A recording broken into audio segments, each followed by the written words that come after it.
Chapter 1, back to half a year before the end of the world. Where am I? Jang Chen woke up slowly and heard a familiar voice in his ears. Honey, my brother is getting married soon. You promised to buy him a wedding house. Don't forget it. The woman's voice is like that of a kitten, soft and crisp, making people feel itchy. But when Jang Chen heard this coquettish voice, the hairs on his body stood up. Jang Chen suddenly opened his eyes, and what came into his sight was a beautiful face. The woman was wearing a white shirt and nestled in Jang Chen's arms. The top two buttons were deliberately open. From Jang Chen's perspective, he could just see two snow-white balls faintly visible inside. She was wearing a miniskirt and her slender legs were matched with a pair of black stockings and high heels. Faced with such a seductive beauty, Jang Chen could not have any other thoughts, only endless hatred and fear. Jang Chen pushed the woman away and looked around. The spacious and bright living room, as well as the tall floor-to-ceiling windows, everything is exactly the same as before the end of the world. Is this a dream? Or am I reborn? Jang Chen rubbed his face hard, and the touch from his palms told him that this was not a dream. Jang Chen saw the mobile phone on the coffee table and quickly picked it up. He skillfully entered the password to unlock the phone and glanced at the date on it. November 6, 2079, is it? 6 months ago? Am I really reborn? Ha ha ha ha. I'm not dead, I'm alive again, ha ha ha. Lu Yufi was shocked by Jang Chen's appearance. She had dressed up specially for today, and even wore the latest stockings, just to talk to Jang Chen about buying a wedding house for her brother. Unexpectedly, Jang Chen suddenly fell ill. Honey, what's wrong with you? Are you okay? Don't scare me. Lu Yufi shook Jang Chen's arm vigorously. Jang Chen came back to his senses after hearing Lu Yufi's words. He looked at the pitiful Lu Yufi beside him, and a murderous intent flashed in his eyes. At 12:30 noon on March 6, 2080 AD, solar particles exploded and the global temperature rose sharply. The temperature in March, which was originally a little cold, soared to 50 degrees Celsius in just 2 days, and the temperature continued to rise at a rate of 5 degrees per day. Under such high temperatures, water in rivers and lakes is evaporating rapidly. Although there was no sunlight at night and the temperature dropped a little, a deadly poisonous rain fell. Once human skin comes into contact with this poisonous rain, it will be burned immediately. The worst thing is that the arrival of toxic rain has polluted a large amount of water sources, making the already scarce water resources even scarcer. People can only stay at home and drink bottled water to save their lives. But bottled water is limited after all. When all the water is drunk, everyone can only watch the poisonous rain outside the window and lick their dry lips. In the previous life, there were many people who were so thirsty that they took the risk of drinking water mixed with poisonous rain.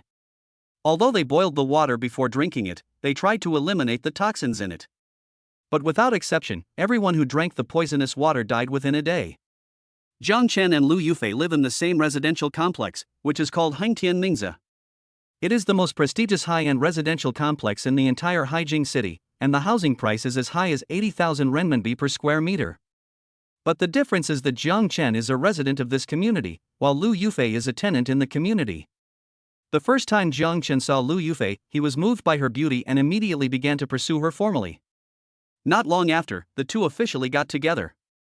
Before the end of the world, Jang Chen spent a huge amount of money to buy a wedding house of more than 150 square meters in Haijing City for Lu Yufi's younger brother Lu Yang, which cost Jang Chen more than 4 million yuan. However, after the end of the world came, since Lu Yufi's family of 4 had no water or food, Jang Chen opened the door and took them into his home out of weakness. At the beginning, with sufficient water and food, although the treatment they gave Jang Chen was not very good, they were at least tolerable on the surface. But when Jang Chen's supplies were used up, the attitudes of several people took a 180-degree turn. After being hungry for a few days, Lu Yufi's family finally showed their vicious side. One night, several people took advantage of Jang Chen's sleep and tied him up. When Jang Chen woke up, what he saw was Lu Yufi's upturned mouth, cold eyes, and a sharp knife flashing with cold light. Amid Jang Chen's screams, Lu Yufi muttered to herself, "Don't blame me," while cutting off Jang Chen's flesh bit by bit with a knife. Finally, Jang Chen persisted for 2 days after losing a lot of blood before he slowly closed his eyes. "Honey, are you okay?" Lu Yufi's words interrupted Jang Chen's thoughts. Looking at the pitiful Lu Yufi in front of him, a voice sounded in Jang Chen's mind. "Kill her, chop her into pieces and flush her down the drain." Jang Chen took a deep breath and said, "Calm down, don't be impulsive. He forced himself to calm down and not follow the voice in his head. There is still half a year until the end of the world. Once his murder is discovered, he will most likely face imprisonment. When the end of the world comes, he will be in prison, and it is easy to imagine what his fate will be. He had finally been able to live a new life, and he didn't want to sacrifice his life for Lu Yufi. The most important thing is that killing her like this would be too easy for her. Jang Chen wanted Lu Yufi's family to live well in the apocalypse and not let them experience his pain. How could Jang Chen be willing to do that? Thinking of this, Jang Chen's expression also eased a lot. He sat on the sofa again, smiled, looked at Lu Yufi in front of him and said, "I'm fine. By the way, what did you say about the wedding room?" Lu Yufi didn't care about Jang Chen's abnormality and continued with the previous topic. "I just wanted to ask, when are we going to buy a wedding house for my brother? My mother has chosen a house of more than 150 square meters, and the price is not expensive. The full payment is only 5 million. When the time comes, you can pay for the decoration, 1 million will be enough, and then you don't have to worry about the property management fee. Let my brother pay for it all, how about it?" After Lu Yufi finished speaking, she sat down on Jang Chen's legs, put her arms around his neck, and rubbed her thighs and stockings against him vigorously. Is it okay? This trick has always worked for her. Whenever she wants something, or wants Jang Chen's help with something, she will let him take advantage of it. However, it is impossible for Jang Chen to get what he wants directly. After all, men will only cherish what they cannot get. The two have been in a relationship for 2 years, but apart from kissing, hugging, and lifting each other up, they have never done any intimate actions, let alone having sex together. If the amount of money required this time was not relatively large, Lu Yufi would never have made such a big sacrifice. Looking at her sexy outfit, Lu Yufi was very sure that no matter what she wanted, Jang Chen would agree to it. Chapter 2 Poaching and Kicking the Ex-Girlfriend. Jang Chen looked at Lu Yufi, who was so proactive, and immediately put his right hand around her slender waist, put his left hand on her thigh, and said with a lecherous look, "Does your brother just want a house? Does he need anything else?" Lu Yufi was overjoyed to see Jang Chen being so sensible. She pretended to be shy and said, "I just wanted to tell you that my brother's girlfriend asked for 660,000 yuan in betrothal money. You are the brother-in-law, so you have to pay for it." Oh! Jang Chen sneered in his heart. This family really has no shame. He and Lu Yufi haven't even started dating yet, but they actually want him to pay for her brother's house? He also has to pay for the betrothal gift? Do you really think of me as an ATM? Although he had cursed this whole family in his heart, Jang Chen did not show it, but just settled the accounts among himself. Your brother's wedding house and decoration cost a total of 6 million, plus his betrothal gift of 660,000, the total is 6.66 million. This number is good and auspicious. Oh, it's not just that. Seeing Jang Chen agreed so readily, Lu Yufi suddenly felt that the money was too little and quickly changed her words. My mother said that I am not young anymore and it is time for me to get married. We have been together for such a long time, so you can just give me a smaller gift. Just give me 1.66 million. This number is also auspicious. As for the wedding house, I think the houses in our community are great, but you've lived in this house for several years, so it's no longer suitable as a wedding house. You can give this one to my parents, since they don't have a house of their own, and then buy a new one in the community as our wedding house, but it must be in my name. Also, after we get married, you have to buy me a car. The price must be higher than 500,000. I don't want to drive a low-end car like that. It's so embarrassing. Wait, let me calculate first. Jang Chen interrupted, then picked up the phone beside him and opened the calculator. Your brother has a total of 6.66 million, plus your betrothal gift of 1.66 million, plus a new house in the community worth nearly 14 million, and a car worth no less than 500,000. Jang Chen's hands kept typing on the computer. That means I need to pay a total of 23.2 million, and your parents have to live in my house, right? Lu Yufi on the side nodded. Then he asked cautiously, isn't the money a bit too much? How about you just give me 1 million as a betrothal gift? I don't want the other 660,000. Look, what a considerate girlfriend. Jang Chen was almost moved to tears. Do you think I look like a kaisi? What? Jang Chen's words stunned Lu Yufi. Why should I take the money for your brother's wedding house and betrothal gift? I'm his father? You're so shameless that you can only ask for more than 20 million yuan. Take a piss and look in the mirror. You Jang Chen, you actually dared to scold me. I want to break up with you. Lu Yufi quickly stood up from Jang Chen's body and pointed at Jang Chen's nose. Listen to me, 23.2 million. Don't even think about marrying you if you get 1 cent less.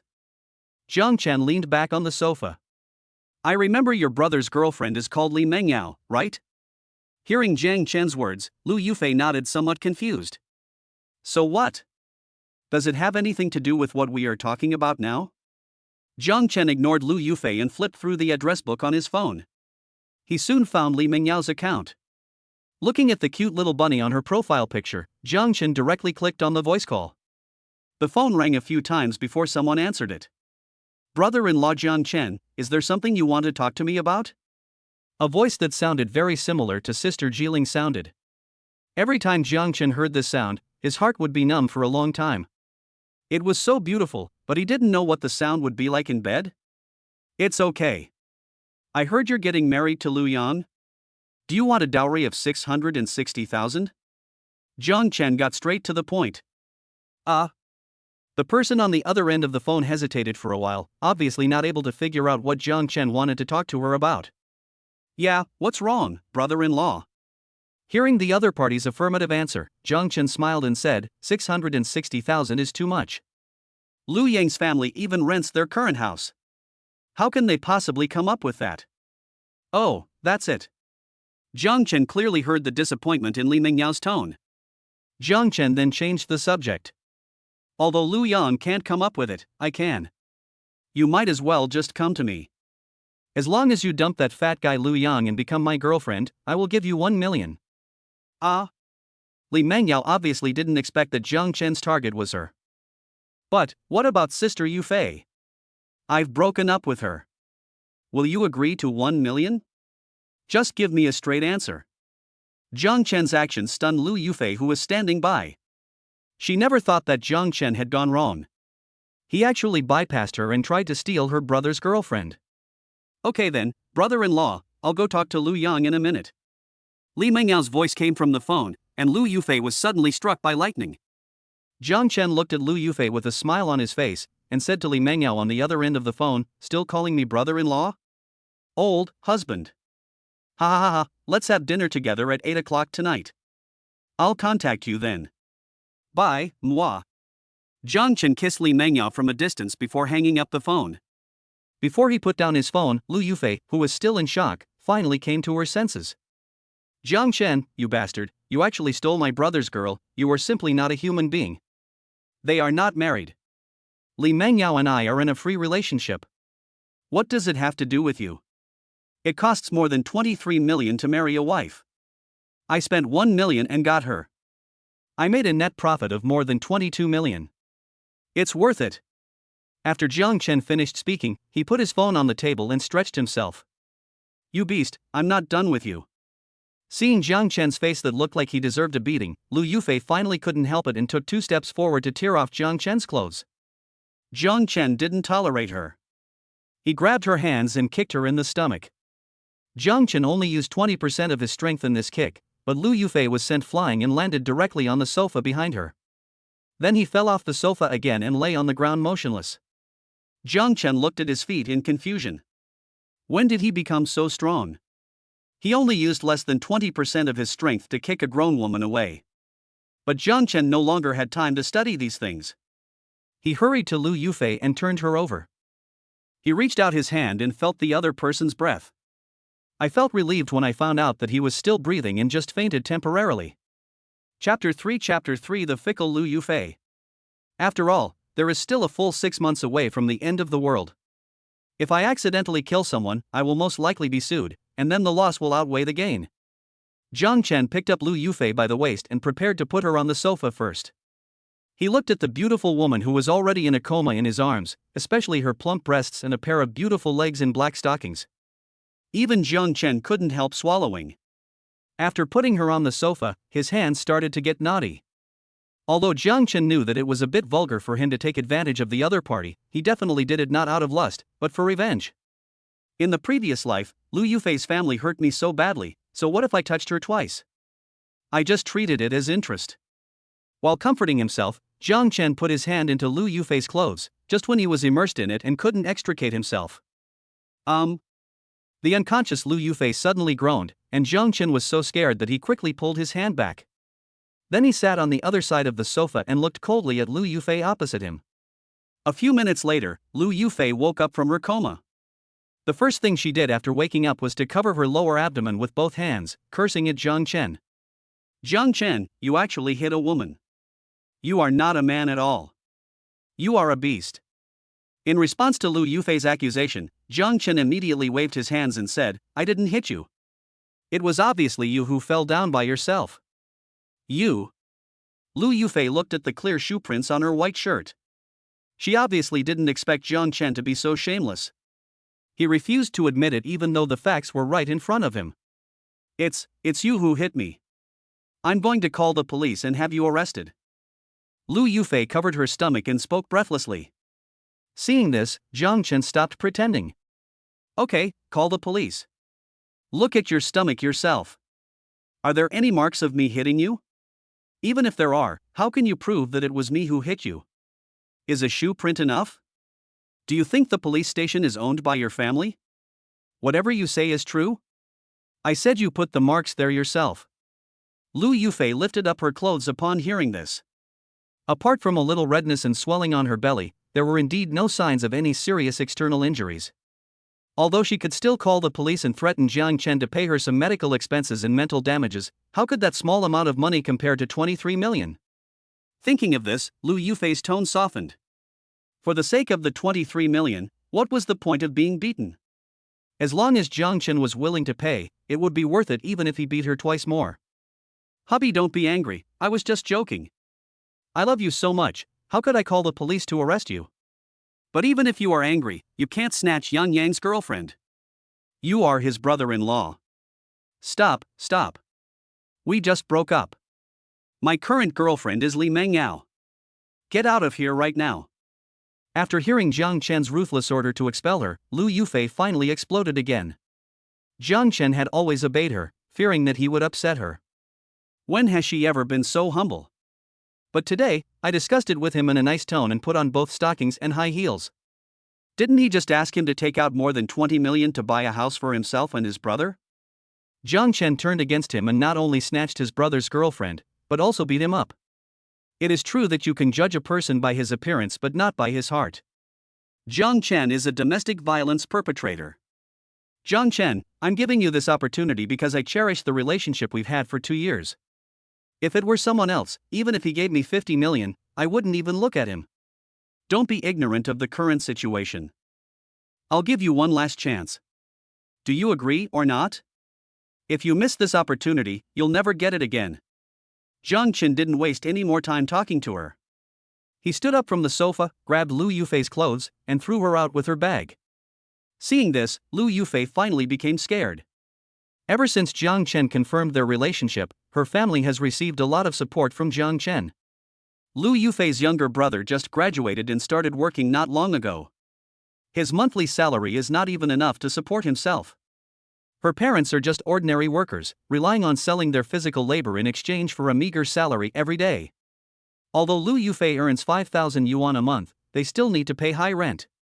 If it weren't for Jang Chen's support, they would probably have to sleep on the streets. For this reason, Lu Yufei's mother specifically talked to her and wanted to move to a cheaper house, but was sternly rejected by Lu Yufei. Her purpose of living here is naturally to attract a rich man. As the saying goes, those who are close to the water get the moon first. Hengtian Ningze is a high-end residential area in Haijing City, and many wealthy people live here. Lu Yufei believes that with her beauty, it is easy for her to catch a rich husband. Sure enough, less than 2 months after her family moved in, Jang Chen was lured into her trap. With Jang Chen's monthly support, their family's living standards have improved several levels. It can be considered as an experience of the life of a wealthy person. But now, Jang Chen, the big fish, is about to get off the hook, and Lu Yufei is naturally unwilling. She hurriedly grabbed Jang Chen's hand and begged, "Hubby, I was wrong. I don't want Yang Yang's house anymore. Isn't it okay for me to just have my own?" Jang Chen shook her hand away and then slammed the door shut. Bang! With a loud bang, Lu Yufei was the only one left in the stairwell, staring at Jang Chen's door. Lu Yufi was silent for a moment, then suddenly started knocking on Jang Chen's door like crazy. "Hubby, please open the door. I love you. Please open the door, husband. What are you arguing about? If you keep arguing, I'll throw you off the building." Jang Chen remained unmoved, but the door opposite him was suddenly opened, and a shirtless man covered in tattoos shouted at Lu Yufi, who was knocking on the door. But when Lu Yufi turned around, the man changed his attitude immediately after seeing her appearance. "Oh, you are such a beautiful lady. It doesn't matter if your husband doesn't open the door for you. Do you want to come to my house and have a seat?" Lu Yufi was frightened by the man. He looked like a gangster. Not only was his body covered with tattoos, but there was also a scar on his chest. He didn't look like a good person at all. Lu Yufi didn't say anything. She was so scared that she didn't even dare to take the elevator. Instead, she ran downstairs along the stairs. Seeing Lu Yufi fleeing in panic, the man considerately came to the stairwell and looked down a few times. After confirming that Lu Yufi had left, he walked back with a feeling of unsatisfied desire. Chapter 4 Awakening Space Power. Jang Chen was lying on the cat's eye at this time, taking in everything outside. The tattooed man is named Su Hu, and he lives across the street from Jang Chen. The two don't usually interact with each other, but Jang Chen has heard from others that Su Hu is indeed not someone to be trifled with, and his job is to help loan sharks collect debts, then take some commission from it. In order to collect money for his boss, Su Hu often relied on his sturdy physique to beat the debtors until they were unable to take care of themselves. Going to jail is commonplace. Just as Su Hu was walking towards his door, a woman's voice was heard from his room again. "Honey, who's outside?" As soon as he finished speaking, a woman in her early 20s with a perfect figure poked her head out of the door. Jang Chen's eyes suddenly lit up. The woman's name was Dong Qianqian, and she was Su Hu's wife. They had been married for a year, but they had no children. Dong Qianqian is 1.7 meters tall. Besides having a baby face, the most attractive thing about her is her curvy figure. Although she is only in her 20s, she has a very broad mind and her steps can be described as surging. Whenever Jang Chen meets Dong Qianqian in the elevator on his way home, he can't take his eyes off her. Not only Jang Chen was jealous, Dong Qianqian's name was well known in the entire community, and countless bachelors had considered her as their fantasy object. No one, just a neighbor. After saying that, Su Hu closed the explosion-proof door of the stairwell, and then followed Dong Qianqian back to the room. Watching Su Hu close the door, Jang Chen's eyes left the peephole. He vaguely remembered that before the end of the world began, Su Hu accidentally beat someone to death while helping him collect a debt. But before the police had a chance to arrest him, Su Hu abandoned Dong Qianqian and ran away with all the family's property. For this reason, the families of those who were beaten to death by him often came to Su Hu's house to make trouble. Dong Qianqian once asked him for help after being threatened and intimidated, but Jang Chen in his previous life did not help based on the principle of less trouble is better. But it's different now. If Dong Qianqian comes to him for help again, Jang Chen will definitely choose to draw his sword to help. Jang Chen finally breathed a sigh of relief after driving Lu Yufi away. After locking the door, he quickly walked to the refrigerator and took out a bottle of iced mineral water. Drink directly after unscrewing the bottle cap. Although his body did not feel thirsty at this moment, his spirit had spent a month in the doomsday world with severe water shortage. After drinking half a bottle of ice-cold mineral water, Jang Chen felt that he was completely alive again. He reopened the refrigerator and was about to put the half bottle of water back when he suddenly felt dizzy. Jang Chen staggered back to the sofa, and then a white spot of light appeared in front of his eyes. Jang Chen thought he was hallucinating, so he rubbed his eyes hard. When he opened his eyes again, he found that the light spot was still there. Jang Chen focused his attention on this spot of light, and suddenly his consciousness became blurred, and a huge space appeared in front of him. It was all white here, and it seemed endless at a glance. Just when Jang Chen thought he was having an illusion, half a bottle of mineral water suddenly appeared in the space in front of him, floating quietly in the space. Jang Chen looked carefully and found that this bottle of water was the same one he had in his hand just now. Jang Chen was a little dazed. He subconsciously looked at his hands and suddenly found that the half bottle of water in his hand had disappeared. But as his mind moved, the half bottle of water in the space reappeared in his hand. Is this another dimension? Jang Chen's heartbeat began to speed up. With this ability, as long as he could store enough supplies before the end of the world, who would he need to fear once the end of the world came? What is the most expensive thing in the apocalypse? Supplies. A bottle of mineral water or a piece of bread can be exchanged for a girl with twin ponytails. This is the price of things after the apocalypse. How much material could this space store? Looking at the endless space in front of him, it was probably more than enough to store all the materials of the entire blue planet. Jang Chen repeated the experiments several times, and the mineral water kept changing in the space and in his hands. Jang Chen put the water aside, then picked up the phone on the table. With a thought, the phone disappeared from his hand. Next comes the desk lamp, table, sofa, TV, and bed. In just a few minutes, Jang Chen had put everything in the room into the alien space. As long as it was something that his body touched, no matter how big it was, it could be put into the alien space.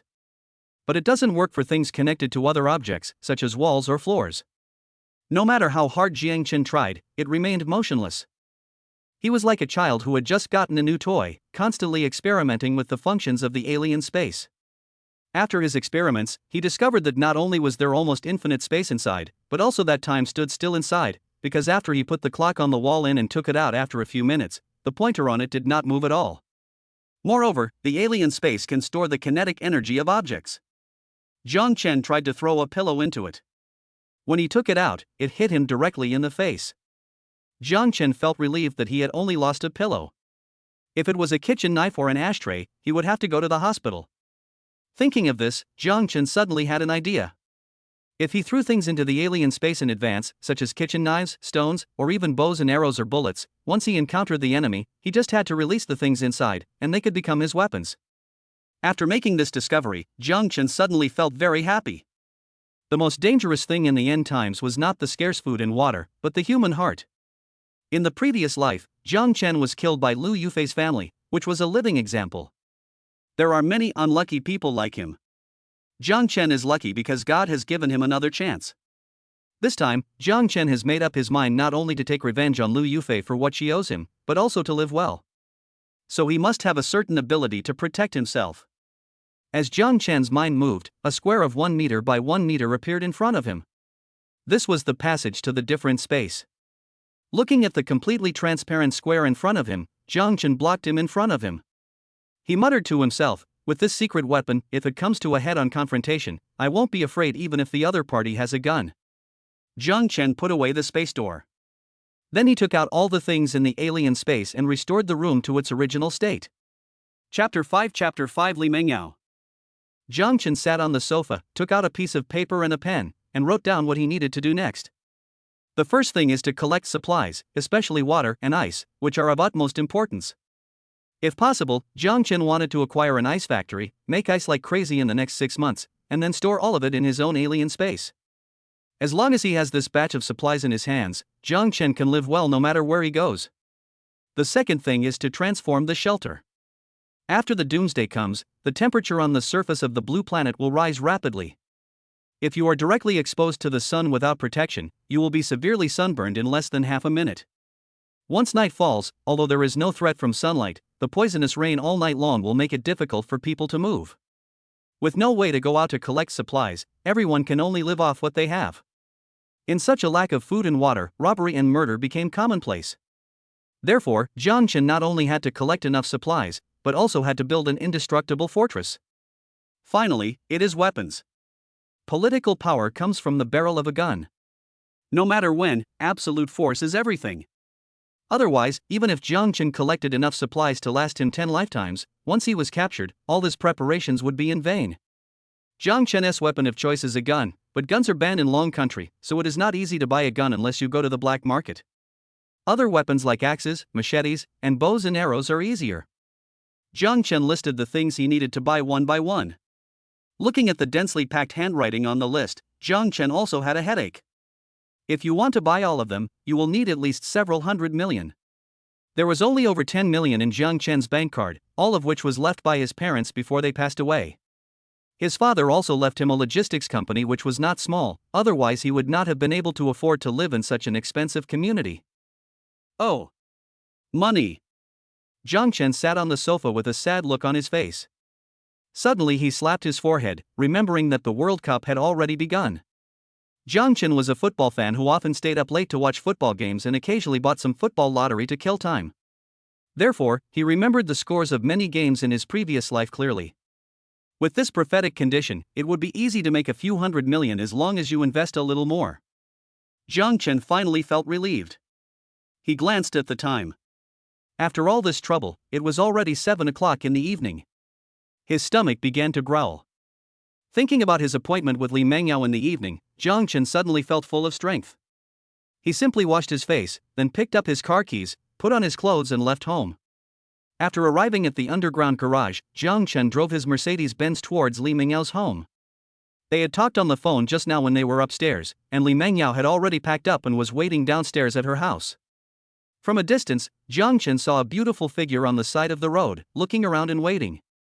After Jang Chen pulled over, Li Mengyao opened the door and sat directly in the passenger seat. Suddenly, a fragrant breeze blew over. Li Mengyao smelled very nice, not pungent at all. She must be using a relatively high-end perfume. It can be seen that she also attached great importance to this date. "Hello, Brother Chen." The voice was still coquettish. Jang Chen nodded. "Have you been waiting for a long time?" "No, I just arrived too." Li Mengyao fastened her seatbelt casually. Jang Chen looked her up and down. Li Mengyao's makeup today is very delicate. She has a standard oval face, long hair draped over her shoulders, a beige wool coat, and a pair of black boots. Jang Chen silently gave her a score of 90 in his heart. This was the best. Although Lu Yufi was also good-looking, she was still somewhat inferior to Li Mengyao. Jang Chen's direct gaze made Li Mengyao feel a little embarrassed. She reached out to tuck her bangs behind her ears, her little face flushed and her eyes a little evasive. "Brother Chen, where are we going?" Jang Chen came back to his senses after hearing what Li Mengyao said. "I'll take you out for dinner first, so we can build some relationship." After Jang Chen finished speaking, he stepped on the accelerator and the car shot out like an arrow. Ah! Because Jang Chen started too fast, Li Mengyao was caught off guard and got startled. Listening to Li Mengyao's screams, Jang Chen took a deep breath silently. This woman was really a disaster. A casual scream almost made him look bad. He didn't know what she would be like in bed. Jang Chen was already looking forward to it. As Jang Chen slowed down the car, Li Mengyao also relaxed. The two chatted casually, but they tacitly did not mention the 1 million yuan in betrothal gifts. Jang Chen's humor often makes Li Mengyao laugh. Soon, Jang Chen drove the car to the downstairs of a 5-star hotel in Haijing City. After parking the car, Jang Chen and Li Mengyao walked in one after another. Jang Chen often brought Lu Yufi here to eat before, so the hotel manager was already very familiar with him. Suddenly, when she saw that Jang Chen had a new female companion, who was even prettier than the previous one, she immediately looked at him with admiration. Jang Chen had already booked a seat in advance, and under the guidance of the waiter, the two sat down in a window seat. After ordering a few of the hotel's specialties, the two started chatting again. After 3 rounds of drinking, Li Mengyao's little face was red and she looked very cute. Seeing this, Jang Chen stopped beating around the bush and directly took out a bank card from his pocket and handed it to Li Mengyao. "Here's 1 million for you. The password is 68. Jang Chen still has more than 10 million in his card. He plans to buy football lottery tomorrow. He can make at least several hundred million by then. Naturally, he doesn't feel bad about losing this small 1 million. Li Mengyao looked at Jang Chen and took the bank card from him somewhat embarrassedly. Jang Chen understands this. It is not shameful to make money by relying on one's own ability. When their hands touched, Jang Chen grabbed Li Mengyao's small hand. It was very smooth to the touch, as if it had no bones, and Jang Chen felt as if he was holding a ball of cotton. Li Mengyao did not resist, but let Jang Chen do what he wanted with a blushing face. Jang Chen let go of her hand after touching her twice. After all, they were in a restaurant and he couldn't go too far in public, otherwise someone would take a picture of her and post it online. "Thank you, Brother Chen. When are we going to get the certificate?" Li Mengyao put the bank card into her bag, looked up and asked Jang Chen. Of course Jang Chen would not marry her. The end of the world would come in half a year, and he still had a lot of preparations to complete. How could he find the time? There's no rush. We haven't known each other for long, so we need to get to know each other better. When talking about in-depth understanding, Jang Chen deliberately prolonged the tone of his voice. Li Mengyao naturally heard the hidden meaning in Jang Chen's words. She didn't know if it was the effect of alcohol, but even her ears began to turn red. Chapter 6 Encounter with the Lu family. Jang Chen discovered that Li Mengyao blushed very easily.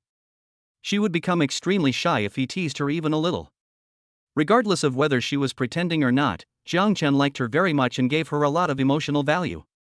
Just as the two were about to leave after eating and drinking, Jang Chen suddenly heard a familiar voice.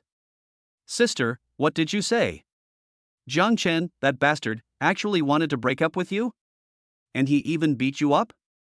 An extremely arrogant voice came from behind Jang Chen. The restaurant they were in was separated by screens, so as long as the voice was loud enough, the other party could hear it, but could not see the person. "Yufei, you must listen to your mother. If Jang Chen doesn't kneel down and apologize to you this time, you must never forgive him. That's right, isn't it just to ask him to buy me a wedding house? Isn't it natural for a brother-in-law to spend money on his brother-in-law? He must be made to kneel down, and he's a big boss?" Bah! The people talking next door were Lu Yufei's family.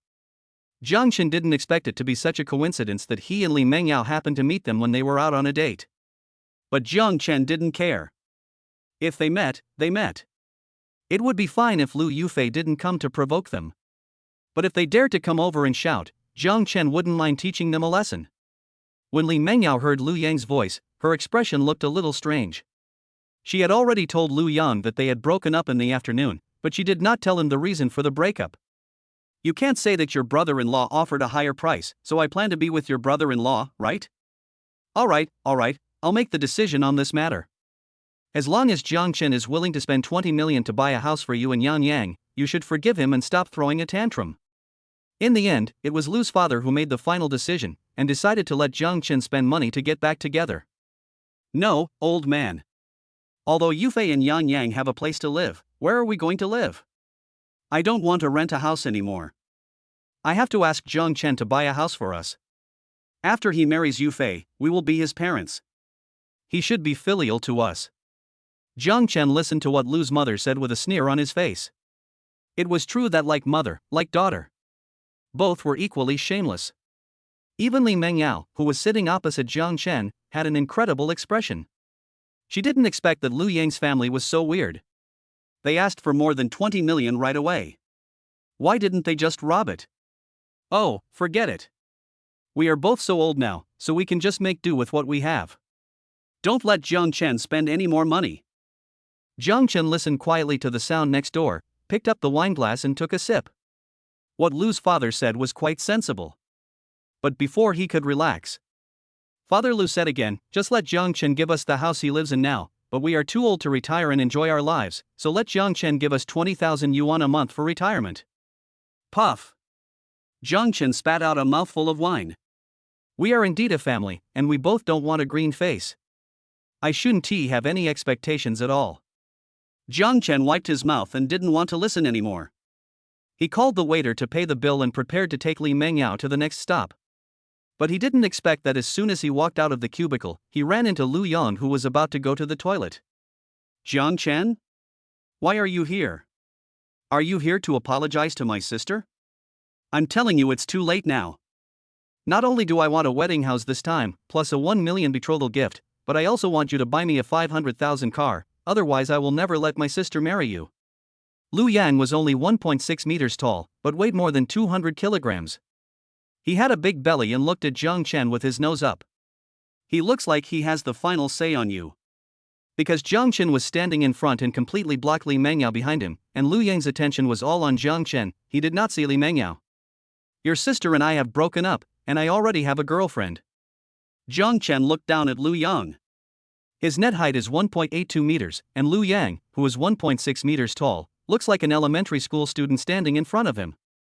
Although Lu Yang is much shorter than Jang Chen, he has a very imposing aura. "Okay, stop flattering yourself. I don't think you can leave my sister? And your girlfriend? Where is she? Let me see her."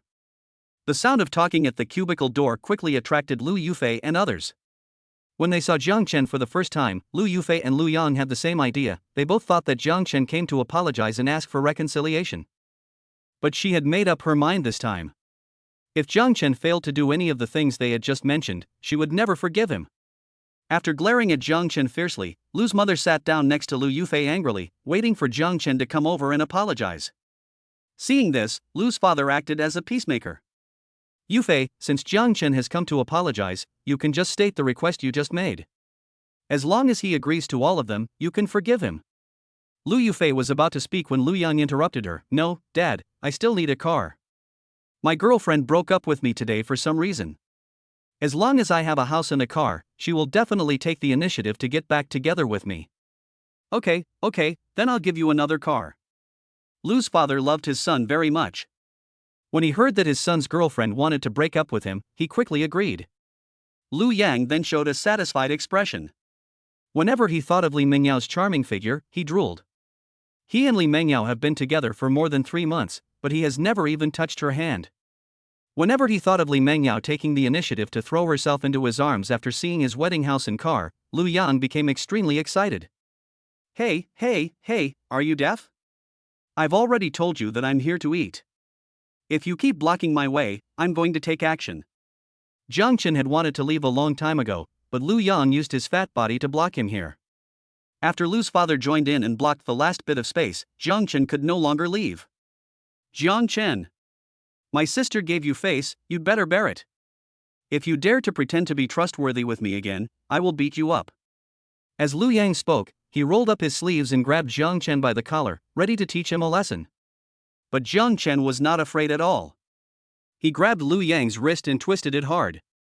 Lu Yang suddenly let out a scream like a pig being slaughtered and fell to his knees on the ground. After Jang Chen's rebirth, not only has his physical fitness greatly improved, but his strength and speed have also made a qualitative leap compared to before. Not to mention Lu Yang alone, even if several special forces came at the same time, they might not be able to defeat Jang Chen. Yang Yan. Jang Chen, you bastard, let my son go. Lu's mother finally couldn't bear it anymore and rushed towards Jang Chen with her teeth bared, but was hugged by Lu's father. Why are you stopping me? Can't you see your son is being bullied? You useless thing. Mother Lu shouted at Father Lu angrily. Don't do anything yet. Wait until you get the money. Father Lu whispered in Mother Lu's ear.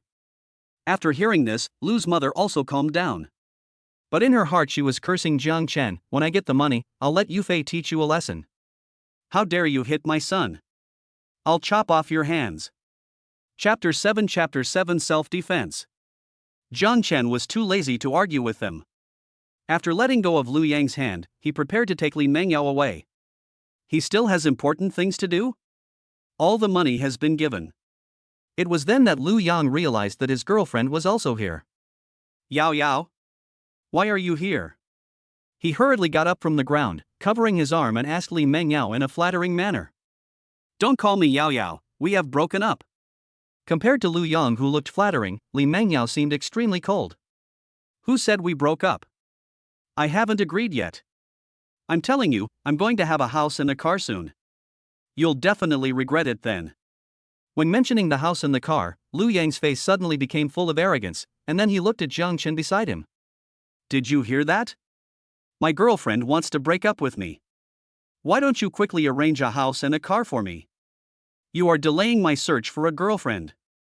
I will show you how my sister will punish you. Jang Chen immediately looked at the family as if they were idiots. He had seen many shameless people, but this was the first time he had seen people as shameless as them. He didn't know what kind of magic potion Lu Yufi had given him in his previous life that made him actually give money to Lu Yang. But this time, Oh, I forgot to introduce you guys. This is my girlfriend. We're getting married soon. Jang Chen hugged Li Mengyao's slender waist, kissed her on the face, and then said to the people from the Lu family. What?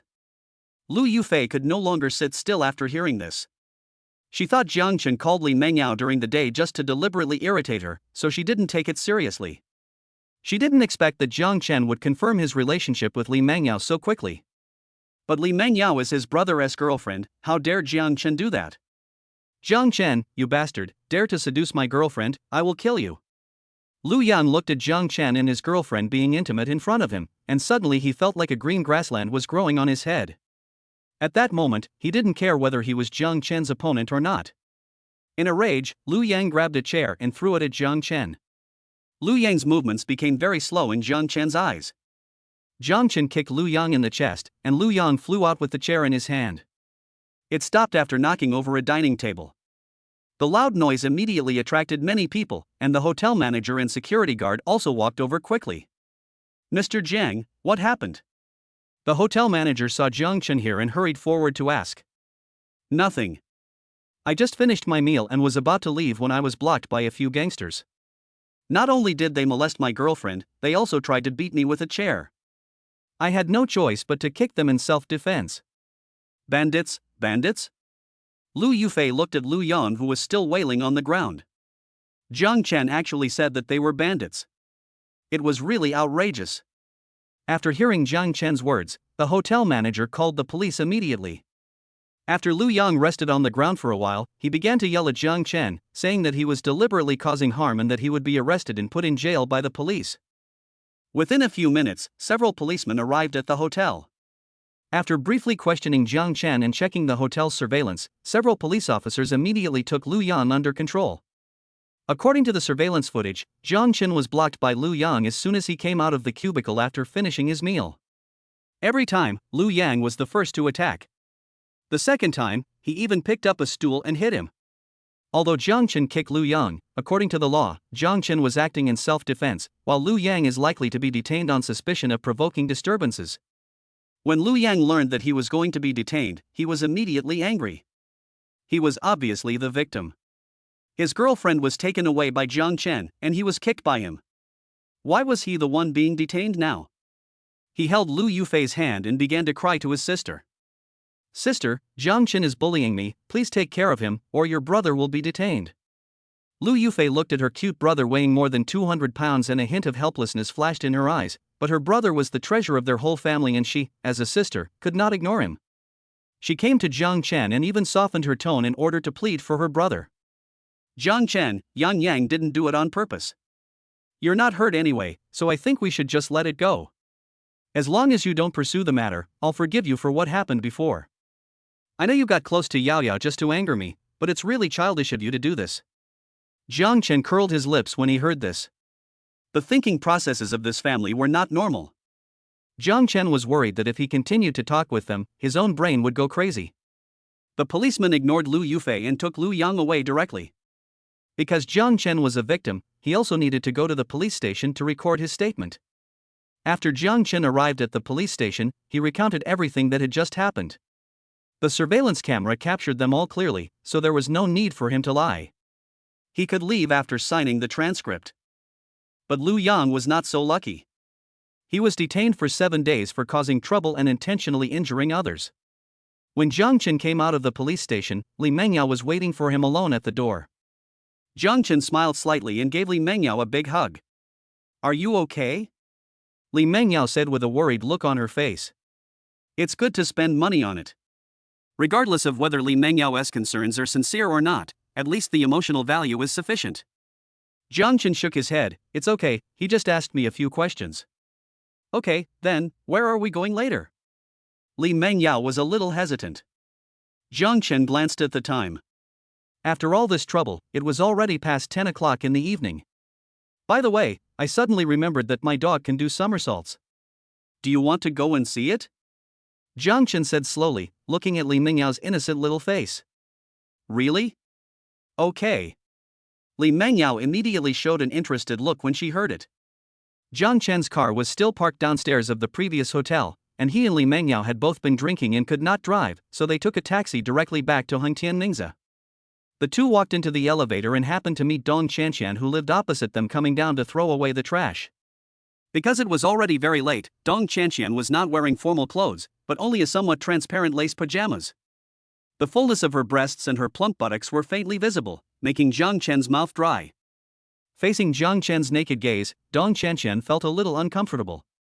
She finally waited until the elevator door opened, and ran back home without even saying hello.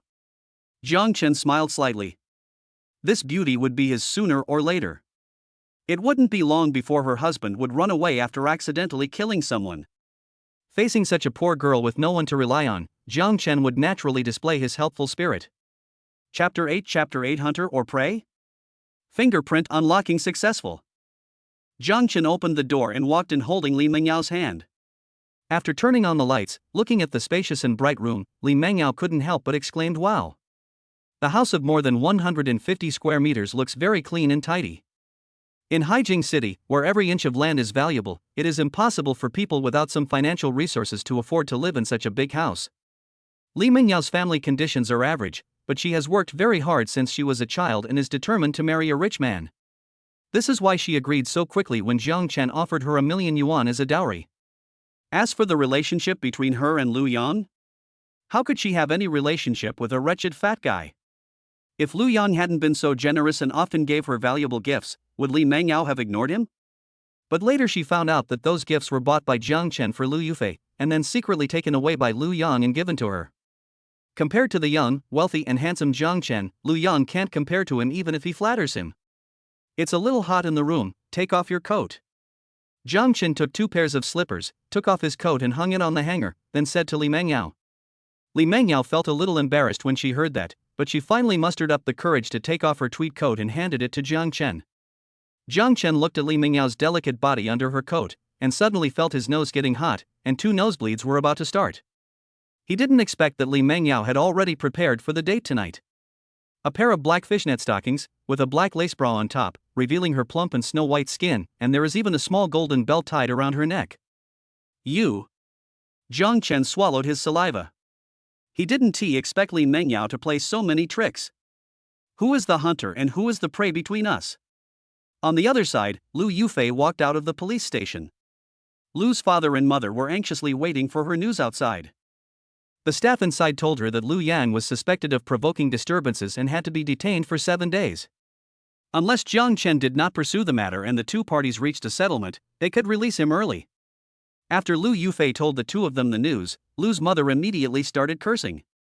That damn Jang Chen not only stole my daughter-in-law, but also had my son locked up. Don't let me see him, or I'll scratch him to death. Compared to Lu's mother's hysteria, Lu's father seemed extremely calm. He looked at Lu Yufi, who was looking worried, and said, "My daughter, why don't you just give in to Jang Chen? I think he still has you in his heart. Tell him that as long as he doesn't pursue the matter and has your brother released, your mother and I won't stop you 2 from getting married." "Okay, I'll give him a call." Upon hearing this, Lu Yufi took out her cell phone and called Jang Chen. The phone rang for a long time before someone answered. "What are you doing?"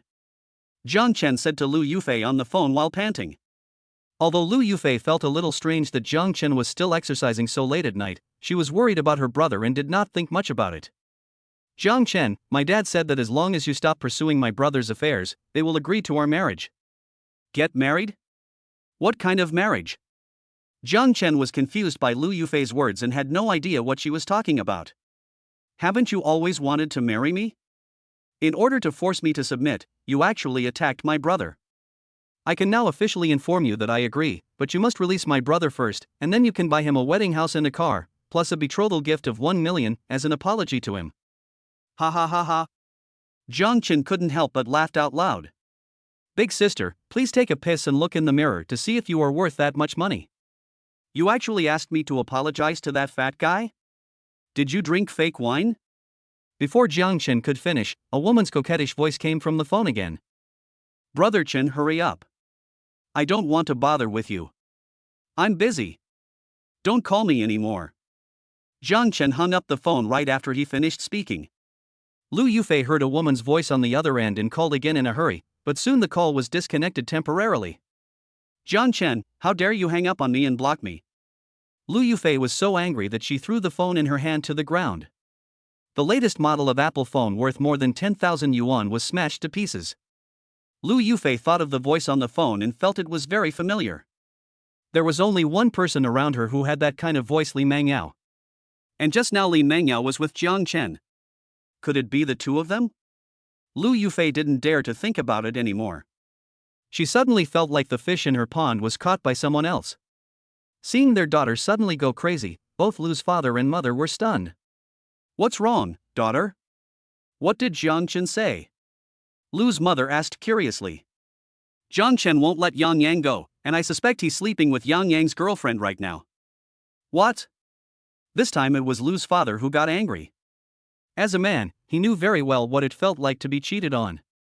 He went through this in the beginning, and after a long period of psychological struggle he finally chose to forgive his wife.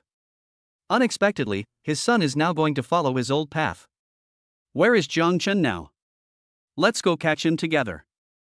Father Lu immediately rubbed his hands and vowed to teach Jang Chen a lesson. I don't know, but I guess he should be at home. Okay. Let's go to his door and block him. Father Lu made some arrangements, then waved to stop a taxi. The three of them got in the car and drove towards Hengtian Ningzi community. After the car stopped at the gate of the community, several people went straight to Jang Chen's building as if they were familiar with the route. At this time, Jang Chen had just come out of the shower. He had played too crazy and sweated a lot. After washing, he finally felt much more comfortable. Li Mengyao had already fallen asleep. She had been tormented severely by Jang Chen and was now extremely tired. After the battle with Li Mengyao, Jang Chen also discovered that since his rebirth, not only his strength is much greater than before, but even that aspect has become extremely durable. Otherwise, Li Mengyao would not have been tortured to this extent. The floor of the living room was littered with pieces of scattered underwear, showing how fierce the battle had just been. After Jang Chen dried his hair and put on his pajamas, he wanted to rest. After working so hard for so long, he was exhausted. Just when he was about to go back to his room, there was a sudden violent knock on the door. Chapter 9 Policewoman Lin Wanqing. Jang Chen was in a bad mood because of being disturbed. He leaned over the door and took a look. It was exactly as he guessed. It was indeed the three lingering ghosts from the Lu family again. Jang Chen did not open the door, but directly called the police. In a society ruled by law, it is never as practical to be brave and aggressive as to call the police. Lu Yufi knocked on the door for a long time. When no one answered, she became anxious and started cursing at the door. Jang Chen, you beast, get out of here right now. You even played with your brother's girlfriend. Are you still a human being? I'm going to kill you. But no matter how hard she knocked on the door, no one answered. Lu's father, who was standing by, quickly pulled his daughter aside and decided to take action himself, saying that he would not let his son's girlfriend be played by his daughter's boyfriend no matter what. If this gets out, where will he put his face? He swung the brick in his hand and smashed it towards Jang Chen's door. He had just picked it up from the flower bed downstairs. The sound of banging echoed throughout the corridor. Jang Chen hid at home, looking at the three people from the Lu family outside the door through the peephole, with an evil smile on his face. Smash it. Smash it as hard as you can. The harder you smash it, the better. After all, Mr. Lu was old, and he soon became tired and out of breath after such physically demanding exercise. Seeing this, Lu Yufi took the weapon from her father and started smashing it. After a few minutes, Lu Yufi finally couldn't smash it anymore, and then her mother took over. Just as she was cursing Jang Chen and banging on the door, 4 uniformed police officers came out of the elevator. Seeing Lu's mother committing a crime against the door, several police officers suddenly became nervous. 2 policemen picked up the batons at their waists, and the other 2 took out 2 tear gas sprays and aimed them at the 3 people from the Lu family. Put down your weapons and get down on the ground. The police officer holding tear gas spray immediately shouted at Lu Yufi and the other 2. I'm teaching my son-in-law a lesson, it's none of your business. Faced with the police's warning, Lu's mother was not afraid at all. She continued to smash the door in front of her with the brick in her hand. Second warning, put down your weapons and get down on the ground immediately. Several policemen slowly approached Lu's mother, but the Lu family members obviously didn't take them seriously. They just broke down the door, so how could they be shot? Third warning, drop your weapons now.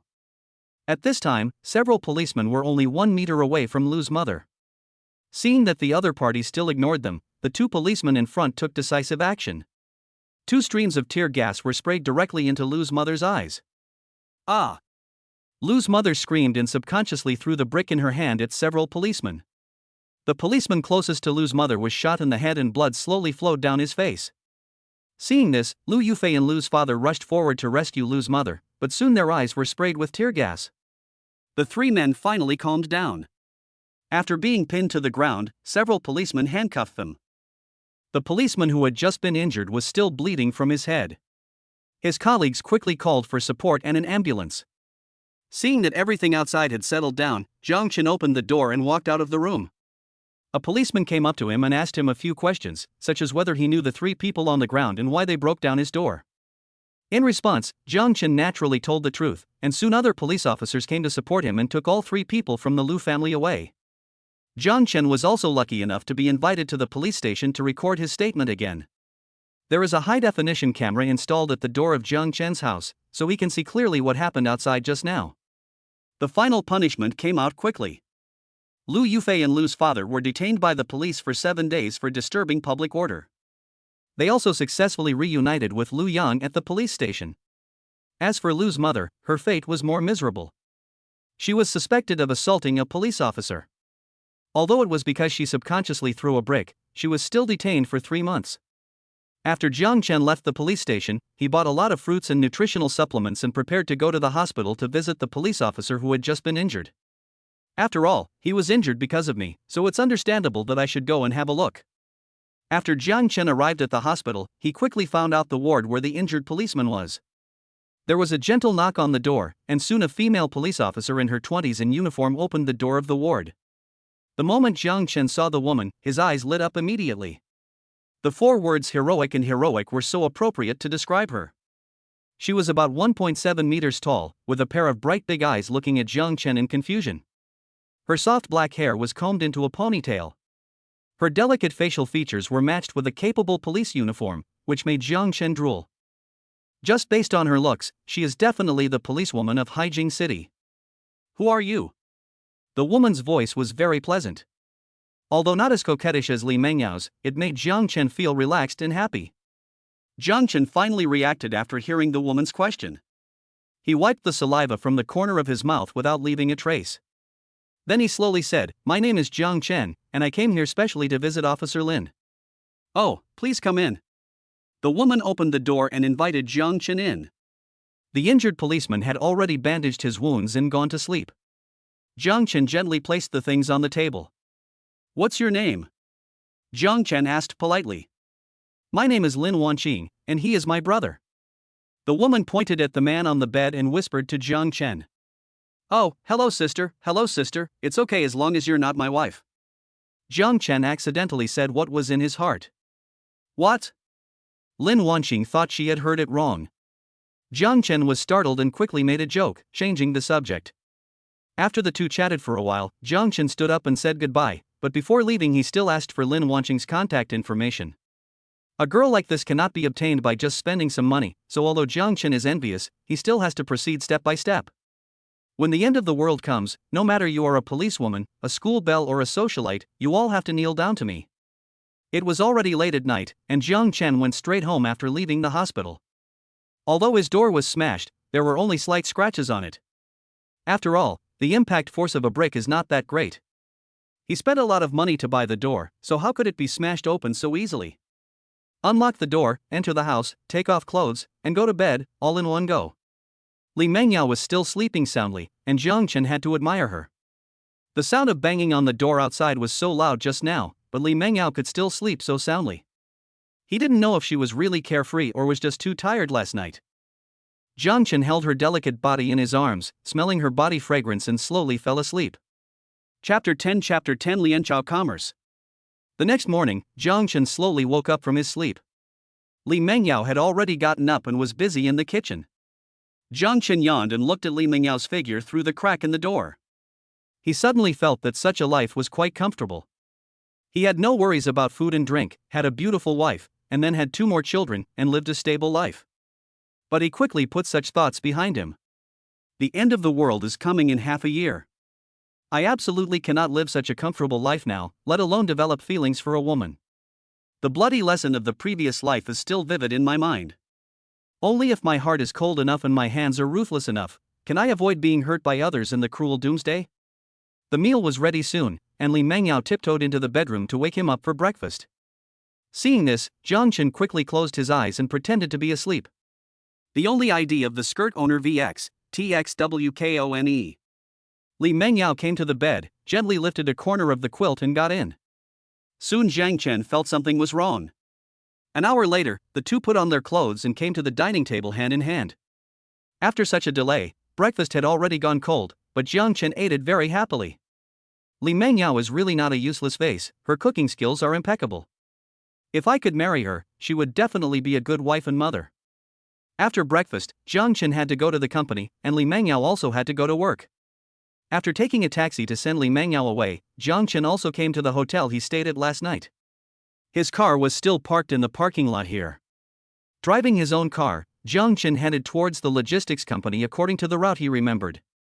His logistics company is quite large, covering several thousand square meters, so its location is relatively remote. At this time, there were dozens of workers working in the company, and various vans and forklifts were coming and going. Boxes of goods were loaded onto trucks, which then delivered the goods to various places in Haijing City. Jang Chen lost interest after taking a quick look. Although the logistics company could make him a lot of profit every year, it was still a drop in the bucket compared to the funds he needed to purchase supplies. He returned to his office, turned on the computer on his desk, and began to look up World Cup matches. After writing down a few events with the highest odds with a pen, Jang Chen had just turned off the computer when there was a knock on the door. Jang Chen put the note into the alien space and said, "Come in." A young man walked in from outside with two middle-aged men. The young man looked at the two people behind him and said to Jang Chen, "Boss, these two are from Lianchao Trading. They said they want to discuss some business with you." Jang Chen wanted to refuse. There was only half a year left before the apocalypse. He had to seize every moment to raise money and collect supplies. This logistics company was no longer necessary for him. But when he heard that the other party was from Lianchao Trading, Jang Chen immediately changed his mind. Lianchao Trading is the leading trading company in Longhua. It supplies many large domestic supermarket chains. Its products are not only complete, but also all high-end brands. They simply do not accept products from small workshops. Therefore, it has always had a good reputation among trading companies. If he could reach a cooperation with them and purchase supplies in large quantities, Jang Chen would not have to run around anymore. "Please take a seat, Shaoli, go and pour the tea." After Jang Chen gave the order, the young man named Shaoli went out to prepare it, and soon the tea was served. "May I know your names? What do you want from me?" Jang Chen went straight to the point. After some discussion, Jang Chen was delighted to learn that the two men wanted to use Jang Chen's logistics company to deliver goods for their Lianchao Trading Company. He immediately said that there was no problem with this and that the price could be well discounted. But he also had a condition, which was that he also wanted to open a large supermarket and import a batch of goods from Lianchao Trading. The two were delighted when they heard this. Originally, they just wanted to find a logistics company to deliver the goods for them, but they didn't expect to have another big customer. But after learning the value of the goods Jang Chen needed, the two could no longer laugh. "Mr. Jiang, are you sure you want to buy 10 billion worth of goods at one time?" Jang Chen nodded decisively when he heard that. Even if Jang Chen knew the results of the World Cup in advance, he could only earn 2 billion at most, and the pressure of ordering goods worth tens of billions at one time was still enormous. However, there is one advantage of supplying goods to supermarkets, which is that merchants only need to pay a 10% deposit in advance, which is 1 billion yuan, and the remaining payment can be paid back slowly as the goods are sold. This gave Jang Chen an opportunity. As long as he could quietly store all these goods into the alien space when the end of the world was approaching, once the end of the world came, who would have the courage to rush to his house to ask for money? They had no say in such a big matter. After exchanging phone numbers, the two said goodbye and left. Jang Chen sent them to the door, and after watching their car drive away, Jang Chen drove his Mercedes-Benz towards the largest football betting point nearby. He spent a lot of money to buy all the numbers on the note. There are not many World Cup matches today, only 2 in total. As long as the results come out in the evening, Jang Chen will be able to earn 200 million. With this first sum of money, he can buy an ice factory and prepare for his later supplies. In the apocalypse, ice is even rarer than gold is today. Whoever controls a large amount of ice can become the master of the world. After doing all this, Jang Chen went home alone. He only slept for more than 2 hours last night and was now very sleepy. He entered the elevator and pressed the button for his floor, and the elevator door slowly closed. Etc. A delicate female voice came, and Jang Chen hurriedly pressed the door opening button. I saw a girl about 17 or 18 years old, wearing a blue and white school uniform running towards me from the door. Thank you, uncle. The girl nodded and thanked Jang Chen quickly after entering the elevator. But Jang Chen said with a dark face, "You're welcome." This girl was indeed beautiful, without any trace of makeup on her face, and her skin was white and clean, full of collagen, but what moved Jang Chen the most was the youthful aura she exuded. Jang Chen silently gave her a score of 90 in his heart, putting her on the same level as Li Mengyao, already a school beauty. But what surprised Jang Chen the most was that the girl was actually going to the same floor as him. There are only 2 households on his floor. Apart from his own family, the only other family left is Dong Chanxian's family across the street. Jang Chen thought to himself, could it be that this little beauty is related to Dong Chanshan by blood? Chapter 11 The Girl Next Door Joe Kier. Soon, Jang Chen confirmed his guess. When the elevator reached their floor, as the elevator door slowly opened, Dong Chanshan was already standing at the door waiting. The girl next to Jang Chen threw herself on Dong Chanshan when she saw her. Sister, I miss you so much. Jang Chen immediately understood, so she is Dong Chanshan's sister, but I don't know if they are biological sisters. Genes are so powerful. If the elder sister is beautiful, the younger sister must be pretty too. Jang Chen opened the door and prepared to go home. The girl jumped off Dong Chanshan's body and turned to Jang Chen and said, "Goodbye, uncle." Jang Chen smiled and nodded, then closed the door. But he secretly swore in his heart, if you call me uncle now, sooner or later I will let you call me dad. Seeing this, Dong Chanshan hurriedly pulled the girl into the house, closed the door and whispered, "Kur, the man who lives opposite my house is called Jang Chen. When you go out to school in the future, try to stay away from him. He is not a good person. Someone was banging on his door last night, and then the police came. Your brother-in-law was so scared that he thought they were here to arrest him, and he hid under the bed all night and didn't dare to come out." Oh. Joe Kier nodded. But in his heart, he couldn't help but complain, "You still say that others are not good people? Compared to my brother-in-law who was involved in gangsterism, it seems that everyone looks like a good citizen." After Jang Chen returned to the room, he fell asleep on the bed without even taking off his clothes. When he woke up, it was already 6 o'clock in the evening. After a day's rest, his condition returned to its peak. He picked up his phone and took a look. There were 2 missed calls from Li Mengyao and several messages asking Jang Chen if he needed her to come over in the evening, but Jang Chen turned on the silent mode and heard nothing. After finding the other party's phone number, Jang Chen directly dialed Li Mengyao's number. "Answer immediately." But the music on the phone was very loud, probably in a bar or something. "Brother Chen, are you home? I called you during the day but you didn't answer, and you didn't reply to my messages, so I went out to play with my friends. Do you want to come over?" Jang Chen could hear a hint of anticipation in Li Mengyao's voice. He hesitated for a moment. Since he had nothing to do except waiting for the World Cup results in the evening, he agreed without hesitation. After asking Li Mengyao for the address, Jang Chen did not drive because he needed to drink, but chose to take a taxi. Soon the car stopped in front of a bar called Madu. After paying the money, Jang Chen straightened his clothes and walked inside. Led by the waiter, Jang Chen was taken to a booth where several people were already sitting and there were a bunch of empty wine bottles on the table. In addition to Li Mengyao, there were 4 men and 2 women nearby. Those 2 girls seemed to be Li Mengyao's friends. Although they looked good, they were much worse than Li Mengyao. Li Mengyao was sitting at the very edge. Next to her was a young man wearing gold-rimmed glasses and had a sly look. His eyes would occasionally glance over Li Mengyao. Seeing Jang Chen arriving, Li Mengyao stood up from her seat in a hurry as if she had met a savior. Then she took Jang Chen's arm and introduced him to the others. "His name is Jang Chen, and he's my fiancé." "Fiancé?"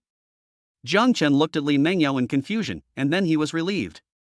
"The betrothal money has been given, so he is my fiancé, right? Welcome, welcome." The 2 girls were quite enthusiastic towards Jang Chen, but the faces of the men changed immediately. Especially the young man next to Li Mengyao, his face was ashen. The man's name was Zhao Lin, and he was Li Mengyao's leader in the company. Since the first time he saw Li Mengyao, he was deeply fascinated by her and couldn't stop. He pursued her for more than a year, but Li Mengyao was always distant from him. Neither agreeing nor refusing, he felt very uncomfortable.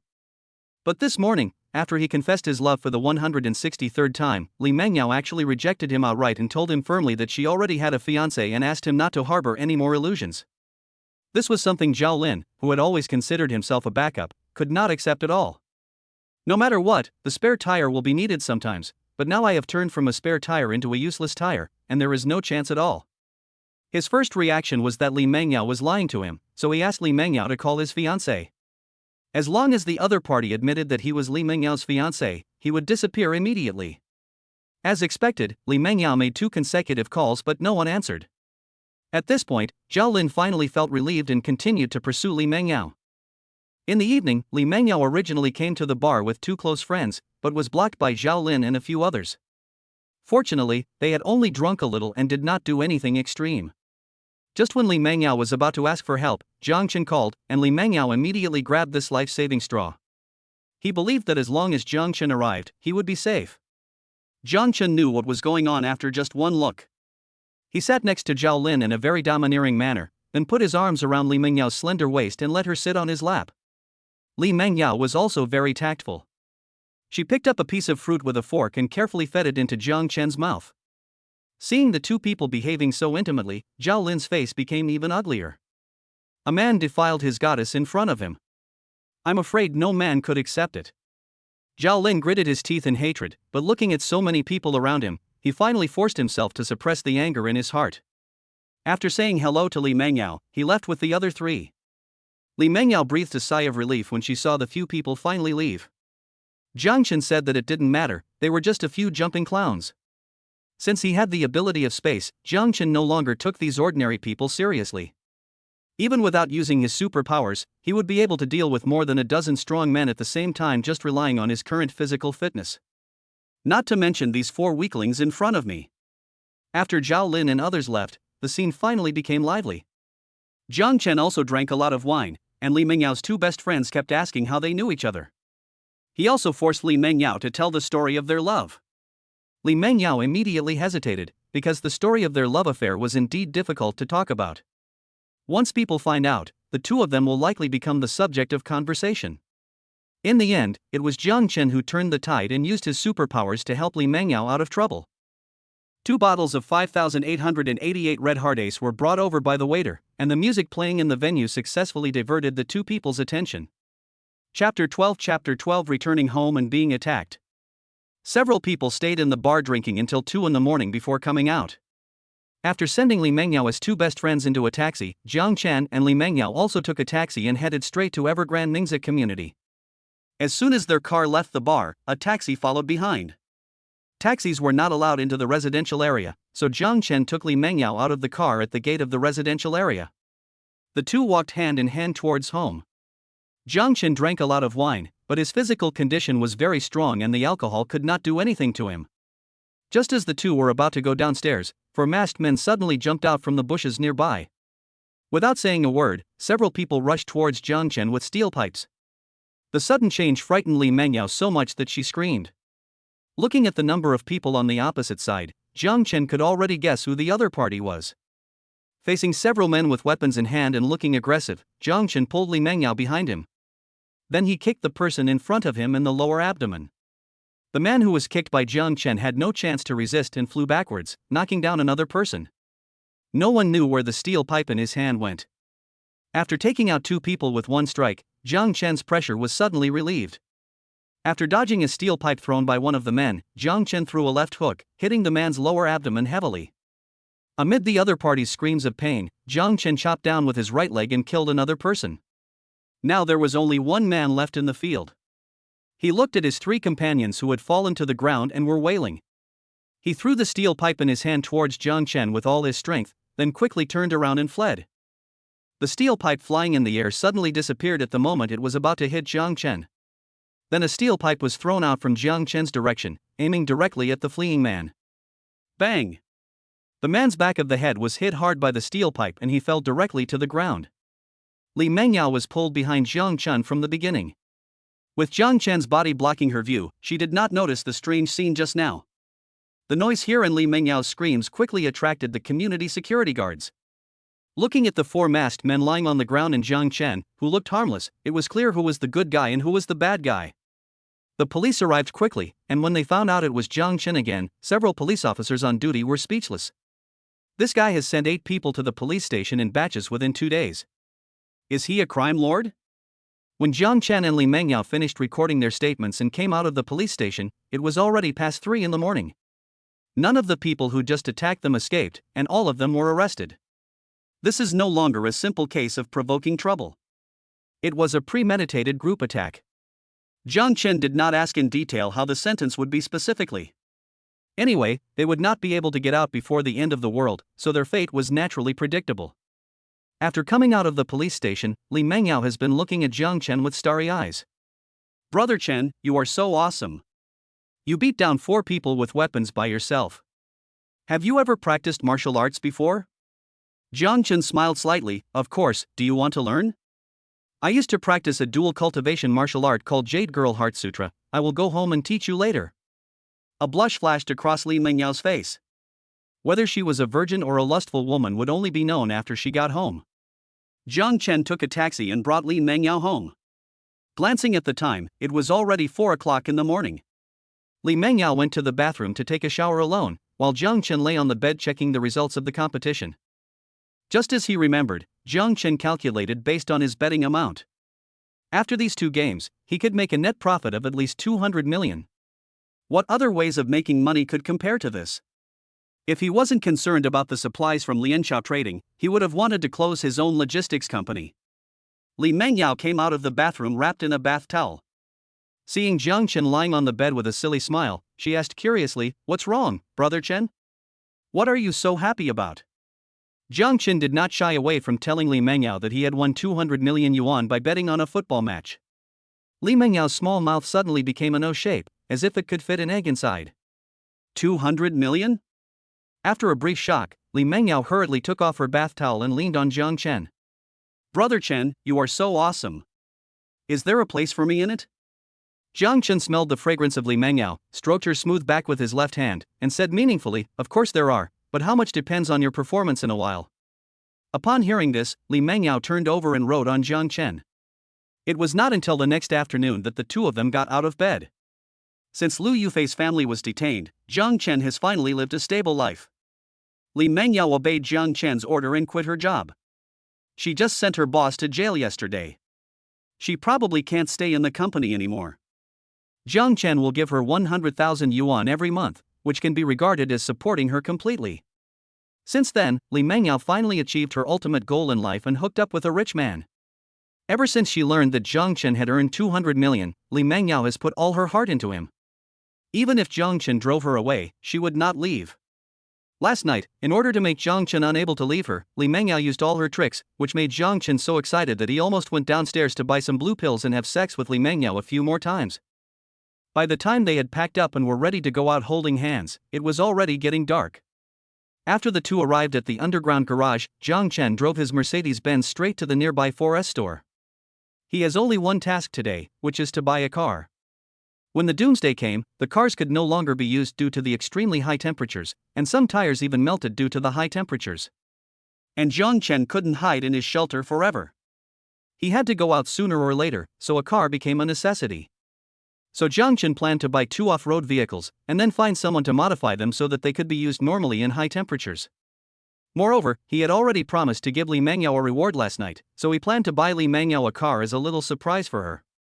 After all, she is your woman, you can't be too stingy. The car slowly stopped at the parking lot of the Mercedes-Benz 4S store. Jang Chen opened the door and got out of the car, then walked towards the store. Li Mengyao, who was standing by, hurriedly stepped forward and held Jang Chen's arm, with her pretty face raised high, like a cheetah protecting its food, declaring her sovereignty to the 2 heavily made-up sales ladies who came towards her. Chapter 13 Buying a car? "Hello sir, what car would you like to see?" A female saleswoman in her 30s stopped Jang Chen. These saleswomen had sharp eyes and could tell at a glance that Jang Chen was the dominant one between the 2. And judging from his clothes and temperament, Jang Chen is also a wealthy man, especially with a beautiful woman by his side. People like this have the highest conversion rate. Let's look at off-road vehicles first, and we want the best performance. Jang Chen thought about it and decided to buy his own off-road vehicle first. This is the real thing. After he decides on his own car, it won't be too late to look at the sedan that Li Mengyao likes. "Yes sir, please follow me." The female salesperson swayed her sexy waist to lead the way for Jang Chen, but Jang Chen turned a blind eye to her. His eyes were completely attracted by the luxury SUVs in the display cabinets. The saleswoman sighed. Her beauty trick always helped her greatly increase the closing rate when selling cars. Many male customers were on the verge of hesitation, but it was because of her selfless dedication that they finally succeeded in the transaction. Although she is good-looking and has a plump figure, she can reach at least 80 points after putting on makeup. But in front of Li Mengyao, her beauty tricks were somewhat ineffective. "Sir, you can take a look at this car, the G-Class from Mercedes-Benz. It completely meets your requirements. It is not only powerful, but also extremely comfortable to drive. The saleswoman was explaining the situation. Jang Chen got in the car and felt it. This was his first time driving an off-road vehicle. The height of nearly 2 meters gives it an extremely wide field of vision. The height of the chassis and the top horsepower also allow this large G to handle most bumpy areas without fear. Jang Chen took the female salesperson and Li Mengyao for a test drive, and the overall feeling was very good. After parking the car, Jang Chen asked about the price. After taking all the expenses into account, a top-of-the-line G-Class would cost about 3.2 million.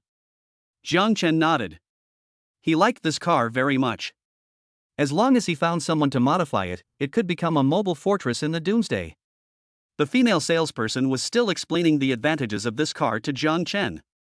As a gold medal salesperson in a 4S store, it is not enough to rely on your looks alone. You must also be familiar with the performance of the vehicles you sell. Jang Chen interrupted the saleswoman's explanation and said directly, "Let's take this car. It's the top model. I want to buy 2 to rotate." "Buying 2 at once?" the saleswoman asked uncertainly. Jang Chen nodded. 2 cars, paid in full. "When can I drive away?" "Oh, okay, come with me to the VIP room to rest for a while, I'll go ask for you." Jang Chen and Li Mengyao followed the female salesperson to the VIP room, where there was a buffet of drinks and pastries, as well as a place to rest. After the female salesperson settled Jang Chen down, she ran to find the manager. Soon, the female salesperson came back quickly with 2 documents in her hands.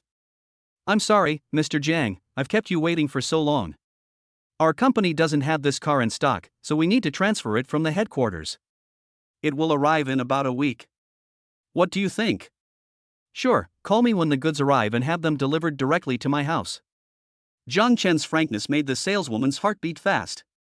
Worried that Jang Chen might go back on his word, she quickly put the documents in her hand on the table. "This is the car purchase contract. You can take a look at it. If there is no problem, sign it and go to the front desk to pay the money." Jang Chen was naturally unaware of the little tricks in the saleswoman's mind. He took the contract, took a look at it, signed it, and then went to the front desk to pay. A total of 6.4 million yuan was used to buy 2 Mercedes-Benz G-Class cars. The saleswoman felt like she was dreaming and couldn't help feeling secretly delighted. She sold 2 Mercedes-Benz G-Class cars in less than an hour. She could get tens of thousands of yuan in commission alone. But soon she couldn't laugh anymore. After paying the money, Jang Chen put his arm around Li Mengyao's shoulders and asked her, "You performed well yesterday. I said I would reward you. Which car do you like? I'll give it to you." "Really?" Li Mengyao's eyes suddenly lit up. Jang Chen said last night that as long as she performed well, he would reward her. She thought Jang Chen had forgotten about it, but she didn't expect that he was waiting for her here. After hearing what Jang Chen said, the saleswoman suddenly felt that her commission of tens of thousands of yuan was not attractive at all. The cheapest car here cost 6 or 700,000 yuan, and the slightly more expensive ones cost more than 1 million yuan. Compared with Li Mengyao, her commission of tens of thousands of yuan is only enough to buy 2 wheels. After some selection, Li Mengyao finally chose a Mercedes-Benz coupe. This car is very good looking and is specially customized for women. The whole set costs 1.2 million, which is much cheaper than Jang Chen's off-road vehicle. Sign the contract and make payment in one go. The car was directly registered under Li Mengyao's name. Looking at the car Jang Chen gave her, Li Mengyao danced with joy and wished she could give birth to a child for Jang Chen on the spot. The female salesperson next to him also kept winking at Jang Chen. Although she is not as pretty as Li Mengyao and is older than her, what if Jang Chen likes her type? You know, many rich men like to look for older mature women after they get tired of playing with young girls. She thinks she can still rank among the mature women. But unfortunately, after Jang Chen paid the money, he took Li Mengyao away from the 4S store without even looking at her, leaving the female salesperson alone in the wind and sighing. Li Mengyao's coupe is the same as Jang Chen's SUV. The staff of the 4S shop will send someone to deliver it to his home in a week. After leaving the 4S store, Jang Chen went straight to the football lottery prize collection center. After buying 3 cars, he only had a few million left in his card. He still had a lot of money to spend, so he had to recover some funds. Fortunately, after the football lottery results came out yesterday, he can go to claim the prize today. Jang Chen asked Li Mengyao to stay in the car, and got out alone. Then he took out an Ultraman mask from the trunk of the car. There was no other way. He had to come again in a few days. It would be bad if someone recognized him. Wearing a mask could always avoid some trouble. Jang Chen took out the original lottery ticket he had bought, and after the staff confirmed that it was correct, he provided his bank account number. He won a total of more than 240 million, but he paid 40 million in taxes alone, and with the donations, Jang Chen got exactly 200 million. As soon as he came out of the award center, Jang Chen was surrounded by a group of people, all of whom asked him if he needed investment or financial management. Jang Chen was going to use the money to buy daily necessities, so he naturally wouldn't waste it on investment and financial management. Chapter 14 Villa Number 1. After finally squeezing through the crowded crowd, Jang Chen ran back to the car as if escaping for his life, took off his Ultraman mask, and drove away from the award center. There was no way. These people were so enthusiastic about their performance that they almost took off the mask on Jang Chen's face.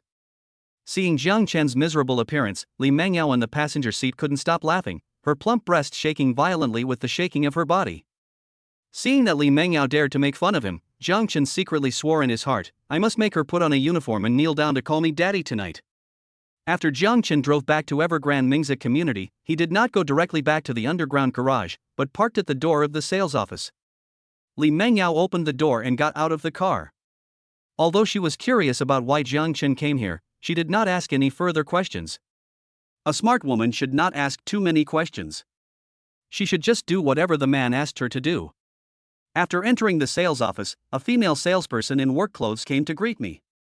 In the vehicle and real estate sales industry, the proportion of women is always higher than that of men, because they are more approachable, especially some beautiful women, who are more suitable for this industry. "Hello, sir. Would you like to see the house? Do you need me to introduce it to you?" The woman smiled sweetly. Jang Chen waved his hand and said, "I am a resident of this community. Are there any villas for sale in our community?" The woman's eyes suddenly lit up. Hongda Mingzi is a relatively high-end residential area in Haijing City, which is divided into villa areas and ordinary residential areas. With a housing price of 80,000 yuan per square meter, anyone who can live in an ordinary house is already a multi-millionaire. And for someone like Jang Chen who comes to inquire about the price of a villa, it is impossible for him to have a net worth of billions. "Sir, there are 2 villas for sale in our community, number 1 and number 7. The building area of number 1 is larger than that of number 7. I will take you to see it later?" The woman's attitude was as enthusiastic as the female saleswoman who sold the car before, but when she saw Li Mengyao next to Jang Chen, she immediately gave up the idea of sacrificing herself. People who can afford villas worth hundreds of millions naturally have no shortage of beautiful women around them. Even if she takes the initiative to throw herself into their arms, others may not necessarily pay attention to her. Jang Chen nodded, and then followed the woman to Villa Number 1 in the community. Villa Number 1 is the most luxurious building in the entire Evergrande Mingzi community. It has a total of 5 floors, 4 above ground and 1 underground. The overall architectural style is European, and each floor has a huge floor-to-ceiling window through which you can see the distant scenery. There is also a small courtyard around the villa, surrounded by a 2-meter-high wall. The entire villa and the yard cover a total area of more than 400 square meters and are priced at 143 million yuan. Hearing this number, Li Mengyao was stunned. She only wanted a betrothal gift of 660,000 yuan at first, but she didn't expect that she would now be able to get access to a villa worth hundreds of millions of yuan. And she is likely to become the hostess of the villa, because judging from Jang Chen's attitude, he is obviously very satisfied with the villa and is likely to buy it. In her heart, she began to be thankful for her previous choice. If she had not acted decisively and agreed to be Jang Chen's woman, how could she have the life she has now? At the same time, she also began to feel sorry for Lu Yufi in the detention center. She had a good hand, but she played it badly. If she came out of the detention center and found out that Jang Chen had become a billionaire, with her personality, she would be furious. Thinking of this, Li Mengyao felt a sense of crisis in her heart. Although her relationship with Jang Chen seemed to be good now, men tend to get tired of the old and love the new. If Jang Chen got tired of her service one day, she might end up like Lu Yufi. She secretly swore in her heart that what belonged to her must not be taken away by others. In order to protect her rights, she was willing to learn the difficult moves in the porn movies.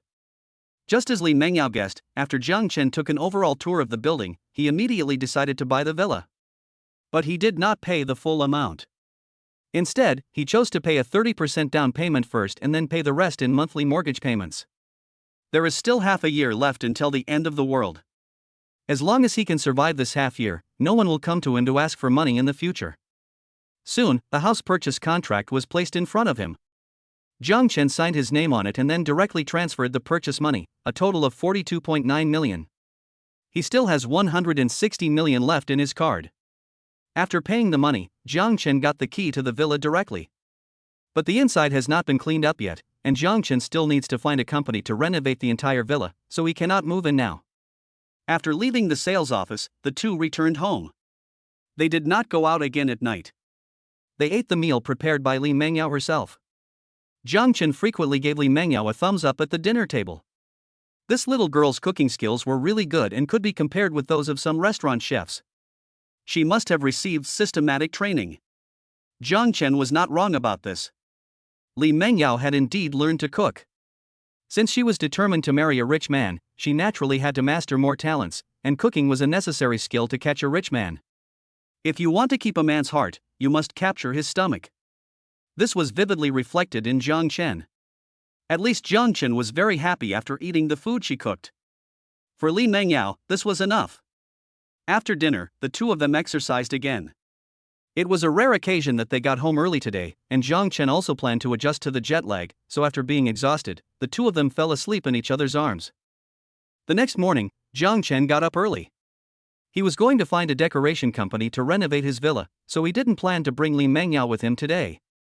He still had some secrets to keep from her. Even though the two had already had in-depth communication after experiencing betrayal in his previous life, Jang Chen now trusted no one but himself. Following the navigation instructions, Jang Chen drove to a stand-alone office building in the suburbs. On the roof of the building stand 4 large gold-plated characters Confronting protection. After Jang Chen parked the car, he walked in quickly. He had already contacted the person in charge of their company yesterday, and came today to formally discuss cooperation. After Jang Chen entered the lobby on the first floor, the receptionist looked at him with a professional smile and asked, "Hello, sir. Who are you looking for?" Jang Chen looked the other person up and down, and immediately felt that this company should be good. After all, the receptionist was so beautiful, so the company's strength must be good. "My last name is Jiang, and I made an appointment with Mr. Sun yesterday," Jang Chen said politely. Chapter 15 Dragon Tank Protection. "Hello, Mr. Jiang. Mr. Sun has already informed us in advance. He is waiting for you in the office. Please follow me." After the young lady finished speaking, she took Jang Chen towards the office. I took the elevator to the 4th floor. The lady at the front desk knocked on the door of the office, and a thick middle-aged voice came from inside. "Come in." The young lady pushed the door open, then made a gesture of invitation to Jang Chen, and only closed the door respectfully after Jang Chen entered. This office is not small, about 70 to 80 square meters. In addition to a desk, there is also a sofa and a set of tea sets on the coffee table. A middle-aged man was sitting in front of the computer looking at the documents in his hands. The man's name is Sun Jun, and he is the general manager of the Confronting Protection branch. As the leading large-scale security company in Longwa, Confronting Protection is involved in a wide range of businesses, from building doomsday fortress shelters to providing security for some celebrities. They are involved in all of them and can be said to be the leading company in this industry. With the development of the times, many wealthy people will have the sudden idea of building doomsday shelters, some to prevent earthquakes, some to prevent tsunamis, and some to prevent nuclear wars. Confronting Protection Company came into being. Their headquarters is in the capital, and this one in Haijing City is just their branch. "You are Mr. Jiang, right? We talked on the phone yesterday. Please take a seat." Sun Jun stood up and shook hands with Jang Chen, and then the two sat on the sofa next to the desk. After exchanging some pleasantries, the two sides got down to business. "I didn't ask clearly on the phone yesterday. I wonder what kind of shelter Mr. Jiang wants to build." Upon hearing this, Jang Chen slowly took out a piece of A4 paper from his pocket, on which were densely written the specific requirements for renovating the shelter. After Sun Jun took the paper from Jang Chen's hand, he slowly began to read it. The more he looked at her, the deeper his frown became. There are dozens of requirements. But in Sun Jun's opinion, only a small part of them are relatively reasonable, and most of the requirements are very strange or even outrageous. For example, one of them is that an icehouse that can go directly from the roof to the basement needs to be built in the middle of the shelter, and this icehouse must be able to diffuse the cold air inside. What is the purpose of this? Are they turning the shelter into a cold storage? Sun Jun naturally wouldn't understand these requirements now, but Jang Chen had his own considerations. When the end of the world comes, the surface temperature of the entire blue planet will reach a terrifying 70 or 80 degrees. At that time, all air conditioners will not work due to the high temperature. Moreover, within a few days, the power system and water system will collapse one after another. Without water and electricity, Jang Chen can only rely on ice to cool down. He took out a design drawing of the ice house and handed it to Sun Jun. He drew it according to his own ideas and the floor plan of Villa Number 1. The ice house can extend from the 4th floor all the way to the underground floor, with a diameter of 2 meters. Jang Chen only needs to go upstairs to fill the ice house with ice cubes, and the cold air attached to the ice cubes can quickly reach all the rooms. In addition, the outer layer of the villa needs to be installed with the latest thermal insulation materials, which not only prevents the hot air from outside from entering, but also prevents the cold air from inside from escaping. In addition to these, the most important thing about a villa is safety, which is also of paramount importance. Jang Chen's expenses in this area are also the highest. All the walls of the villa will be demolished and the latest alloy plates will be installed in the middle. The same goes for the ceiling and floor, with a thickness of at least 20 centimeters.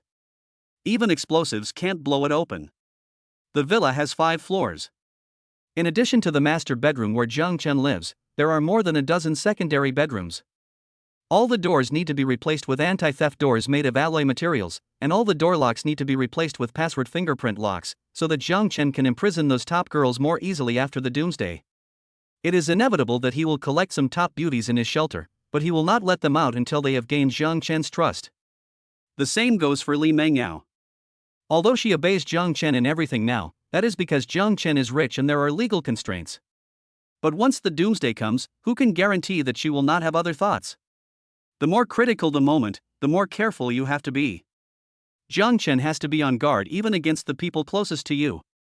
Lust is a sword hanging over one's head. Jang Chen doesn't want the shelter he built with great effort to become someone else's wedding dress because of a woman. After reading all the requirements, Sun Jun was very curious, but he knew better than to ask any further questions. No matter what the customers ask for, they just do it. This is their professional ethics. As for what customers use these things for, it has nothing to do with them, and Sun Jun doesn't want to ask. Sun Jun quickly finished reading dozens of requirements. He put the A4 paper back on the table and said to Jang Chen softly, "Mr. Jiang, our company can meet all these requirements, but the project volume is really large, and many materials need to be imported from abroad. Do you have any requirements for the construction period?" 5 months. Jang Chen stretched out a hand and said firmly. Sun Jun frowned when he heard that the construction period was less than half a year. According to previous construction periods, such a large project would take at least 8 months. It would take a lot of time just to import these high-end materials from abroad and pass customs. It was really hasty to complete it in 5 months. Just when he was about to open his mouth to refuse, Jang Chen spoke again. "I'll pay more. It's a deal." Sun Jun finally couldn't escape the temptation of money. He took out a tablet and began to calculate the approximate cost of construction according to the villa design drawing given by Jang Chen. 10 minutes later, Sun Jun placed the tablet in front of Jang Chen. Jang Chen looked down and saw a number 2 at the front, followed by a long string of zeros. 1, 10, 100, 1000, 10,000, 100,000, 1 million, 10 million, 100 million, 100 million. Wow, it costs 200 million to renovate a shelter, but his villa only cost more than 140 million. This price is just an approximation. The exact price can only be known after their company's engineers go to the villa to measure it in person. After Jang Chen bought the villa, he had more than 100 million left. Fortunately, the payment method for house renovation was the same as buying a house. You only need to pay a 30% deposit in advance, and after they complete the work, you can pay the balance within 3 months after the handover. If within these 3 months you are not satisfied with anything or feel that the house renovation does not meet your requirements, you can raise it and they will make adjustments free of charge until you are satisfied. In this regard, Longting Protection does a good job in after-sales service. Chapter 16 2 billion in hand. I have made an appointment with Sun Jun, and tomorrow morning their company's team of designers and engineers will go to his villa for on-site measurements. Once the specific design drawings and prices come out, Jang Chen can sign the contract and start construction as long as he nods. Jang Chen came out of Sun Jun's office and was in the lobby on the first floor preparing to ask for the contact information of the receptionist. His cell phone suddenly rang. After Jang Chen pressed the answer button, a man's voice came from the inside. "Hello, Mr. Jiang. I am the person in charge of Lianchao trading in Haijing City. My name is Su Li. I heard that you are planning to open a large supermarket. Would you like Lianchao trading to supply you with goods?" When Jang Chen heard this, he immediately perked up and was no longer in the mood to ask for the young lady's contact information. As he walked to his car, he said to the phone, "Yes, I have this plan. As long as you can give me a cheaper price, my logistics company can deliver the goods for you for free." The two chatted on the phone for more than half an hour before finally deciding that Jang Chen's logistics company would deliver goods to supermarkets across the city for free. Lianchao Trading also paid a considerable price for this. All goods were sold at a 10% discount, and Jang Chen only used a deposit of 1 billion to purchase goods worth more than 8 billion. The subsequent balance will be paid in installments. If the goods that need to be delivered to other supermarkets in Haijing City are added, Jang Chen Logistics Company's warehouse will be piled with more than 15 billion pieces of goods. As long as Jang Chen finds the right opportunity and puts all these goods into the alien space in advance when the doomsday is about to begin, not only will he have no worries about food and clothing in this life, but even if he finds 1,000 wives, he will still be able to support them. After reaching a cooperation agreement with Lianchao Trading, Jang Chen finally had a few days of peace. His football lottery results were all announced. This time, Jang Chen changed into a Garfield headgear to collect the prize. After deducting taxes and donations, Jang Chen once again earned 1.9 billion. Together with the previous 200 million, the total was 2.1 billion. The money was enough for him to purchase sufficient supplies. The professional team of Longting Protection Company had already gone to the villa to measure its dimensions, and Sun Jun soon sent him a list of expenses. The total cost of materials plus labor was 237.2 million. After Jang Chen paid the other party a deposit of more than 70 million yuan, they were able to start work. Jang Chen hasn't seen Dong Qianqian and her sister next door these days, and he doesn't know whether they have gone on a long trip or a tour. After not seeing her for a few days, Jang Chen even missed her a little. Dong Qianqian's figure was the best one Jang Chen had ever seen, even Li Mengyao couldn't compare to her. With big breasts and a round butt, she exudes a mature feminine charm. To Jang Chen, such a woman has a fatal attraction to him. Early in the morning, Jang Chen was sleeping soundly with his arms around Li Mengyao's delicate body, when there was a sudden urgent knock on the door outside. Jang Chen put on his slippers and opened the door in a daze. The next second, he immediately became alert. There were 3 people standing neatly outside the door. They were Lu Yufi, Lu Yang, and their father. The only person missing was Lu's mother, because the person who attacked the police officer is probably still in the detention center and it will probably take more than 2 months for her to be released. Jang Chen cursed and said it was bad luck. He had been very busy these past few days and actually forgot that Lu Yufi and the others were going to be released today. He tried to close the door, but was stopped by Lu Yang. "What are you doing? Haven't you been to the police station long enough? Are you looking for trouble again?" Jang Chen looked at Lu Yang, who was blocking the door with his body, and said coldly, "What are you looking for, brother-in-law? We are all family, why would I look for trouble with you?" Lu Yang looked at Jang Chen with a flattering smile. "That's right, Yufei is your fiancé, and you are my approved son-in-law. As long as you two get married, I will be your father." Father Lu on the side also took over the conversation. "Fuck you, you old man, how dare you take advantage of me? I'm your father." Jang Chen was immediately furious when he heard this. He was the one who sent these people in. Now that they came out, not only did they not break up with him, but they all looked like they were bootlickers. There was definitely something fishy going on here. "Jang Chen, we were wrong to smash your door before. I apologize to you on behalf of my whole family. I only have one question for you. Did you really win 2 billion in the lottery?" Lu Yufi looked at Jang Chen and spoke word by word. "So that's how it is." Jang Chen immediately understood. No wonder the whole family ran to his house early in the morning. It turned out that they heard that he had won the lottery. Although he was wearing a hood when he received the prize, he did not conceal his license plate number at all. Naturally, the tabloid reporters would not let go of the fact that one person had raked in more than 2 billion in football betting. After some investigation, Jang Chen was finally exposed by them. In addition, Jang Chen bought a villa worth more than 100 million yuan. Now almost all the owners of the Evergrande Mingzi community know about it. Jang Chen did not deliberately deny this. He earned all the money in a fair and honest way. There was nothing shameful about it.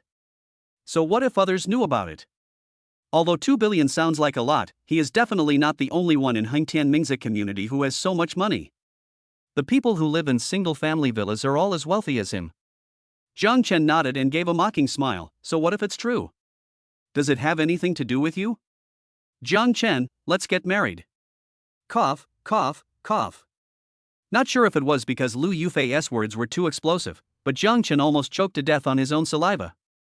What did you say? Say it again. Jang Chen asked in disbelief.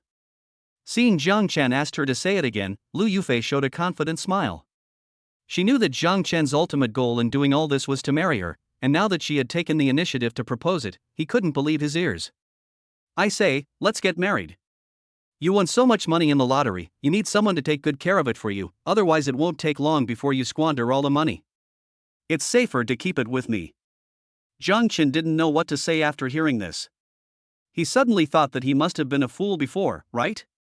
Otherwise, why would he fall for Lu Yufi, such a fool? You actually want to help me manage my money? Are you crazy?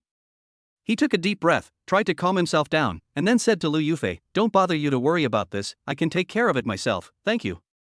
After saying that, he was about to close the door again, but Lu Yang got his big belly stuck in the door, and Jang Chen was helpless for a moment. Chapter 17 The Lu family's 3 members come again.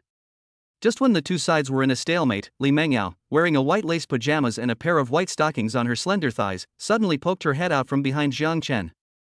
Brother Chen, what's going on outside? This is Jang Chen's rule. Li Mengyao must wear lace underwear at home and silk stockings on her legs. Unless Jang Chen tears them apart himself, she must not take them off. Looking at Li Mengyao, who was wearing such cool clothes, Lu Yang swallowed subconsciously, and even Lu's father behind him had a possessive look in his eyes. It took Lu Yang a second to react. Yao Yao, why are you here? Looking at Lu Yang with a stupid face, Li Mingyao's eyes flashed with disgust. Randomly said coldly, I am Chen's girlfriend, why can't I be here? Lu Yufi looked at Li Mengyao, who suddenly appeared, and said to Jang Chen in disbelief, Jang Chen, I have been with you for such a long time. After you became rich, not only did you not share the money with me, but you even hooked up with my brother's girlfriend behind my back. Are you still a human being? After saying that, she pushed Lu Yang in front of her away and was about to attack Jang Chen, but was hugged tightly by Lu's father. Yufi, calm down. If you start something, you'll be detained again. But how could Lu Yufi care about these things at this time? She only had one thought in her mind, which was to teach Li Mengyao, this vixen, a lesson. Yang, why are you still in a daze? Why don't you take your sister away?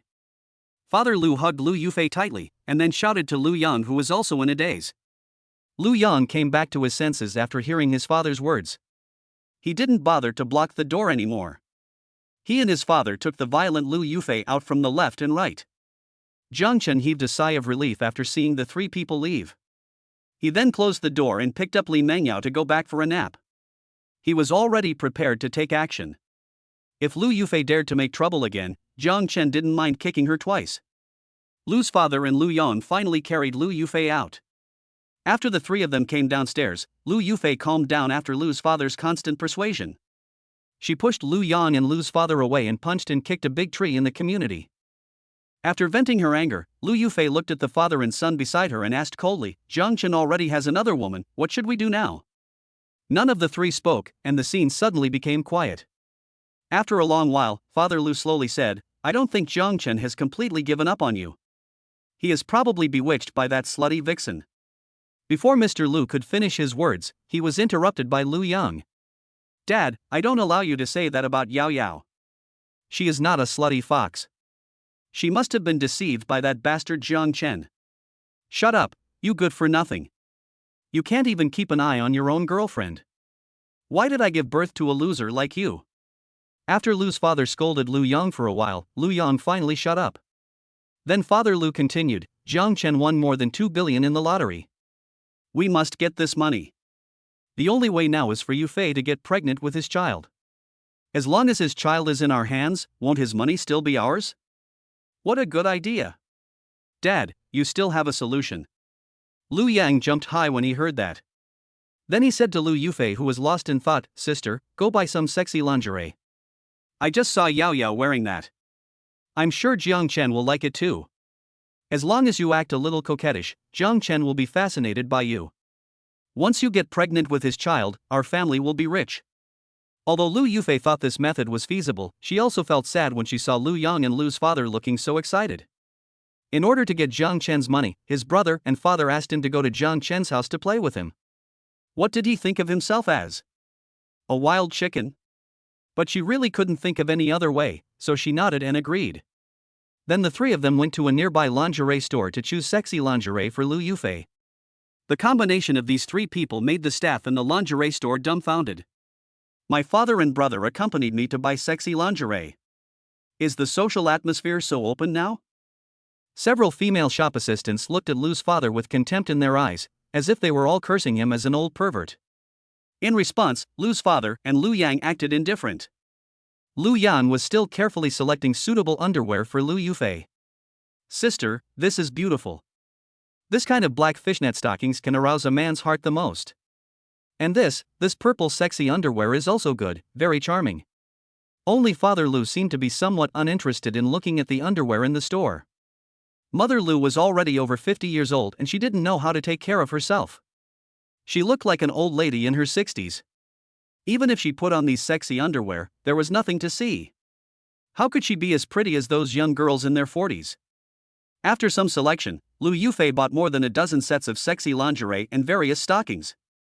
These things are consumables and will most likely be torn after being used once. She can't guarantee that she will win the bid in one go, so of course she has to prepare more. After returning home with 2 large bags of sexy lingerie, Lu Yufi put on the sexiest one in front of the mirror. Looking at herself in the mirror, Lu Yufi finally regained her confidence.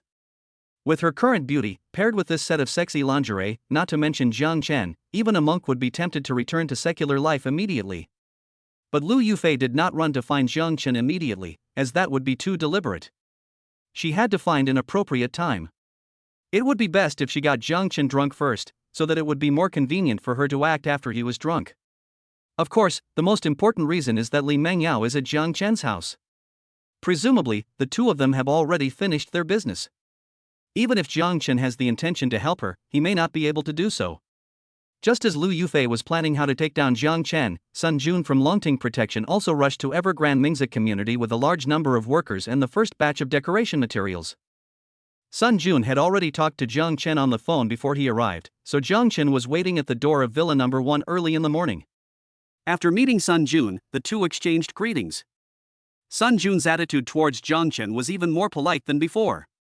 After all, he was a big customer of their company, and there were not many people who were willing to spend more than 200 million to renovate a villa. The performance of their Longting Protection in the High Province branch is not very good. Jang Chen's order is already the largest order they have received in recent years. In order to increase their popularity, Sun Jun has made up his mind that even if it means making less money, he will renovate Jang Chen's villa and make it the golden signboard of their Longting Protection. The workers had already started working, and Jang Chen mysteriously pulled Sun Jun aside. Then he asked him in a very obscure way where he could buy a gun. Chapter 18 Ice Factory. Hearing that Jang Chen wanted to buy a gun, Sun Jun suddenly became nervous. Guns are banned in Long Country, and privately reselling guns and ammunition is a serious violation of the law, and the offender may be sentenced to prison. Sun Jun looked around a bit guiltily, then pulled Jang Chen aside. Did Mr. Jiang offend any enemy? He built a safe house and bought guns? Jang Chen shook his head when he heard what Sun Jun said. I recently made a fortune, and I just like it. Sun Jun finally breathed a sigh of relief. The safe house built by Jang Chen couldn't even be blown up by a bomb, and he still had to buy a gun for self-defense. He thought Jang Chen had offended some dark organization abroad, and the other party sent mercenaries to kill him. I have some sources for guns, but I can only buy some basic police pistols. I can't buy anything else. Jang Chen nodded. It was already very good to be able to buy a pistol. He did not expect to buy submachine guns, grenades, and the like in Longhua. Those were indeed not very realistic. I'll take as many as I can get, especially bullets. Money is not a problem, and you'll get benefits afterwards. Jang Chen said in a low voice. Seeing that Jang Chen had not forgotten his kindness, Sun Jun also smiled. Although he himself did not sell guns, he met many people in the army when he was in the army. One of his comrades started reselling guns after retiring. He just happened to have the other party's contact information. Sun Jun gave the phone number directly to Jang Chen. Although he could get some kickbacks and earn more by acting as a middleman, the risk was too great. Once the police caught him, he might be dragged into the water as well. But if he lets them contact each other directly, the risk Sun Jun needs to bear will be much smaller, and he can shirk responsibility even if something goes wrong. Longting Protection Company still has a lot of connections in High Province, so it should have no problem exonerating itself from this matter. Jang Chen wrote down the other party's phone number and separated from Sun Jun. Then he found a place where there was no one and called the other party directly. The phone rang a few times and then was hung up. Jang Chen smiled and called again. I called 3 or 4 times before the person on the other end of the phone answered. Hello, who is this? A middle-aged man's voice came from the phone. I was introduced by Sun Jun. I heard from Jun that I can buy guns from you? Jang Chen got straight to the point. Sun Jun? I don't know him. Did you call the wrong number? Jang Chen listened to the beep sound coming from the phone without any disappointment on his face, and then called again. When the call was connected, Jang Chen said before the other party could speak, "Don't hang up in a hurry. I'm not a policeman." Sun Jun said that he was your comrade in arms. He gave me your phone number. The person on the phone was silent for 5 seconds, then said, "What kind of gun do you want?" Jang Chen was delighted when he heard this. I want any guns, as long as they are hot weapons. I want whatever you have, all included. The situation is very tense right now, and I don't have much on hand. I only have 2 Type 95 police pistols, a submachine gun, 500 rounds of pistol ammunition, and 2,000 rounds of submachine gun ammunition. Do you want some? Yes, name a price. Jang Chen agreed very readily without bargaining, and made an appointment with the other party to trade tomorrow afternoon. After everything was agreed upon, Jang Chen became idle again. Sun Jun was watching over the villa, so he didn't need to worry about it. Jang Chen immediately took out his mobile phone and started to look up ice factories in Haijing City. If he wanted to live comfortably in the doomsday, he would have to rely on these ice cubes. He soon found a large ice factory on the map. Jang Chen said hello to Sun Jun and drove his Mercedes-Benz towards the factory. The ice factory is not far from his community, only 7 or 8 kilometers away. After Jang Chen parked his car nearby, he quickly found the gate of the ice factory. There are not many ice factories in Haijing City, only 3 in total, but the other 2 are too small and are not within Jang Chen's consideration. This should be considered the largest ice factory in Haijing City. But unlike what he imagined, although the factory building inside looked quite large, it gave people a very deserted feeling, and there was not even a guard at the gate. Has this place closed down? I can't be that unlucky, right? Jang Chen muttered to himself as he walked into the factory. Pushing open an iron door, Jang Chen walked into the ice factory. As soon as he entered the factory, he felt waves of cool air coming from all around him. Before he could go any further inside, he heard a noisy sound coming from the factory area. There were men cursing and the sound of iron rods hitting the ground. Jang Chen was confused. Although he didn't know what happened inside, this ice factory was already the largest one in Haijing City. He had no other choice if he wanted to purchase a large amount of ice. He could only bite the bullet and continue walking inside. After passing a fork in the road, a group of people in the distance finally came into Jang Chen's sight. I saw a dozen thugs armed with steel pipes and machetes, led by a tattooed man, surrounding several people. The moment Jang Chen saw the tattooed man, he was surprised. He was none other than Su Hu, the husband of the top young woman Dong Qianqian, who lived across the street from Jang Chen. Seeing him and a bunch of thugs surrounding people, Jang Chen knew what was going on. This guy who would not do anything without profit could bring people here. He must be here to collect debts. Maybe the person he surrounded was the owner of this ice factory. Jang Chen's arrival also attracted Su Hu's attention. Seeing that it was Jang Chen who lived opposite him, Su Hu was a little surprised.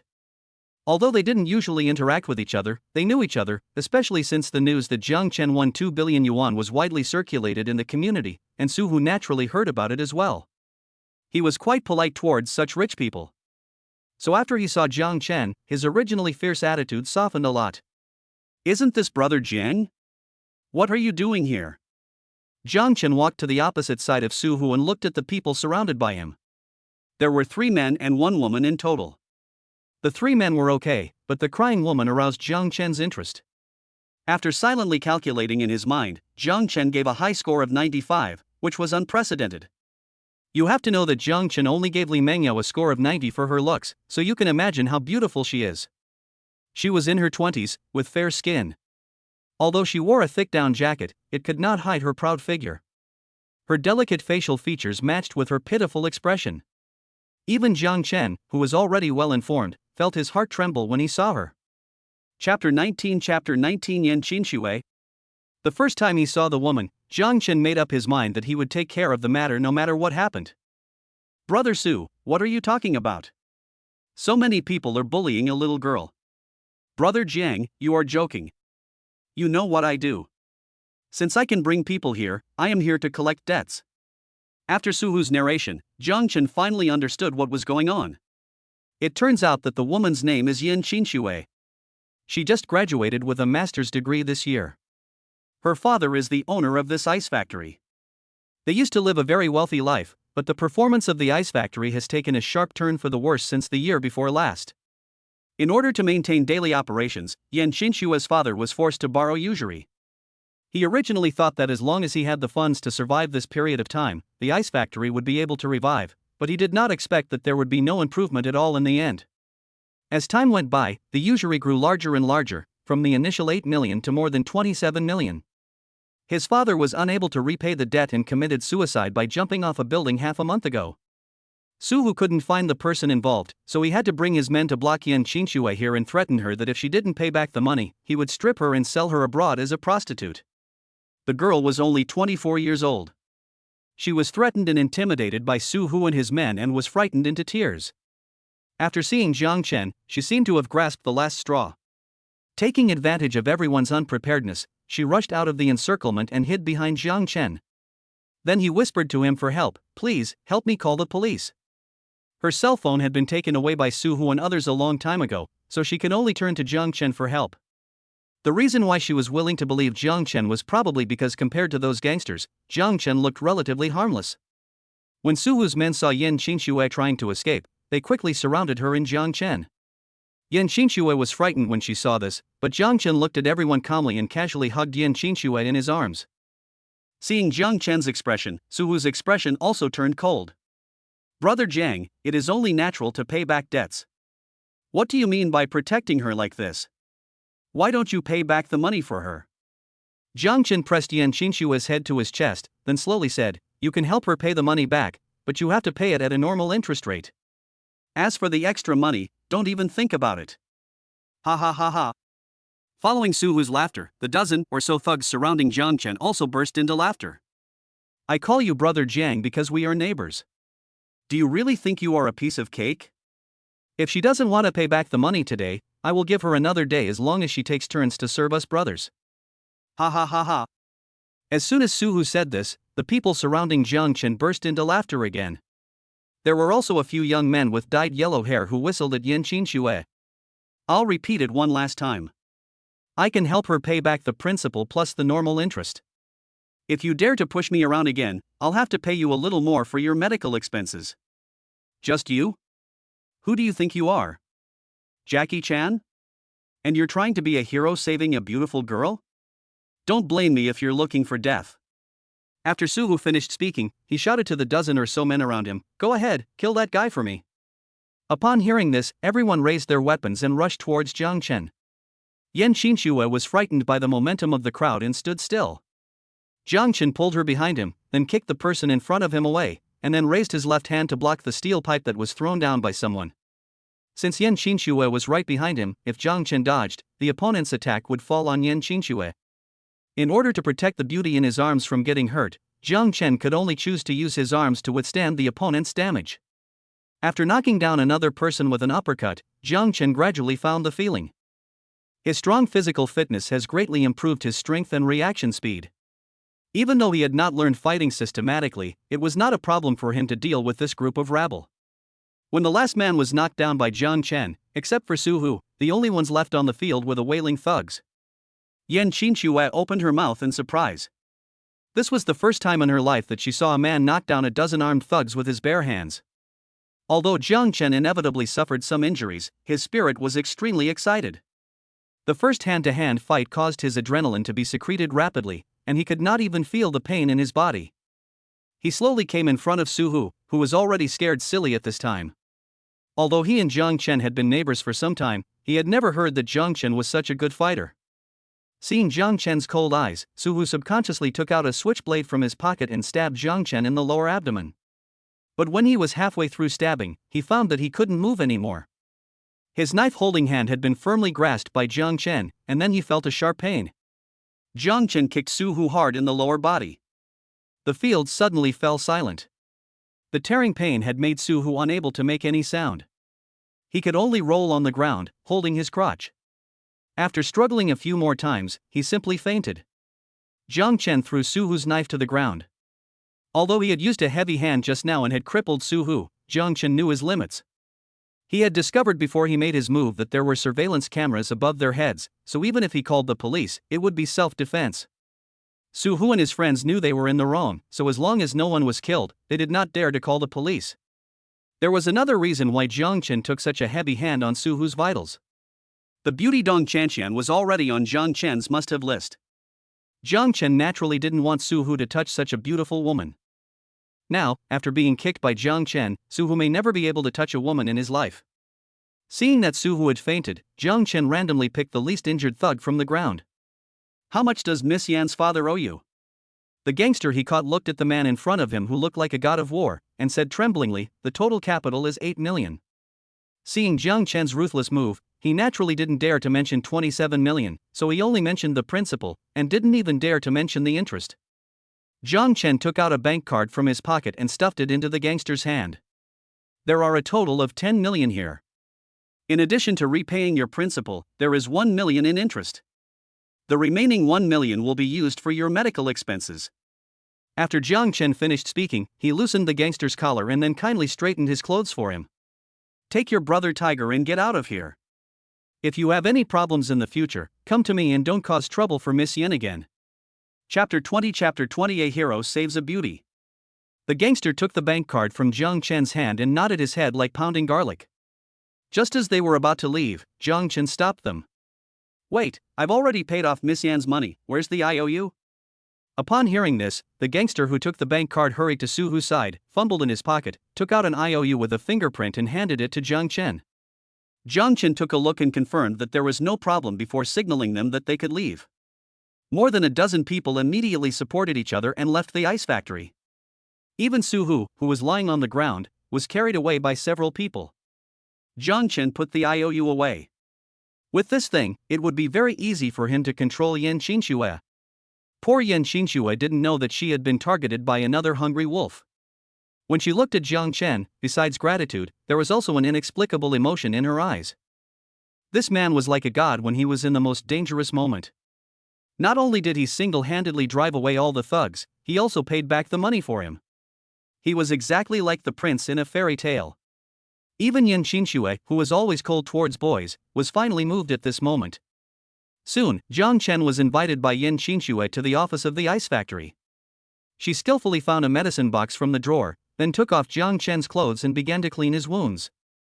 Jang Chen's injuries were minor. Apart from a blow to his back, he only had some scratches on his arms. Yan Qinxue used her cold little hands to apply some ointment on Jang Chen's back, and then bandaged Jang Chen's arm with gauze and tied a cute bow on it. The two chatted while bandaging the wound. "Prevent loss of connection and add WeChat, TXWK, any." Yan Qinxue was very happy to know that Jang Chen came here to buy ice cubes. Although most of the workers in the ice factory have left due to unpaid wages, there is still a large amount of ice piled up in their cold storage that cannot be sold. Yan Qinxue is worried about the sales of these ice cubes. Jang Chen's arrival just solved the urgent problem. "Brother Chen, thank you so much today. If it weren't for you, I don't know what would have happened. I have nothing to repay you. Since you are here to buy ice cubes, you can take whatever you want from the cold storage. It's okay to take all of it. I will find a way to pay you back the remaining money." Jang Chen shook his head upon hearing this. "I came here this time intending to establish long-term cooperation with your ice factory.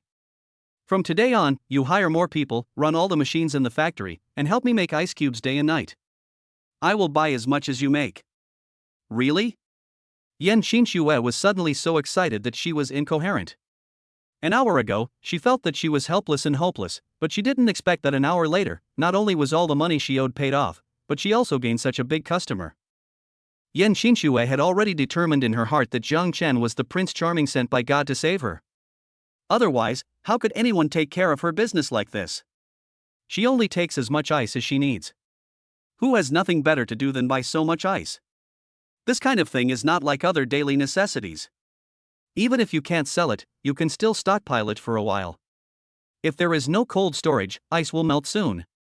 After the two of them discussed it, Yan Xinxue took Jang Chen to visit the ice factory. Especially their cold storage. As Yan Xinxue opened the door, a chill immediately spread out from inside. Jang Chen walked into the cold storage and saw that there were tens of thousands of cubic meters of ice piled up inside, all of which were goods stockpiled in the past 2 years. Moreover, all this ice is edible and can be drunk directly even if it melts into water. Seeing these things, Jang Chen's eyes suddenly lit up. If Yan Xinxue hadn't been here, he would have wanted to put all these ice cubes directly into the alien space. He asked Yan Xinxue for the key to the cold storage and agreed that he would bring people to move the ice away tomorrow. Then Jang Chen left her another 500,000 yuan in startup capital. Yan Xinxue's money has been taken away by Su Hu and his men. If she wants to get the ice factory running again, she has to hire a lot of workers, which costs money. Looking at the bank card that Jang Chen forced upon her, Yan Xinxue's eyes gradually blurred. As the campus belle in the university, Yan Xinxue had never lacked suitors, but ever since something happened in her family. When they learned that her father owed more than 20 million yuan in high-interest loans, all the male classmates who had originally surrounded her disappeared. After seeing the fickleness of the world, Yan Xinxue was particularly grateful to Jang Chen for his timely help. Although they had known each other for a short time, even if Jang Chen proposed to date her now, Yan Xinxue would most likely agree directly. Jang Chen and Yan Xinxue spent the entire afternoon in the ice factory and ordered takeout here in the evening. The two seemed to have endless things to say to each other, and after a day of getting along, they both felt that they had met too late. After it got dark, Jang Chen offered to take Yan Xinxue home. Sitting in Jang Chen's Mercedes, the two headed straight towards the city. Yan Xinxue's home was nearby, and not far from the community where Jang Chen lived. After sending Yan Xinxue home, Jang Chen did not suggest going up to sit with her. The two had just met today. Jang Chen knew in his heart that Yan Xinxue was not that kind of casual person. Even if he shamelessly went up to her, he would not be able to gain any advantage and would easily leave a bad impression on her. After saying good night to each other, Jang Chen did not go home, but drove back to the ice factory. After opening the door of the cold storage with the key, Jang Chen began his work. As he collected pieces of ice into the different space, the cold storage gradually became empty. After working for more than an hour, he finally cleared out tens of thousands of cubic meters of ice, locked the door of the cold storage again, and then went to the monitoring room to delete all the surveillance footage during this period. The secret of his spatial ability must not be leaked out, at least not now. After leaving the ice factory, Jang Chen drove back to Evergrande Ningxia community. Went for a walk around Villa number 1. It is already 9 o'clock in the evening and all the workers here have gone back to rest. Today is the first day of construction, so the progress of the villa is not fast. After Jang Chen finished his inspection, he went straight home. When I opened the door, Li Mengyao was sitting on the sofa watching TV. Seeing Jang Chen coming back, she hurriedly stood up from the sofa, got a pair of slippers for Jang Chen, and then took out a set of clean pajamas and changed them for Jang Chen herself. Jang Chen showed a satisfied smile. Li Mengyao was still very sensible and did not take advantage of her favor to become arrogant. If she relied on his favor to do nothing and just acted like a young lady, Jang Chen would probably give her a good beating. He doesn't keep idle people in his house.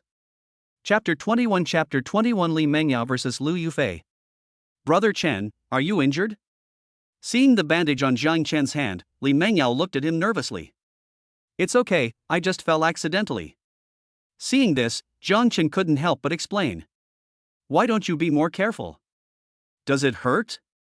Li Mengyao looked at Jang Chen pitifully, tears welling up in her eyes. Although Jang Chen didn't know whether Li Mengyao was sincere, he couldn't help but be touched. At least she gave him enough emotional value. In order to heal Jang Chen's injuries, Li Mengyao gave it her all at night. She had been gritting her teeth and not agreeing to Jang Chen's requests before, but tonight Jang Chen finally succeeded. The next morning, Li Mengyao covered her butt and went to make breakfast for Jang Chen. After Jang Chen finished washing up, he sat on the sofa and watched TV. The morning news was being broadcast, talking about the recent unusual activity of solar flares.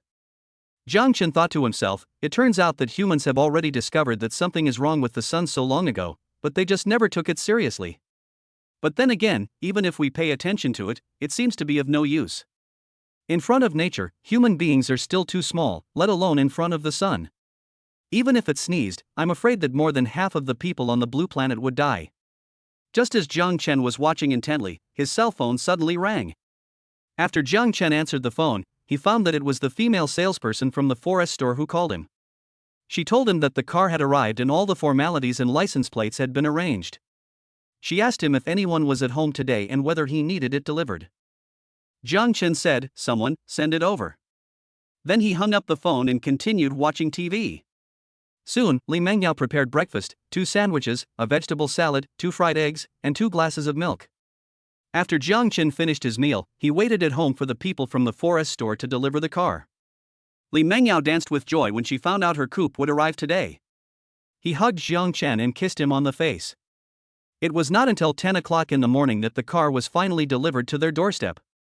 After receiving the call, Jang Chen took Li Mengyao downstairs. When they arrived at the gate of the community, they saw 2 black Mercedes-Benz G-Class and a white Mercedes-Benz coupe parked neatly in the parking space at the gate of the community. A large red flower was tied to the car, and a banner hung next to it that read, "May the 3-pointed star illuminate your future." At this time, a lot of people gathered at the gate of the community to watch the fun and were pointing at the car. When they saw Jang Chen coming out, the female salesperson who had sold the car to Jang Chen before hurried to greet him. She specially prepared this small ceremony. After all, Jang Chen bought a car worth nearly 10 million yuan at one time. In order to give Jang Chen enough face, she even made the banner with her own money. Jang Chen was a little speechless, and then he asked the driver to drive the car into the underground garage. He had rented 5 underground parking spaces in the community specifically for storing vehicles. The underground garages in the community are all interconnected. Even if he moves to Villa number 1, he can directly enter the underground garage through the basement floor. Just as the car was about to start, Lu Yufi's family also heard the news and appeared at the gate of the community. Looking at the majestic black G-Class, Lu Yan was drooling. He pulled Lu Yufi's arm and said, "Sister, why don't you go find Jang Chen? That G-Class is so cool, I want one too. Go get Jang Chen and ask him to give me one." He actually bought 2 identical cars. He really has too much money to burn. He must be crazy. Yufi, Yang Yang is right. Whether our family can rise to prominence depends on you. As long as you are willing to make some sacrifices, we can get more money than we can spend in our lifetime. You don't want us to sleep on the streets, do you? Lu's father also joined in and joined forces with Lu Yan to put pressure on Lu Yufi. Lu Yufi nodded, and then said, "Okay, I got it, I'll go now." After Lu Yufi finished speaking, she walked towards Jang Chen in her high heels. She had already worn the underwear she bought. In order to deal with emergencies, she had been wearing the sexy underwear she had just bought these days. It is to be ready to devote oneself at any time. After coming to Jang Chen, Lu Yufi deliberately imitated Li Mengyao and said in a coquettish voice, "Husband, why didn't you tell me when you bought a new car?" When Jang Chen heard Lu Yufi's voice, he suddenly felt a cool breeze blowing behind him, and goosebumps appeared all over his body. He turned around and looked at Lu Yufi, and said coldly, "What does my buying a car have to do with you? Do I need to report it to you? Also, just call me Jang Chen." Lu Yufi felt aggrieved when she heard Jang Chen's cold words. She was willing to sacrifice her body to get his money, but Jang Chen remained indifferent. He is indeed a scumbag. But when she thought of Jang Chen's current wealth, she quickly cheered up. Lu Yufi lifted her hair, then leaned against Jang Chen's G-shirt, deliberately showing her long legs in black stockings in front of Jang Chen. "Brother Chen, I didn't let you touch me before because I wanted to save my most precious thing for our wedding night, but I've thought about it these past few days. Since my heart already belongs to you, then I should belong to you as well." Jang Chen raised his eyebrows when he heard this. "So? You want to let me play with you for free?" Lu Yufi felt uncomfortable listening to Jang Chen's vulgar remarks, but she still gritted her teeth and said, "Yes, I'll let you play for free." After saying this, she completely let go. Do you want to do it or not? You can do whatever you want. You don't have to treat me as a human being. Jang Chen didn't expect Lu Yufi to have such a strong taste. He thought she was a chaste and loyal woman in his previous life. Before Jang Chen could say anything, Li Mengyao couldn't help herself. She didn't expect that the competition for the position of Jang Chen's woman would be so cruel. In order to maintain her position, she had to stand up. Big sister, can you please have some shame? How dare you blatantly pimp in broad daylight? You slutty fox, who are you calling a pimp? Lu Yufi was immediately furious upon hearing this, but because Jang Chen was present, in order not to destroy her image as a lady in his mind, Lu Yufi did not take direct action. I'll blame anyone who's a pimp. Some people really take it for granted. Oh, by the way, I almost forgot to thank Brother Chen for buying me a car. He spent more than 1 million yuan. I must perform well tonight to enhance Brother Chen's driving pleasure. You little slut, you are so shameless. Lu Yufi was so confused by Li Mengyao's repeated words that she became incoherent. Jang Chen, who was standing aside, was stunned. The war between women was even more brutal than that between men in some ways. Chapter 22 Guns in Hand. Li Mengyao usually looks weak and speaks in a coquettish voice, which can easily arouse men's desire to protect her. But Jang Chen didn't expect that she had such a side. In order to maintain her position, she risked everything. Seeing the two women arguing for him with red faces, Jang Chen naturally stood on Li Mengyao's side. He waved his hand and said to Lu Yufi, I have a girlfriend. If you feel lonely, go find a cucumber by yourself. Bye. After saying that, Jang Chen ignored Lu Yufi's angry look, took Li Mengyao's hand and walked towards the community. Lu Yufi looked at the two people's backs as they left, feeling extremely angry. Li Mengyao's position should have originally belonged to her. When Lu Yufi thought of the money Jang Chen gave to Li Mengyao and the car worth more than 1 million yuan, she felt jealous. During the time in the detention center, she also thought about it carefully. Jang Chen had obviously been obedient to her before, so why did his attitude suddenly take a turn for the worse? After her analysis, she found that Jang Chen's attitude took a 180-degree turn after she proposed to buy a house for her brother. Thinking of this, she looked at Lu Yan with eyes full of blame. If it wasn't for buying a house for my younger brother, I would be driving a luxury car and living in a villa now. After being rejected by Jang Chen, Li Yufi also understood that if she wanted to win Jang Chen over, she must find a chance to be alone with him, and she must not let that bitch Li Mengyao be present. Lu Yufi stomped her feet hard, then ignored Lu Yang and Lu's father behind her and walked home in a huff. In order to regain Jang Chen's favor, Lu Yufi has resigned from the company and is concentrating on hooking up with rich men. Otherwise, how would she have the time to hang around Jang Chen? Jang Chen brought Li Mengyao to the underground garage. Looking at the 3 Mercedes-Benz cars neatly parked in the parking spaces, Li Mengyao happily sat in one of them. She was going shopping with her girlfriends today, and this was a good opportunity to show off the car Jang Chen bought for her. After waving goodbye to Jang Chen, Li Mengyao stepped on the accelerator and left the underground garage. Jang Chen watched Li Mengyao leave, then turned around and got into the car. He had just talked to the gun seller on the phone and could now go and make the deal. Jang Chen drove his G-Class to a high-end gym in Haijing City. He took out a bag from the alien space and held it in his hand. After opening a cabinet, Jang Chen put the bag in his hand directly into it, locked the door, secretly put the key on the top layer of the cabinet, and then sent the cabinet number to the person who sold the gun by text message. After doing all this, Jang Chen wandered around in the gym for a while and tested his physical strength. He found that his strength had greatly improved compared to before. He can even lift a barbell weighing 300 or 400 pounds with ease. If he wasn't worried about attracting other people's attention, he would want to test his limits. Half an hour later, Jang Chen received a text message with only a period on it. Jang Chen stretched his muscles and then walked towards the cabinet. The key was still on the cabinet. After unlocking it, the bag Jang Chen had put inside was gone, replaced by a huge black canvas bag. Jang Chen waved his right hand and put the canvas bag directly into the different space. This was a changing room, so there was no need to worry about being captured by surveillance cameras. After leaving the gym, Jang Chen drove directly to the outskirts of Haijing City. After finding an uninhabited place, Jang Chen took out the canvas bag. Jang Chen unzipped the bag, fumbled around inside and took out a submachine gun.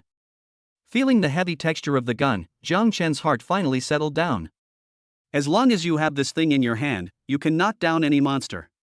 Jang Chen found a lot of bullets and 2 Type 95 pistols inside. Although he has never fired a gun, the boys in Longhua all have some knowledge about guns. After exploring for a while, Jang Chen was able to use it proficiently. After filling the gun with bullets, Jang Chen took out a few bottles from the alien space and placed them 10 meters away. It was his first time firing a gun, so he was inevitably a little nervous. Jang Chen held the pistol tightly with both hands and pulled the trigger at the bottle 10 meters away. With a gunshot, several bottles in the distance did not move at all. After firing 5 or 6 more shots, Jang Chen finally broke one. He cursed inwardly. The actual operation is really different from what I saw in the movies. I can't even hit the target 100% of the time at a distance of only 10 meters. Jang Chen continued to practice for a while, trying both pistols and firing a burst of bullets from the submachine gun. After firing more than 100 bullets, Jang Chen finally became more accurate. The hit rate for hitting bottles within 10 meters is 80%, and the hit rate within 20 meters can reach 50%. If it is a larger object, such as a person, he can hit it more accurately. After reloading the gun, Jang Chen put it away. He didn't have many bullets and couldn't waste them all on practice. He could only practice again in actual combat. Jang Chen spent more than 100,000 yuan to buy this batch of guns. In addition to the money for the guns and bullets, he also gave Sun Jun a red envelope of 30,000 yuan, which was considered his agency fee. After getting the gun, Jang Chen walked with the wind. Just as she was driving home, she suddenly received a call from Yan Qinxue. She sounded shocked on the phone. "Brother Chen, have you moved all the ice in the cold storage?" Jang Chen smiled and said, "Yes, I sent someone to move it away overnight." After hearing this, Yan Qinxue's tone gradually slowed down. "That's tens of thousands of cubic meters of ice. How much work would it take to move it all?" But the facts were in front of them, and since Jang Chen said he did it, Yan Qinxue had no choice but to believe it. She had been recruiting in major labor markets all morning and only now had time to return to the ice factory. Unexpectedly, when she arrived at the cold storage, she was surprised to find that all the goods inside were gone, which scared her. Now that all the staff have been recruited, the ice plant can start operations immediately. Upon hearing this, Jang Chen turned the steering wheel and did not choose to go home, but drove towards the ice factory. He hadn't seen Yan Qinxue for a day and a night, and he felt a little itchy in his heart. When we arrived at the ice factory, quite a few people had already gathered there, about 50 or 60 of them. Among them, only a dozen or so were old employees of the ice factory, and the rest were newly recruited. Yan Qinxue arranged for the old employees to guide them so that they could get started on the work as soon as possible. Seeing Yan Qinxue busy, Jang Chen raised her rank in his heart. This girl has some abilities. It's not easy for her to take on such a big responsibility on her own after just graduating with a master's degree without any help from others. Chapter 23 being pushed down. After discovering Jang Chen coming, Yan Qinxue hurried to greet him. "Brother Chen, I have already found the staff. They will be able to start work right away after a simple training." Jang Chen nodded, stroked her hair lovingly, and praised, "Well done." Yan Qinxue was still a little uncomfortable with this kind of intimate behavior, and her little face turned red instantly. Jang Chen was stunned for a moment. Yan Qinxue's shy look coupled with her amazing looks was already over 95 points. Even many first-line actresses would be instantly overshadowed if they didn't have the aura of a star when standing next to Yan Qinxue. It was now lunchtime, and Jang Chen directly invited Yan Qinxue. "Are you free tonight? Do you want to have dinner together?" Yan Qinxue was still immersed in the head patting just now. She came back to her senses after hearing Jang Chen's words. Then she nodded shyly and said softly, "Okay." The two walked side by side out of the ice factory, and Jang Chen glanced at Yan Qinxue next to him. She had dressed up deliberately today. Even though the temperature in the ice factory was very low, she only wore a white dress and light makeup on her face, like a little princess. Waves of girlish fragrance kept coming from her body into Jang Chen's nose. As they walked, Jang Chen slowly pulled her hand. Jang Chen could feel that Yan Qinxue trembled at the moment their bodies touched, but she did not resist, but let Jang Chen hold her hand willingly. Sitting in Jang Chen's G-class, Yan Qinxue looked around. "Is this the new car you just bought?" Jang Chen nodded. "The Forest store just delivered it this morning." Yan Qinxue said oh and didn't ask any more questions. The car continued driving and soon arrived at the 5-star hotel that Jang Chen often visited before. After Jang Chen stopped the car, he took Yan Qinxue's hand and walked inside. The lobby manager came over to greet Jang Chen immediately after seeing him, but when he saw Yan Qingxue next to him, he thought to himself, fuck, another one? It's great to be rich. After the two sat down, Jang Chen skillfully ordered a few special dishes, and then handed the menu to Yan Qingxue. After ordering, the two continued chatting. Soon, the dishes they ordered arrived, and Jang Chen also ordered 2 bottles of red wine. After drinking a bottle of red wine, Yan Qingxue finally opened her heart to Jang Chen under the stimulation of alcohol. She began to cry and tell about her experiences during this period. Ever since her father jumped off the building, she had to support the entire ice factory by herself. The pressure was too great. If Jang Chen had not suddenly appeared, she didn't know what would have happened. Jang Chen could only comfort her as he listened to her experience. As Yan Qingxue became more and more excited, she finally stood up under the influence of alcohol, walked to Jang Chen and sat on his lap. She held his head and kissed him. After a long time, the two of them separated their lips, panting.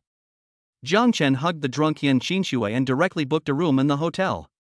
After entering the room, Jang Chen had just locked the door when Yan Qingxue came up to him. After another verbal battle, Jang Chen was pushed directly onto the bed by Yan Qingxue. This was the first time Jang Chen was pushed down by a woman in his life. He closed his eyes and endured it silently.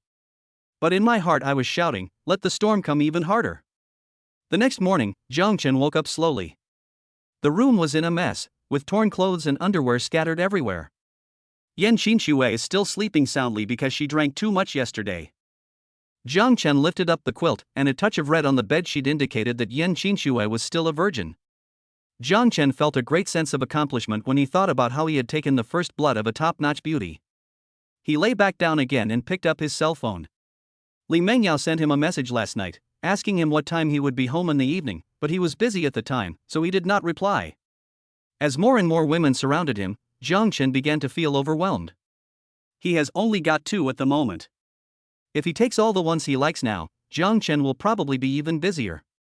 More than half an hour later, Yan Qingxue slowly woke up. Looking at Jang Chen beside her in the mess in the room, her pretty face turned red with shame and she quickly lifted the quilt and covered her head with it. No matter what Jang Chen said, she refused to come out. Looking at the shy Yan Qingxue in the bed, Jang Chen thought of her unrestrained behavior last night. Jang Chen almost doubted whether this was the same person. I silently swore in my heart that I would never let her drink again, otherwise my body would not be able to take it. After Jang Chen made a series of promises, Yan Qingxue finally poked her head out from under the quilt.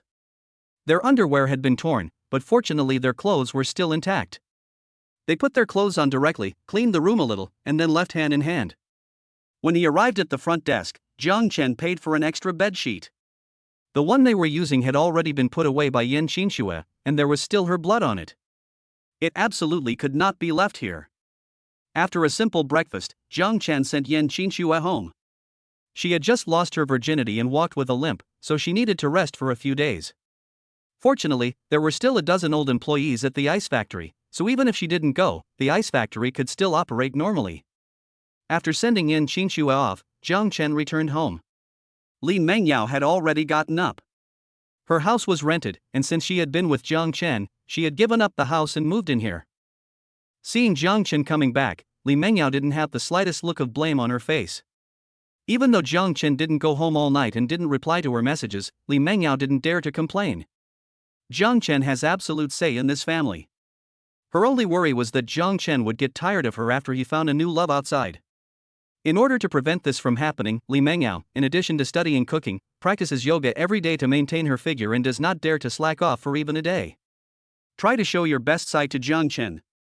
After resting at home for a morning, Jang Chen planned to go to the logistics company. The goods he had ordered from Lianchao Trading would be shipped today, so he had to go and see it in person. And starting from tomorrow, his logistics company will officially start shipping goods to major supermarkets in Haijing City. He has also rented a factory next to the logistics company as a temporary warehouse to store these materials. Seeing that Li Mengyao was bored, Jang Chen simply took her along. Li Mengyao was of course willing to do so. Being able to spend more time with Jang Chen would naturally help enhance their relationship. She didn't want Jang Chen to treat her as a tool for his sexual gratification and only think of her when he needed her. Chapter 24 Safe House Completion. Jang Chen drove his own G-Class with Li Mengyao sitting on the passenger seat and headed straight for the logistics company. the car slowly stopped at the door. The staff from Lianchao Trading had arrived and were meeting with the person in charge of the logistics company. Jang Chen looked at the list of items in his hand. The items in it were indeed comprehensive. Thousands of goods were listed in a very eloquent manner, including everything from food, clothing, and daily necessities. He has signed a contract with the person in charge of Lianchao Trading and has paid a deposit of 1 billion yuan. Their goods will be delivered in batches in the future, and Jang Chen only needs to find a reliable person to arrange for the receipt of the goods. At the same time, the goods shipped to several other large supermarkets in Haijing City have also arrived. All Jang Chen needs to do is send someone to deliver all these things. Now there is still nearly half a year until the end of the world. Jang Chen dare not embezzle. He plans to stockpile a batch of goods before the end of the world.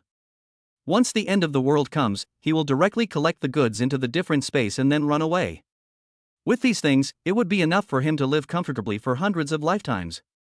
Just as Jang Chen was thinking about who to arrange to pick up the goods, he suddenly saw Li Mengyao next to him. If he were to say who he trusted the most now, this girl would definitely be on the list. After all, since he was reborn, the two of them had had countless in-depth communications, and Jang Chen could be said to have a very thorough understanding of her. Yao Yao, shall I arrange a job for you? Li Mengyao was stunned when she heard this, and asked in confusion, what kind of job is this? Jang Chen pointed at several large trucks in the distance and said to Li Mengyao, I plan to open a large supermarket in Haijing City, so I ordered 8 billion worth of goods from Lianchao Trading. But now I need to find someone I trust the most to help me receive them, and I thought of you first. Hearing this, Li Mengyao said with a look of surprise, okay, you are my husband, and opening a supermarket is also our family business, so of course I should help. Li Mengyao readily agreed to the job that Jang Chen assigned to her. She was so happy that Jang Chen trusted her so much, so how could she possibly refuse? Seeing that Li Mengyao was so sensible, Jang Chen hugged her and kissed her little face. Don't worry, it won't take long, just a few months at most. I won't let you work in vain. After this job is done, I will give you this house we live in now. It's worth more than 10 million yuan. After hearing Jang Chen's words, Li Mengyao was immediately filled with motivation and repeatedly assured Jang Chen that she would be able to do the job well. With Li Mengyao watching here, Jang Chen can rest assured. He only needs to let these workers take a day off every week, and then take the opportunity to receive the goods into the alien space. As the days passed, Jang Chen had his 2 G-class cars refitted by someone. The whole thing is designed to be bulletproof, and uses cold insulating and heat insulating materials. Even if the temperature outside is very high, there is no need to worry about the engine breaking down. Even the tires are specially made. Not to mention high temperatures, even if they are burned directly with fire, there will be no tire blowout. Jang Chen goes to and from work every day. Occasionally he goes to the logistics company to collect a batch of supplies, and also goes to Yan Qinshua's ice factory to collect ice cubes. In addition, he also purchased a lot of beef, mutton, pork, chicken, and fish, all of which were freshly slaughtered. At the same time, there is a large amount of drinking water. Jang Chen directly spent a huge amount of money to contract a water plant. Bottled mineral water has piled up into several mountains in his alien space, which is enough for at least 10,000 people to drink for 100 years. I also bought a lot of food, vegetables, and fruits. These things are relatively cheap now, but they will become treasures after the end of the world. Jang Chen counts the days until the end of the world every day. Time flies and it is already March, and there is only 1 week left until the end of the world. During this period, Lu Yufi came to see him several times, especially when Li Mengyao was away, and even tried to force Jang Chen. But he threw it out directly. Although Lu Yufi was pretty and came to him on her own initiative, it would be useless even if Jang Chen played with her, but he still did not choose to make a move on Lu Yufi. Because he has been too busy recently. Li Mengyao at home wants it every night, and Yan Qinshu outside has an even stronger desire after having just tasted a man. Jang Chen was almost drained by the two of them, so he had no interest in Li Yufi, who was inferior in figure and appearance. Wouldn't it be better to vent that energy directly on the other two women? Jang Chen put the last batch of goods from Lianchao Trading into the different space. This was the last batch of goods he collected. At the same time, the logistics company's warehouse is piled with goods worth more than 2 billion yuan, which need to be transported to other supermarkets. However, they were temporarily withheld by Jang Chen. The end of the world would come in a few days, so there was naturally no need to send these goods out. After a period of renovation, his villa was finally completed. From the outside, it was not much different from before, but the inside had been completely turned upside down. Sun Jun from Longting Protection called Jang Chen early in the morning, wanting him to come and inspect the house. When Jang Chen arrived, Sun Jun was already waiting at the door. Seeing Jang Chen arriving, Sun Jun hurried to meet him. "Mr. Jiang, your villa has been completely renovated. Come with me to take a look." Jang Chen nodded and followed Sun Jun. Outside the villa is a nearly 3-meter-high wall with a high-voltage power grid on top. The front door was also replaced with an alloy one, and there is a surveillance camera at the door, which allows the power grid and the door lock to be controlled from inside the house. The gate of the villa is much more exaggerated than the gate on the wall. The door is made of a 30-centimeter thick alloy and has triple protections for fingerprints, facial recognition, and sockets. If any one of them is missing, the door cannot be opened. The entire villa is made of alloy plates more than 10 centimeters thick. This alloy plate is the latest technology and is 10 times harder than steel. Even a missile cannot blow it open. The latest thermal insulation material is added inside to prevent the outside temperature from coming in and prevent the inside temperature from spreading out. According to Jang Chen's idea, an ice room was built in the middle of the villa. Jang Chen only needed to pour ice cubes in from upstairs to cool down the entire villa. At the same time, the insulation material on the outside can also ensure that the indoor temperature will not spread out so quickly, so the ice will not melt so easily. At the same time, the water melted from the ice will automatically flow back into the water tank of the villa to ensure their daily water supply. Chapter 25 The end is coming. Jang Chen walked around from the first floor to the fourth floor, then ran to the basement to take a look. Overall, he was very satisfied. The villa is equipped with 2 high-power diesel generators, and now it can survive completely independently from the outside world. All the floor-to-ceiling windows outside have been replaced with bulletproof glass, which is extremely hard. Moreover, the windows are single-sided, so no matter how glaring the sunlight outside is, looking out from the room will neither affect the lighting nor cause any discomfort to the eyes. The basement is not small in size and was divided into several independent rooms by Sun Jun. All the sundries such as water tanks and generators were installed in these rooms.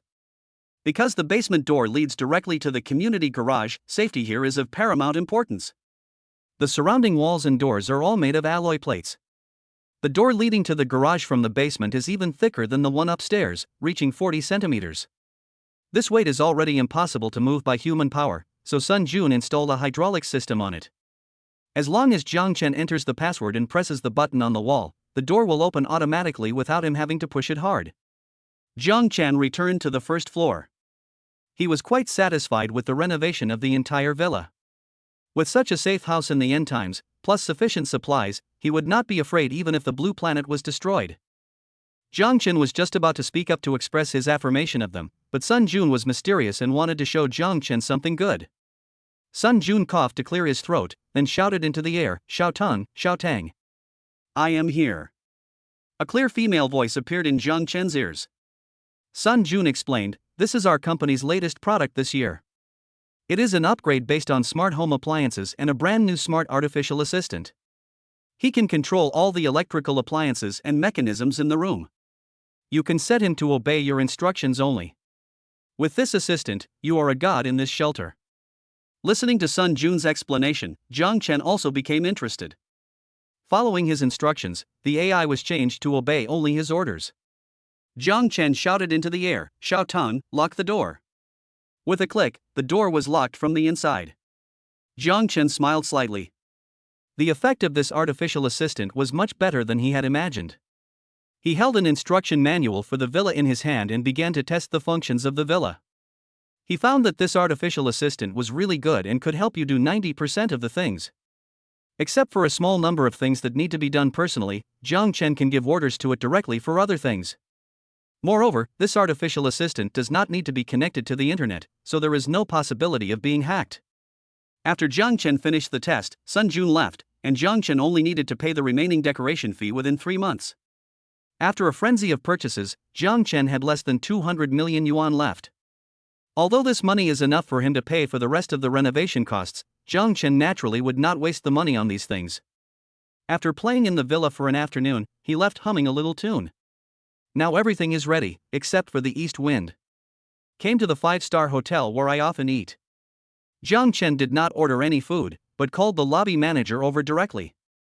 Jang Chen is a regular customer here, and the manager greeted him warmly as soon as he saw him. After a few pleasantries, Jang Chen expressed his idea of booking a banquet. At first, the lobby manager was a little skeptical. After all, there were many people who came to their hotel to book banquets. But after hearing the quantity Jang Chen needed, the manager was still shocked. "You mean, you plan to order a banquet worth 100 million yuan at one time?" The manager couldn't believe his ears, as he had never seen anyone ordering a banquet for billions of dollars. Jang Chen nodded. "Each table costs 10,000. I want to order 10,000 tables. When can it be ready?" The manager was a little hesitant, as their hotel had never received such a large order before. And he still felt in his heart that Jang Chen was making fun of him.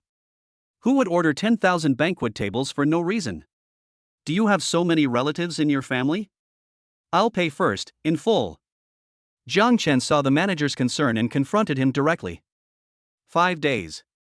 The manager stretched out his right hand and assured Jang Chen solemnly, "Within 5 days, 10,000 banquet tables will definitely be ready. But there is another problem. I'm afraid our hotel can't accommodate 10,000 tables, so..." Jang Chen waved his hand. "Don't worry about that. I'll pack up the 10,000 tables of banquets and take them away." Pack? Jang Chen nodded. "Go prepare it right away. When it's done, pack it in disposable lunchboxes and send it to my house. I'll arrange for someone to receive it. But there is one thing. I ordered so many banquets at one time. You must guarantee the price and quality. You must not use shoddy products. The price must also be appropriately cheaper." Upon hearing this, the manager immediately patted his chest and assured Jang Chen, "Don't worry about that. We are a 5-star hotel and we will never do such things. I will personally monitor your order. If there is any mistake, you can hold me responsible. Don't worry about the price. I will definitely negotiate a satisfactory price for you. 10,000 yuan per table is definitely worth your money." With the manager's guarantee, Jang Chen felt relieved and directly transferred the full amount to the hotel account. Starting today, this 5-star hotel will temporarily close and only serve Jang Chen. Not only that, even if all the chefs in the entire hotel were combined, they would not be able to prepare 10,000 banquet tables within 5 days, so the hotel manager even applied to the head office and dispatched a number of chefs from other hotels just to deliver the goods on time. After leaving the hotel, Jang Chen went to the ice factory again. In the past few months, the ice factory has been making ice day and night. 5 huge icebergs have appeared in Jang Chen's alien space. It was enough to last him till the end of time. Yan Xinxue was still supervising the workers at the ice factory. After seeing Jang Chen coming, he hurried to greet him. Jang Chen told her indirectly that the temperature might rise in the next few days, so she should stay at home and not go out casually, and also stock up more food and drinking water. Although she didn't know where Jang Chen got the news, Yan Xinxue's face still felt sweet when she heard that her lover cared about her so much. Then he agreed decisively. At the beginning of the apocalypse, Jang Chen had no intention of bringing all these women to his villa. He needs to let them experience the first wave of the apocalypse outside. Only after they know the cruelty of the outside world will Jang Chen take action to rescue them. Otherwise, these women will never understand how hard it is to earn the life that Jang Chen provides for them. Chapter 26 Selling Wife. After leaving the ice factory, Jang Chen returned home. Ever since all the goods from Lianxiao Trading were delivered, Li Mengyao had nothing to do again. But she had been busy for such a long time and was exhausted, so she finally had time to take a break. She was watching TV in the living room. The food was already prepared and placed on the dining table. When she saw Jang Chen coming back, Li Mengyao personally put on slippers for him, and then the two began to eat. Just like Yan Xinxue, Jang Chen repeated what he said during the day to Li Mengyao. Then he asked the supermarket in the community to deliver several boxes of mineral water and a lot of food. With these things, Li Mengyao should be able to hold on for a while.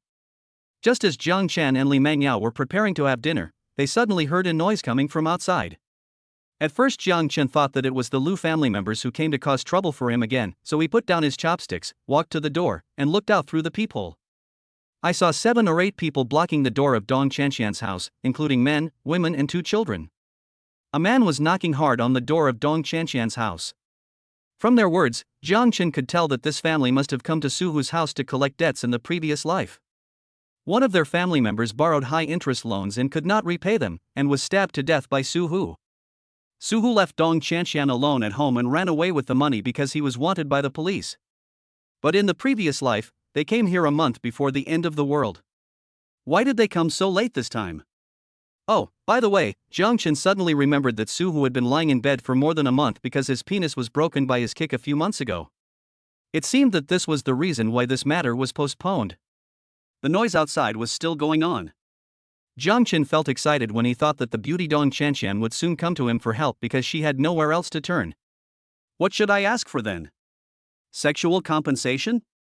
Sexual compensation? Sexual compensation?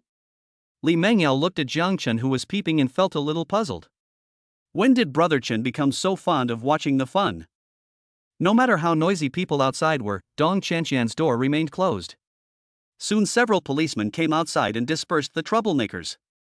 It should be Dong Chanshan who called the police. After everyone had left, the door of the room opposite was slowly opened, and Dong Chanshan walked out cautiously holding her sister Jo Kier's hand. She was holding a suitcase in her hand, and it was obvious that she was about to run away. Jang Chen's heart suddenly tightened. If he let them run away like this, how could he take advantage of them? But he was soon relieved as a man dressed in black, wearing a baseball cap and a mask on his face, suddenly rushed out from the stairwell. Although he was wearing a mask, Jang Chen recognized his identity the moment he appeared. The man was Dong Chanshan's husband, Suhu. It turns out that Suhu has been hiding near his home. The most dangerous place is the safest place. This guy is trying to play tricks on others. Suhu pulled Dong Chanshan and Jo Kier back into the room, then slammed the door shut.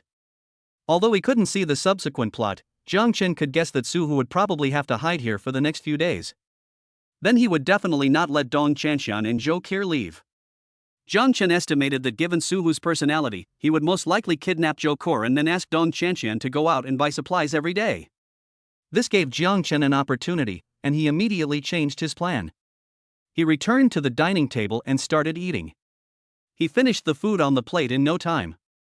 After instructing Li Mengyao to stay home and not open the door to strangers, Jang Chen went out alone. Arriving at his villa number 1, Jang Chen lay on the sofa in the lobby on the first floor, took out his mobile phone and opened the community owners group. After finding Dong Chanshan's profile picture, just click on apply to add friend. But in less than 2 minutes, his friend request was rejected. Jang Chen did not lose heart and chose to add it again, and wrote a sentence on the message. I saw your husband came home. Sure enough, after Jang Chen wrote this sentence, Dong Chanshan approved it immediately. Then a text message came. Who are you? I don't know what you're talking about. Jang Chen didn't waste time with her. There was a camera at the door of his house, and Suhu's return was clearly captured. Jang Chen directly cut a section of the surveillance video and sent it to her. Dong Chanshan didn't reply for a long time. After 5 minutes, a voice chat message came. Jang Chen smiled slightly and pressed the answer button. The voice on the other end of the phone was not Dong Chanshan, but Suhu. Are you Jang Chen? An angry voice came. Jang Chen could also understand, because that kick was not light, and Suhu's body must have been damaged after being kicked by him. He must want to cut Jang Chen into pieces now. I'm Jang Chen. Long time no see. I heard that you killed someone? You're really brave. Suhu gritted his teeth and tried hard to control the anger in his heart. What do you want? Jang Chen smiled. I don't want to do anything. I'm just making a deal with you. The police are looking for you everywhere. I can arrange for someone to send you abroad to avoid the limelight. How about it? Do you want to consider it? Suhu snorted coldly. Are you so kind? Of course there are conditions. Anyway, you are useless in that aspect, and your wife is so beautiful. It would be a waste to leave her alone. Why don't you just give her to me and let her escape safely? How about that? Jang Chen took out a bottle of red wine from the alien space, poured himself a glass, and said to Suhu while shaking it. Jang Chen, you bastard, you want to play with my wife? I'll kill you. As soon as Jang Chen finished speaking, Suhu flew into a rage. No matter whether he still had that ability or not, as long as he was a man, he would not be able to tolerate being cuckolded by another man. Calm down, calm down. Think about your situation carefully. Once you are caught by the police, you will be sentenced to at least 20 to 30 years. By then, your wife will belong to me, right? Isn't it good to use her to exchange for your freedom now? And I can give you an extra $1 million as the cost of selling your wife to me. This money is enough for you to live comfortably for a while. That's all I have to say. Think about it. I'll give you 10 minutes. If no one contacts me after 10 minutes, I'll call the police directly. After Jang Chen finished speaking, he hung up the phone, then picked up the wine glass in his hand, took a sip, and began to wait for Suhu's reply. Jang Chen was very confident. Although Suhu was very angry with him just now, he was a smart man. Once he calmed down, he would quickly realize that his only choice was to bow to Jang Chen. Otherwise, with just one call from Jang Chen, Suhu would not be able to escape even if he had wings.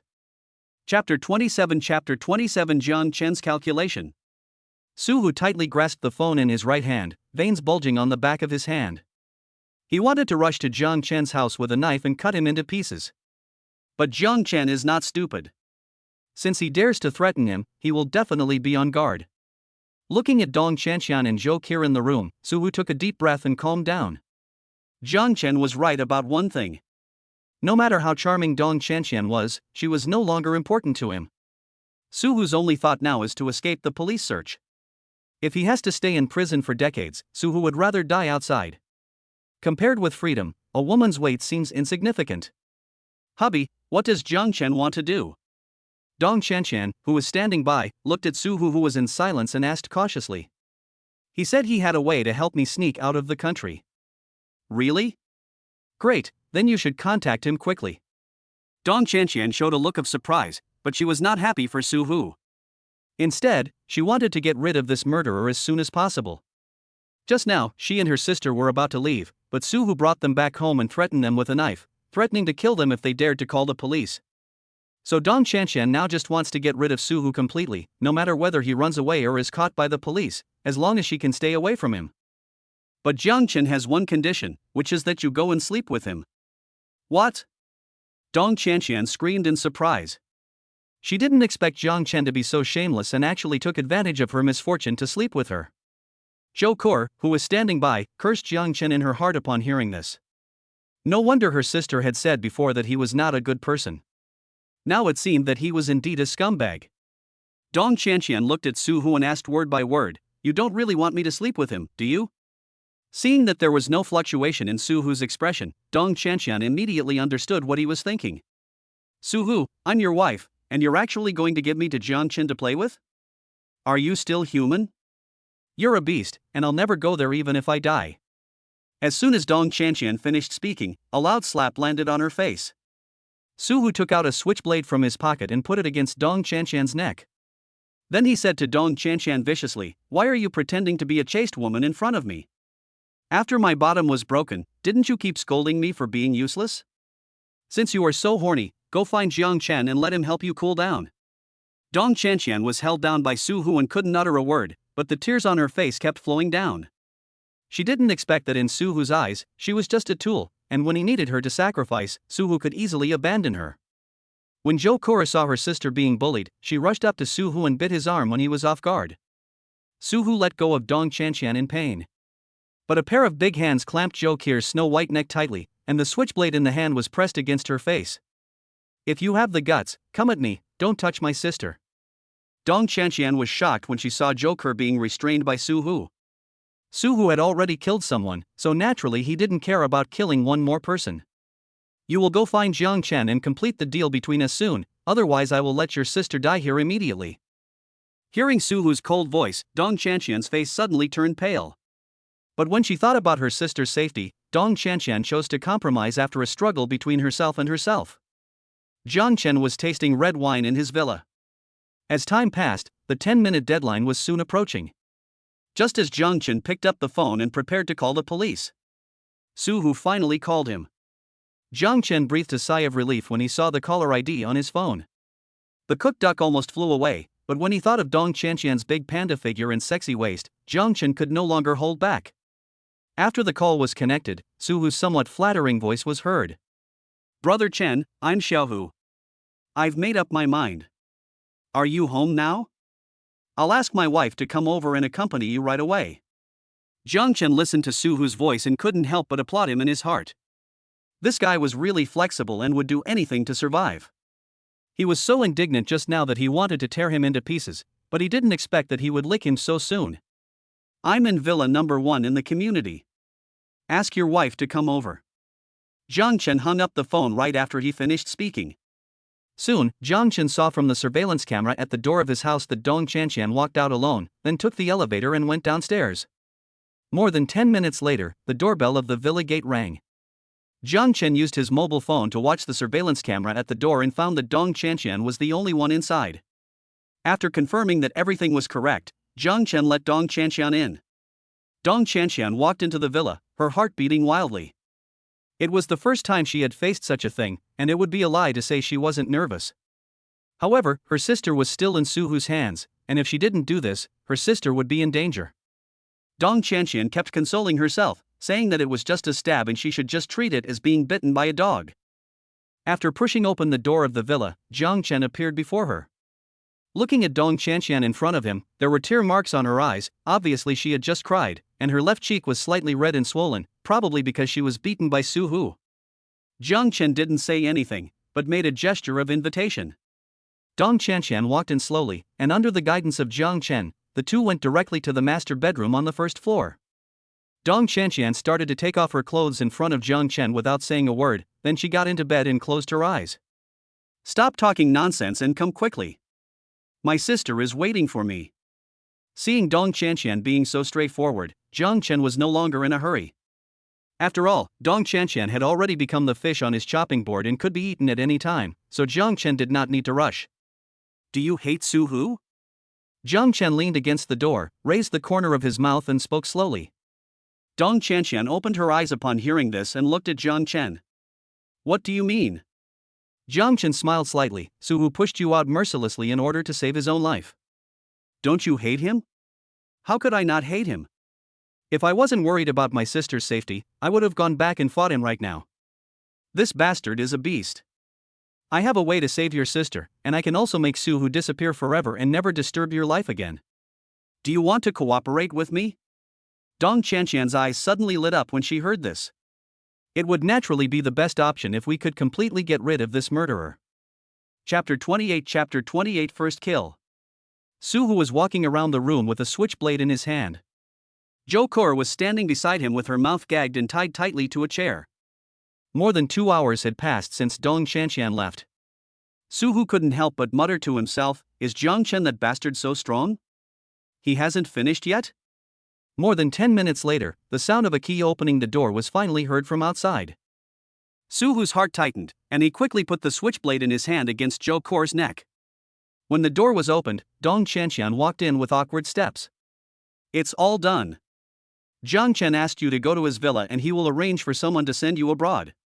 Hearing Dong Qianqian's words, Suhu did not respond, but said to Dong Qianqian with a ferocious expression, you look like you are very comfortable? What a bitch. Dong Qianqian's expression changed for a while, but in the end she didn't respond. You will come with me later. As long as I can leave safely, I will let you go. If you dare to play tricks on me, we will both die together. Dong Qianqian nodded and said, okay. Seeing that Dong Qianqian agreed without hesitation, Suhu felt relieved. He left Zhou Kur here, dressed neatly, put on his backpack, held a switchblade in his hand, and followed Dong Qianqian out the door. Soon the two arrived at the gate of Villa number 1. Dong Qianqian pressed the doorbell with familiarity. As the door opened, the two walked in quietly. Jang Chen was waiting for them in the living room. When Suhu saw Jang Chen, he felt mixed emotions. His lower body had been kicked by Jang Chen and his wife had just been slept with by him, but now he had to ask him to help him escape. It's ironic enough to say. Brother Chen, you've also slept. When can you arrange for me to leave the country? I have already contacted the ship, now follow me. After Jang Chen finished speaking, he walked towards the basement first. Suhu looked at Jang Chen's back, gritted his teeth, and followed him with Dong Qianqian. The three of them walked down the stairs to the basement. Before Jang Chen could open the door to the garage, Suhu suddenly pushed Dong Qianqian forward, then pulled out a pistol from his arms and pointed it at Jang Chen.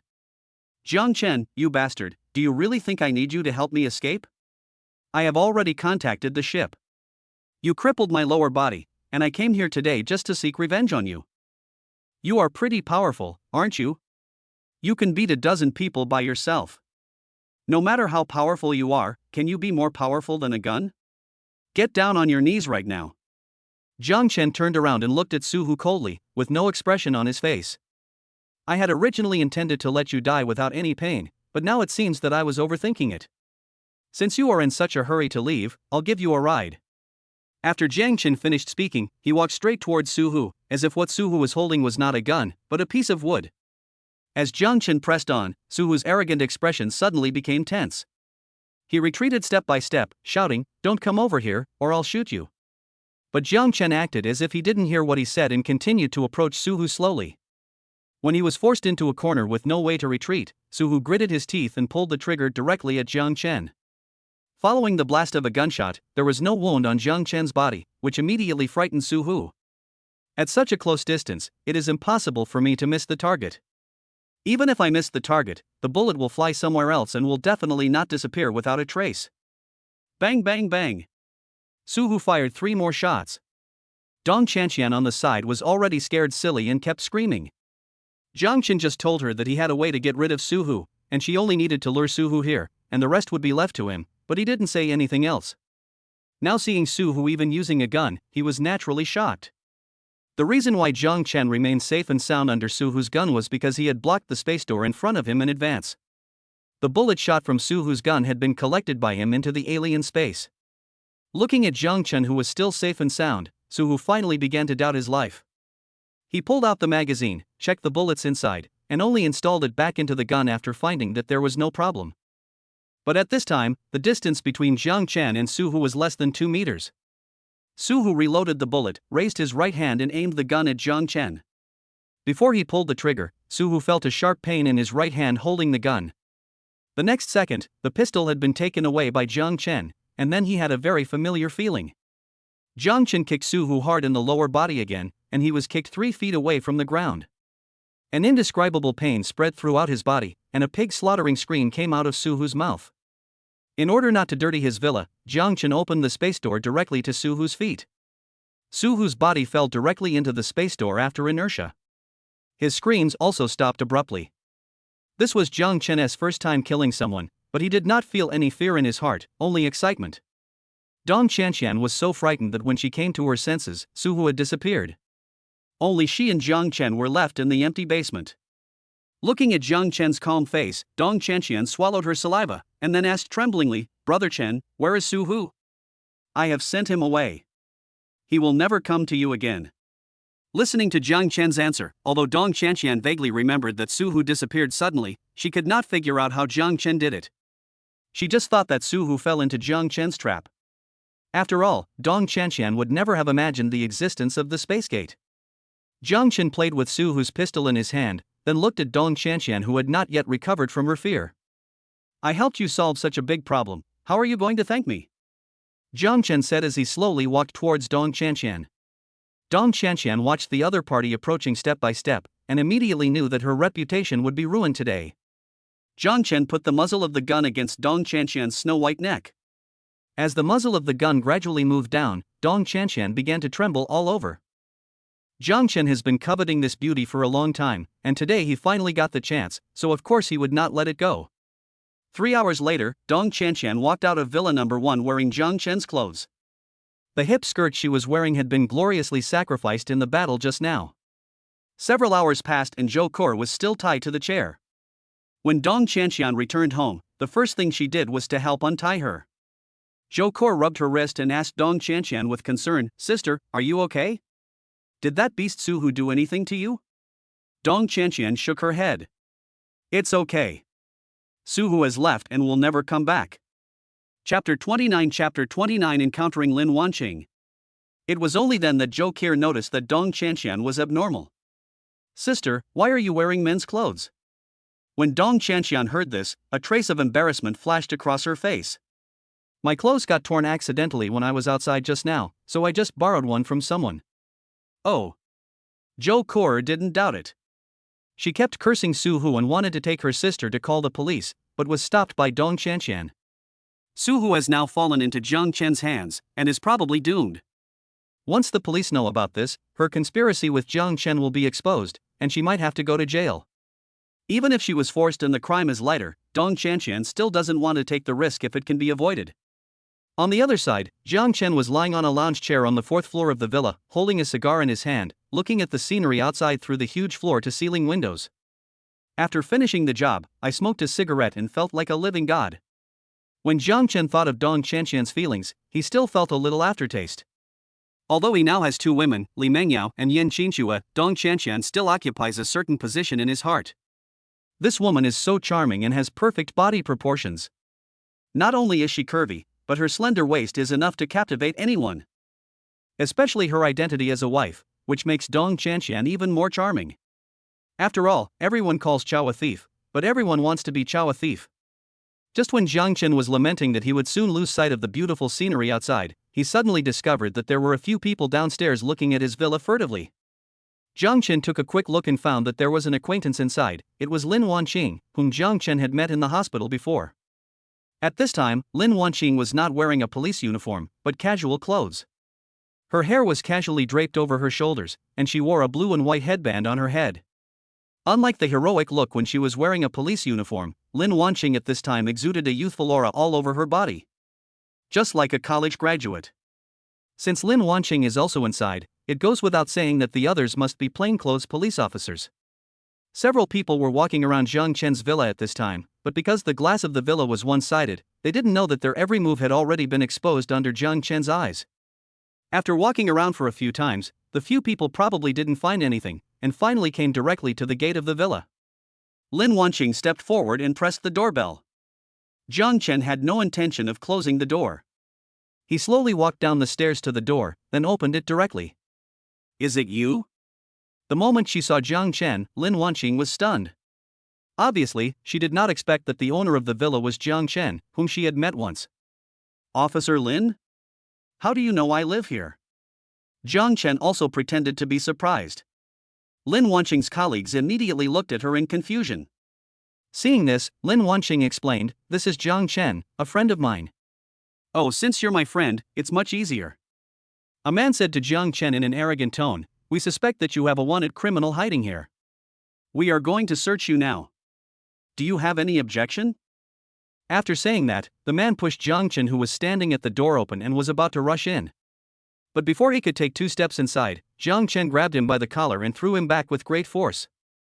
Perhaps because he saw Jang Chen dared to attack him, or perhaps because he lost face in front of the person he liked, the man suddenly became furious. "Boy, you dare to attack a police officer? Do you want to be shot?"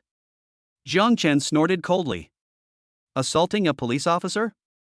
First, you didn't show me your police ID, and you weren't wearing a police uniform, so what I did didn't constitute assaulting a police officer. Second, you broke into my home without a search warrant. I can sue you for trespassing." "You." The man was speechless after being scolded by Jang Chen. "Jang Chen, my colleague has a quick temper. Don't bother with him. I apologize to you on his behalf." Lin Wanqing spoke up hurriedly upon seeing this. If she didn't speak up, it might not end well. They received news that someone saw a man who looked very similar to Su who entered the villa a few hours ago. They came out in a hurry, so they didn't have time to apply for a search warrant. Since Officer Lin said so, I won't argue with him. The villa is only this small, so if you want to search, just go in and search. After Jang Chen finished speaking, he immediately made way for them and signaled that they could go in. The male policeman who had just been scolded by Jang Chen snorted coldly, and said unmercifully as he walked inside, "You're smart." But just after he took 2 steps, he was thrown out by Jang Chen again. "Only friends are welcome in my home. Others can come in, but you can't." After Jang Chen finished speaking, he looked at Lin Wanqing beside him again and then made a gesture of invitation. "Xia-sun, let's go in and take a look first. You stay at the door to prevent Su Hu from sneaking out." After Lin Wanqing finished speaking, she walked in at Jang Chen's invitation. Several other people also filed in, leaving Xia-sun alone standing at the door. He looked at Jang Chen's back, his eyes full of resentment. Since he joined the criminal police brigade, no one dared to talk to him like this except his leader. Especially in front of his goddess, Lin Wanqing, making him so embarrassed, Xia-sun silently swore in his heart that he must find an opportunity to accuse him of some crime, and then take him back to the police station to give him a good beating. On the other side, after Lin Wanqing and a few others entered the villa, they began to search at the signal of Jang Chen. Jang Chen stayed with Lin Wanqing the whole time and chatted with her. Soon, they searched the entire villa, but found nothing. Seeing this, Lin Wanqing apologized to Jang Chen. Jang Chen, I'm sorry, maybe our information is wrong and we disturbed your rest. Jang Chen waved his hand upon hearing this. It's okay, Officer Lin, just treat me to a meal when you have time, and that will be your apology to me. Hearing this, Lin Wanqing smiled bitterly and shook her head, then said helplessly, okay, wait until I get off work tonight and have dinner together. Do you have time? Jang Chen agreed immediately and readily. Officer Lin invited me to do this. I will make time for it no matter how busy I am. Seeing this, several of Lin Wanqing's colleagues cast envious glances at Jang Chen. Lin Wanqing is young, beautiful, and has outstanding abilities. She is a famous policewoman in Haijing City. In order to be assigned to the same team with her, the police station is fighting fiercely. The few of them originally thought that they would be able to get the upper hand by being close to the water, but they didn't expect that Lin Wanqing had almost no interaction with them except for work. For them, the opportunity to have dinner together after get off work was even more of a luxury. Chapter 30 Book the entire snack street. Seeing that Jang Chen agreed, Lin Wanqing left with a few people. Seeing this, Xia Sun outside the door hurried forward to ask about the result. After learning that there was no trace of Su Hu in the villa, Xia Sun was immediately disappointed. He originally wanted to arrest Jang Chen for harboring a criminal and let him see his methods, but now he can only find another opportunity. After learning from several other people that Lin Wanqing was going to have dinner with Jang Chen in the evening, Xia Sun was so angry that his nose was about to be crooked. He had long regarded Lin Wanqing as his own woman, and no one else was allowed to touch her. Now that he knew that the woman he had chosen was going to accompany another man at night, Xia Sun naturally could not accept it. Wanqing, you can't have dinner with that boy. I don't agree with this. Xia Sun stared at Lin Wanqing and spoke word by word. When Lin Wanqing heard this, a hint of anger suddenly appeared on her face. Xia Sun, I reiterate that there is no possibility between us. As for who I eat with, it is my freedom. It is not your turn to control it. Ever since Xia Sun was rejected when he confessed his love to Lin Wanqing, he has been clinging to her like a dogskin plaster. Lin Wanqing is already fed up with it, but they are in the same group and they see each other every day, and Lin Wanqing doesn't want to make the relationship too awkward. But this time, Xia Sun openly interfered in her private life, and Lin Wanqing could no longer bear it. Xia Sun's expression changed when he heard Lin Wanqing's decisive words. He cursed Jang Chen more than 10,000 times in his heart. After Lin Wanqing finished speaking, she didn't care what Xia Sun thought and left quickly. Xia Sun looked back in the direction of the villa, a fierce look flashed across his eyes, and then he turned and walked out of the community. Jang Chen stood in front of the French window on the 4th floor and took it all in. Although this was the first time he met Xia Sun, Jang Chen could tell at a glance that this guy was also a vengeful person. When he learned that he was going to have dinner with Lin Wanqing in the evening, he would definitely come to find trouble. But Jang Chen was not afraid at all. He was just a small policeman, how dare he snatch his girlfriend from him? He could just kill him and throw him into another dimension, destroying the body and covering up all traces. Who would be able to find him? Jang Chen waited at home until 5:30 before driving his G-Class towards the police station where Lin Wanqing was.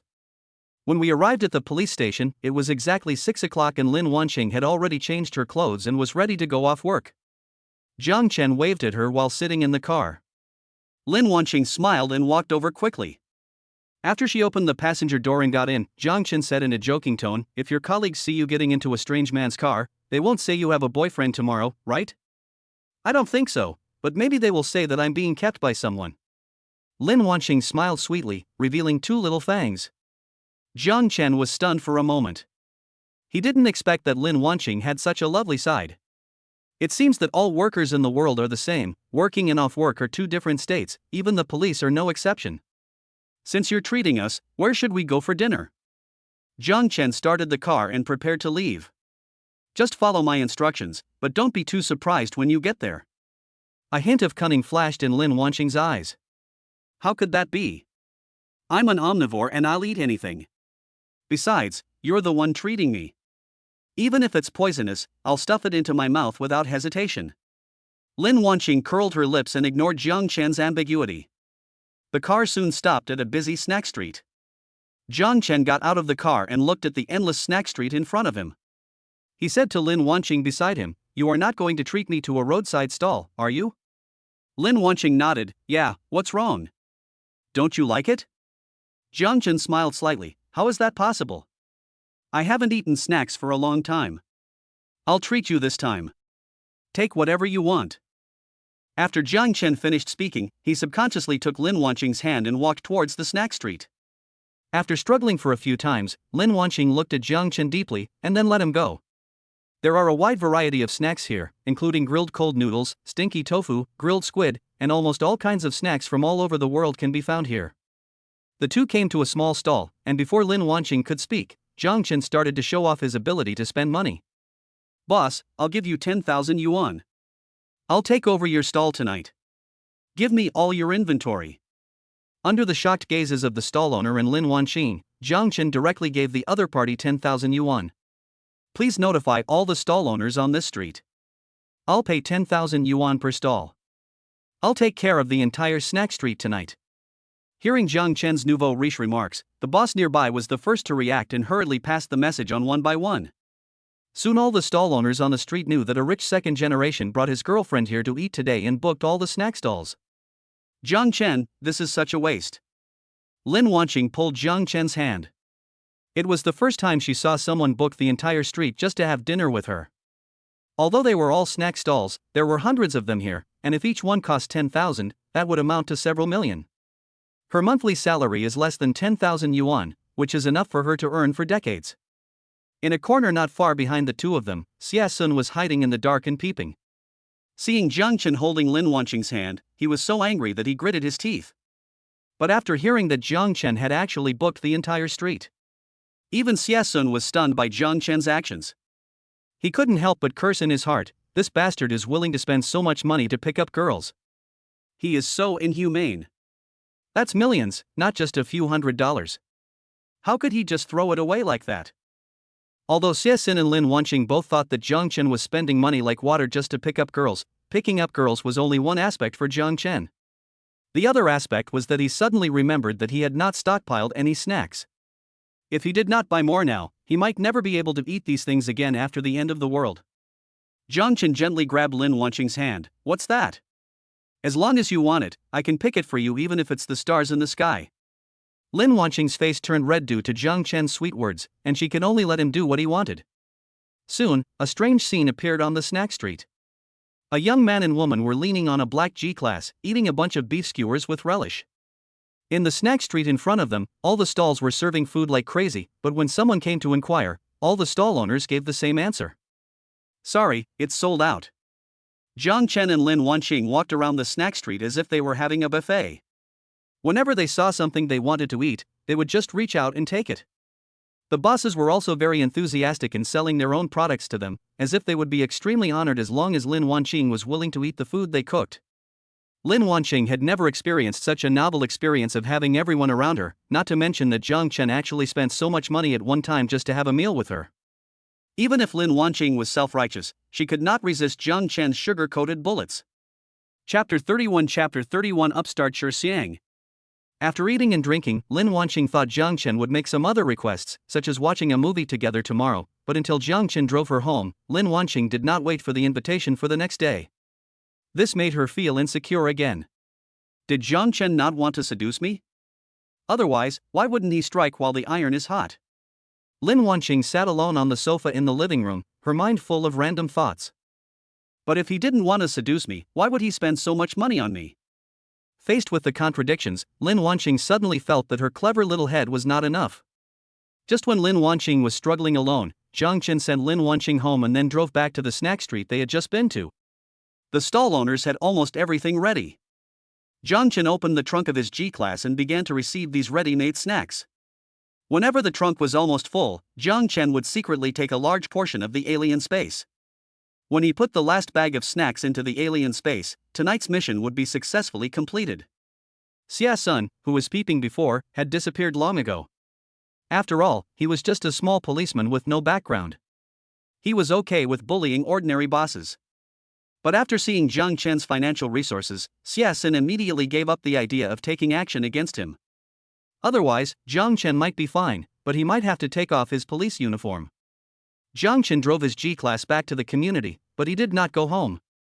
Instead, he went directly to the villa. There is only 1 week left until the end of the world. Jang Chen will live in the villa in the coming days. After all, it is safer this way. He has left his previous house to Li Mengyao. He would only go there when Jang Chen needed him, and he would not stay there overnight after releasing him. After all, no one could tell whether the end of this world would come early because of his butterfly effect. Jang Chen thought it would be better for him to be careful. After a good sleep until dawn, Jang Chen got up from the bed, picked up the mobile phone on the bedside table and took a look. There were 2 missed calls. Jang Chen would turn his mobile phone to silent mode before going to bed, so he could not be contacted by phone at night. In addition to the missed call from Yan Qinxue, the other one was from an unfamiliar number. It goes without saying that the owner of this strange number must be Lu Yufi. Jang Chen has blocked the phone numbers of Lu Yufi's entire family. In order to be able to contact Jang Chen, Lu Yufi bought a lot of phone cards and took turns calling Jang Chen. And Jang Chen was not tolerant at all. He blocked everyone he saw. After such a long battle, Lu Yufi was finally convinced that Jang Chen was not playing hard to get, but really had a new love.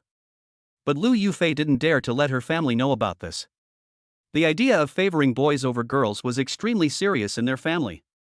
The reason why she still had such a high status in the family was because Lu's father and mother thought that she could get money from Jang Chen and buy a house for Lu Yang. If they knew that Jang Chen hated Lu Yufi, they would probably beat her up or even tie her up in front of Jang Chen and ask her to beg for Jang Chen's forgiveness. After all, Jang Chen's current status is different from before. He is a billionaire and worthy of their fawning. Fortunately, after half a year of hard work, Lu Yufi did not end up with nothing. Although Jang Chen, the big fish, was temporarily off the hook, there were still many wealthy people in the Evergrande Ningxia community. She used various means to win the favor of many men in the community. The richest among them is Shi Xiang, a nouveau riche whom she had just hooked. Shi Xiang's parents are not businessmen, they are just ordinary workers. The reason why he can live in this community is that his house was just demolished not long ago, and Shi Xiang's family received more than 50 million yuan in demolition compensation alone. After Shi Xiang bought the house in this community, he still had a lot of money left. Shi Xiang couldn't help but feel a little elated after suddenly becoming a multi-millionaire. He spent every day hanging out in the bars of Haijing City, leading a life of luxury and debauchery. By chance, he, who was generous, met Lu Yufi, who was looking for prey. Lu Yufi's intelligence, generosity, virtue and her beauty deeply attracted Shi Xiang, who was feeling empty inside. For a moment, Shi Xiang felt that he had met true love. The two quickly established a relationship within less than a day of knowing each other. After learning about Shi Xiang's entire family background, Lu Yufi was glad that she had hooked another rich man, but she couldn't help feeling a little disappointed. The gap between his net worth of only tens of millions and Jang Chen's assets of more than 2 billion was still too big. It would have been fine if she didn't know before, but ever since she knew Jang Chen had so much money, Lu Yufi couldn't help comparing others with him whenever she looked for other men. But fortunately, Shi Xiang is exactly the same as Jang Chen before, and he listens to Lu Yufi's words. Get benefits WeChat, T. Under Lu Yufi's constant charm, she also took out 5 million to buy a wedding house for Lu Yang in Haijing City. It can be said that Shi Xiang is simply Jang Chen in the previous life. Although Lu Yufi was in a relationship with Shi Xiang, she had not completely given up on Jang Chen.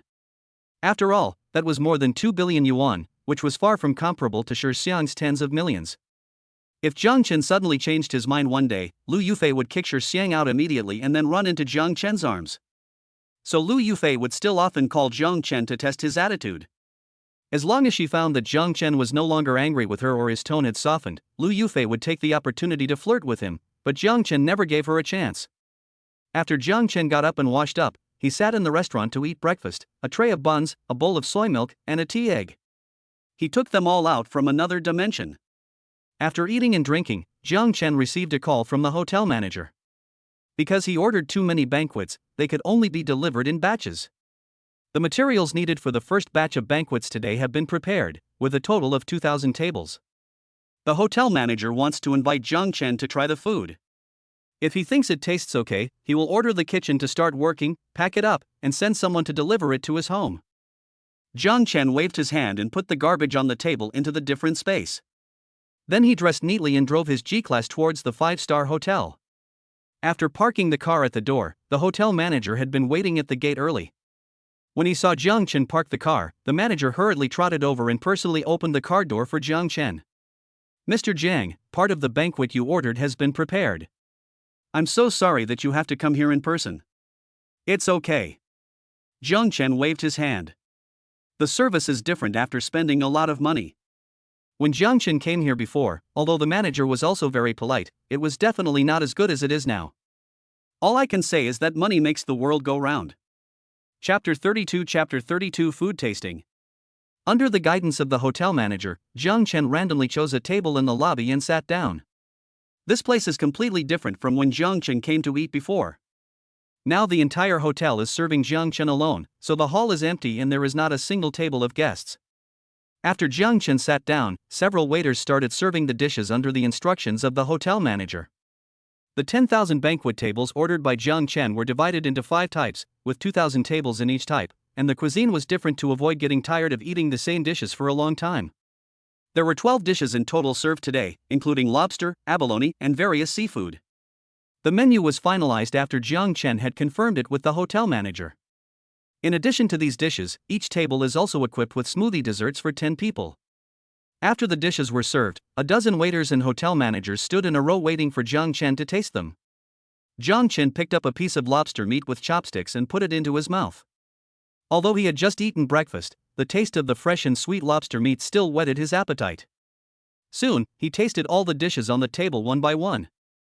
The taste was indeed good, worthy of being a famous 5-star hotel in Haijing City. Daily Update WeChat, TXWK, on E. After Jang Chen had eaten his fill, he picked up the sweet smoothie beside him and took a sip. The icy taste combined with the aroma of milk and fruit directly hit his taste buds. Jang Chen couldn't help but sigh. If this kind of dessert made of smoothie was released after the end of the world, it would be fought over by everyone as soon as it was taken out. With the average temperature of 60 to 70 degrees, being able to eat a cool smoothie was like selling out their bodies. Even if Jang Chen asked them to be his dogs, they would lie on the ground and bark without hesitation. Just as Jang Chen was concentrating on tasting the dessert, a luxury car suddenly stopped at the entrance of the hotel. A skinny man got out of the car, and sitting on the passenger seat was a girl with delicate makeup, wearing all branded clothes and carrying a luxury bag in her hand.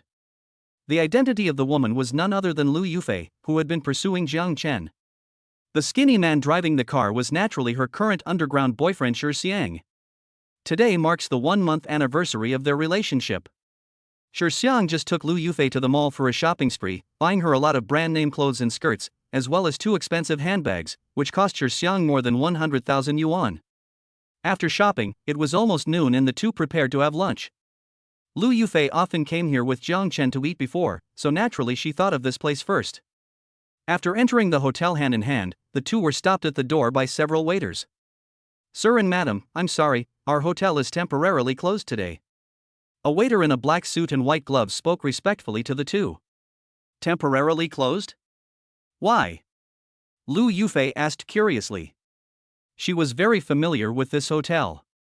She used to come here with Jang Chen for dinner, but it had never been temporarily closed. Even on New Year's Eve, they would still be open as usual. Xiang interrupted Lu Yufi's question and cursed the waiters who stopped them. "Fuck, I want to bring my girlfriend to eat here today. Do you think I can't afford it? Are you short of money?" As Xiang spoke, he pulled out a stack of brand new bills from his bag and threw them directly at the waiters. "According to this amount of money, arrange a table for me immediately. If you dare to upset my girlfriend, I will find someone to kill you." Several waiters looked at each other in confusion as they looked at the banknotes on the ground. At this time, Jang Chen and others also noticed the situation at the door. The hotel manager said something to Jang Chen and immediately walked towards the door. Jang Chen ignored him and continued eating his food. Seeing the manager coming over, Xiang's aura became noticeably stronger. He looked at the hotel manager in a suit and tie and said arrogantly, "Are you the one in charge here? Fire these ignorant waiters right now. How dare they stop me from eating? Do you know who I am?" Seeing Xiang's arrogant look, the hotel manager was also worried about offending someone he couldn't afford to offend, so he hurriedly asked cautiously, "Excuse me, sir, what's your name?" In order to show his strength in front of Lu Yufi, Xiang still looked superior and said, "My name is Xiang, I'm a multi-millionaire. Am I qualified enough to eat at your place?" He emphasized the word multi-millionaire. If it were somewhere else, being a multi-millionaire would indeed be very impressive. But this is Haijing City. Any house in Jang Chen's community costs tens of millions. Among the thousands of residents, which one is not a multi-millionaire? After hearing Shi Xiang's words, the manager immediately understood the other party's level. He was just a nouveau riche who came here to seek a sense of existence by relying on his wealth. Such a person naturally would not have any backing. Then he resumed his neither humble nor arrogant attitude. I'm sorry, sir. If these employees of our hotel have offended you in some way, I apologize to you on their behalf, but I don't have the authority to fire them directly. After the manager finished speaking, he looked at the woman next to Shi Xiang. Jang Chen and Lu Yufi have always been regular customers here, so the manager knows them both. Seeing Lu Yufi with another man, the manager suddenly felt strange and subconsciously looked in the direction of Jang Chen. Lu Yufi also noticed the manager's abnormality and followed his gaze. When she saw Jang Chen sitting in the middle of the hall eating, Lu Yufi's heart suddenly twitched. Then, as if she was afraid of being discovered by Jang Chen, she quickly pulled her hand out of Shi Xiang's hand. Shi Xiang did not notice Lu Yufi's emotional change. When he saw her suddenly pull her hand away, he thought she was angry because she couldn't eat. Shi Xiang was immediately furious, and he pointed at the hotel manager's nose and yelled, "Damn it, didn't you see my girlfriend is angry? Why are you opening the door when you don't have to? I think you are just looking down on others. Do you believe I will smash your store?" There was indeed a sign at the door of the hotel saying it was temporarily closed, but Lu Yufi and Shi Xiang didn't notice it. The reason why the hotel was not closed was naturally to welcome Jang Chen. While Shi Xiang was still roaring wildly, Jang Chen's voice was also heard. "I know these two people, let them in." When the manager heard this, he immediately made way and invited the two people in. How could Lu Yufi still have the heart to eat at this time? But since she had been discovered by Jang Chen, if she just left, it would be more likely for Jang Chen to misunderstand her. Then she gritted her teeth and prepared to explain it to Jang Chen. If Jang Chen still had any feelings for her, Lu Yufi made up her mind to distance herself from Shi Xiang immediately and give her body to Jang Chen tonight no matter what. Chapter 33 Interception. Hey, isn't this Brother Chen? Jang Chen is now a celebrity in the entire community. He has won more than 2 billion in lottery tickets. Almost everyone in the community knows him, and when the two meet in the community, they will nod and say hello to each other. However, Jang Chen had broken up with Lu Yufi when he became famous, so Shi Xiang didn't know the relationship between Lu Yufi and Jang Chen. Please take a seat. I have already booked this hotel, so it is temporarily closed to the public. I can't finish all this by myself, so let's eat together. Jang Chen looked at Lu Yufi deeply, then said to the two of them with a smile. However, Jang Chen's words not only did not make Shi Xiang feel any warmth, but also greatly stimulated his self-esteem. He can act as pretentious as he wants in front of Lu Yufi, but he can never allow anyone to act prettier than him. Ha! What a big deal. You think you're so rich? You even booked the entire venue. If you don't know me, I'd think you were Steve Jobs. Shi Xiang pulled out a chair and sat down casually. Lu Yufi at the side hesitated for a moment, then sat down as well, her eyes somewhat evasive, and she said politely, "Thank you, Brother Chen." Seeing that Lu Yufi's eyes were obviously not right, Shi Xiang suddenly felt a sense of crisis. He put his hand on Lu Yufi's chair and introduced her to Jang Chen. "This is my girlfriend. We are going to get married in a few months." "Really? Congratulations." Jang Chen congratulated the two with a playful smile. When Lu Yufi heard Shi Xiang say that she was his girlfriend, she finally couldn't sit still anymore.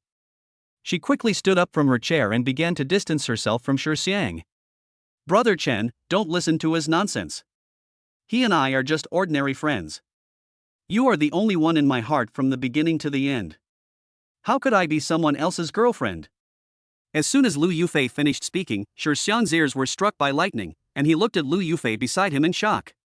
He never thought that Lu Yufi, who was always gentle and sensible, would say such words to him. The two had confirmed their relationship for a month. Although nothing substantial had happened yet, Lu Yufi had always been very good to him, and he also regarded Lu Yufi as his true love. Moreover, Lu Yufi promised him that she would give her body to him at night, and Lu Yufi was already wearing the sexy lingerie he bought for her under her clothes, so Shi Xiang would spend money on her desperately just for the highlight of the night.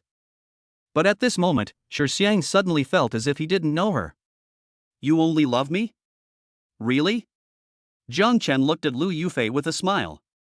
Upon hearing this, Lu Yufi immediately said firmly, "Of course, I can swear that I will only love Jang Chen in this life." If I break my oath, let me starve to death.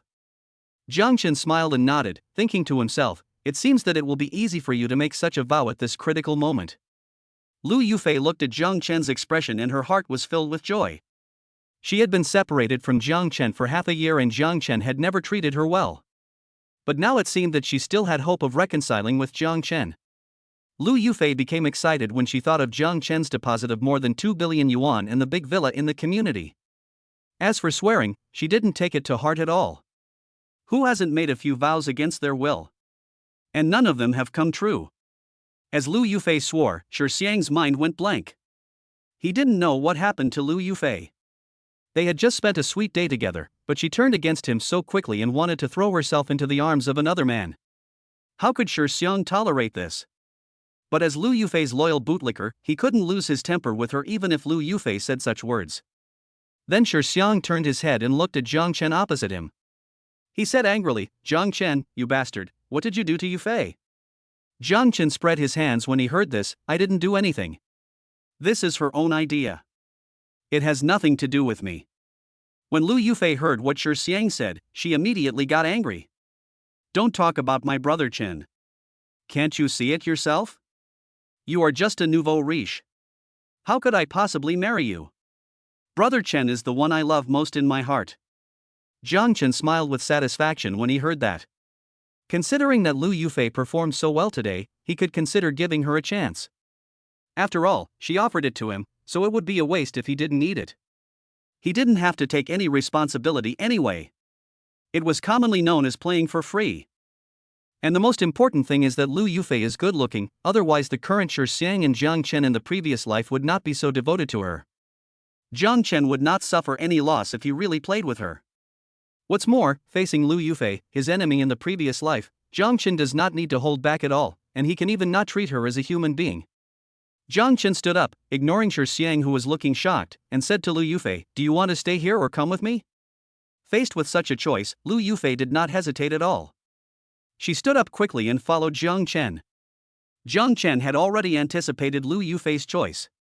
He also knew Shi Xiang a little bit. He did have some money, but it was far from what Lu Yufi required. Even if Jang Chen wasn't there, it was only a matter of time before he was kicked out by Lu Yufi. I'm full, you can have the rest of the food.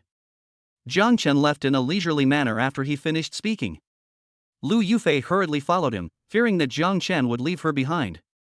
Shi Xiang was left sitting alone at the dining table. Looking at the two people's backs as they left, Shi Xiang felt as if a knife was cutting through his heart.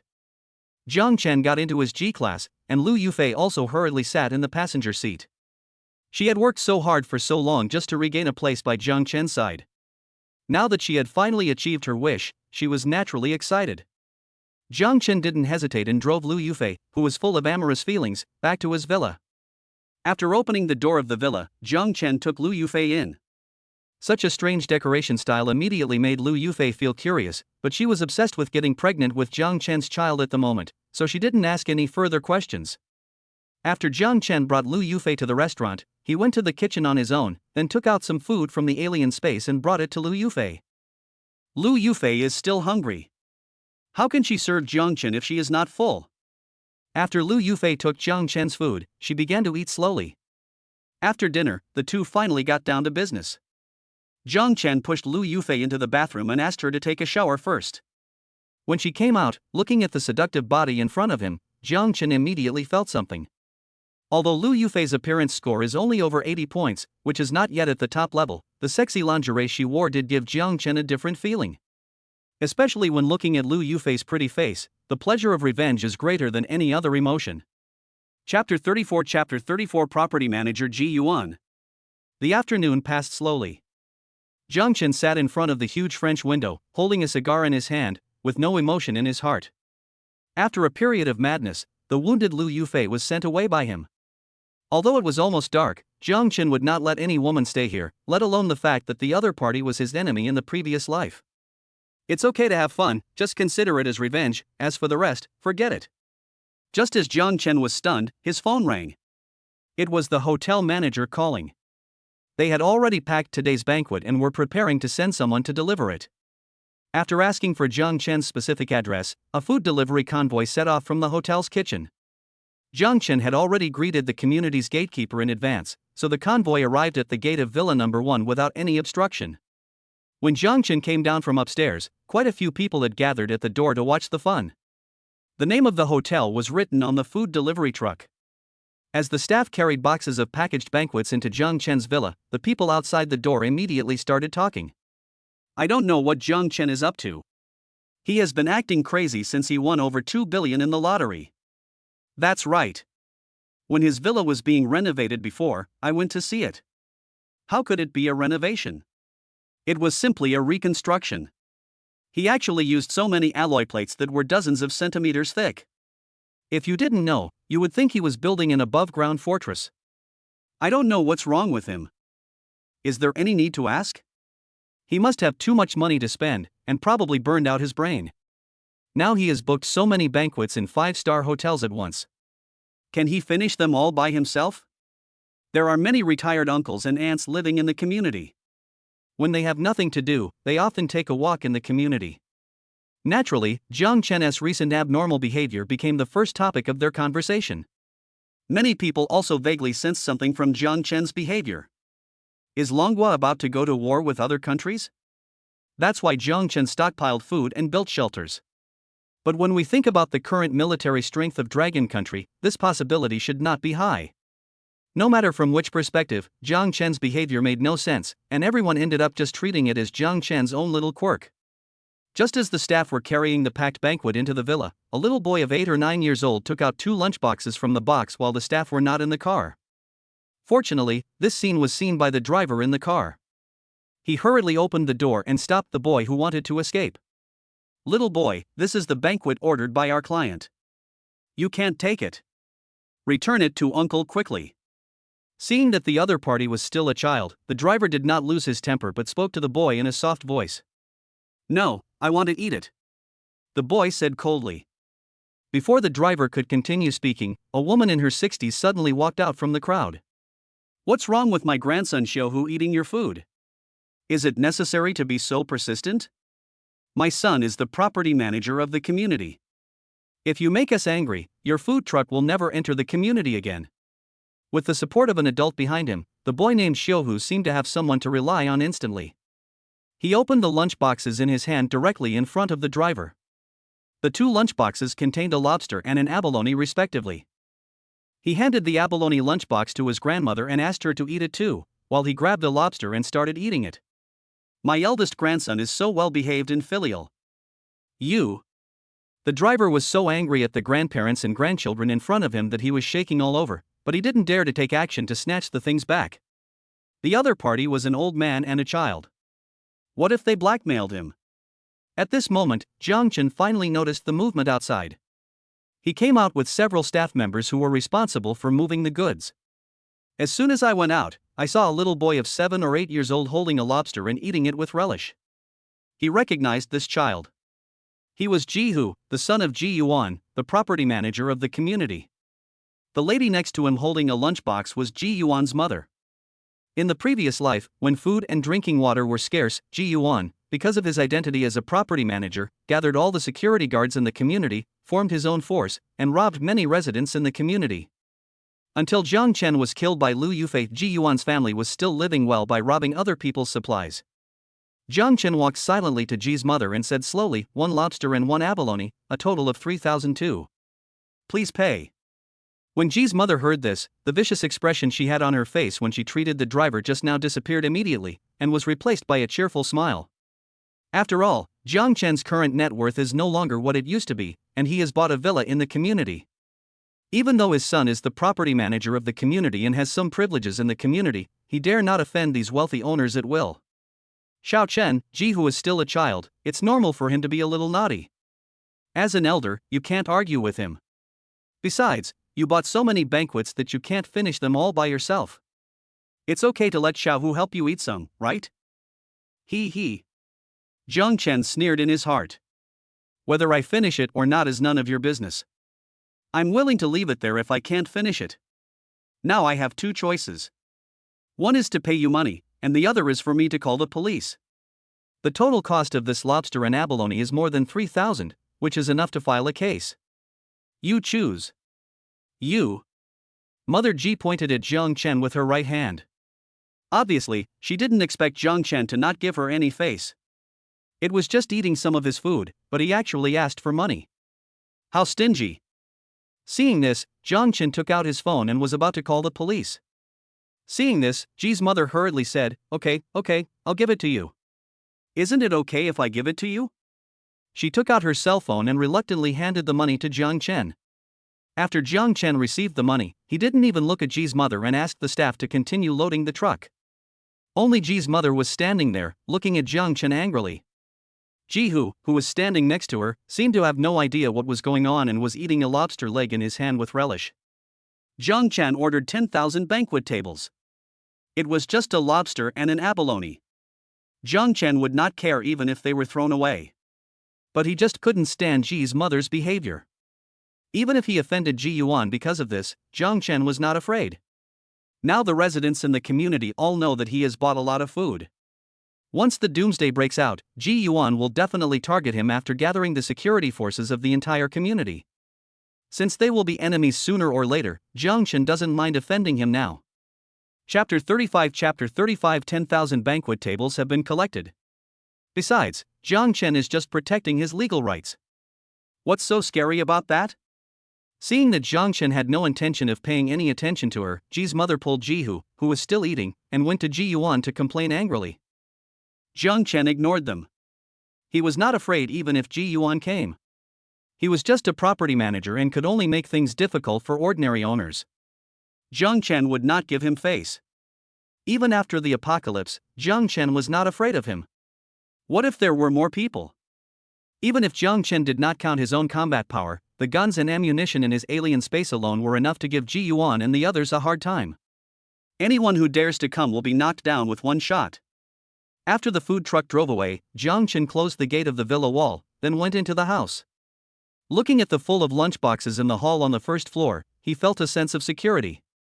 As Jang Chen's mind moved, the lunchboxes on the ground disappeared one after another and were collected by Jang Chen into the different space. These are just the first batch today, and more banquets will be delivered every day in the next few days. All Jang Chen needs to do is wait at home peacefully. After Ji's mother left, Ji Yuan did not come to cause trouble immediately. After all, they were not in the right in this matter, and Jang Chen was also an owner in the community, so Ji Yuan did not dare to offend him too much. Jang Chen did not sleep in the villa at night, but stayed at his previous home for one night to get in touch with Li Mangyao. Dong Chanshan from next door has been staying at home since her last conversation with Jang Chen. Even if she meets Jang Chen on the road, she will choose to take a detour. Her younger sister Zhou Kor also lives with her. After some inquiries, Jang Chen found out that Zhou Kor is a senior this year. She no longer needs to attend classes at school and is now looking for a job and preparing for an internship, so she is temporarily living in Dong Chanshan's house. After Jang Chen learned the news, he immediately showed a big bad wolf expression. It would be fine if she lived here. As long as she didn't go back to school, Jang Chen would have a lot of room to maneuver. Dong Chanshan's appearance and figure naturally made him very envious, but Jang Chen didn't want to let Zhou Kor, a pure college student, go. After all, he was not picky about food. Whether it was the top-notch wife next door or the beautiful campus belle in the university, Jang Chen would only say two words, I can do it. The next morning, Jang Chen slowly woke up from his sleep and saw Li Mingyao's long leg riding on him. As the days in memory approached, the first thing Jang Chen did when he woke up every day was to calculate how much time he had left.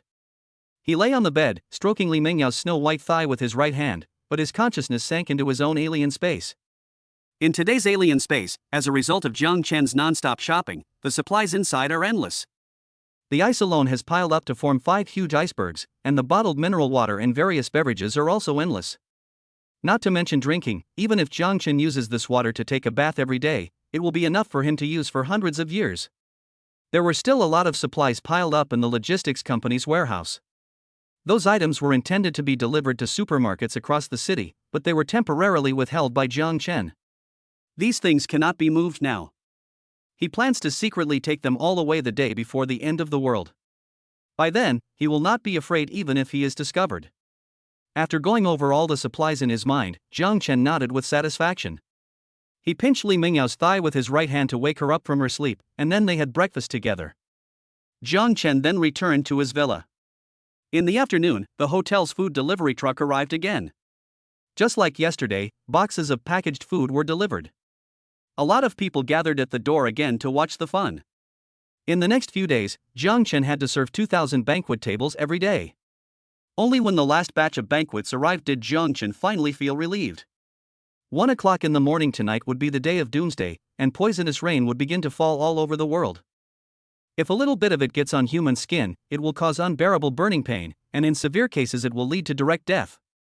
The next morning, although the poisonous rain stopped, the horrific high temperature still tortured people to death.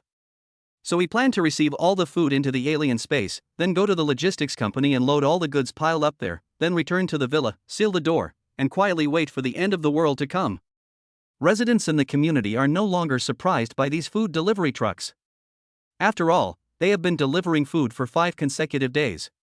Some people are even making bets, wondering whether there will be another food delivery truck coming to deliver food to Jang Chen tomorrow. This Jang Chen is really weird. Where did he put all these things? If there is no cold storage in the villa, all these things will go bad in 2 days. Is there an army in the villa? These board owners talked a lot about Jang Chen's strange behavior, but 90% of them agreed that Jang Chen was just mentally ill. While the staff were still moving things inside, Lu Yufi, who had not been seen for a few days, finally arrived at the door of Jang Chen's villa with her family.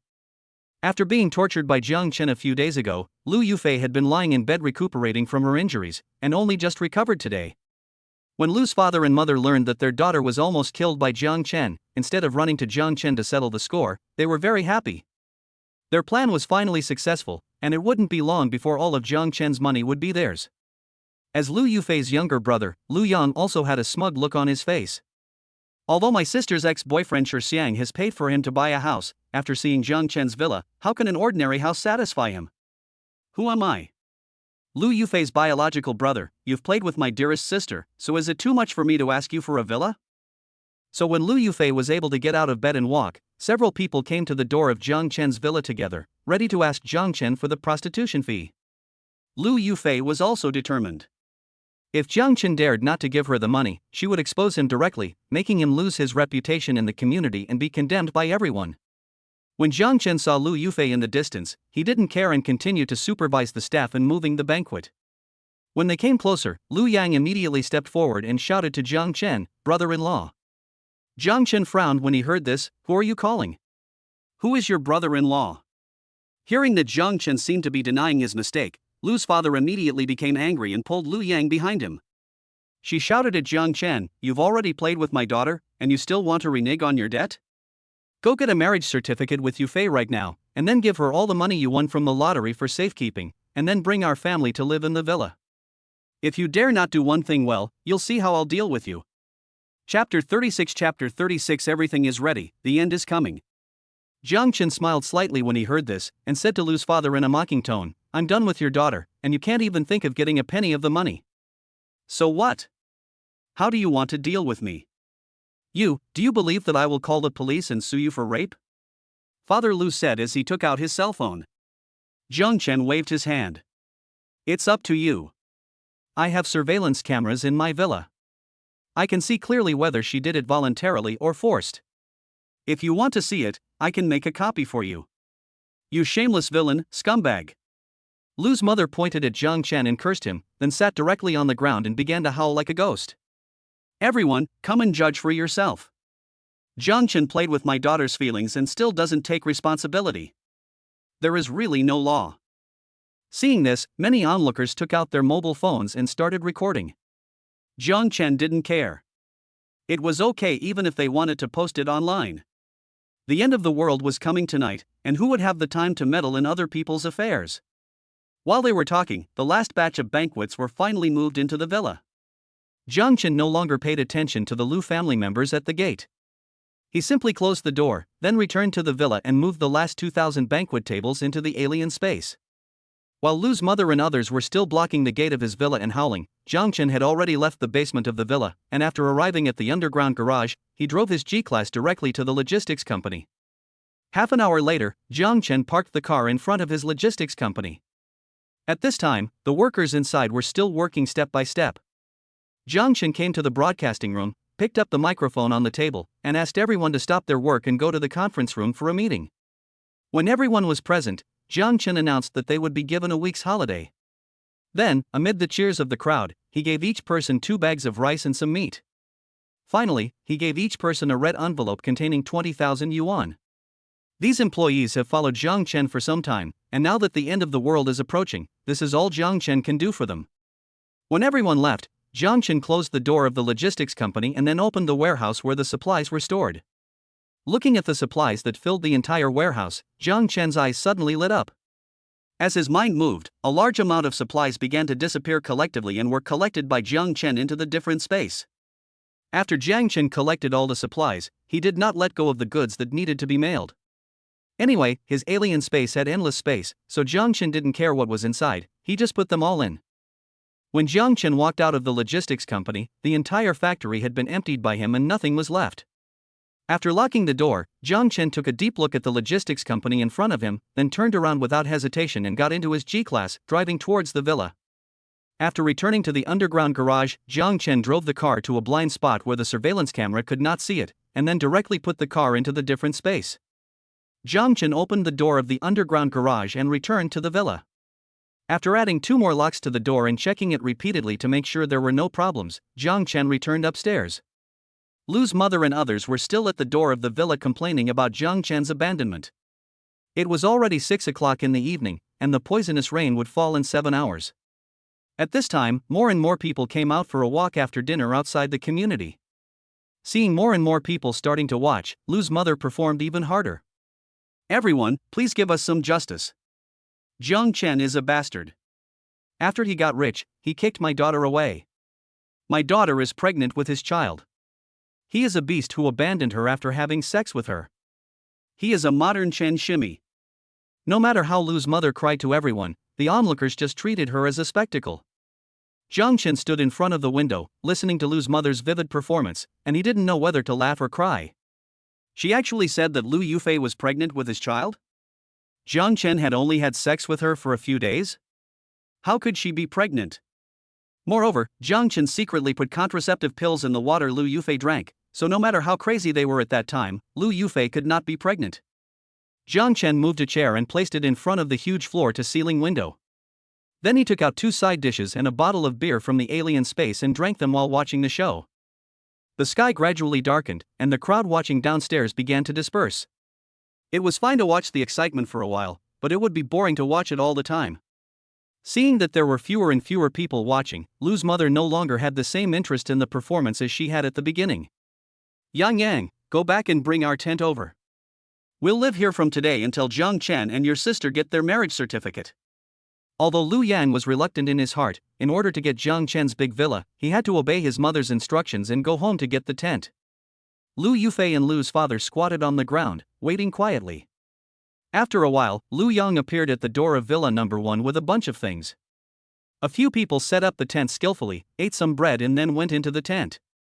Jang Chen looked at what the Lu family members were doing downstairs, with a sneer on his face. "The poisonous rain is coming in a few hours. How dare you sleep outside at this critical moment? You really don't know how to live or die."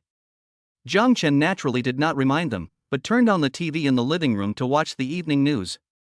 At this time, the host was reporting on the abnormal situation of the blue planet's magnetic field, and solar flares were also frequently experiencing violent fluctuations.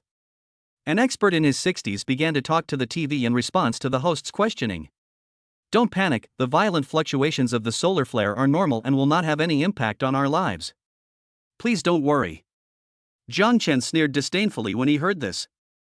These so-called experts would just spread lies to confuse the public in front of the TV. The first group of people to die after the apocalypse would be those who believed in these experts and did not stockpile supplies. Jang Chen glanced at his watch and saw the time was 9:32 in the evening. Seeing the pitch-black sky outside, Jang Chen couldn't even see the moon, let alone the stars. He began to get nervous. He was praying silently in his heart. It would be best if the doomsday would not come. Although all his preparations were in vain, he still hoped to live in a safe world. As time slowly passed, it was already 12 o'clock midnight, but Jang Chen was not sleepy at all. His eyes were fixed on the sky outside, waiting for the end of the world to come. The Lu family members at the door of the villa had already gone into their tents and fell asleep. When the pointer on Jang Chen's watch pointed to 1, a drop of rain fell on the floor-to-ceiling window in front of Jang Chen. Chapter 37 Poisonous Rain. Here it comes. Jang Chen muttered to himself. His hands were tightly gripping the wine bottle, his knuckles had turned white from excessive force, but Jang Chen didn't care. All his attention was focused on the poisonous rain outside. As the rain got heavier, the crackling sound woke up Lu Yufi and others, but fortunately their tent was waterproof, so as long as their bodies did not come into contact with the poisonous rain, they were not in danger for the time being. Damn it, the weather is against us. How can we sleep when it's so noisy outside? Father Lu cursed as he opened a corner of the tent and looked outside. The next second, a drop of poisonous rain splashed onto his face from outside. Ah! A scream was heard, and Father Lu immediately rolled around on the ground in the tent, covering his face with his hands. The severe pain made him feel as if someone had stabbed him in the face. What's wrong with you, old man?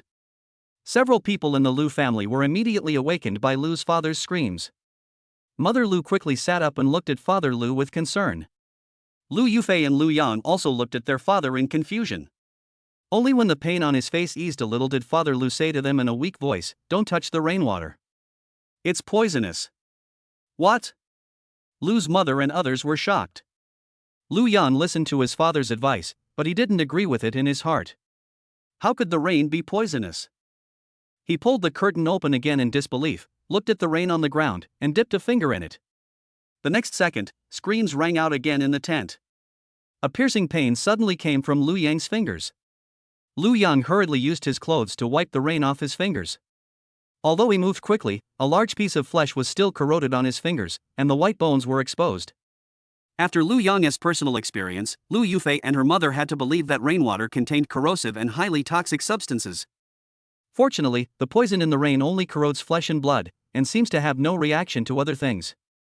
Otherwise, once a hole is corroded in the tent above their heads, exposing them to the poisonous rain, none of the Lu family members would survive. Lu Yufi hurriedly pulled up the curtain, then put on her shoes and squatted in the tent carefully, fearing that the tent would leak and she would be exposed to the poisonous rain outside.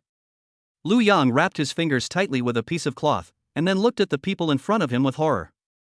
With a trembling voice, he said, "Mom, it's raining so hard outside, what should we do?" Lu Yufi reacted immediately after hearing this. "Quick, call the police and ask them to come and rescue us." After saying that, Lu Yufi took out her cell phone and called the police. But she called several times and the police line was always busy. Then Lu Yufi called the ambulance, but the line was still busy and could not be connected.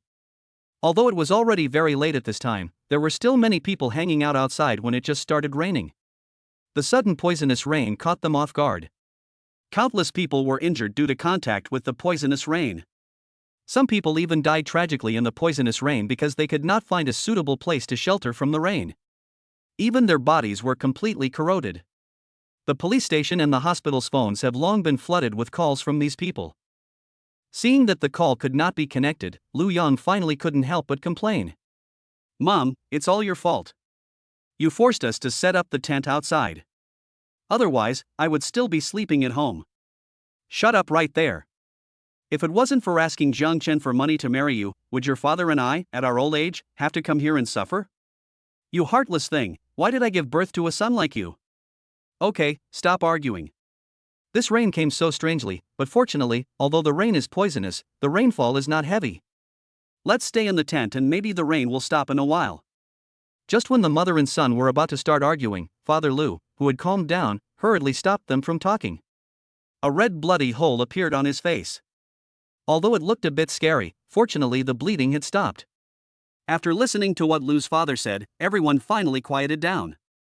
Lu Yufi was still calling the police, hoping that someone would come to rescue them. At the same time, Jang Chen looked coldly at the wind and rain outside the window. The temperature outside has not risen yet, so Jang Chen does not need to add ice cubes to the ice room for the time being. Looking at the scene outside the window, which was exactly the same as in his previous life, Jang Chen slowly breathed a sigh of relief. It turned out that all his efforts were worth it, and the end finally came. Jang Chen turned on his phone and saw that the community owners group was already arguing. Many people who were still awake noticed the abnormality of the rain. At the same time, Jang Chen's elementary school, junior high school, and college classmates groups, which usually had no one talking, also became lively. Everyone was talking about the poisonous rain outside and speculating on various possibilities. Some people say that this poisonous rain is some kind of chemical weapon used by Western countries against Longwa, while others say it is a curse. Jang Chen glanced at it casually and turned off his phone. There was no useful information in it. Just as Jang Chen was concentrating on watching the rain outside the window, the lights in Villa number 2 next to Jang Chen suddenly came on. Jang Chen subconsciously looked across. Villa number 2 in the community had been uninhabited before, so Jang Chen had never paid much attention to it. This was the first time he discovered that there was someone across the street. The distance between the two villas is about 50 meters. After Jang Chen was reborn, not only his physical fitness has been greatly improved, but his vision and hearing have also been significantly improved, so he can easily see the situation on the opposite side. I saw a slender woman in pajamas standing in front of the window looking at the heavy rain outside. She had apparently learned from the internet that rainwater was highly toxic, so her eyes were full of fear and worry. Jang Chen's eyes lit up when he saw the woman. The woman was about 20 years old, much younger than Jang Chen, but very well developed. Although her figure was not as sexy as Dong Qianshan's, it was comparable to Li Mengyao's. Especially her hugging head, which gave Jang Chen a different experience. Whether it's Yin Xinxue, Li Mengyao or Dong Qianshan, they all have long hair. Jang Chen occasionally wants to try this kind of girl with short hair. Especially since this girl is so beautiful, with big watery eyes, she looks pure and cute. But when Jang Chen looked at the woman, he felt that she looked familiar, as if he had seen her somewhere before. Suddenly, he remembered. The mayor of Haijing City is Su Jianzhong. He has a daughter named Su Qianxue who is currently attending college. Jang Chen had seen her on the news before, so he had some impression of her. Jang Chen took out his cell phone and searched the internet, and soon found Su Qianxue's photo. After comparing, it was obvious that the woman opposite was Su Jianzhong's daughter Su Qianxue. Chapter 38 Temperature soars. Su Qianxue was seen standing in front of the window, taking out her cell phone and starting to make a call. It was obvious that she was calling her father, the mayor. Since Jang Chen's glass was one-sided, Su Qianxue on the opposite side had no idea that Jang Chen was peeping at her. The call lasted for 5 or 6 minutes before Su Qianxue put down the phone and left the window. Seeing that Su Qianxue had left, Jang Chen prepared to go back and rest. Tomorrow was the first day of the doomsday outbreak, and he had to be in good spirits. Lying on the soft big bed, listening to the sound of rain outside, Jang Chen slowly fell asleep. He did not sleep well that night and got out of bed at daybreak.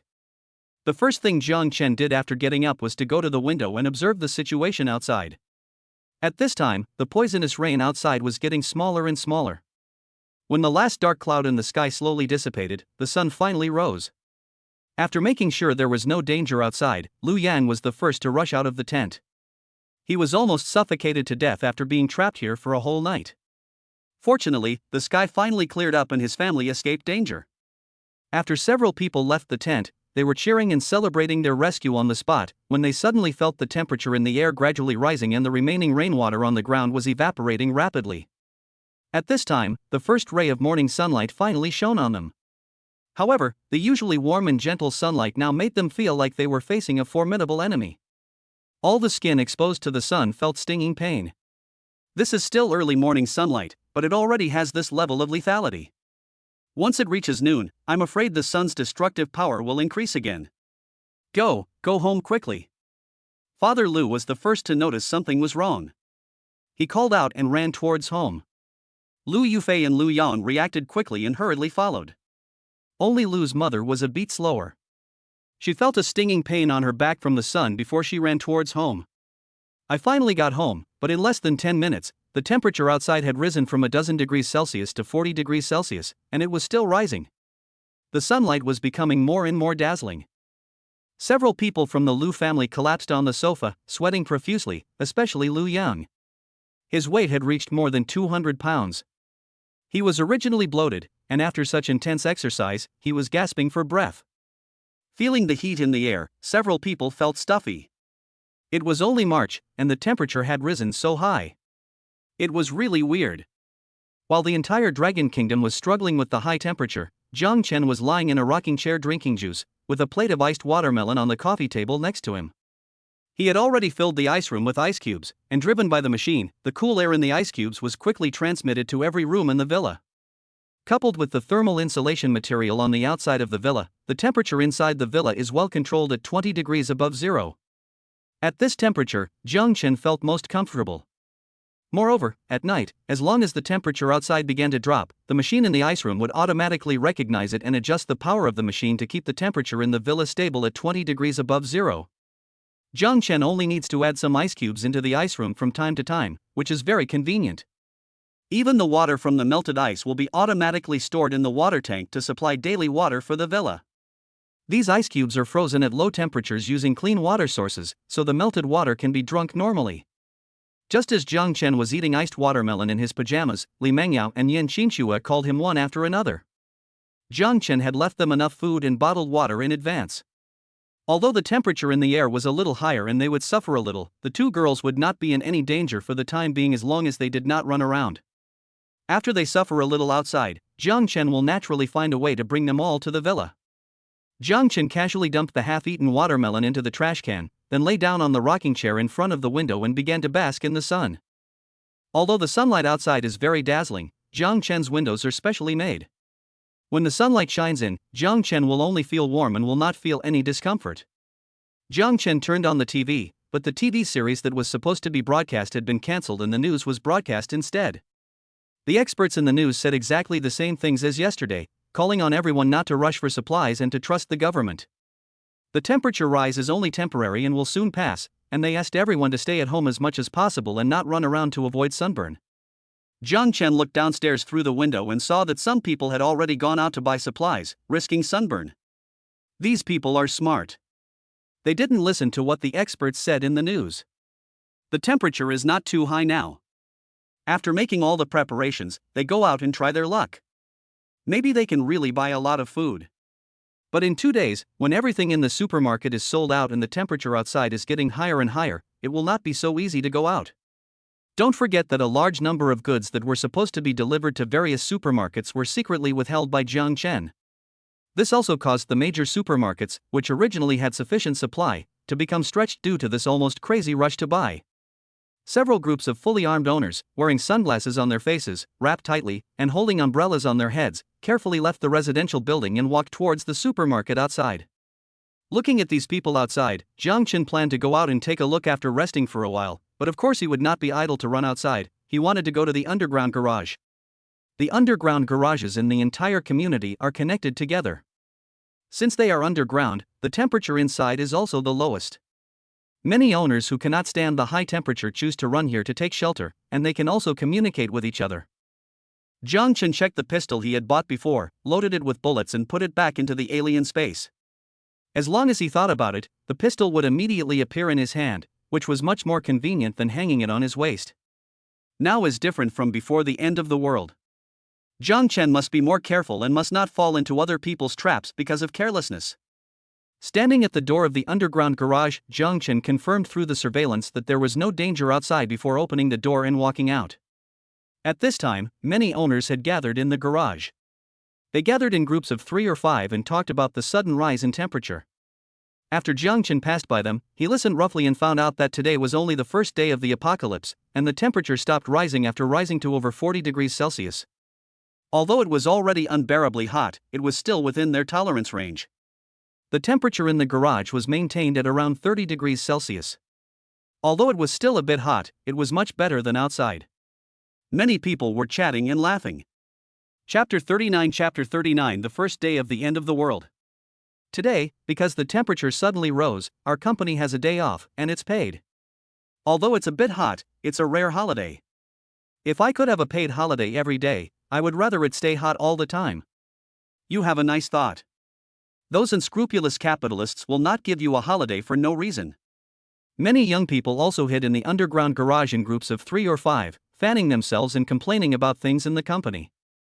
Although their homes are equipped with air conditioners, the temperature outside is too high and the cooling effect of the air conditioners is not very good. Even if the air conditioners are turned to the maximum, not only will it waste electricity, but the temperature in the room will not drop much. So it's better to stay in the underground garage. The temperature should drop at night. There are still many children running around in the garage. The temperature suddenly rises. Not only most companies are closed for holiday, but all schools have also issued holiday notices. The specific date for school reopening has not yet been determined. Here, Jang Chen finally met Dong Qianqian, who had been avoiding him. At this time, she was resting with her sister in a corner of the underground garage. Seeing this, Jang Chen walked over calmly. Dong Qianqian became a little flustered when she saw Jang Chen walking towards her. Last time Jang Chen helped her solve Suhu's trouble, and she also slept with Jang Chen as agreed, so now the two of them are strictly speaking even. But it was not enough for Jang Chen to sleep with her once. He still missed the scent of Dong Qianqian.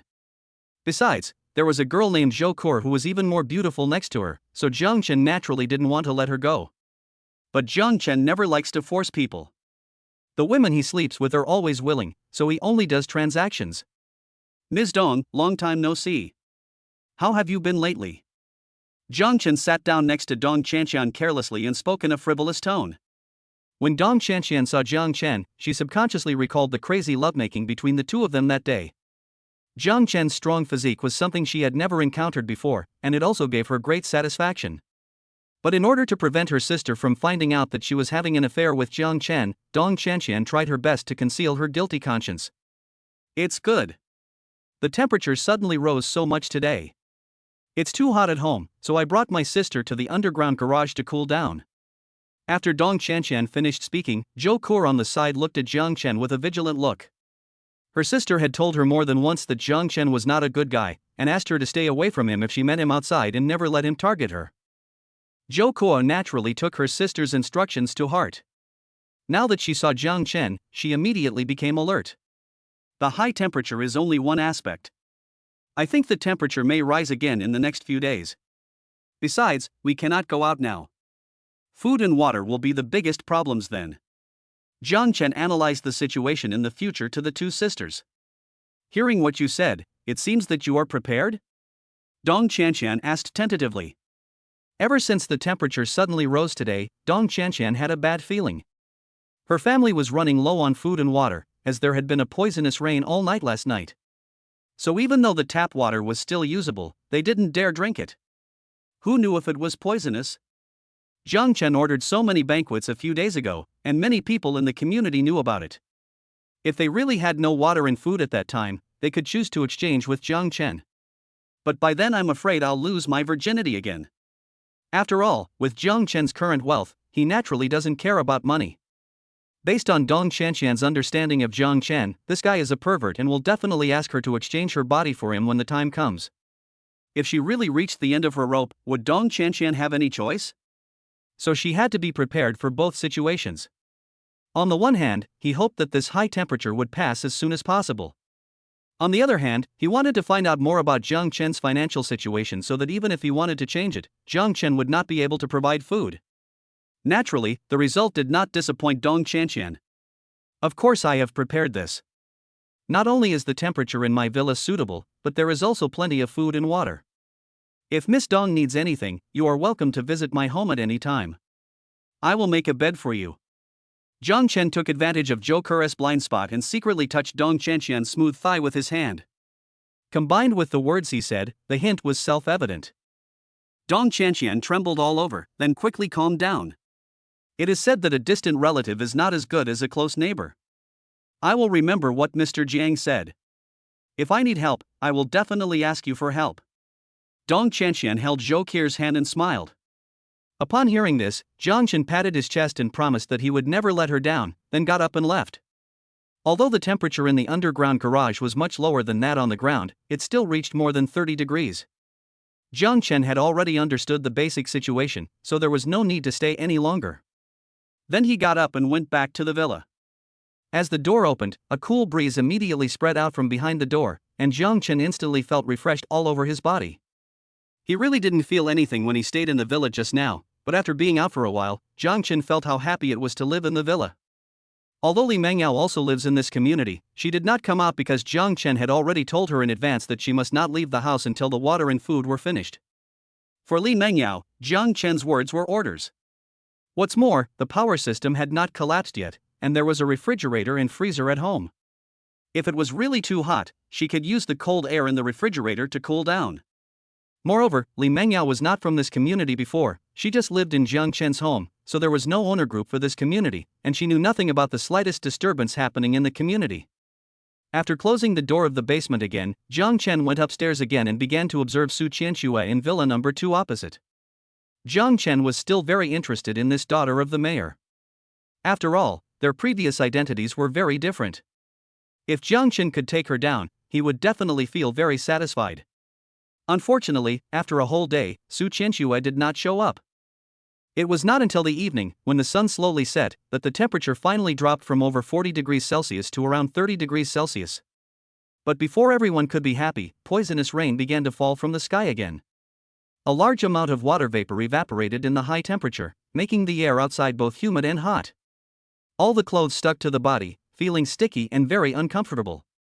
That night, at least half of the people could not sleep due to the heat and humidity, but Jang Chen slept very soundly.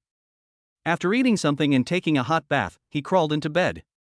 Chapter 40 Lu Yufi comes to ask for help. The next morning, when Jang Chen woke up from bed, the sun had already risen outside. The first thing Jang Chen did after getting up was to check the temperature indoors and outdoors.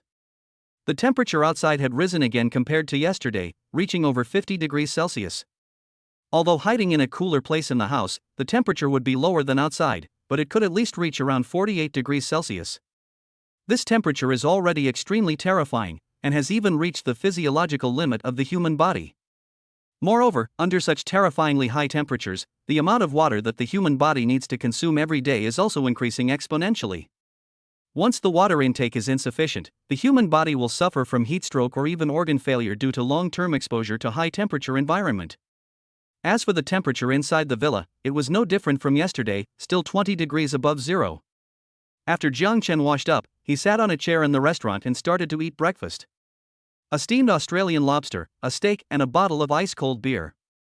After finishing an ordinary breakfast, Jang Chen wiped his mouth, then turned on his phone and started checking the messages in the owners group. Compared with yesterday, there was a lot more resentment in the group, and many people were cursing in the group because of the high temperature. And just now, the tap water was suddenly cut off for some unknown reason. If this continues, the owners who lack water will probably die of thirst in a few days.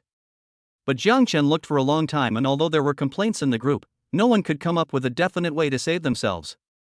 All I do is complain. Jang Chen closed the group chat and contacted Li Mengyao and Yin Qinshui. After learning that the two women were doing well, Jang Chen felt relieved. He was just about to put down his phone when he suddenly thought of the policewoman Lin Wanqing, with whom he had not contacted for a long time, and he didn't know how she was doing now. Thinking of this, Jang Chen gave her a video call. Answer immediately. Lin Wanqing in the video was wearing very cool clothes, a sky blue bra on her upper body, which tightly wrapped her two big pandas. On her flat belly were 4 slightly raised abdominal muscles. People who exercise regularly are different. Jang Chen was stunned by such a passionate scene. But the call between the two was hung up in less than a second. Just when Jang Chen was full of doubts, Lin Wanqing's video call came again. After Jang Chen answered the call, Lin Wanqing only showed her pretty face. I accidentally pressed the wrong button just now. Lin Wanqing explained. Jang Chen immediately understood what he meant. This girl must have been playing with her cell phone. She just pressed the answer button when he called her, which allowed him to see that she was only wearing underwear. It's okay. How are you doing? The temperature outside is rising so high. Do you have enough water and food at home? Jang Chen asked with a concerned look on his face. It's okay. I live alone and don't consume much every day. I still have 2 boxes of mineral water at home, which should be enough for me to drink for a week. Having said this, Lin Wanqing suddenly showed a puzzled expression. Where are you now? It's so hot outside, why are you still wearing pajamas? Aren't you hot? Hearing this, Jang Chen smiled and pointed the camera at the thermometer next to him. The 20 degrees Celsius shown on the thermometer deeply shocked Lin Wanqing. Why is the temperature so low there? Where are you? I'm at home. My air conditioner has a very good cooling effect. No matter how hot it is outside, the room can be kept at around 20 degrees Celsius. How about it? Do you want to move in? Jang Chen said to Lin Wanqing in a relaxed tone. There was some silence on the other end of the phone. Jang Chen could see that Lin Wanqing was indeed moved. After all, the temperature outside was too hot. Staying in such an environment, every second seemed like a year. So it would be fine if she just went to his house to escape the heat, but now she couldn't do anything even if she wanted to go, because she couldn't go out anymore. Although the temperature in the air was only over 50 degrees, the temperature on the ground was at least 70 or 80 degrees. The tires of many cars were almost melting because they were parked outside. In the end, Lin Wanqing rejected Jang Chen's kindness. She still wanted to wait and see. After all, the news said that this hot weather would pass soon. Jang Chen was not too disappointed about this. He was just being polite. He had to wait until these people were at their wits' end before he could take them in, so that he could maximize his benefits. Jang Chen would wait until these women could no longer bear it and begged him humbly before he would consider letting them in. Jang Chen had just hung up the phone when it rang again. A friend request. Jang Chen was very familiar with the avatar and name. It was Lu Yufi. Jang Chen had deleted him before, so they are not friends now. Jang Chen was about to refuse, but after thinking it over he nodded his approval. After the friend request was approved, Lu Yufi made a video call. Jang Chen pressed the answer button. Like Lin Wanqing, Lu Yufi on the other side was only wearing underwear, with beads of sweat the size of soybeans on her forehead. She held a fan in her hand and fanned herself constantly. Lu Yufi was very surprised when she saw Jang Chen. "Brother Chen, you are finally willing to answer my call. I know that you have me in your heart. Otherwise, you wouldn't have done that to me that day, right?" Jang Chen's heart moved, and he slowly said, "Alas, after all, we have been together for so long, how can we let go just like that?"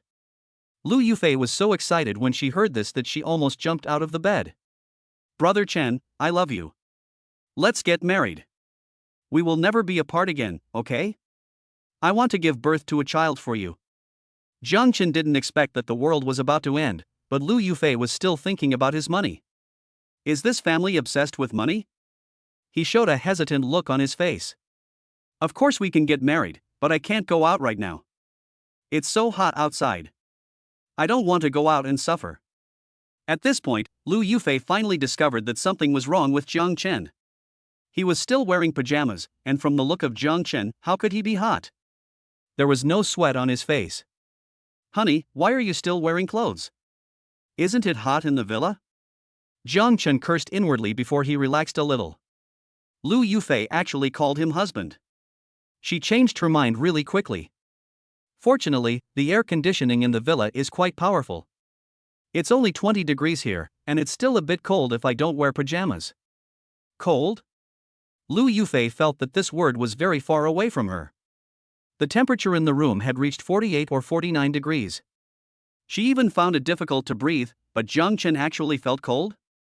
Lu Yufi rolled her eyes, squeezed her panda hard, and then slowly said to Jang Chen, "Husband, don't worry about registering for marriage, but I miss you so much, you must be very lonely alone, right? Can I live in your villa? Don't worry, as long as I move in, I will serve you well, and you can play however you want." Chapter 41 Lu Yufi was kidnapped. "Humph, let you live here? And then you'll cut me into pieces like in the last life?" Thinking of the tragic experience in his previous life, a murderous look flashed in Jang Chen's eyes. This. Jang Chen's tone was a little hesitant. Seeing this, Lu Yufi hurriedly showed Jang Chen the trick she knew through the screen. In order to live in Jang Chen's villa, she no longer cares about anything else. Although this high-temperature life lasted less than 2 days, Lu Yufi felt like 2 years had passed. When had she ever suffered such a hardship? And the temperature outside was still rising. Who knew when this kind of day would end? She didn't want to be tortured anymore. "Of course you can, but only you can come. Forget about your brother and family. My conditions here are limited and I can't support so many people." "Okay, I'll come find you right away, Brother Chen, you must wait for me." Lu Yufi hung up the phone and started to put on her clothes. Although the temperature was very high, she couldn't go out in her underwear, right? She still had to save face. After Jang Chen hung up the phone, a sneer appeared on his face. The reason why he agreed to Lu Yufi was because he knew that Lu Yufi would not be able to come here. According to the temperament of those people in the Lu family, they would not let Lu Yufi come here alone to enjoy the good life. They are a family, and they must suffer together if they are guilty. Sure enough, when Lu Yufi got dressed and walked out of her room, she happened to meet Lu's father and Lu Yang, who were at home with their bare chests and enjoying the beauty of the fan. "Yufi, it's so hot outside, where are you going?" Listening to Lu's father's questions, Lu Yufi didn't think much about it and directly told him about Jang Chen's family situation, and also said that he had agreed to let her move in. Lu Yang, who was standing by, immediately became angry when he heard what Lu Yufi said. You actually want to leave us and go enjoy yourself? You're dreaming. I won't let you go unless you take me with you. Father Lu had the same thought in his mind. Yufi, was it easy for your mother and I to raise you? You actually want to abandon us too to enjoy your life? Are you still our daughter? Tell that Jang Chen right now that unless he takes our whole family in, you should stay at home and don't even think about going anywhere. Lu Yufi looked at her brother and father, her eyes gradually turning cold. Before, in order to get Jang Chen's money, they asked me to come to Jang Chen's house to play with him. Now, in order to be able to live in Jang Chen's villa, they actually want to trap me here. What kind of family is this? No matter how generous Lu Yufi was, she was still full of resentment towards them at this moment. Brother Chen said that as long as I let him play around, he can move in. As for you guys, forget it. Just stay home. You'll be killed by the heat. At this time, Lu's mother heard the noise outside and came out of the room.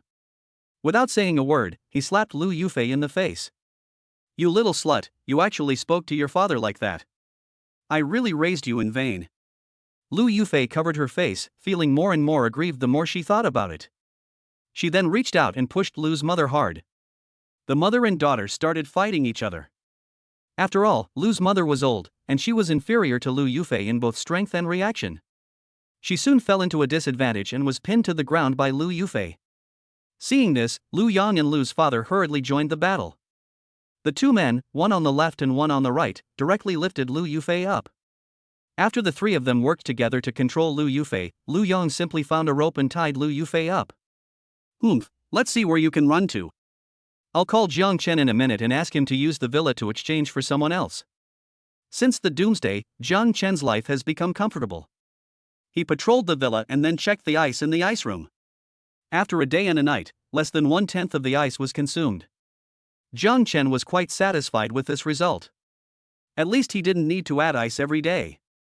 Because the capacity of the ice room is very large, at 300 cubic meters, even if only 1/10 of it is consumed, more than 20 tons of ice will be melted by the high temperature. You can imagine how terrible the temperature outside is. If the outer layer of the villa had not been made of the best insulation material, the ice would have been consumed even faster. Jang Chen saw through the surveillance camera at the basement door that there were more people in the garage today than yesterday.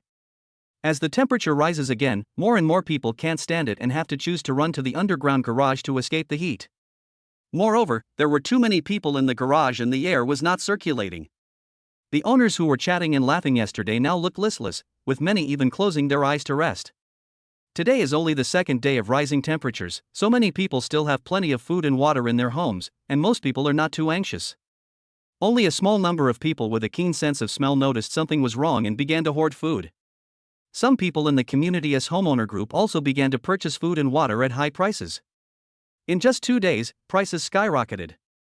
The price of a bottle of mineral water increased from 2 yuan to 50 yuan, and a pack of instant noodles increased to 100 yuan, and there was still no demand.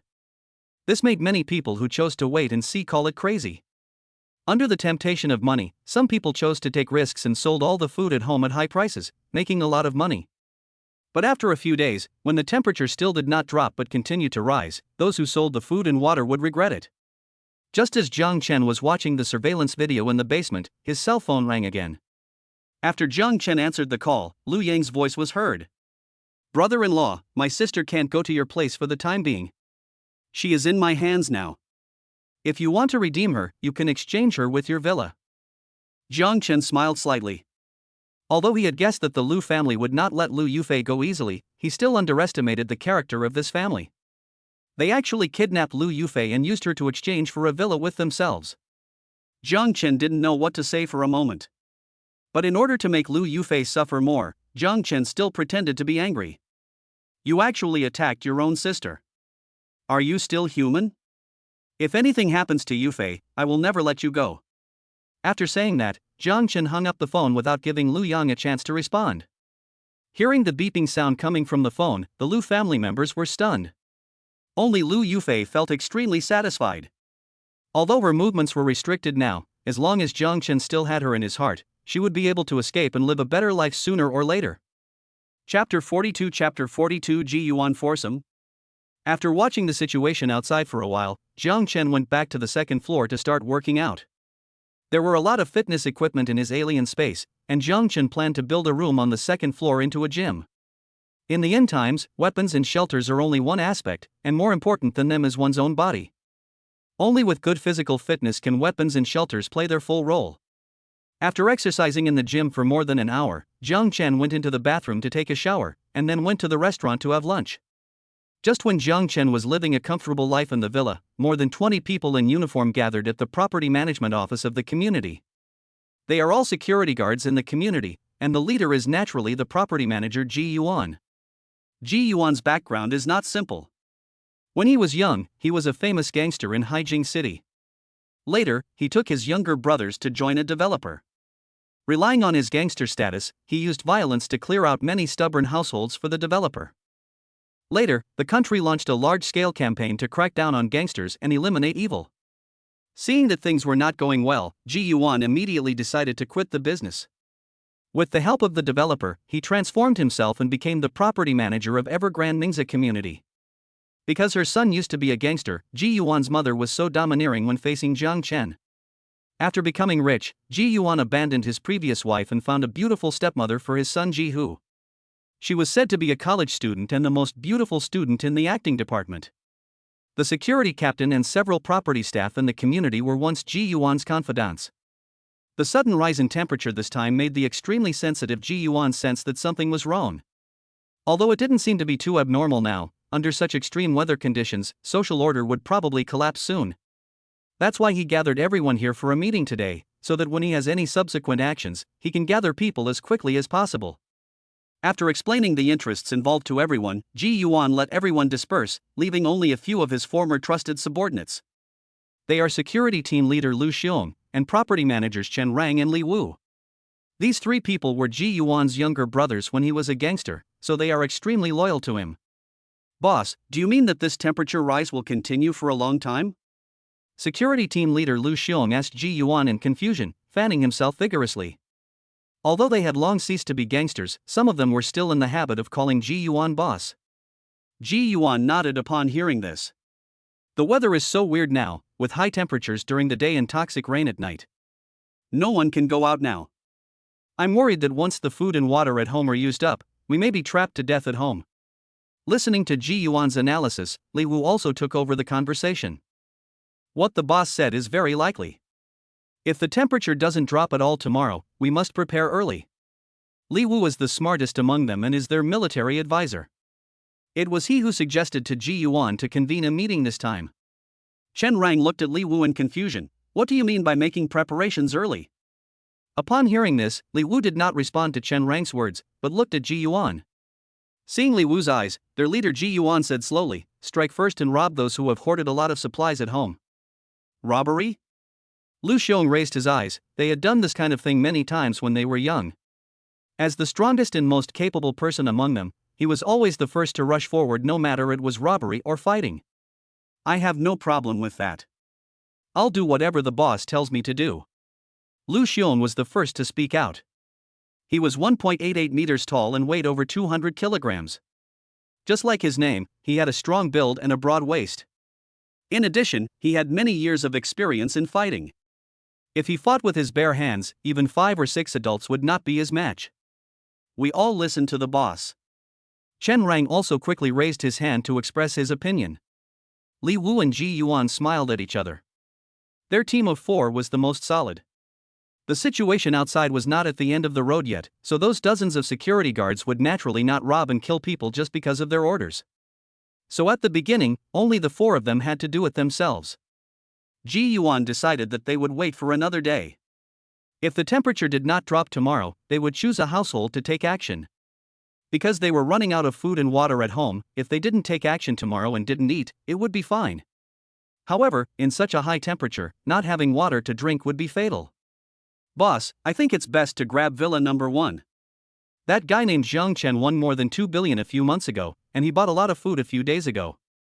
As long as we take him down, not only will we have food and drink, but his money will also become ours. Lu Xiong told Ji Yuan his thoughts. Jang Chen's recent behavior was indeed a bit ostentatious. No wonder Lu Xiong would target him. No.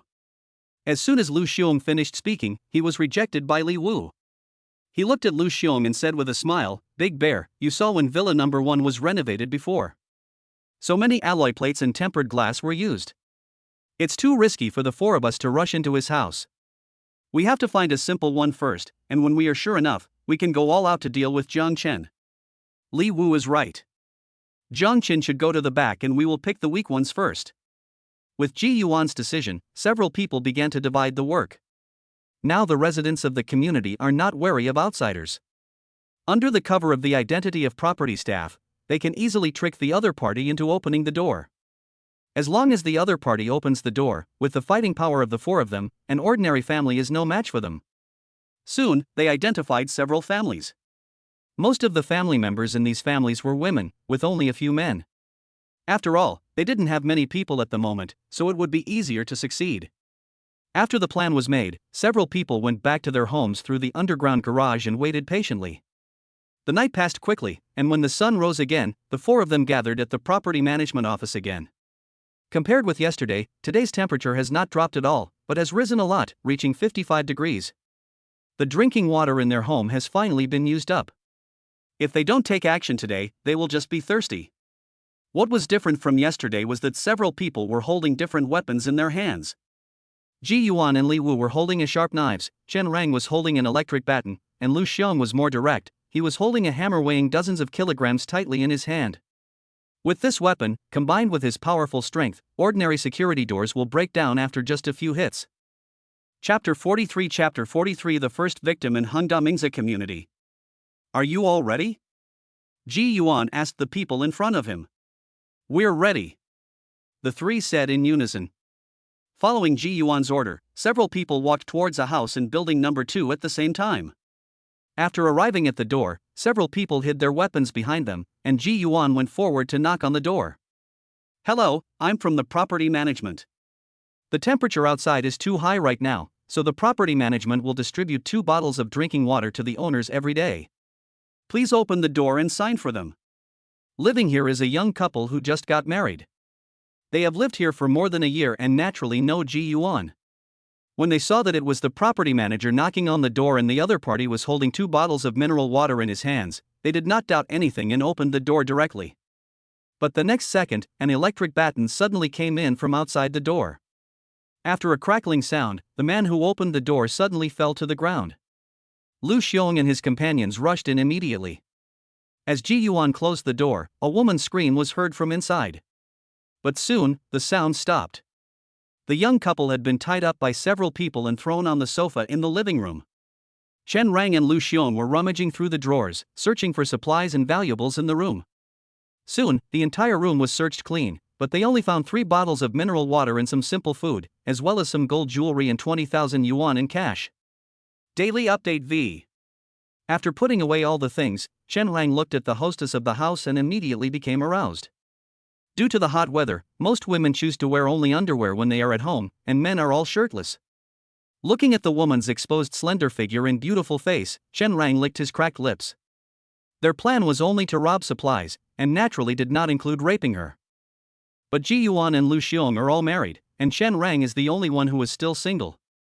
Once he has physical needs, he can only rely on his 5 fingers brothers to solve the problem except to find a prostitute. Now a beautiful woman, powerless to resist, fell naked in front of him, and Chen Rang reacted immediately. A surge of evil fire suddenly rushed straight to the top of his head. He swallowed, then said to Ji Yuan carefully, "Brother, I want to rape you." Upon hearing this, Ji Yuan glared at him coldly. "Are you looking for death? If you want to die, don't drag us down with you." After being scolded by Ji Yuan, Chen Rang lowered his head silently. He was still quite afraid of this boss. But looking at such a tempting body in front of him, under the influence of male hormones, Chen Rang thought to himself, although I can't do something practical, but I can always take advantage of it, right? Thinking of this, Chen Rang took advantage of Ji Yuan and the others not paying attention and stretched out his dirty hands to start wandering around the woman's body. This immediately caused the couple, who had originally dared not resist, to struggle violently. Seeing his wife being molested by a man, the male owner of the room finally couldn't bear it anymore. He burst out with all his strength and actually broke free from the ropes on his body. After getting rid of the restraints, the man roared and threw Chen Rang to the ground, and the two men quickly started fighting. Ji Yuan and his companions were originally scattered in various rooms searching for supplies. After hearing the noise in the living room, they hurried out. After seeing the situation outside, the three of them rushed forward and the scene suddenly became chaotic. After a fight, a man's scream was heard, and a sharp knife was stabbed into the man's chest at some point. He fell to the ground, blood gushing out of his mouth. This scene immediately frightened everyone. Although they were gangsters and had been involved in many fights before, this was the first time they had killed someone. Ji Yuan stood there with empty hands. The sharp knife stuck in the opponent's chest was his, but Ji Yuan himself didn't know how the knife got stuck in the opponent's body. Although Ji Yuan brought a few people out to rob, he still didn't want to make a big deal out of it. If the temperature dropped in a few days and the social order did not collapse, he would become a murderer. It was not difficult to steal some water and food, as his superiors would certainly be able to help him deal with it. However, burglary and murder were serious crimes, and his superiors could not protect him. He might end up having to eat peanuts. Ji Yuan forced himself to remain calm. The man fell to the ground after being stabbed and soon lost his voice. The woman saw her husband being killed and struggled desperately, but her mouth was blocked and she couldn't shout for help. Ji Yuan looked coldly at the people in the room. Even though he was the one who had just killed someone, they shared the good and the bad, and he would not give others a chance to get away with it. Although I was the one who killed him, since you all took action, no one can escape. Ji Yuan looked at Chen Rang, who had a dazed look on his face, and the woman on the sofa. He said slowly, "Don't be afraid. We don't know how long this terrible weather will last. Maybe it will be like this forever. Anyway, the person has been killed. We might as well kill him and silence him." After Ji Yuan finished speaking, he pulled up Chen Rang, who was squatting on the ground, and pushed him onto the sofa. "Don't you want to rape her? Have sex with her?" Chen Rang looked at Ji Yuan's fierce eyes. Although he was a little scared because he had just killed someone, the violence in his bones soon overcame the fear in his heart. Chen Rang knew in his heart that Ji Yuan was a ruthless man. If they could not join his gang, Ji Yuan would not give up. Now his only choice was to follow Ji Yuan to the end. He forced himself to calm down, then picked up the woman by the waist and threw her onto the bed in the bedroom. After tearing off the only remaining clothes on her body, he ignored her pleading eyes and vented all his tension and fear on her. At this moment in the living room, Li Wu checked the man's pulse and found that he was indeed dead. However, as the brain of the four-member team, he did not panic, but calmly analyzed the situation. "Boss, even though we have lost lives, the situation outside is so bad right now that it doesn't matter if a few people die. The poisonous rains in the past few nights have already killed many people. If the temperature doesn't drop in the future, there will be a lot of people dying of thirst and starvation." Lu Xiong on the side also echoed, "Brother Wu is right. The most important thing for us now is to survive. The supplies in this house are not enough for us, so we can't stop and have to continue to rob." Ji Yuan nodded, and while they were talking, Chen Rang came out of the bedroom with his pants up. "Boss, I'm fine." Ji Yuan smiled slightly, took out a sharp knife and handed it to Chen Rang. Murder to silence the witness. Chapter 44 Li Mengyao asks for help. Chen Rang looked at the sharp knife that Ji Yuan handed over, and after hesitating for a while, he finally took it. Then he walked into the bedroom, and looking at the naked woman with empty eyes on the bed, Chen Rang just couldn't bring himself to do it. This is not a piece of pork, but a living person. The first time he killed someone, his hands were shaking violently. Until Lu Xiong came in and grabbed his right hand holding the knife, Chen Rang closed his eyes and stabbed forward with his right hand under the force of Lu Xiong. A stream of scarlet blood spurted out, and Chen Rang suddenly felt his face getting hot. When he opened his eyes again, there was a bloody hole on the woman's neck, and blood was continuously pouring out from the blood hole. The woman's eyes were wide open, and her body twitched twice before there was no movement. Compared to Chen Rang's reaction, Lu Xiong and Li Wu were much calmer.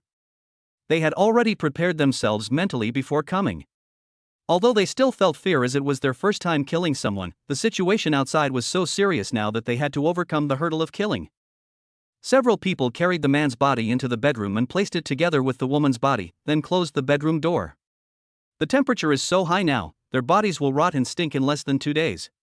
The few of them regrouped themselves, took the looted supplies and weapons, and headed towards the next house.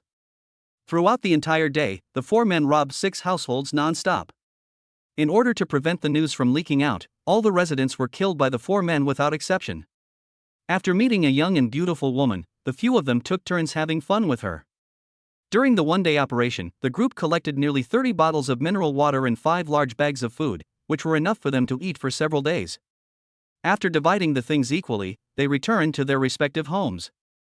The few people originally thought that no one would find out what they had done, but they had just returned home when they found someone uploaded a video of their robbery and murder in the owners group. Although their actions were quick and covert, they were still discovered. As soon as the video was released, the owners group exploded, especially the person who posted the video, who also filmed the miserable situation in the room after Ji Yuan and others left. The floor was covered in blood. The male owner of the room and 2 children aged 5 or 6 were lying in a pool of blood. The female owner was tied up and lying naked on the bed in the bedroom. She was no longer breathing and her body was covered in bruises. All signs indicate that the hostess was beaten and raped before her death. The owners in the group were outraged and clamored to call the police to have them arrested. Indeed, many people had already called the police, but without exception, the phone could not be reached. I know them. They are the property manager Ji Yuan and the community security captain Lu Xiong and a few others. Are they crazy? How dare they kill people? We must unite, otherwise we may be the next to die. Although there are many people in the group, only those people are talking in it. Although most people are watching behind their phones, they don't speak. After all, more people still maintain an attitude of indifference, and they will not do anything as long as the other party does not rob their home. Jang Chen was lying on the sofa, eating a fruit plate and playing games. He was having a very comfortable time. He naturally saw the messages in the group. This scene was exactly the same as in his previous life. Although these owners were shouting loudly, not a single one was willing to stand up and unite to deal with Ji Yuan and his group. Everyone wanted others to rush to the front while they hid behind others. This also led to Ji Yuan's team becoming stronger and stronger. As they continued to rob other residents, the number of people in their team also expanded rapidly. Within a few days, it increased to dozens of people, most of whom were security guards in the community. After all, Ji Yuan and his friends are more familiar with these people, and their loyalty is much higher than those of ordinary owners. Li Mengyao finally got scared after seeing the message in the group. She has been hiding at home these days and didn't dare to go out at all. But her home is not safe now. Although there is still some food and water left, she is just a weak woman. Once she is targeted by Ji Yuan and others, she can imagine what the outcome will be. The most important thing was that the temperature outside was too high and the water had stopped, so she couldn't take a shower. Her body was sticky every day and she couldn't sleep well at night. She really couldn't live like this anymore. So Li Mengyao had no choice but to call Jang Chen. After the call was connected, Li Mengyao hurriedly cried to Jang Chen. "Brother Chen, it's too hot outside. I really can't stand it at home. Besides, Ji Yuan is still killing people everywhere. I'm so scared to be alone at home. Can you let me go to the villa to accompany you?" Jang Chen's heart softened as he listened to Li Mengyao's coquettish voice. Although it is a little early to bring Li Mengyao in now, it is not impossible. It is indeed boring for him to stay at home alone every day, and he hasn't touched a woman for several days. He always feels a little uncomfortable. He himself discovered that since his rebirth, his desire for that thing had become extremely strong, just like taking drugs. He always thought about love between men and women, and once he saw a beautiful woman, he would try every means to get her. He didn't know if it was a side effect of his spatial ability. Jang Chen thought about it and agreed. He made an appointment with Li Mengyao that at 1 o'clock in the middle of the night, when there were few people in the underground garage, he would quietly open the door and let her in. After hanging up the phone, Li Mengyao jumped for joy. She hurriedly packed up the existing supplies in the house and put them all into her bag, then got dressed and sat on the sofa in the living room waiting for the night to come. She had just packed her things when she heard a knock on the door. Li Mengyao's nerves suddenly tensed up. She went to the kitchen, picked up a kitchen knife, slowly walked to the door, and looked outside through the peephole. She saw a very beautiful woman in her 20s knocking on her door. The woman's appearance was extremely high, even comparable to Li Mengyao, especially with her long legs, which made her figure look extremely slender. The woman knocked on the door and kept shouting, "Is anyone there? I'm the upstairs neighbor. My child has a high fever. Do you have any medicine to reduce the fever?" Li Mengyao carefully observed the woman outside through the cat's eye. Seeing that she looked harmless, she finally relaxed her guard. I have some antipyretic medicine at home. Wait a minute, I'll get it for you. Chapter 45 Li Mengyao was arrested. Li Mengyao put the knife on the coffee table and then took out the medicine box from the cabinet. After searching for a while, Li Mengyao finally found the antipyretic medicine and came to the door again. Just when she was about to open the door, she suddenly thought of something and her hand holding the door stopped. Are you from 702 upstairs? Li Mengyao lay on the cat's eye again, holding her breath and quietly waiting for the other party's answer. The woman was stunned when she heard this, and then she said slowly, "Oh, yes, I'm from 702.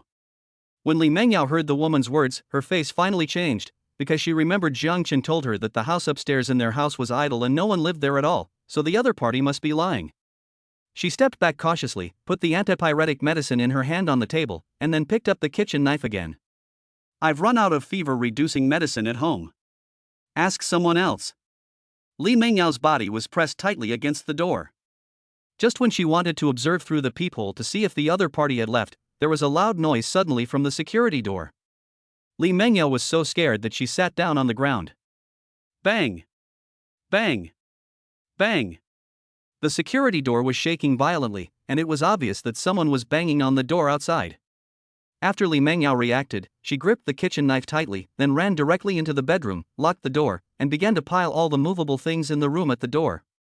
When Li Mengyao just rushed into the bedroom, the security door outside was broken open from the outside because it could not withstand the huge force. After the door was opened, a dozen people suddenly rushed in from the corridor. One of them, a burly man holding a hammer, was Lu Xiong, Ji Yuan's subordinate. He was the one who broke open the door just now. After he rushed into the room, he kept muttering, "I told you I would just break down the door, but you still had to trick her into opening the door. What a waste of effort." A slim and beautiful woman also walked in with the crowd. She was the one who had just tricked Li Mengyao into opening the door, and also Ji Yuan's wife, Shen Duling. What are you talking about? She's hiding. Why don't you find her for me? Although Lu Xiong complained, he didn't dare to be too presumptuous in front of his sister-in-law, otherwise Ji Yuan would not let him off easily. Soon, the room where Li Mengyao was hiding was discovered, and Lu Xiong started to smash the door with a hammer. After Li Mengyao blocked the door with the cabinet, she was about to call Jang Chen for help, but she sadly discovered that her cell phone was left in the living room.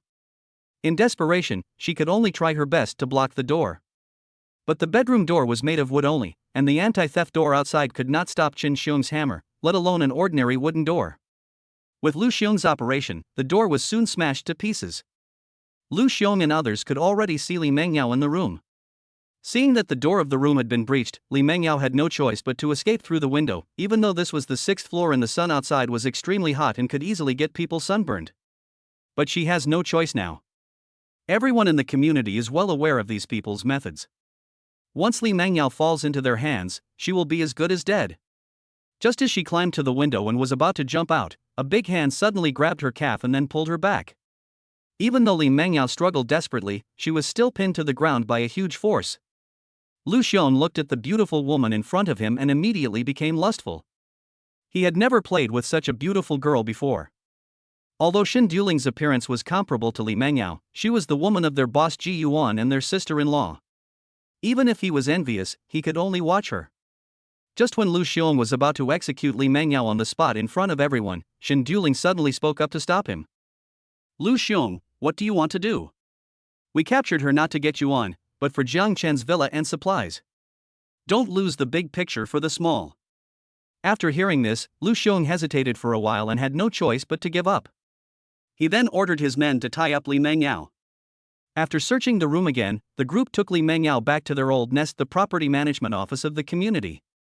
The space here is relatively large. Before the end of the world, the property often held some activities here, so the space here can easily accommodate hundreds of people.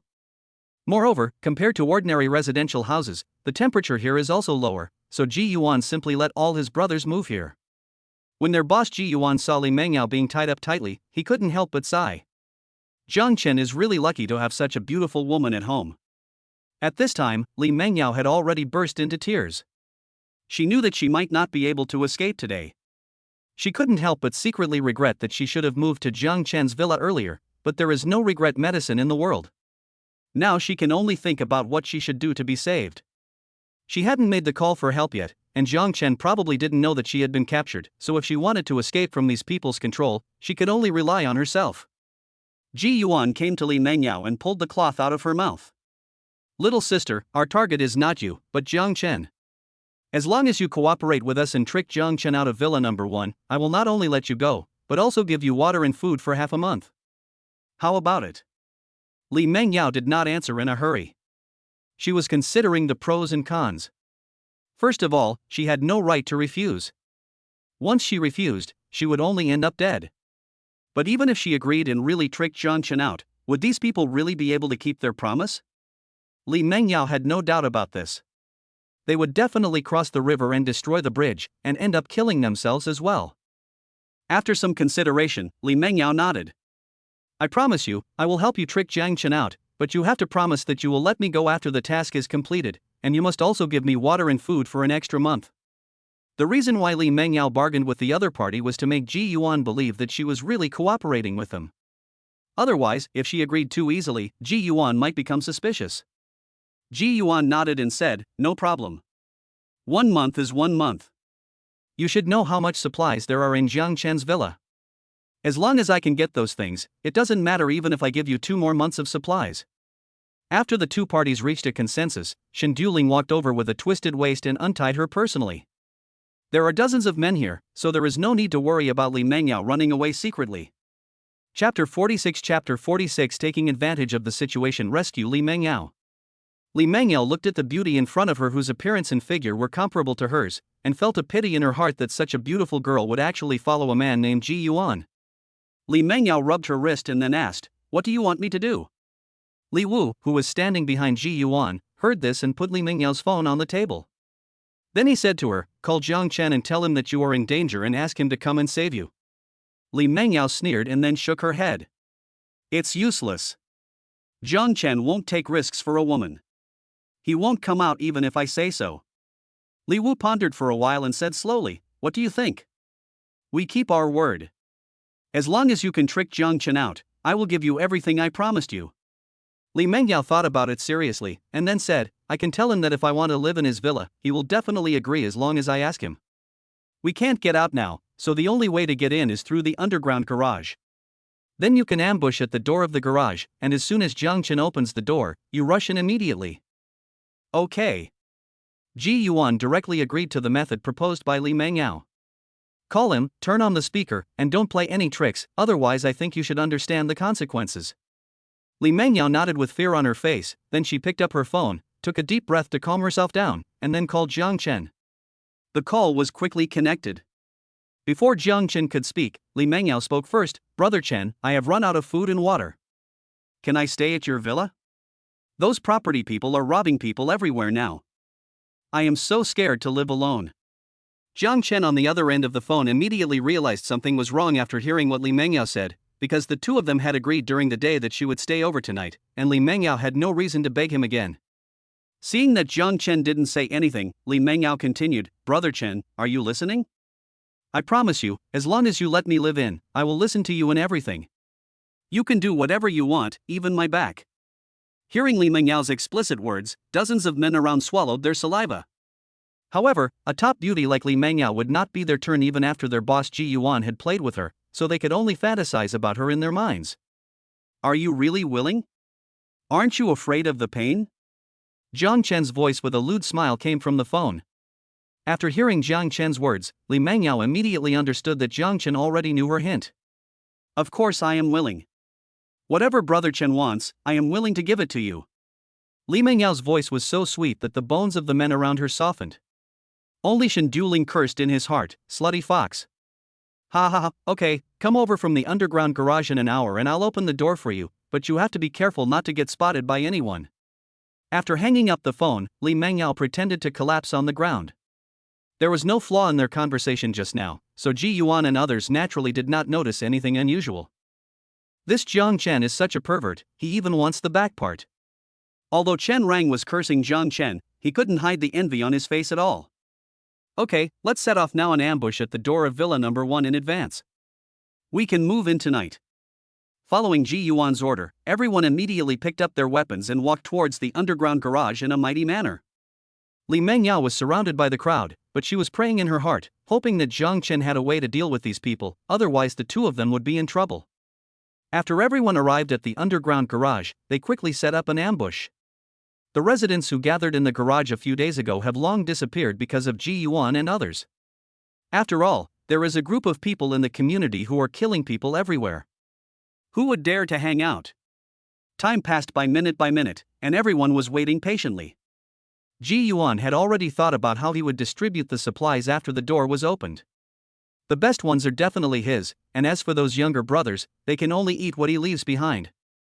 When the time was almost up, at Ji Yuan's signal, Li Mengyao walked out from the corner and slowly walked towards the garage door of Villa number 1. Under the leadership of Lu Xiong, more than 20 strong men with weapons gathered near the gate. Because there were several surveillance cameras on the door, they did not dare to get too close and could only hide carefully in the blind spots of the surveillance. As soon as Jang Chen opened the door, they would rush up and hack Jang Chen to death with their swords. Li Mengyao looked back every few steps and slowly walked towards the door. After pressing the doorbell, she stood there waiting nervously. Lu Xiong, Ji Yuan and others hiding in the dark were also staring at Li Mengyao intently. They were only a dozen meters away from the gate, and because Jang Chen's gate was too heavy, it took at least 10 seconds to close it again after opening it. This time was enough for them to rush in. Li Mengyao waited for a while, and when she pressed the doorbell again, the door finally opened slowly. "Brother Chen, close the door quickly, there is an ambush outside."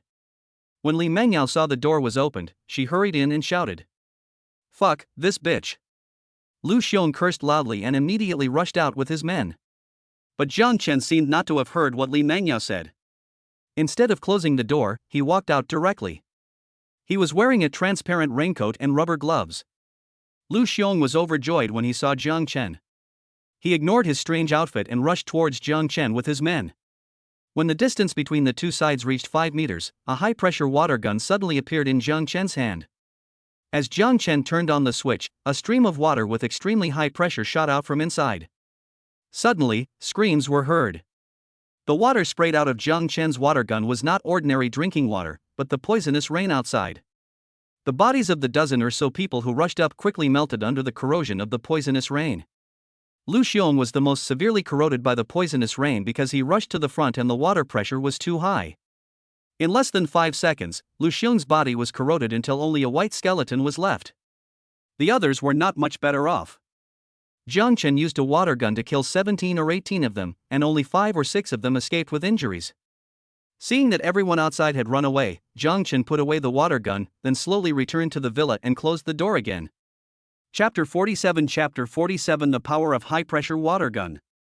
After Jang Chen took off his raincoat and rubber gloves, Li Mengyao jumped onto Jang Chen in one stride. The 2 soft lumps on her chest kept pressing against Jang Chen's face. "Brother Chen, you are so amazing. I knew you would understand what I meant. I love you so much." After Li Mengyao finished speaking, she excitedly bit Jang Chen's face, and her sweet saliva covered Jang Chen's face. Stimulated by the pleasure of surviving a disaster, Li Mengyao became extremely proactive. The two of them were intimate in the basement for a long time and almost had their wedding night. In the end, Jang Chen used his firm willpower to restrain this impulse. Li Mengyao had been outside for so many days, so he let her wash up first. Anyway, they had plenty of time and were not in a hurry. Jang Chen put Li Mengyao down. "Come on, I'll show you around first." After saying that, Jang Chen took Li Mengyao's hand and walked upstairs. It was not until then that Li Mengyao realized that the temperature here was so much lower than outside, and the sweat on her body had dried up in just a short while. Led by Jang Chen, the two walked upstairs, but the temperature dropped as they went up, until the temperature stabilized at 20 degrees. "Brother Chen, it's so cool here, how did you do it? Isn't the air conditioner useless?" Jang Chen did not explain. It would be better not to tell anyone about his spatial ability for the time being, even Li Mengyao, who had been with him day and night for more than half a year. "Go take a shower first." Jang Chen took Li Mengyao to a bathroom. "I can actually take a shower here?" Jang Chen brought Li Mengyao surprises one after another. The tap water had been cut off several days ago, and the bottled water she had bought was not enough for drinking, let alone wasting it on bathing. So since the water supply was cut off, Li Mengyao hasn't taken a shower, and the temperature outside is so high that everyone is covered in sweat at the end of the day. The clothes were sticky to my body, which was very uncomfortable. After learning that she could take a shower, Li Mengyao immediately jumped into the bathroom and turned on the faucet. Feeling the warm water washing over her body, Li Mengyao finally felt alive again. These days are like a dream. Li Mengyao took this bath for more than an hour. After drying her hair with a hairdryer, Li Mengyao walked out of the bathroom wrapped only in a white bath towel, with her long flowing hair casually scattered on her shoulders. Such a touching scene made Jang Chen's nose bleed. He stood up from the chair, picked up Li Mengyao by the waist and walked into a room on the second floor. More than an hour later, the two came out. Jang Chen felt refreshed, but Li Mengyao's walking posture was very strange, as if she had hemorrhoids, and she had to cover her butt with her hands from time to time. This will be your room from now on. It has a separate bathroom. I will lock it when you go to bed at night and will only let you out during the day. Do you understand what I mean? Although Jang Chen and Li Mengyao are old acquaintances, they will use courtesy before force. After the end of the world, Jang Chen will no longer trust anyone easily. No matter who the other person is, he will first observe her for a period of time before deciding whether to believe her. Li Mengyao nodded. She was a smart person and naturally understood what Jang Chen meant. There was no love between them at the beginning. Jang Chen wanted her body, and Li Mengyao wanted Jang Chen's money. At most, the two of them were engaged in a transaction of money and sex. But even if there is no affection, after so many in-depth communications, their positions in each other's hearts will become different. So Jang Chen decided to rescue Li Mengyao only after he learned that she was in danger, but this does not mean that Jang Chen completely trusts her. We still need to take the necessary precautions. After being busy for such a long time, both of them were a little hungry. Jang Chen walked into the kitchen and brought out several dishes in a short while. These were all ordered by Jang Chen at the hotel before. The reason why he went into the kitchen was to hide his spatial ability from Li Mengyao.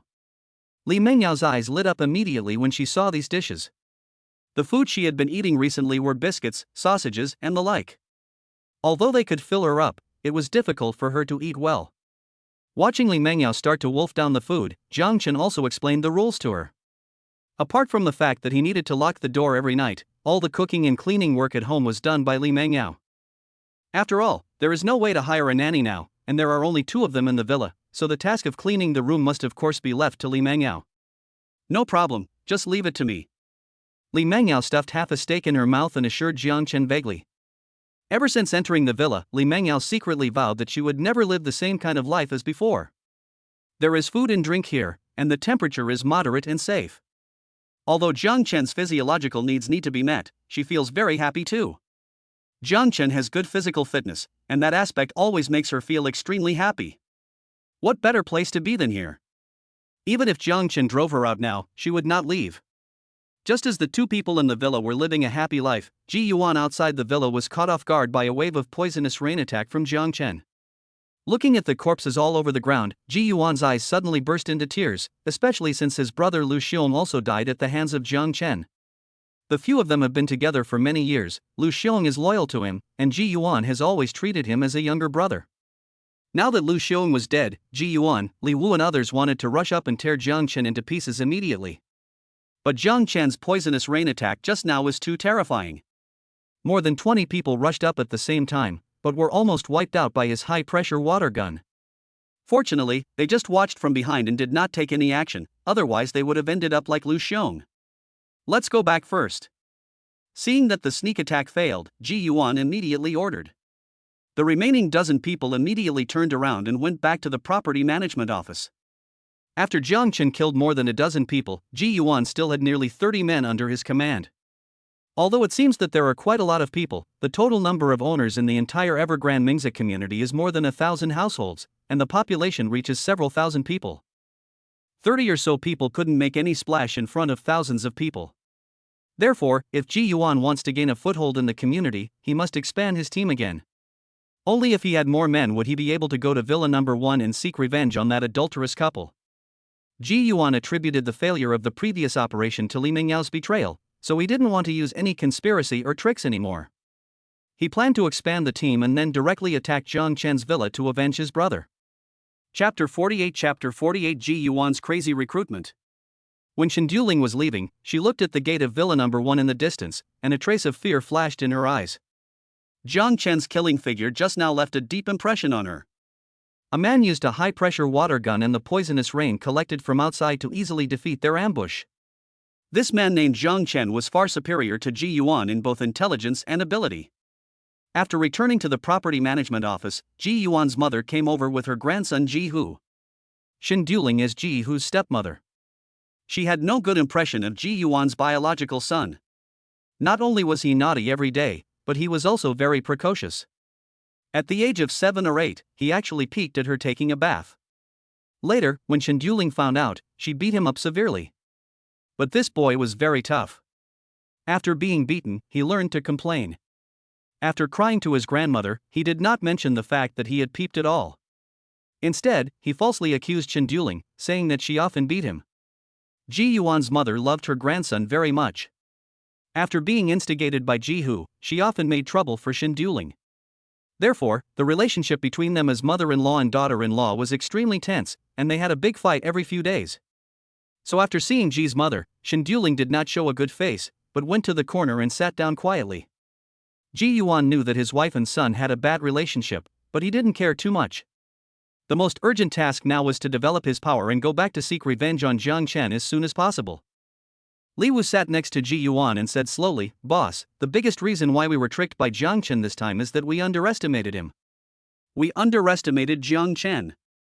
As long as we gather more people and attack his villa directly, even if his villa has a high defense, it will not be able to withstand our bombardment." Ji Yuan held his son in his arms and nodded. "Count the people right away. We'll take action after dark. First, clear out all the residents of Building 2. Kill the elderly and children, imprison the women, and recruit all the men. Those who don't want to join will be killed directly." After hearing Ji Yuan's order, Li Wu went down to prepare, although they were only more than 30 people, while the residents of Building Number 2 added up to more than 500 people.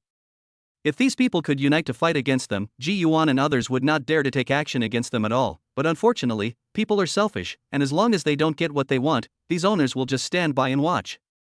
As the sun slowly set, Ji Yuan and others finally began to take action. In order to prevent people in Building 2 from escaping, they chose to clean up from the first floor upwards. The security doors were smashed open one after another, and the people inside soon fell under the knives of Ji Yuan and others. Some young and middle-aged people who were willing to surrender were also directly recruited by them, and the number of people in Ji Yuan's team was increasing rapidly. At the same time, the owners group was in an uproar again, and most of those speaking were residents of Building Number 2. "What should I do? Ji Yuan has brought his men to the upper floors to kill them. They seem to be right downstairs from my house. I can even hear the screams of my neighbors downstairs from my home. Luckily they started from the downstairs. I live on the top floor, so they can't reach me for a while. Maybe they will stop after robbing a few more houses. After all, it has always been like this before. Help! Is there anyone willing to come and save me? People outside are banging on my door. The one downstairs, just fight them with your knife. If you kill one, you'll get your money's worth. If you kill two, you'll make a profit. Neighbors, we can no longer sit here and wait for death. We must unite, otherwise none of us can escape. Everyone bring weapons and gather on the 7th floor to fight them. But I'm a girl. Isn't it you men who should protect us? I don't know how to fight. Fuck, I'm your husband, right? You don't let me play, so why should I protect you with my life? Do you have any gentlemanly manners? You actually argued with a girl about this? You deserve to be single for the rest of your life, you lowly man. Jang Chen was lying on the bed reading the messages in the group chat while Li Mengyao was massaging his shoulders. Seeing that the owners in the group were like a pile of loose sand, Jang Chen couldn't help but laugh out loud. There were more than 500 people, but they were controlled by more than 30 people. No one was willing to take the initiative to attack. After a lot of effort, someone took the lead, but in the end it turned into a confrontation between male and female rights, and everyone completely forgot that Ji Yuan and his people were about to attack. Everyone's thoughts were surprisingly consistent. My house hadn't been snatched away yet, and the people downstairs weren't in a hurry, so why should I be in a hurry? Li Mengyao looked at Jang Chen's phone screen and couldn't help asking, "Brother Chen, why don't these people unite? They have hundreds of people, and Ji Yuan only has dozens. He should be no match for them." You're right, but human nature is like this sometimes. They won't give up until they see the Yellow River. As long as the knife doesn't fall on them, they won't feel any danger. When Ji Yuan really robbed them at their doorstep, it was too late for them to unite with others to resist. I think it won't be long before these people are wiped out by Ji Yuan. The trajectory of events was exactly the same as Jang Chen's analysis. Ji Yuan was the manager of the property company, so he naturally saw the conversation in the group clearly. Occasionally he would speak in the group, saying that he did this because the owners downstairs had offended him, and that as long as they had no grudge against him, he would never take action against them. After Ji Yuan's lobbying, the people who were originally a little worried were calmed down by him. When they thought that they had no grudges against Ji Yuan, they felt relieved, and the resistance alliance that was about to be formed was also disintegrated. Ji Yuan put down his phone, a sneer appeared on the corner of his mouth, and he couldn't help but sneer in his heart, "A bunch of fools, I deceived them all with just a few words." As their numbers grew, the speed of clearing upstairs also gradually increased. Every time after gathering some new people, Ji Yuan would let them take the lead when attacking the next household, trying to make all his men have blood on their hands. Only in this way can Ji Yuan feel at ease using it. When they cleaned up to the 15th floor, the people upstairs finally realized something was wrong. They began to tag Ji Yuan in the group. "Brother Ji, didn't you say you only look for those who have offended you? None of us have offended you." "Yes, Brother Ji, when we paid the property management fee last year, I was the first one in our community to pay, and you praised me at that time." Ji Yuan looked at the message on his phone and ignored it. At this point, he no longer needed to appease these people. After half a night of slaughter, the number of his subordinates had increased from more than 30 to 170, nearly 6 times. At the same time, the number of elderly people and children who died at their hands was even greater, reaching more than 200 people, and many young women were also captured by them. Chapter 49 Repairing the plank road in the open crossing Chengsong in secret. When the last house was attacked by Ji Yuan and his men, there was no one alive in building number 2, regardless of gender or age, except the people who had taken refuge with him. The entire Evergrande Mingzi community has a total of 12 residential buildings and 10 villas. Buildings 1 to 6 are located on the left side of the community, with 10 independent villas in the middle, and buildings 7 to 12 are located on the right side of the villas. The reason why Ji Yuan attacked building number 2 first was because the property management office was right next to building number 2 and was the closest. After clearing out all the owners of building number 2, Ji Yuan's men finally reached 200 people. Although most of the owners were only forced to join, Ji Yuan now had water and food. As long as he had these, he was not afraid that they would disobey. After working all night, Ji Yuan took his men back to rest. Now that he had reassembled the team, they could attack Jang Chen's villa tonight to avenge his dead brother. As time slowly passed, the sun finally set, but the poisonous rain that followed covered the entire earth. In a room in Jang Chen's villa, faint moans of a woman could be heard. Ding ding ding. Just when Jang Chen was concentrating on his work, the alarm on the mobile phone on the bedside table suddenly sounded. Jang Chen looked at the picture on his phone. There were more than 100 people holding weapons surrounding the door of his underground garage. 2 of the men were smashing his door desperately with hammers in their hands. When Jang Chen saw the scene, he immediately became extremely irritated. No one would be in a good mood if they were disturbed while doing something. Jang Chen put on his clothes, then said to Li Mengyao on the bed, "Wait for me here," then got up and left the room. Li Mengyao silently tidied the messy bed and lay obediently on the bed covered with a quilt. Jang Chen locked the bedroom door before leaving. Without his password or fingerprint, Li Mengyao could only stay inside obediently. After walking down the stairs to the basement, Jang Chen looked at the surveillance screen next to the door. The people outside were still banging on the door. The surveillance cameras at Jang Chen's door were hidden, so the people outside didn't notice them. Soon, the 2 men who were breaking the door were replaced due to exhaustion, and their job was taken over by 2 other strong men. The sound of knock knock knock on the door sounded again. But Jang Chen was not worried at all. His door and walls were made of alloy plates more than 10 centimeters thick, which were 10 times stronger than steel plates. Not only could they not be broken by 2 hammers, but even a bomb could not break them. The 2 people who took over the job of breaking down the door swung the hammers in their hands desperately, but after smashing for a long time, a lot of paint on the door did fall off, but there was not even a trace of the scratch on the alloy door. Li Wu pushed away the 2 people who were knocking on the door, observed in front of the door for a while, and then trotted to Ji Yuan. "Boss, this won't work. This door is too hard to break open. We have to think of another way." Ji Yuan smiled and said, "Of course I know I can't break it open. I saw it when he was renovating it. The thickness of the alloy door is so thick that even explosives may not be able to blow it open, let alone a hammer. I didn't intend to go in from here. Li Wu showed a trace of confusion on his face. Boss, what do you mean? Tell Chen Rang to bring 10 people to put on raincoats and boots. While Jang Chen's attention is all drawn to us, have him lead his men to attack from the ground. I don't believe it. The door to the basement is so strong, but are the windows and glass above it bulletproof? Li Wu's eyes suddenly lit up when he heard this. That's a good idea. I'll ask Chen Rang to prepare it. After Li Wu finished speaking, he hurriedly found Chen Rang. After listening to Ji Yuan's plan, Chen Rang also thought it was feasible. Moreover, Ji Yuan promised him that as long as they could successfully capture Jang Chen, the woman named Li Mengyao and the villa would be given to him as a reward. This reward immediately filled him with energy. Soon, the group of 10 people put on raincoats and rain boots, and wore rubber gloves on their hands. A huge transparent plastic sheet was used to cover all 10 people on their heads. Fully armed like this, even if it rains poisonously outside, not a drop of water will fall on their skin.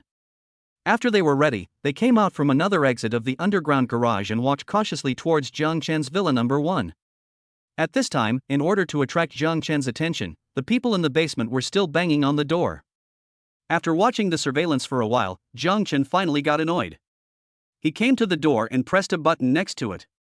The moment Jang Chen pressed the button, a blue spark suddenly appeared on the entire door.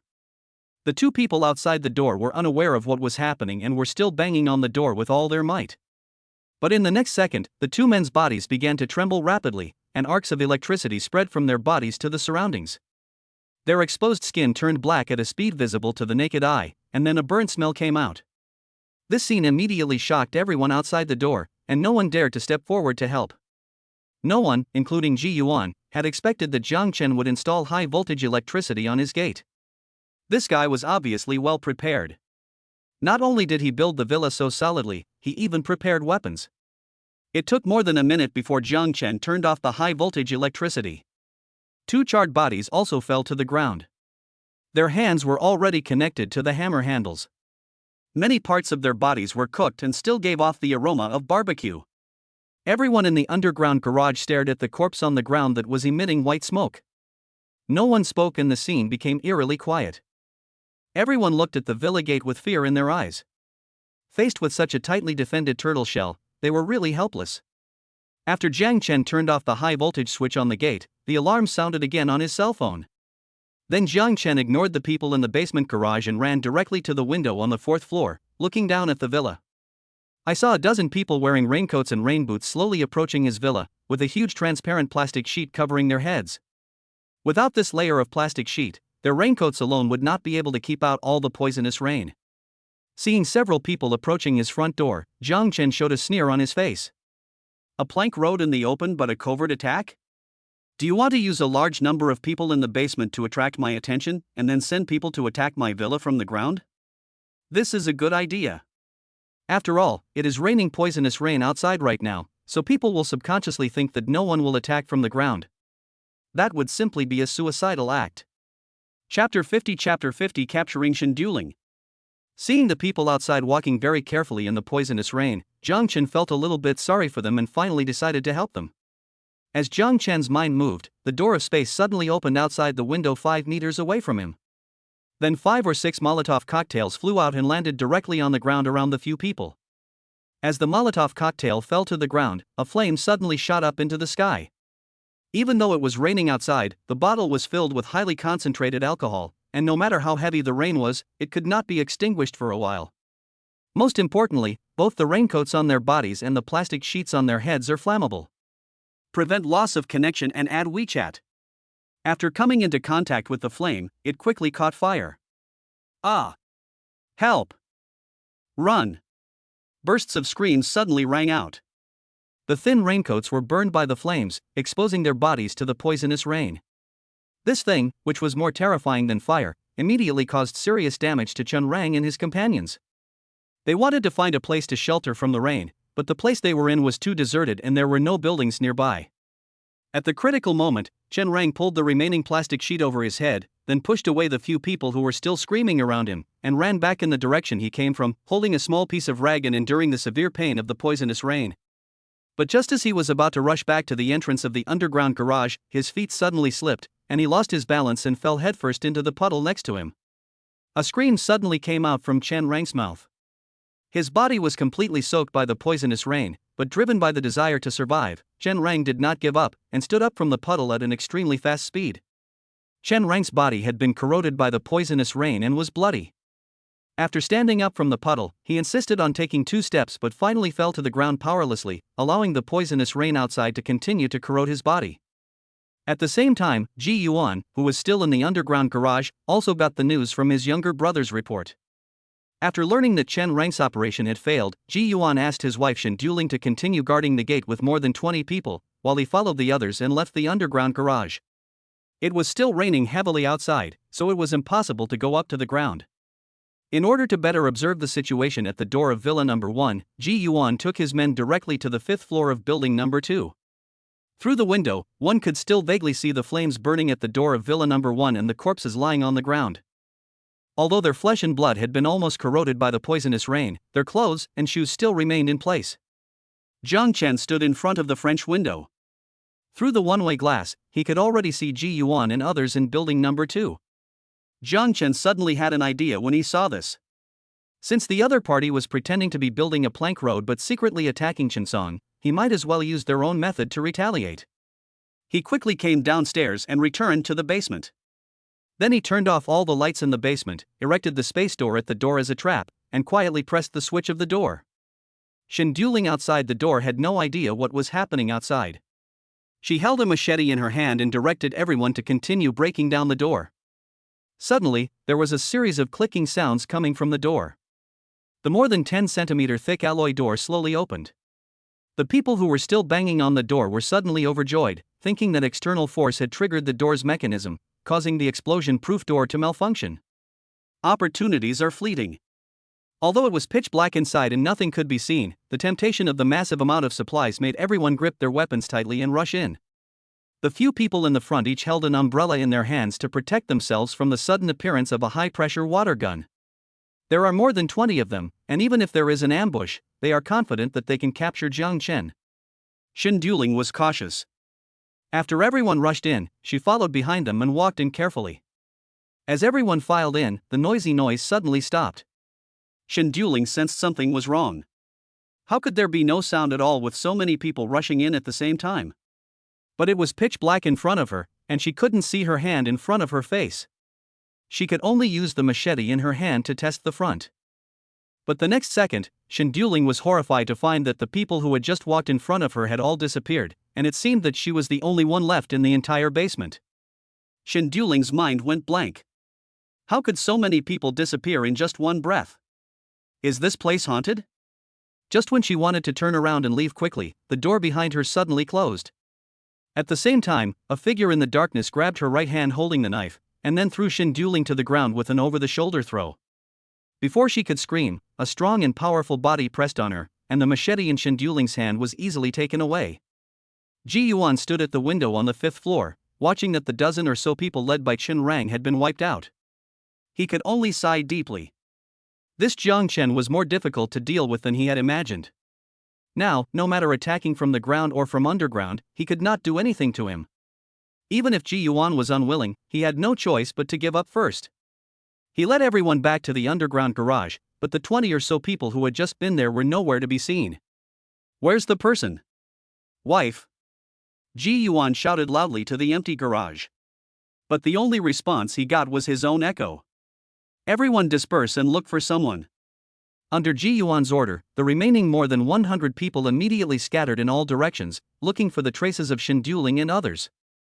He left more than 20 people here. Even if Jang Chen ran out of the villa and attacked them, there would be no way that there would be no trace at all. But after searching for a long time, the more than 20 people seemed to have disappeared out of thin air, leaving no trace at all. Just when Ji Yuan was confused, his mobile phone suddenly received a video sent by Shen Duling. In the video, Shen Duling, wearing only underwear, was tied up and thrown into a bathroom. The person filming the video was pouring water on her with a shower head. Then the camera turned and Jang Chen's face appeared in the video. "Your wife is pretty. I'll borrow her for a few days. I'll return her when I'm done playing with her." It's the price you paid for attacking my villa. After Jang Chen said this expressionlessly, the video suddenly stopped. Ah! Jang Chen, you beast, if you dare to touch my wife, I will definitely kill you. After watching the video, Ji Yuan was furious. He angrily picked up the hammer on the ground and smashed the alloy door of the villa frantically, but no matter how hard he smashed, only a few shallow scratches were left on the door. At this rate, even if he smashed it day and night for a year or two, the door in front of him would not change at all. Chapter 51 Li Mengyao returns. It was not until Ji Yuan had hit it more than 100 times and was exhausted and out of breath that he finally stopped. Li Wu walked forward and pressed down the hammer in Ji Yuan's hand. Boss, don't be impulsive. We can't do anything to him now. Let's go back and discuss it. Jang Chen doesn't dare to do anything to my sister-in-law. After venting, Ji Yuan's anger was relieved a lot. He looked at the door in front of him with hatred, and finally ordered a retreat reluctantly. But when he thought about Jang Chen's words about playing with his wife, Ji Yuan felt as if a green grassland was about to grow above his head. After Jang Chen sent the video, he took away Shen Duling's phone. Looking at the beautiful woman on the ground, Jang Chen suddenly felt a surge of anger. He was just being intimate with Li Mengyao. Since these guys dared to come and disturb his good time, they should be responsible for calming him down.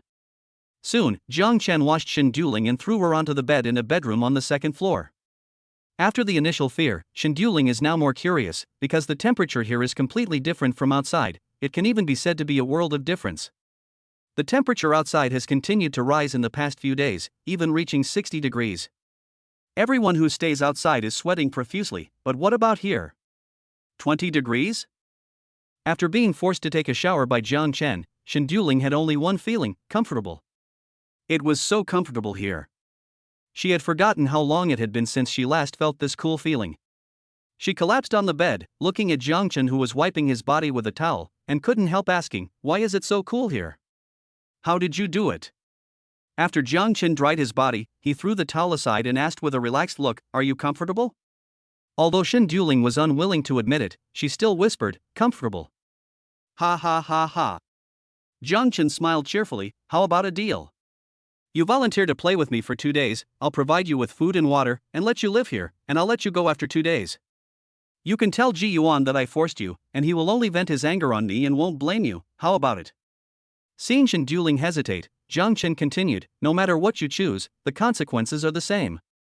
Since you can't resist, why not enjoy it?" Shen Duling blinked her big watery eyes and said slowly, "Okay, I agree, but I'm very hungry now, I want to eat first." "No problem." Jang Chen naturally would not object to this condition.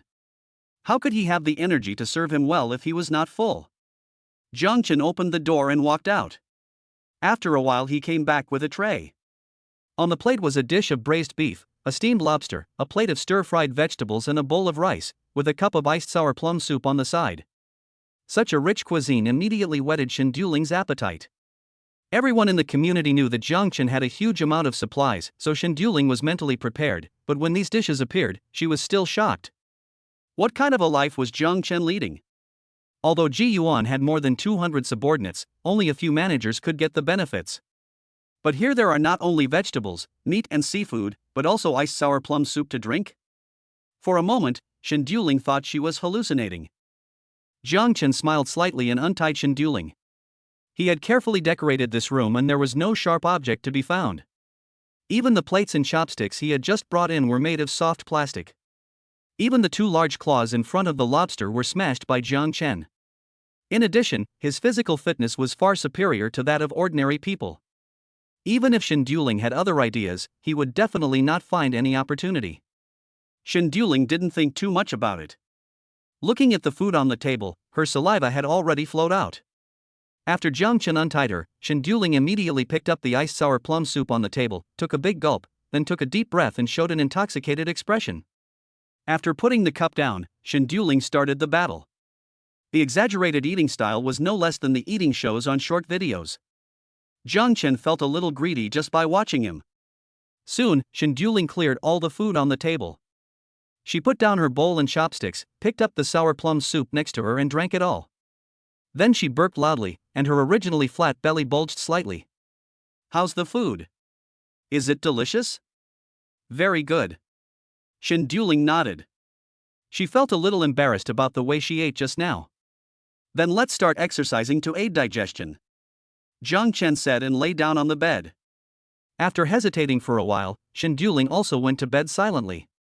2 hours later, Jang Chen walked out of Shen Duling's room carrying a few empty plates and then locked the door.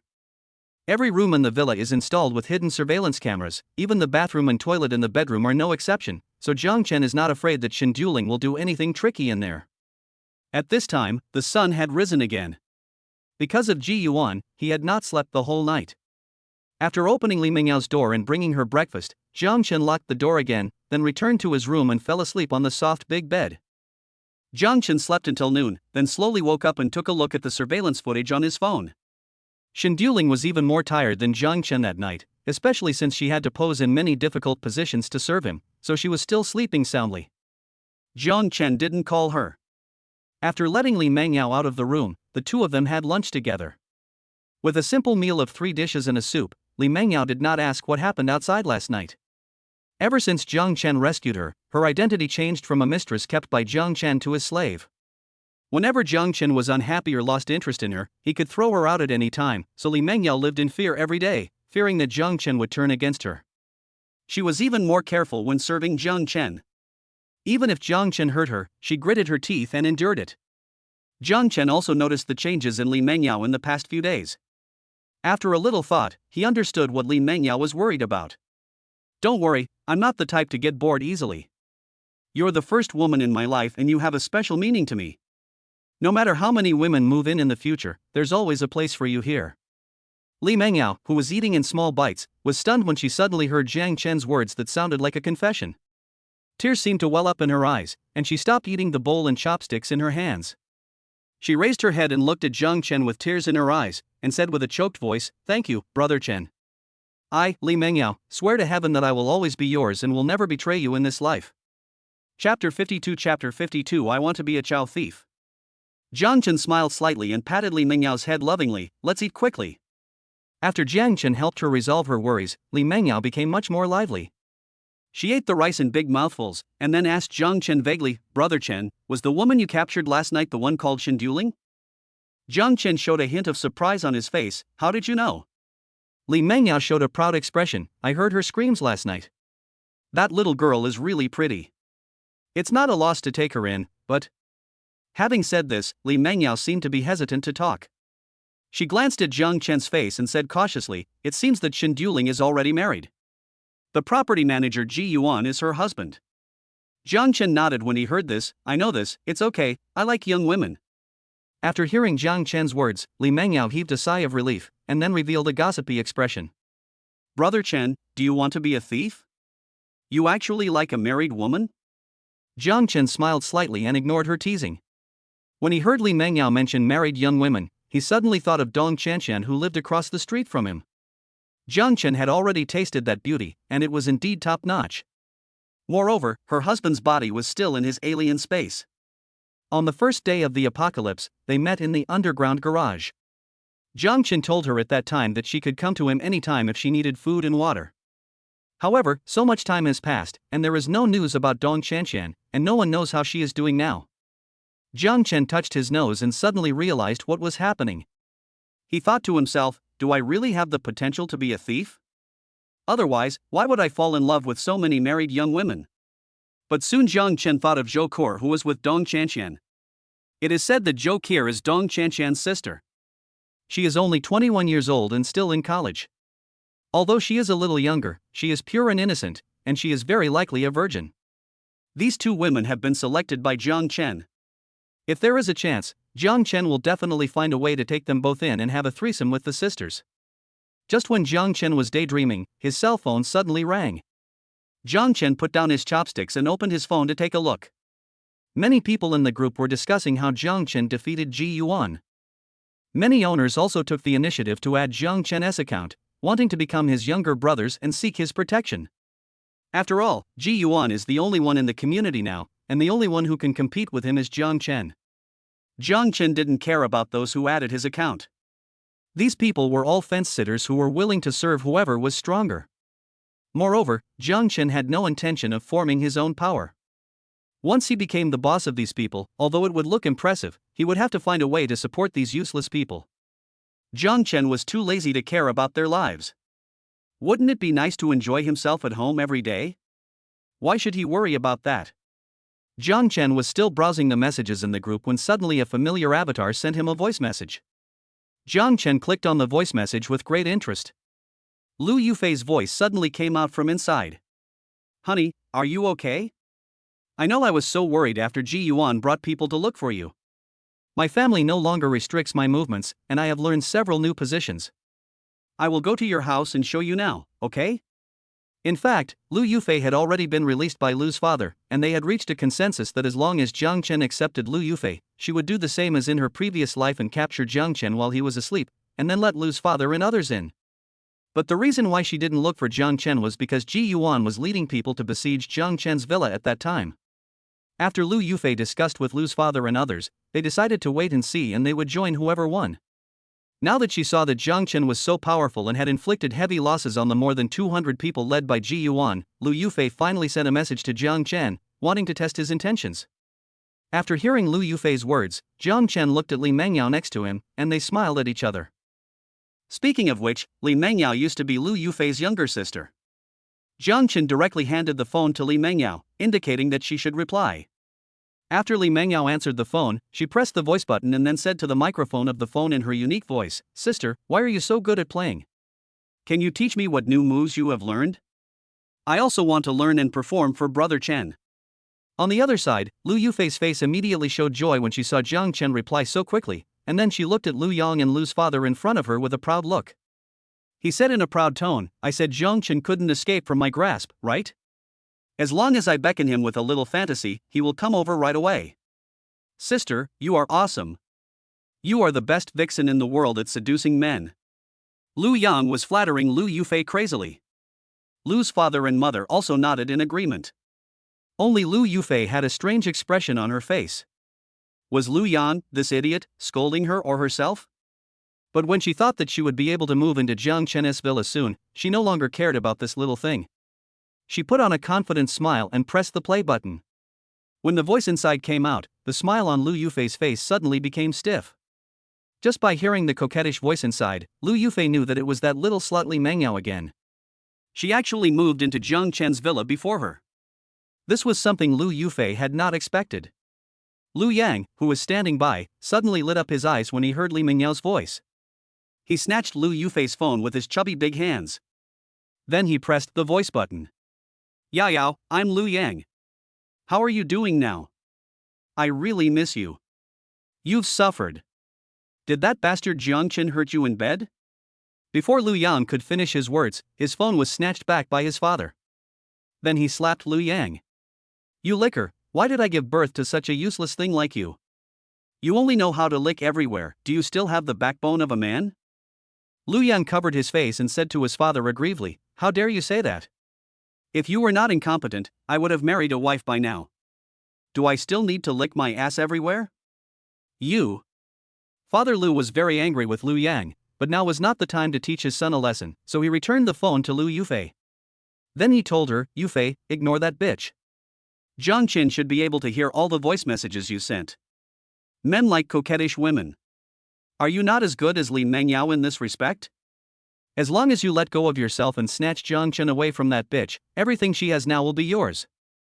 Chapter 53 Send Lu Yufi as an undercover agent. With her father's encouragement, Lu Yufi regained her confidence. She took the phone handed to her by Lu's father, thought for a while, and then sent a voice message through the phone. "Brother Chen, I haven't seen you these few days, and my heart is itching to death. Can you relieve the itch for me?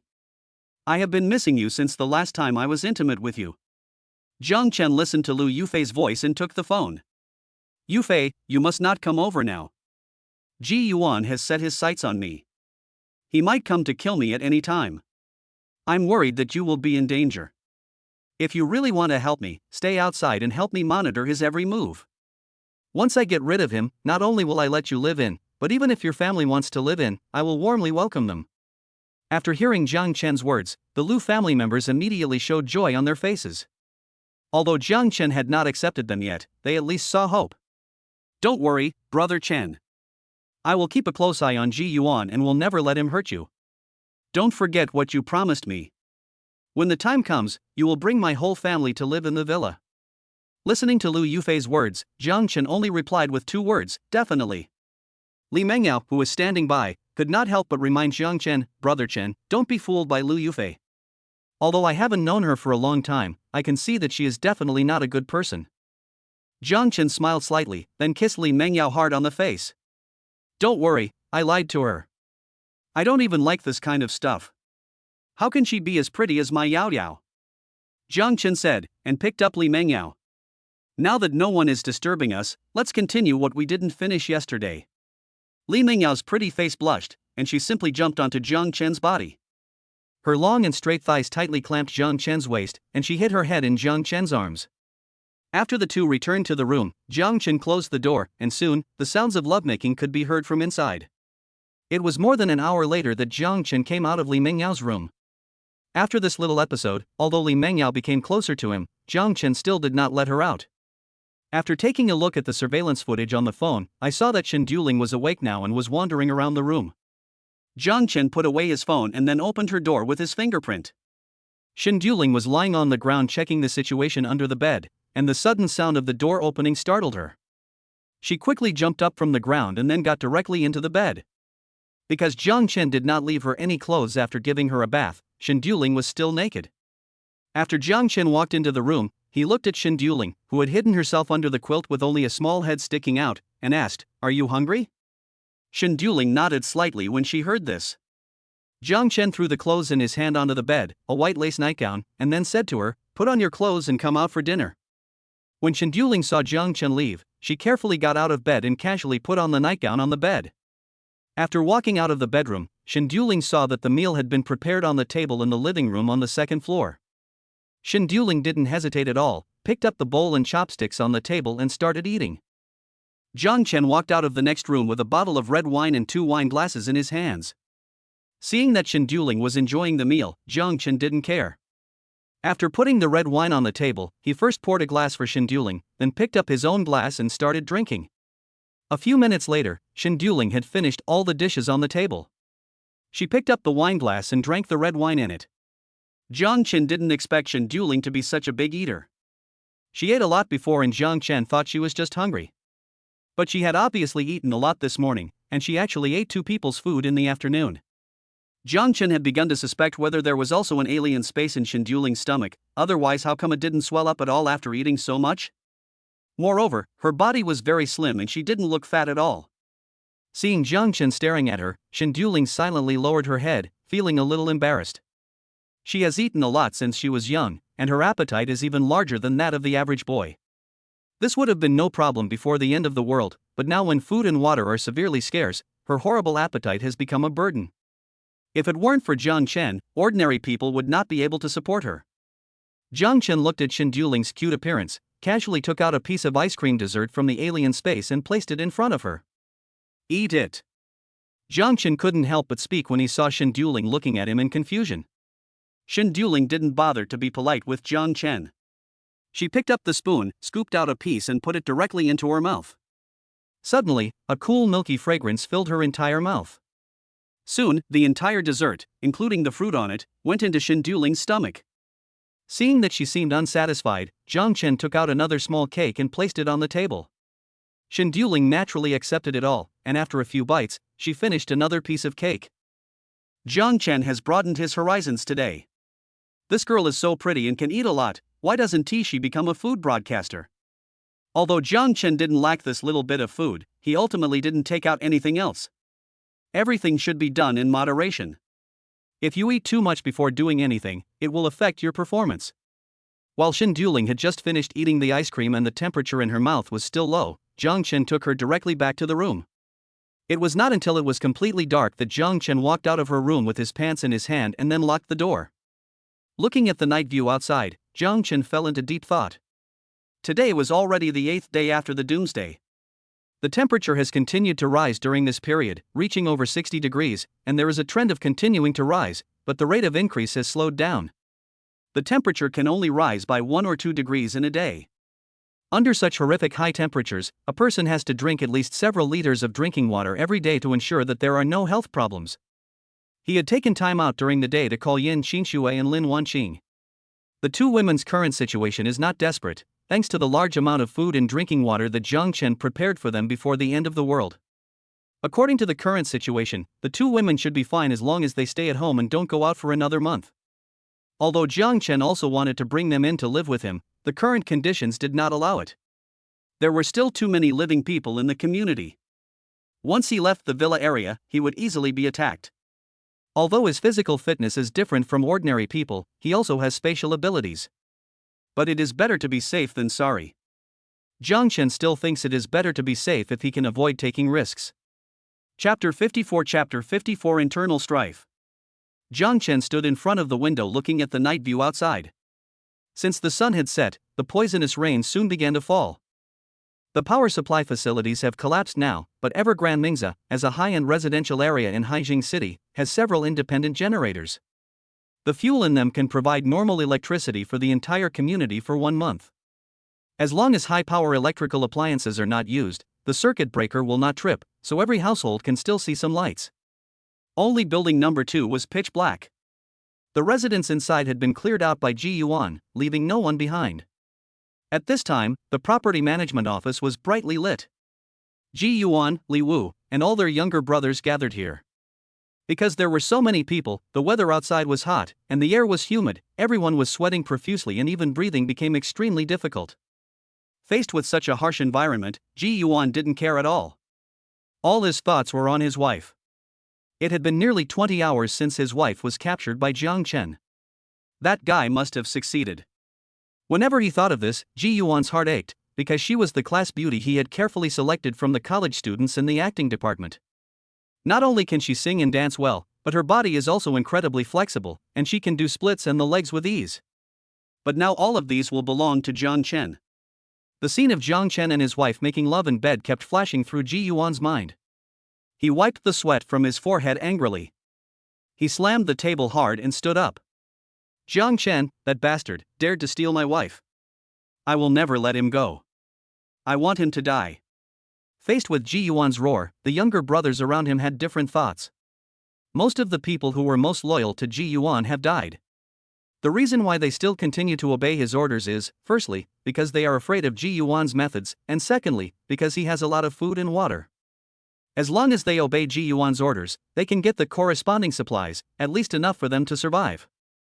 However, as he watched people around him die one after another, Ji Yuan was still powerless to do anything about Jang Chen, and even his wife was taken away by someone. Ji Yuan's prestige in front of everyone was immediately greatly reduced.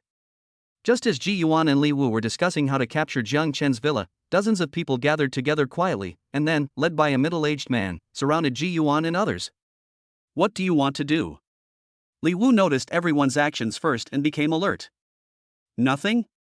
We followed Boss Ji just to survive and have something to eat, but now so many people have died. And judging from Boss Ji's intentions, it seems that he will seek revenge on Jang Chen. No one knows how many more people will die by then. It seems a bit unreasonable to let us risk our lives just to save your woman, right? The middle-aged man who was speaking was named Jiang Ming. Before the end of the world, he was a director of a large company and was somewhat famous in the community. That's why those who wanted to rebel elected him to be the new manager. Ji Yuan quietly reached into his pocket and asked in a cold tone, "What do you want to say?" "Just say it directly." Jiang Ming glanced around the room. Except for those who supported him to become the new boss, the rest of the people began to waver after hearing his words. After all, they were forced to join, similar to the conscripts in ancient times, so naturally they could not be said to be loyal to Ji Yuan. "We want Boss Ji to hand over all the water and food so that we can keep them together. This is fair. After all, you took those things from us, so this way they are returned to their original owners." Jiang Ming didn't care about Ji Yuan's murderous gaze at all. The number of people on their side was greater than the people behind Ji Yuan. If a real fight broke out, it was not certain who would win or lose. Upon hearing this, Li Wu took a step forward, pointed the machete in his hand at Jiang Ming, and said angrily, "Do you want to rebel? I will kill you." Facing Li Wu's intimidation, Jiang Ming just snorted coldly. Then he said in a mocking tone, "You should first see how many people are willing to listen to you. If you have the ability to kill me, I will stand here and let you kill me." Bang! As soon as Jiang Ming finished speaking, a gunshot was heard in the room. Everyone was frightened by the sound and squatted on the ground. Only Jiang Ming looked at his bleeding chest and fell forward. Ji Yuan was holding a police pistol tightly in his hand. The person who had just fired the shot was naturally him. Everyone, listen up. I can pretend that this incident never happened, but if anyone dares to disobey my orders again, Jiang Ming will be your fate. Everyone squatted on the ground, looking at Jiang Ming's body still twitching, and shuddered. No one, including Li Wu, knew that Ji Yuan actually had a gun in his hand. Ji Yuan bought this gun on the black market when he was still a gangster. He bought it to save his life after he offended someone. However, he had never used it in all these years. He didn't expect that it would come in handy today. The reason why Ji Yuan dared to recruit people in a high-profile manner was because he had this gun. After all, the human heart is the most difficult thing to guess. They may be trying to please you in the last second, but they may very likely stab a knife into your body in the next second. So now he doesn't trust anyone but himself. After shooting Jiang Ming dead with one shot, Ji Yuan reconsolidated his position in everyone's heart. Although he only had one gun, seeing what happened to Jiang Ming, no one dared to be the first to stand out. Ji Yuan once again controlled more than 100 people in the field with just a pistol. This shows the importance of having a hot weapon in the doomsday. Those who had previously wanted to overthrow his rule were pardoned by Ji Yuan with just one sentence: let bygones be bygones. But he secretly took note in his heart that for these rebellious people, he could use them as cannon fodder and send them to die first. Then, Ji Yuan began to speak to everyone, stating that his attack on Jang Chen's villa was not entirely for the purpose of saving his wife, but the most important reason was to rob Jang Chen's supplies.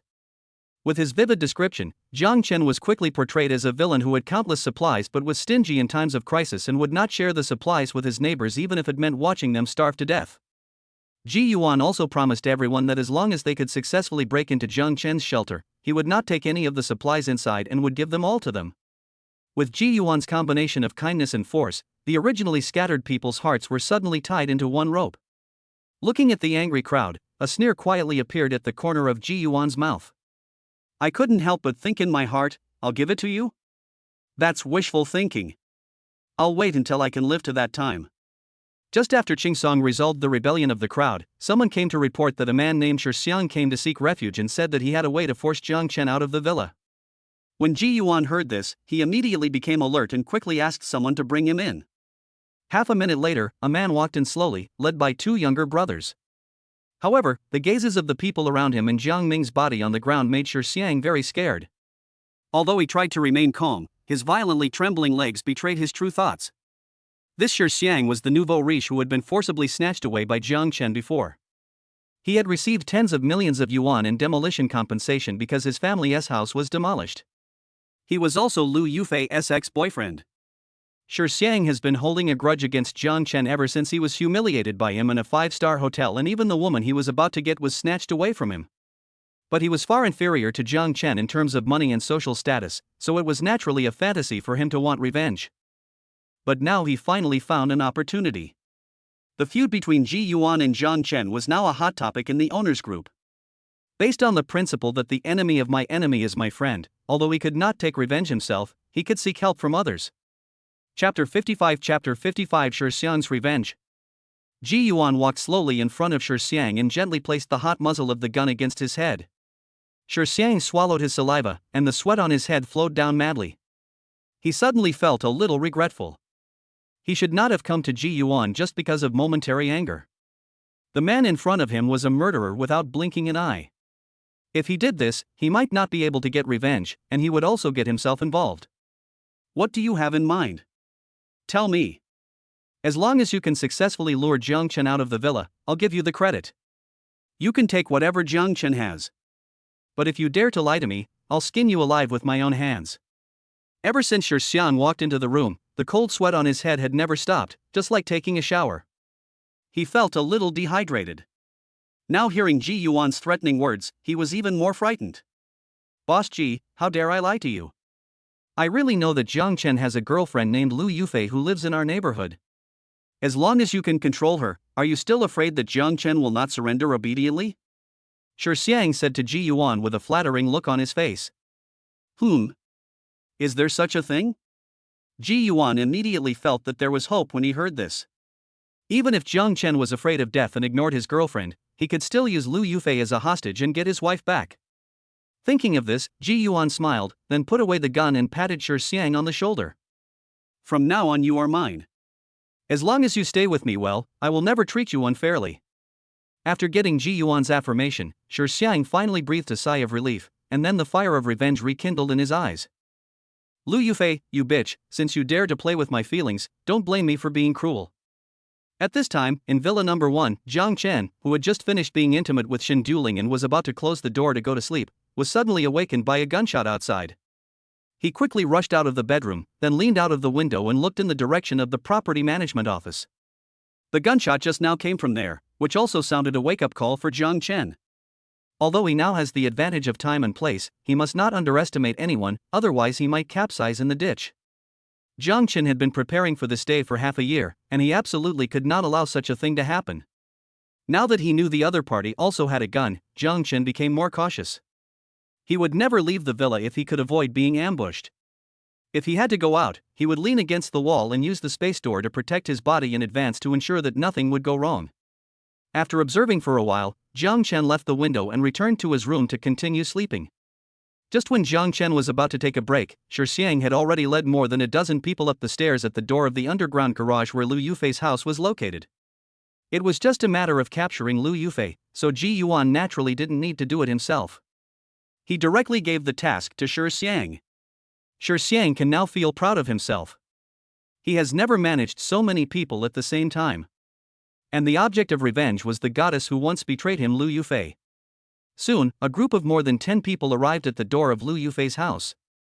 Following Shi Xiang's order, a burly man swung a hammer and started smashing the door.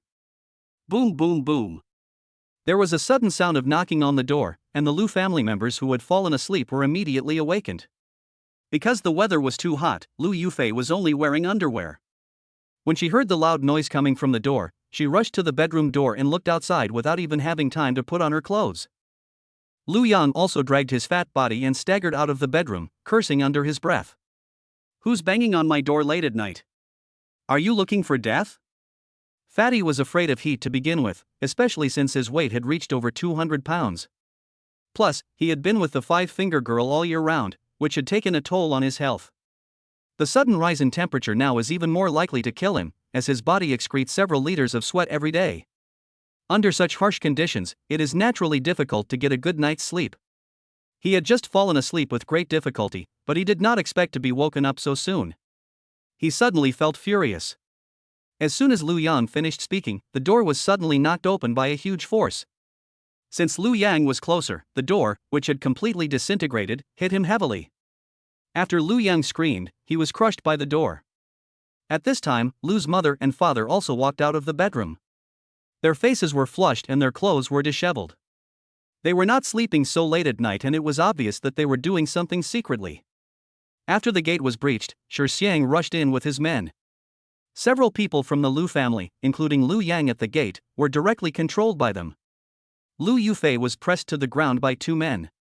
She raised her head and looked at Shi Xiang in front of her with surprise. Shi Xiang, what do you want to do? Seeing his former goddess kneeling in front of him wearing only underwear, Shi Xiang's vanity was instantly greatly satisfied. He pinched Lu Yufi's chin, and the pleasure of revenge stimulated Shi Xiang's nerves. Lu Yufi, you bitch, I spent so much money on you, but you dumped me without even letting me touch your hand. Now you're pretending to be noble with me? I'll let you know what I want to do right now. Shi Xiang let go of Lu Yufi's chin and ordered the people around him, drag her to the bedroom. I want to have some fun with her today. The two men holding Lu Yufi dragged her into the room, one on the left and one on the right, and then threw her directly onto the bed. After Lu Yufi regained her ability to move, she subconsciously wrapped herself in a quilt. Shi Xiang gave a lewd smile, walked into the bedroom and closed the door heavily. Soon, the sound of fighting was heard inside, accompanied by Lu Yufi's screams. When Lu's father and mother heard the screams in the room, a trace of pity appeared on their faces, but they both had a serious patriarchal mentality, otherwise they would not have been exploiting Lu Yufi all the time and gave all the money she got from men to Lu Yang. So even though they knew their daughter was being assaulted, they themselves had been controlled by someone, so even if they wanted to go in and rescue her they had no way to do so. This became an excuse for them to comfort themselves in their hearts. The fight in the room continued. After a few minutes, Shi Xiang screamed, and then the door was opened. Shi Xiang covered his lower body with an ugly face and shouted to the people outside the door, "Go in and tie her up." Looking at Shi Xiang's painful expression, it was obvious that he had not succeeded, and his vitals were also injured by Lu Yufi. Everyone looked at Shi Xiang with obvious disdain in their eyes. A grown man couldn't even handle a woman. What a useless thing. If it weren't for Ji Yuan's order, they would not have listened to the orders of this loser. Chapter 56 Clearing up past grudges. After the battle, Shi Xiang now has difficulty walking. Lu Yufi's kick just now was too cruel, and she wanted to make him childless. So Shi Xiang no longer had any thoughts about Lu Yufi's health. Under his orders, everyone escorted Lu Yufi and others from the underground garage to the property management office of the community. The next morning, Jang Chen was awakened by the heat in his sleep. He climbed out of bed and took a look at the temperature outside. It had reached 68 degrees Celsius. After nearly 10 days, the ice in the ice room was almost used up, so the temperature in the villa also rose a lot. Jang Chen came to the 4th floor and opened the door of the ice room. As his mind moved, pieces of solid ice fell out from his space door and soon filled the ice room. A few minutes later, the temperature in the room dropped again, and Jang Chen breathed a sigh of relief. The temperature in the villa had just reached more than 30 degrees Celsius. Jang Chen couldn't imagine it. It was already so hot at just over 30 degrees Celsius, so how hot would it be at 68 degrees Celsius? After adding the ice cubes, Jang Chen let Li Mengyao out of the room. As soon as Li Mengyao came out, she immediately started to act coquettishly towards Jang Chen. "Brother Chen, the temperature in the room suddenly rose just now, which scared me to death, but after seeing you, Yao Yao is not afraid of anything anymore." Jang Chen smiled slightly. Although he knew that Li Mengyao said this on purpose, which man doesn't like girls to admire him? He touched Li Mengyao's head and said in a doting tone, "Don't worry, as long as I am here, I won't let you suffer. Let's go eat first." "Yeah." Li Mengyao nodded and walked towards the dining table, which was already full of food. Jang Chen looked at Li Mengyao's back, and after thinking for a while, he decided to let Shen Duling out as well. It was too troublesome to feed them twice each time. He came to Shen Duling's door, took out his mobile phone and looked at the surveillance in the room. He was still wary of Shen Duling. After finding that there was no danger, Jang Chen opened the door with his fingerprint. After the door was opened, Shen Duling slowly walked out. The 2 days she was imprisoned by Jang Chen were the most comfortable days she had ever lived. Delicious food, comfortable temperature, these things that were within her reach before now seemed extremely precious. Shen Duling was even secretly thankful that Jang Chen had kidnapped her, otherwise she would still be suffering outside.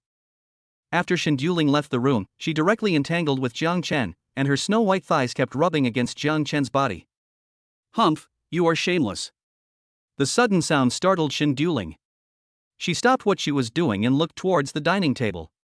Li Mengyao was sitting at the dining table, holding a set of bowls and chopsticks in her hand, looking at them angrily. A trace of embarrassment flashed across Shen Duling's face. Every time Jang Chen let her out, there was no one else outside, so Shen Duling was used to launching attacks on Jang Chen anytime and anywhere. I didn't expect that Jang Chen would release Li Mengyao today. But soon, Shen Duling recovered. She got off Jang Chen, walked to the dining table with a proud step, pulled out a chair and sat down, looking at Li Mengyao opposite with provocative eyes.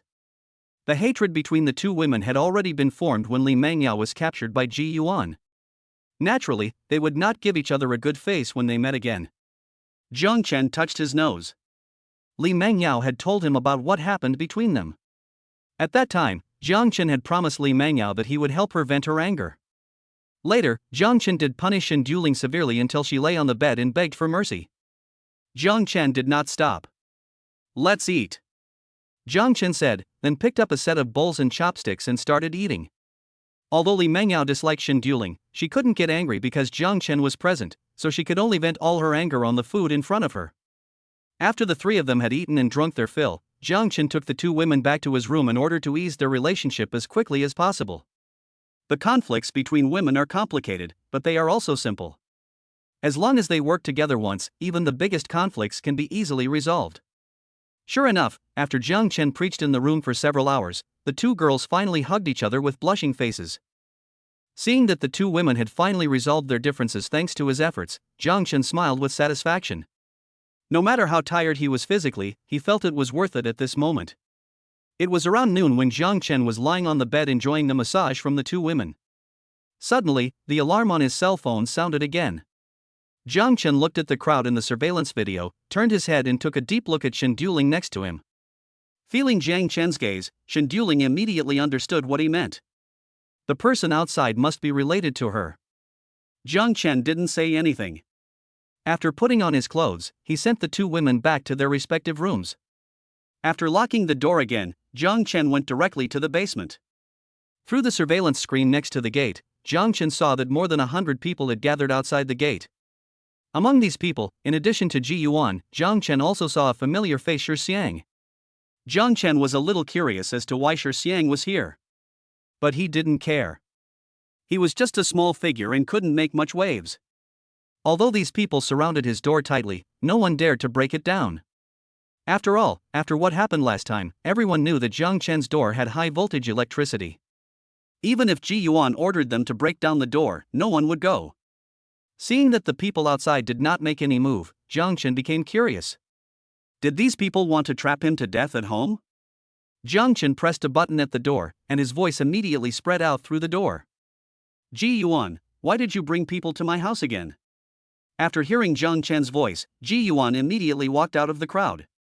Jang Chen, I give you 3 minutes to get out of here, or I will make you regret it. Jang Chen sneered when hearing Ji Yuan's threat, which had no deterrent effect. I'm so scared. What can you do to me if I don't come out? Jang Chen's answer was naturally within Ji Yuan's expectations. He winked at Shi Xiang, who was standing beside him, and the latter immediately understood what he meant. At his command, Lu Yufi and the others immediately pressed forward. After Jang Chen saw Lu Yufi, he smiled even more. Ji Yuan was such a good man. Not only did he give his wife to him to play with for free, but he also helped him to get revenge. He was simply a living bodhisattva. Jang Chen, get out of here right now, or I'll kill your girlfriend. Ji Yuan took out a dagger and put it against Lu Yufi's neck, then roared at the door in front of him. After Lu Yufi felt the sharpness of the dagger, she also hurriedly shouted to Jang Chen. Brother Chen, come and save me, I am your Yufi. Chapter 57 Hostage Exchange. Jang Chen was about to mock them when he saw this, but suddenly he changed his mind. He deliberately said to Ji Yuan in a nervous tone, don't touch her. Just ask for any conditions you have. Ha ha ha ha. Ji Yuan thought he had finally found Jang Chen's weakness and laughed wildly. As long as you come out of the villa, I will let your girlfriend go. Ji Yuan said as he waved at Li Wu. Li Wu immediately understood, and he led his men to ambush on both sides of the gate. As long as Jang Chen opened the door and walked out, they would rush forward and cut Jang Chen into pieces. But little did they know that all their actions were seen clearly by Jang Chen. That's impossible. Do you think I'm stupid? Once I come out, Yu Fei and I will be at your mercy. When Ji Yuan heard this, a hint of hesitation flashed in his eyes, and then he immediately came up with a plan.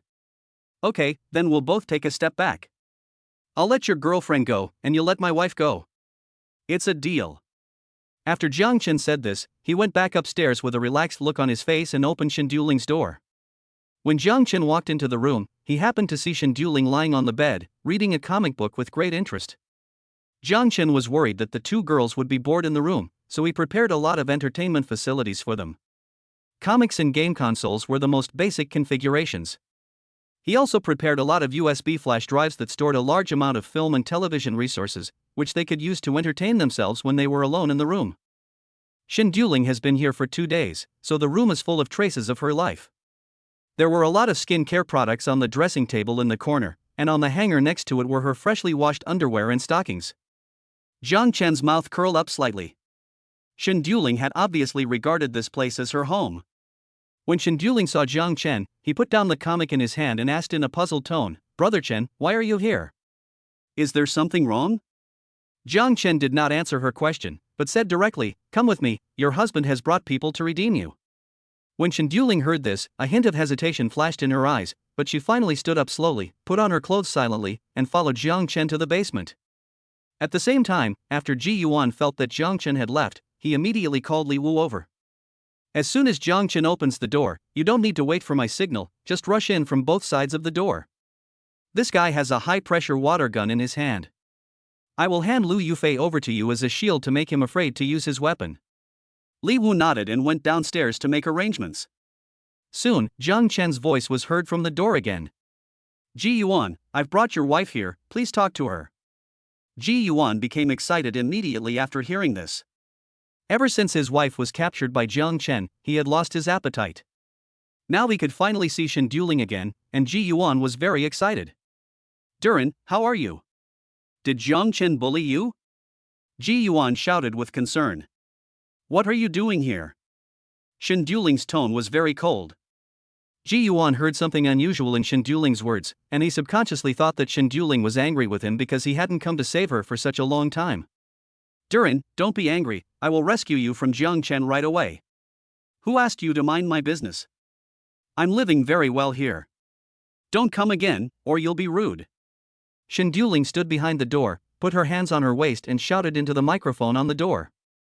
You, what did you say? Ji Yuan obviously didn't expect things to turn out like this. His wife had just been captured and less than 2 days later, she actually betrayed him? He asked unwillingly, Duling, did Jang Chen threaten you with a knife and say that? Don't be afraid, I have captured his girlfriend, I will use her to get you back. I don't want to go back. I have food and drink here. Brother Chen treats me very well. I have decided to be his woman. But there is no good person in your family. Your son is a naughty child. He actually peeked at me taking a bath at such a young age. And your damn mother is always looking for trouble with me. As for you, don't you know your own physical condition? You are impotent. When I was in school, I was the most beautiful girl in the acting department. I had good looks and a good figure. Do you think I should follow a loser like you for the rest of my life? Jang Chen stood in front of the gate with his arms folded and a smile on his face, watching Shen Duling's performance quietly. Jang Chen was not surprised at her current reaction. After living in such a shelter, no one would be willing to go out and suffer. Shen Duling, you bitch, I'm going to kill you. Listening to Shen Duling constantly exposing his past, even the fact that he was impotent, Ji Yuan suddenly felt that he had lost all his face. Under this psychological effect, he felt that everyone's eyes looking at him were full of sarcasm, as if they were laughing at him. He ignored Shen Duling's words and pulled Lu Yufi to his side. He then shouted, Jang Chen, tell me straight, are you going to exchange hostages or not? After Ji Yuan knew that Shen Duling had betrayed him, he still insisted on the exchange. His biggest purpose was to trick Jang Chen into opening the door, but another reason was that he wanted to rescue Shen Duling and then punish her severely. Anyone who dared to betray him would not have a good end. But before Jang Chen could say anything, Shen Duling's voice came from the door again. Brother Chen, please don't replace me. As long as I can stay by your side, I am willing to do anything. No matter where you want me, I am willing to give it to you. I can also do the splits. You will definitely like it once you try it. Bitch. Ji Yuan gritted his teeth in anger after hearing what Shen Duling said. His wife was now begging another man not to abandon her. Ji Yuan felt as if towering trees had grown above the green grassland above his head. Jang Chen naturally let Ji Yuan outside the door hear Shen Duling's voice on purpose.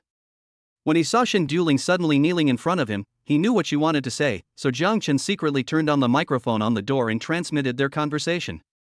Alas, after playing with you for 2 days, I really can't bear to leave you. Since you don't want to go back to Ji Yuan, forget it, but how are you going to repay me? Shen Duling didn't say anything when he heard this, but a rustling sound came from the loudspeaker outside the door. Shut up, you bitch. Hearing the voice inside, Ji Yuan suddenly understood, and he immediately shouted towards the front. Then he looked fiercely at Lu Yufi, who was trembling with fear. Hit me hard. Chapter 58 Smashing the Wall. 7 or 8 strong men immediately rushed over and started punching and kicking the Lu family members. Even Lu Yufi was beaten black and blue. Several people kept begging for mercy. Jang Chen, I'll give you one last chance. Make the swap right now, or don't blame me for being ruthless. Ji Yuan's eyes widened, but the more Jang Chen didn't respond, the angrier he became. Although I can't see what exactly happens behind the door, I can't help but imagine. Ji Yuan's lips were bitten until they bled. Seeing that there was still no response from inside, Ji Yuan finally exploded. He took out a sharp knife from his arms, and then walked straight towards Lu's mother. With a flash of cold light in his hand, a blood mark suddenly appeared on Lu's mother's neck, and a stream of scarlet blood spurted out. After Ji Yuan let go of her hand, Lu's mother's body slowly fell to the ground. Her eyes were wide open, and she obviously didn't expect that she would die like this. Old woman. Mom! Lu's father and Lu Yang screamed when they saw Lu's mother's body. After killing Lu's mother with one knife, Ji Yuan vented a lot of his anger. He came to Lu's father again with the sharp knife in his hand. Seeing that Ji Yuan was about to kill him, Father Lu's brain was working rapidly. Wait, Boss Ji, I have a way. I have a way to break into Jang Chen's villa. Ji Yuan's face was expressionless, and he put the knife to Lu's father's neck. Tell me about it. Father Lu swallowed and said slowly, although his door is made of alloy and cannot be broken by a hammer, his wall is not. As long as we dig a door out of his wall, can't we get in easily? Upon hearing this, Ji Yuan rolled his eyes and thought this was a good idea. He had never thought about it in this regard before and was only planning how to break the door. He took the knife back from Lu's father's neck, and then asked Shi Xiong to take people to prepare to break down the wall. After seeing Ji Yuan put away the knife, Lu's father finally breathed a sigh of relief. He glanced at Lu's mother's body, his eyes filled with fear, and his desire to survive reached its peak. Seeing that most of the people around him had left and only 3 or 4 people were left watching them, Father Lu coughed lightly, attracting the attention of Lu Yufi and Lu Yang. After a glance, the 3 of them exploded at the same time. Lu Yang relied on his fat body to knock away the people behind him. Lu's father also picked up a stone from the ground and hit one of them on the head. Lu Yufi didn't care and ran away.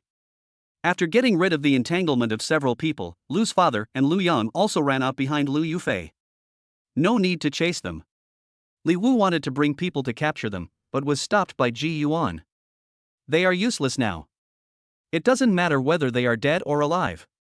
The most urgent task now is to break into Jang Chen's villa first. Li Wu agreed, and then everyone circled Jang Chen's basement twice and quickly chose a spot. 2 strong men walked up with hammers and started smashing the wall hard. At this time in the basement of the villa, Shen Duling retched twice and then spit out the contents of his mouth. She suddenly became nervous when she heard Ji Yuan outside say that he wanted to break down the wall. Brother Chen, Ji Yuan and the others are going to break down the wall, what should we do? She was indeed worried about Jang Chen now. Although the man outside was her husband, her words just now had completely torn the relationship between them apart. Once Ji Yuan brings his men to attack, not only will Jang Chen be in trouble, but she will also not have a good ending. Jang Chen touched Shen Duling's head and smiled, it doesn't matter, let them smash it as they please. How can I not think of what they can think of? All the walls of the whole villa are installed with 15 centimeters thick alloy plates. Not to mention hammers, even cannonballs can't blow them open. With Jang Chen's assurance, Shen Duling finally felt relieved. Then she thought of something and couldn't help asking Jang Chen, Brother Chen, you didn't know that the temperature on Blue Star would rise a long time ago, did you? It's no wonder she thought so. After all, no one would have the time to build their house into an impregnable fortress. The strangest thing is that there is a refrigeration system inside. Even though the temperature outside is almost reaching 70 degrees Celsius, there is still no heat at all in the villa. It is also said that Jang Chen bought a lot of food half a month ago, and the food they are eating now was collected by Jang Chen at that time. Combining all these reasons, Shen Duling came to a conclusion that Jang Chen might have received the inside information early on, so he prepared these things in advance. Looking at Shen Duling's eyes, Jang Chen smiled mysteriously, neither admitting nor refuting. This was the biggest secret in his heart. With Shen Duling's current position in his heart, she was not qualified to know this. Just as the two were talking, there was another knocking sound outside, and it was obvious that the fight had already begun. Jang Chen ignored him. Even if they had explosives, as long as the quantity was not particularly large, it would be impossible to break through the villa's defenses. He turned on the noise reduction function of the villa, and the knocking sounds outside stopped abruptly. Then Jang Chen put his arms around Shen Duling's slender waist and walked upstairs swayingly. Since the end of the world, as the days passed, Jang Chen felt obvious changes in his body.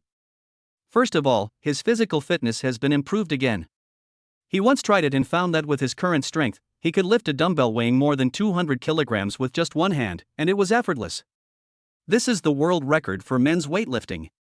It can be said that Jang Chen's current physical fitness has surpassed the physical limits of ordinary people, but at the same time, the side effect of improved physical fitness is that his demand for women has become stronger.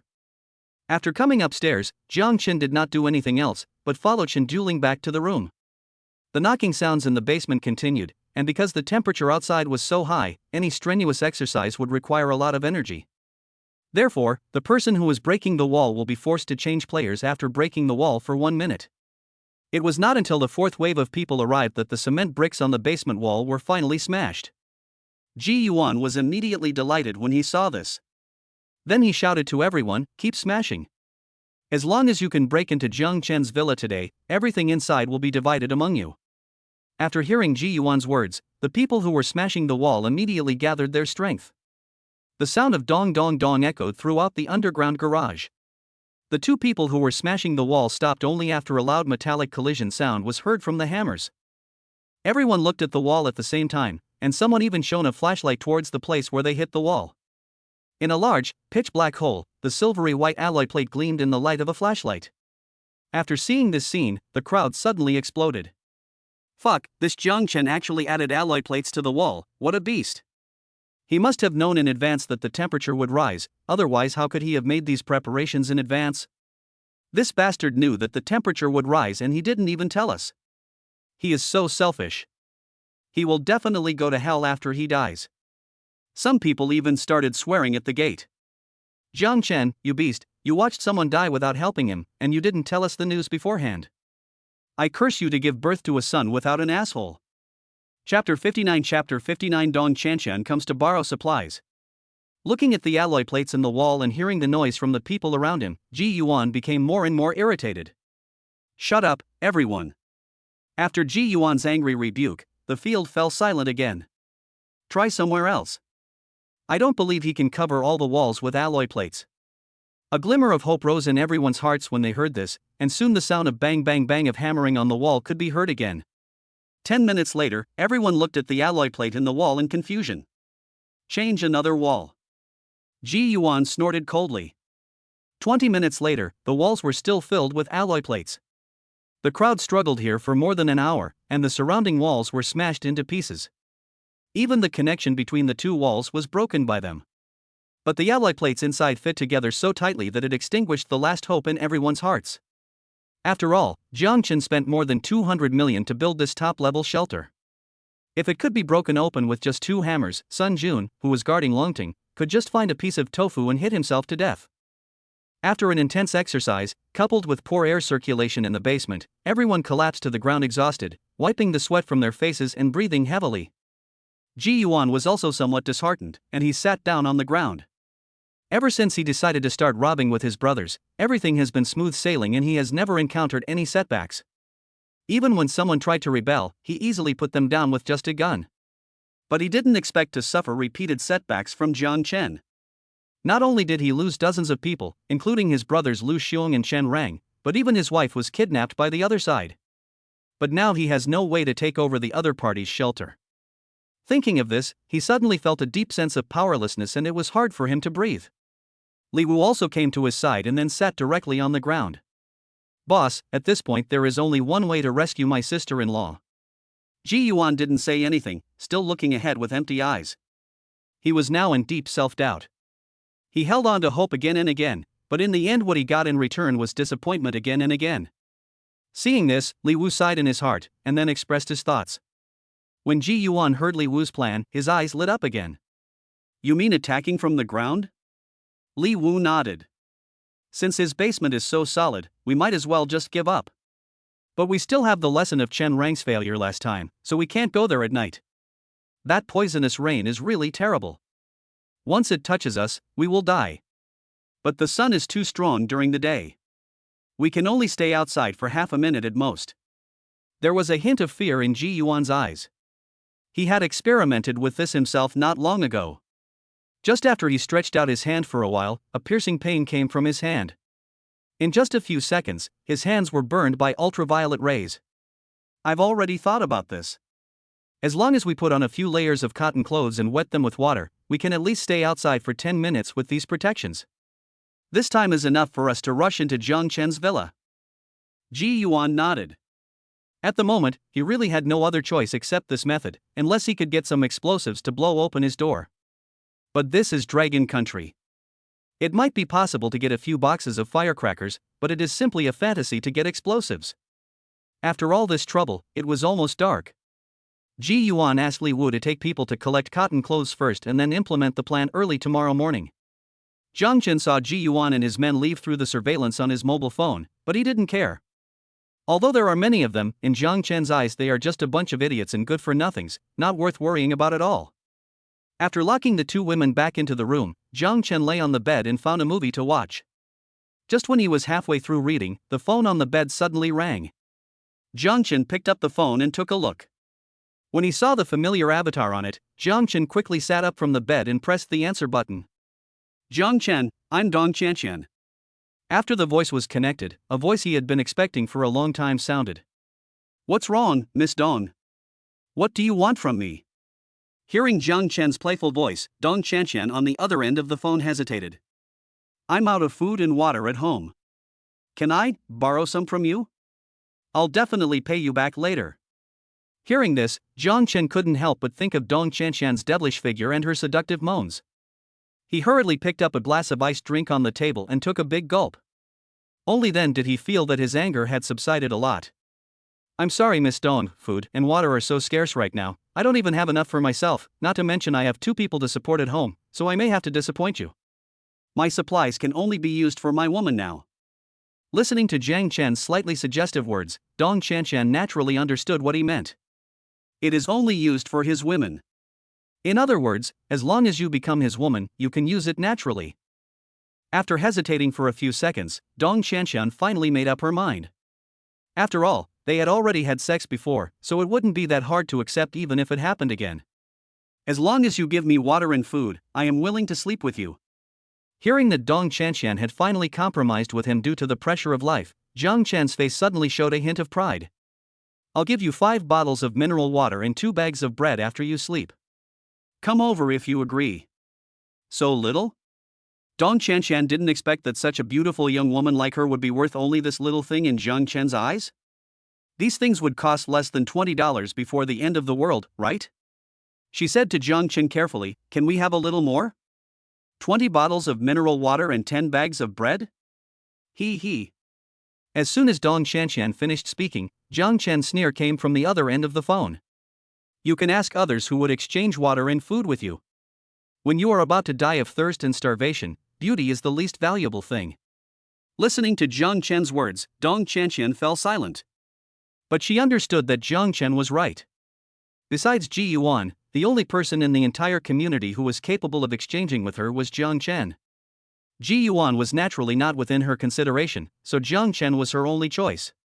Feeling that Dong Chen was feeling a little depressed, Jang Chen finally softened his heart. He hated to see beautiful women sad. 6 bottles of mineral water and 3 bags of bread. Come if you want. If not, forget it. Hearing that Jang Chen actually added a bottle of water and a bag of bread after her hard work, Dong Chen hurriedly agreed. At the same time, he was full of gratitude towards Jang Chen. It seems that he is not a bad person, just a little bit lustful. After hanging up the phone, Jang Chen smiled slightly. Even though he added a little more because he was soft-hearted, these things still totaled less than 20 yuan. Huge profit. Chapter 60 Dong Chen shock. After Jang Chen hung up the phone, he no longer had the heart to watch the movie. His mind was now full of Dong Chen's enchanting figure. After taking a shower in the shower room, Jang Chen went straight to the basement and waited quietly for Dong Chen to come. After Dong Chen hung up the phone, she went back to her room and changed into clean clothes.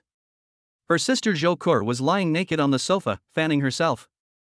But the temperature outside was too high. Even the wind from the fan was hot, and a layer of fine beads of sweat appeared on her body. Seeing her sister coming out of the bedroom with her clothes on, Zhou Kur asked listlessly, "Sister, why are you getting dressed?" A hint of unnaturalness flashed across Dong Chen eyes when she heard this. We don't have much water and food at home. I'm going to go out and see if I can borrow some from others. Oh. Zhou Kur, who was simple-minded, did not doubt it. Seeing Dong Chen about to go out, she couldn't help but warned, "Sister, be careful, that Ji Yuan has killed a lot of people in the community, you must not run into them." Okay, I got it. I'll be careful. Dong Chen agreed and closed the door. The elevator had been out of service for a long time. Dong Chen walked down the stairs to the underground garage. She peeked in at the door for a long time and made sure that there was no one there before she ran towards Villa number 1 with her long legs. Jang Chen had been waiting at the door early in the morning. After seeing Dong Chanqian's figure on the surveillance camera, he directly pressed the door opening button. As the door in front of her slowly opened, Dong Chanqian rushed in without stopping. Suddenly, a long-lost cool air surrounded her body. Dong Chanqian couldn't help but let out a moan of pleasure, her face full of shock. The temperature outside had reached 70 degrees Celsius, but Jang Chen's home was still so cool. Is this heaven? Before she could ask the question in her mind, the next second, a gun was pointed at her head. The cool touch of the muzzle told her that this gun was not a toy but a real one. Raise your hands and turn around, Jang Chen said coldly to Dong Chanqian after closing the door again. Dong Chanqian looked at Jang Chen's cold eyes and had no doubt that Jang Chen would really shoot if she made any other moves. She raised her hands carefully and then slowly turned around on the spot according to Jang Chen's instructions. Jang Chen held a gun in his right hand and a metal detector in his left hand and began to scan her body back and forth. When the metal detector scanned Dong Chanqian's chest, an alarm suddenly sounded. Jang Chen immediately showed a suspicious look. Dong Chanqian didn't dare to make any big movements under the cold muzzle of the gun. She slowly reached her hand into her clothes, then pulled out a black lace bra and threw it aside. When Jang Chen scanned again with the detector, the alarm sound disappeared as expected. Jang Chen smiled slightly. He knew there was metal in the bra and he was just teasing her. Jang Chen squatted down and began to scan Dong Chanqian's lower body. Every time the cold detector passed across her thigh skin, Dong Chanqian's body would tremble. Only after passing security check did Jang Chen put away the detector. Come with me. After Jang Chen finished speaking, he went upstairs first. Dong Chanqian looked around, then gritted her teeth and followed Jang Chen. The two of them came to the first floor one after the other, and Jang Chen took Dong Chanqian to a shower room. Go in and take a shower. There are clothes in the shower room. Change into them yourself after you're done. Take a shower? Dong Chanqian's eyes widened. She knew that Jang Chen's family was well off, but she didn't expect it to be this well off. Nowadays, the water resources outside are even more precious than oil. Every drop cannot be wasted, but Jang Chen is actually luxurious enough to use it to take a bath. In Dong Chanqian's eyes, this kind of behavior is simply that of a rich man. Jang Chen ignored Dong Chanqian's surprise. After all, every woman who had just entered the villa had a similar reaction. He sat directly on the sofa next to him, then picked up the comic on the coffee table and started reading it by himself. Dong Chanqian walked slowly into the shower room with an attitude of disbelief. She took off her clothes and hung them on the hanger outside. Although her clothes were new, they were already soaked with sweat after walking outside for a while. Dong Chanqian turned on the faucet, and a stream of warm water immediately gushed out from the shower head. Enjoying the feeling of her body being wrapped by the water, Dong Chanqian felt extremely satisfied. She hasn't taken a bath since the water supply was cut off. Fortunately, she had filled all the water containers in the house before the water supply was cut off, otherwise she would not have been able to take a bath until now. Even so, she and her sister had not eaten for 2 days, and the water supply at home was used up this morning. It's so hot outside now, if they don't drink water for a day they will be at risk of dehydration, so Dong Chanqian had no choice but to call Jang Chen. Dong Chanqian looked at the water falling on her body. She really wanted to open her mouth and drink the bath water directly, but the last bit of obsession in her heart made her give up. 10 minutes later, Dong Chanqian reluctantly turned off the faucet. Although she wanted to wash for a while longer, water was so scarce now that she couldn't bear to waste it. After picking up the towel next to her and drying her body, Dong Chanqian began to look for the clothes left by Jang Chen in the bathroom. Soon she found a very economical set of clothes in the shower stall. Dong Chanqian took the clothes off the hanger and looked at them carefully in her hands. How should I wear this? Is this a bra or underwear? Dong Chanqian murmured to herself.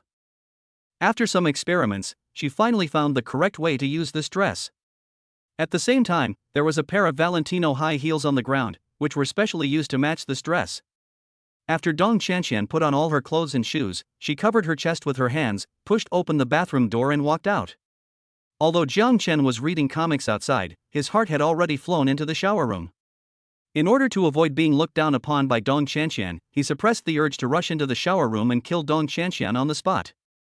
Jang Chen repeated to himself more than once, "You can't eat hot tofu in a hurry, you can't eat hot tofu in a hurry." Finally, after taking a shower, Dong Chen walked out of the shower room wearing a pair of speed shoes. When Jang Chen saw the other person's appearance, the comic book in his hand fell directly to the ground. After a while, Jang Chen came back to his senses. He waved to Dong Chen and said, "Come here, let's eat first." The table in front of him was already filled with food. Jang Chen was not stingy in this regard. All the dishes were of 5-star quality, with lobster, abalone and grouper all on the table. Chapter 61 Dong Chen reluctance to leave. Dong Chen had no idea how she sat down. She looked at the table full of delicious food and for a moment she didn't know what to do. If the bath water just now shocked her, the food on the table now made her question her life. Jang Chen looked at Dong Chen shocked expression, and his vanity was greatly satisfied. It was like a billionaire pursuing a girl from the mountains. Simply showing off his financial resources can make the other person feel great admiration for him. Jang Chen poured a cup of iced sour plum soup for Dong Chen to cool down. "It's ice cold, can I drink it?" Dong Chen came back to her senses after hearing Jang Chen's words. She nodded, took the sour plum soup and drank a big sip. But in my heart I was secretly thankful that I didn't drink the bath water. After drinking a cup of sour and sweet iced plum soup, Dong Chen appetite was whetted. She no longer cared about her image and started eating with the bowl and chopsticks. But compared with Shen Duling, Dong Chen stomach capacity is still limited. Before she even finished half of the dishes on the table, Dong Chen leaned back in her chair and began to burp. Jang Chen had already eaten, so he didn't pick up his chopsticks, but just watched Dong Chen silently. I have to say, watching a beautiful woman eat is also a kind of enjoyment, especially when she is wearing such cool clothes. Jang Chen couldn't even take his eyes away. After Dong Chen rested for a while, she finally thought about the important matter. "Which room are we going to be in later?" Jang Chen smiled slightly when he heard that, then he stood up and picked up Dong Chen. Dong Chen is heavier than Shen Duling, but her extra flesh has gone to the right places, so compared to Shen Duling and Li Mengyao, Dong Chen's figure is even more perfect. 2 hours later, Dong Chen limped out of Jang Chen's room. Jang Chen naturally would not go back on his word, so he simply packed all the things he promised to give her into a bag so that Dong Chen could take it away when she left. When the two passed by the dining table, Dong Chen stopped and looked at the food on it reluctantly. "Brother Chen, do you still want the leftovers I just had? If not, can you let me pack them up and take them away? I want to give some to my sister." Looking at Dong Chen's expectant eyes, Jang Chen really wanted to agree directly, but for the sake of his own sexual happiness, he shook his head cruelly. "No, you can take the bread and water because you exchanged them for your body, but not the other things. I've said before that the supplies I collected can only be given to my woman. You should understand what I mean." Dong Chen nodded after hearing this. Jang Chen's meaning was very clear. If her sister wanted to eat these foods, it would be very simple. She just had to do the same as herself and exchange her body with Jang Chen. But her sister is only 19 years old this year and has never had a boyfriend. How can she, as an older sister, let her sister do such a thing? Thinking of this, Dong Chen became conflicted again. Jang Chen didn't care what she thought. After sending her to the basement, he saw that there was no danger outside the door and opened it directly. Suddenly, an almost suffocating heat rushed in. Dong Chen held her breath, hugged the bag of water and bread in her arms, and ran quickly towards home. After coming out of Jang Chen's villa, Dong Chen missed the comfortable temperature and delicious food inside all the way. If Zhou Qier hadn't been there, she would probably have chosen to stay there. It is said that Jang Chen has 2 beautiful women at home. Dong Chen felt envious when she thought about the comfortable life they were leading. While Dong Chen was still daydreaming, she had unknowingly arrived at the door of her home. Dong Chen took out the key, opened the door, and walked straight in. After locking the security door, she looked at Zhou Qier, who was still lying on the sofa. Zhou Qier's posture was exactly the same as when she left. Her eyes were empty and her right hand was still fanning herself constantly. It was obvious that she was about to faint from dehydration. Dong Chen hurriedly took out a bottle of mineral water from the bag and fed it into Zhou Qier's mouth. When she took the water in her hand, she found that the water Jang Chen gave her was actually iced. Dong Chen felt a little warm in her heart again, and her favorability towards Jang Chen increased a lot. On such a hot day, being able to drink ice water is simply a supreme enjoyment. Zhou Qier finally came to her senses after feeling the chill at the corner of her mouth. She looked at the ice water in her sister's hand in disbelief, then took a big gulp. Drink slowly. Dong Qianqian hurriedly grabbed the water. They had been in the hot environment for so long, and suddenly drinking something cold could easily cause a stress response in the body. After a while, seeing that Zhou Qian was fine, Dong Qianqian handed the water to her again. But he couldn't help but remind her, drink slowly, or your body won't be able to handle it. Zhou Qian nodded, which was considered as her agreement. Zhou Qian didn't recover until she finished drinking the whole bottle of water. She asked while chewing on the bread, "Sister, where did you find the ice water? The voltage is only enough for us to charge our phones, and the refrigerator can't be used at all." Dong Qianqian looked at the innocent Zhou Qian with eyes full of heartache. Dong Qianqian is Zhou Qian's cousin. When Zhou Qian was 2 years old, her parents were in a car accident and both died. Since then, Zhou Qian has been sent to live with Dong Qianqian. The two grew up together and their relationship is even deeper than that of real sisters. So she would rather bear it herself than let her sister suffer. "Sister, of course I have a solution. There is a good man in our community who lent it to me. We just need to wait until the temperature outside drops and then pay him back double the amount." "Oh." Zhou Qian agreed without thinking much about it. She tore off a piece of bread and put it to Dong Qianqian's mouth. "Sister, you eat too." Looking at the bread that was brought to her mouth, Dong Qianqian shook her head. She had just eaten a full meal in Jang Chen's villa, so naturally she had no interest in these dry and hard breads. "You eat it, I've already eaten it." Looking at Zhou Qian's appearance, Dong Qianqian became conflicted again. On the one hand, she wanted Zhou Qian to live with her in Jang Chen's villa. She believed that as long as they took the initiative to come to him, Jang Chen would definitely not refuse, given their lustful personality and the two sisters' looks. But on the other hand, she didn't want her sister to be taken advantage of by Jang Chen. Although the relationship between her and Jang Chen was just a transaction and there was no actual status between them, strictly speaking, she was already Jang Chen's woman. If his sister had sex with Jang Chen again, what would that mean? They were not filming a small movie in an island country. Two women sharing one man? Chapter 62 Attacking from the ground. Dong Qianqian shook her head, throwing away all the messy thoughts in her mind.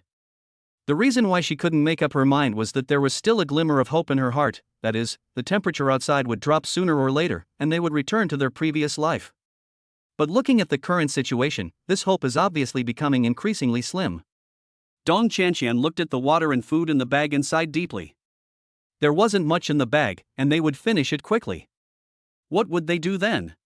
Would they exchange their bodies with Jang Chen? "I'm not a prostitute."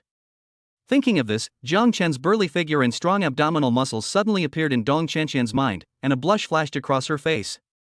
Zhou Qian was concentrating on eating bread. When she saw her sister suddenly show a shy expression, she couldn't help but feel curious. "Sister, are you okay?" When Dong Qianqian heard this, she looked flustered, as if someone had discovered her secret. "It's okay, eat quickly, I'm going back to my room to rest." After saying that, Dong Qianqian limped towards her bedroom. Jang Chen was so fierce that Dong Qianqian felt like her body was about to fall apart. Zhou Qian looked at her sister's back, a hint of doubt flashing through her mind. "Sister, what happened? Did you sprain your ankle?" At the same time, under Ji Yuan's orders, Li Wu had led people to collect 20 sets of cotton coats and trousers. He moved all these things back to their base camp. Ji Yuan smiled with satisfaction when he saw the thick cotton coats and hats on the ground. "Jang Chen, you little bastard, I'm going to castrate you after I break into your villa." Hearing Ji Yuan's hateful voice, Li Wu came to his side and said cautiously, "Boss, I have picked out 20 strong men. I will take them there after daybreak. I promise to capture Jang Chen this time." "No." Ji Yuan waved his hand in response to Li Wu's initiative to volunteer. "You stay here. I will personally lead the team this time. The other side is in Villa number 1 in the community." After sending Dong Qianqian away, Jang Chen returned to his room. It was already late at night. After being exploited by several women, especially Dong Qianqian at the end, Jang Chen felt his body being drained for the first time. He lay down on the bed and soon fell asleep. The next morning, Jang Chen woke up slowly. Although it was the end of the world and he didn't need to go to work anymore, he still maintained a good schedule, working during the day and sleeping at night. Although it rained poisonous rain all night last night, there was no trace of water left on the ground early in the morning.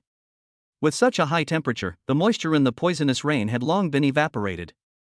Fortunately, the toxins inside will not spread into the air along with the water vapor, otherwise no creature on the blue planet would survive. Even if Jang Chen stayed in the shelter, he would still be invaded by the poisonous gas. After Jang Chen finished washing up, he opened the door and let Li Mengyao and Shen Duling out. Unlike Jang Chen, who was full of energy, the two girls had big dark circles under their eyes and looked a little listless after getting up. Jang Chen looked at the two girls and asked in confusion, "What's wrong with you? Did you stay up late playing games at night?" Shen Duling didn't say anything, but just glared at Jang Chen with a blaming look. Li Mengyao didn't have any scruples. She had been with Jang Chen for a long time and naturally knew Jang Chen's temper.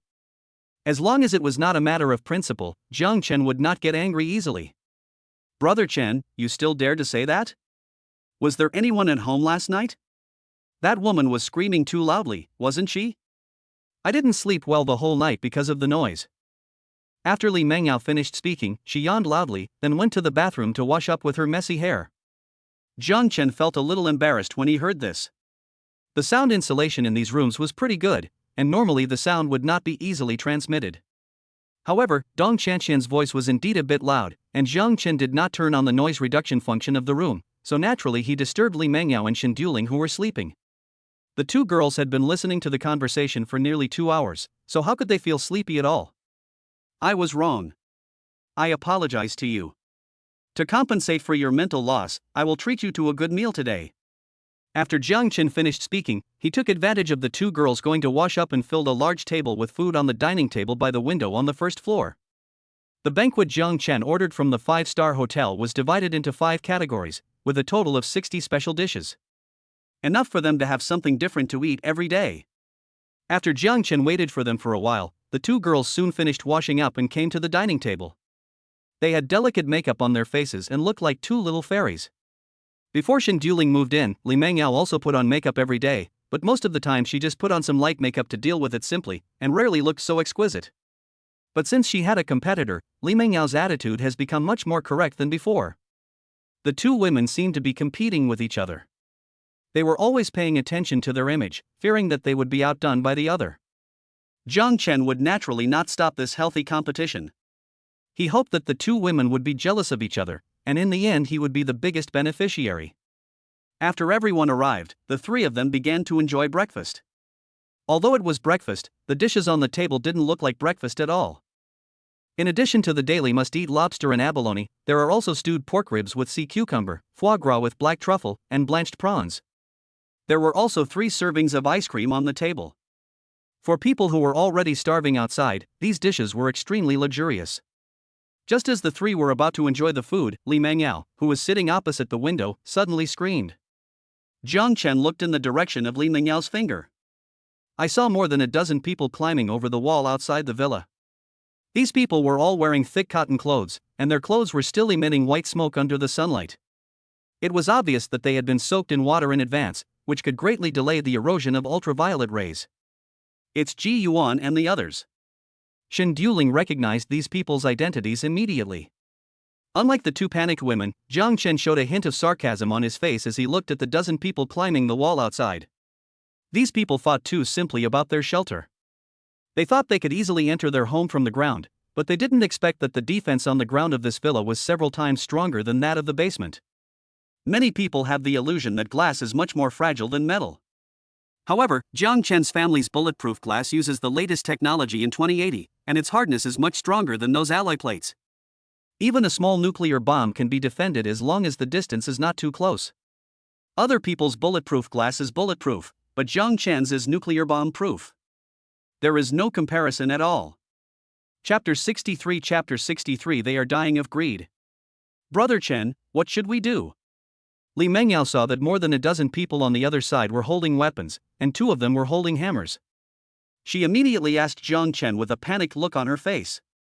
"What else can we do? Eat quickly, or it will get cold soon." After Jang Chen finished speaking, he picked up the chopsticks and slowly picked up a piece of sea cucumber and put it into his mouth.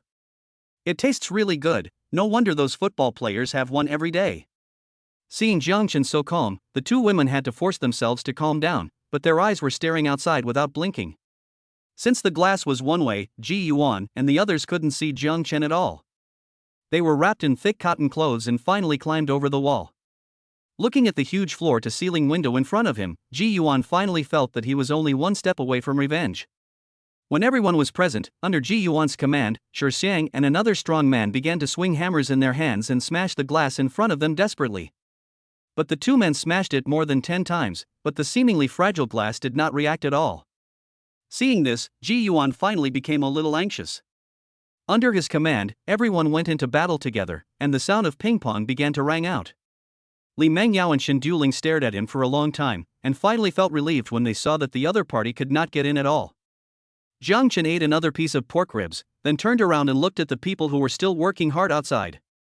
As Jang Chen pressed a switch on the glass, the originally one-way glass suddenly became two-way. The figures of the three people were also exposed to Ji Yuan and others. The sudden change startled everyone outside. Ji Yuan looked at Jang Chen and Shen Duling in the room, his eyes burning with anger. They're eating. Shi Xiang's eyes were not on Jang Chen, his attention was completely attracted by the food on the table. After hearing Shi Xiang's words, everyone looked inside at the same time. Suddenly, the sound of swallowing saliva was heard one after another. In today's situation of severe shortage of supplies, the appeal of beauty to them has been greatly reduced, so even if there are two stunning beauties standing in front of them, they still choose to turn a blind eye. Everyone's eyes have been firmly attracted by the delicious food on the table. Although Ji Yuan would provide them with some food and water, in order to last longer, they could only get a very small amount of supplies every day, and they were all bagged foods. After being hungry for so long, no one could resist suddenly seeing such delicious food. Jang Chen suddenly had an illusion. He seemed to see a group of hungry wolves, staring at the table in front of him with green eyes. Seeing this, Jang Chen immediately became a food broadcaster. He picked up the big lobster on the plate, peeled off the shell, and stuffed the sweet shrimp meat directly into his mouth. Before he swallowed the shrimp meat, he picked up the ice cream on the table and licked it with his tongue. When everyone saw this scene, their saliva was about to overflow from their mouths. In the end, Ji Yuan was the first to react. What are you looking at? Hurry up and break it. As long as you break this layer of glass, everything inside will be ours. After hearing Ji Yuan's words, everyone suddenly felt stronger again. The ping-pong sounds rang out again, but no matter how hard they tried, they could not leave even a trace on the smooth glass surface in front of them. What the hell is this glass? Why is it so hard? Shi Xiang swung the hammer in his hand vigorously. At first, he just wanted revenge, but now after seeing Jang Chen's life, he changed his mind. Compared with the delicious food in front of him, revenge is insignificant. He just wants to have a good meal. Use more strength, haven't you eaten? Just as everyone was busy smashing the glass, Jang Chen's voice suddenly came from the loudspeaker next to them. Ji Yuan stopped what he was doing and looked at Shen Duling, who was sitting at the dining table in the villa enjoying delicious food. He then looked at his current appearance. He finally understood why Shen Duling betrayed him. Jang Chen, you bastard, I will kill you after I get in. After Ji Yuan roared angrily, he continued to attack the bulletproof glass in front of him. With a click, the hammer in Shi Xiang's hand flew out. He looked at the half of the hammer handle left in his hand with a confused look on his face, but a huge wave of fear was rising in his heart. The seemingly fragile glass in front of them might be harder than their lives, and it would be a fantasy to break it with the cold weapons in their hands. As Shi Xiang stopped, everyone stopped as well. The delicious food in front of them was so close to them, yet so far away. Everyone's eyes were filled with despair. They had tried all the methods. Facts have proved that Jang Chen's villa is an iron wall, and it is impossible for them to attack it. Jang Chen, I beg you, please give me something to eat, just a little bit. A pleading voice suddenly sounded. Ji Yuan's face turned pale and he wanted to find the person who had just spoken to make an example of him. But after someone took the lead, everyone in the group began to beg, and some even knelt on the ground and kowtowed to Jang Chen. Jang Chen, please have some mercy on us. We are all neighbors. Can you bear to watch us die of thirst and hunger? Please, let me lick one bite of the ice cream, just one bite. Jang Chen looked at the tragic scene in front of him, shook his head and covered Li Mengyao's eyes. It is better for children not to see these things. After instructing Shen Duling to take Li Mengyao back to the room, Jang Chen picked up a glass of iced drink from the table and moved closer to the window. Who wants a drink? I drink. I want to drink. I want to drink. Looking at the ice cubes floating up and down in the cup, everyone felt their throats becoming more and more dry and painful. More than 20 people crowded together, vying to beg for Jang Chen's mercy. Even Shi Xiang joined them. Only Ji Yuan watched coldly from the side. He knew in his heart that there was no possibility of reconciliation between him and Jang Chen.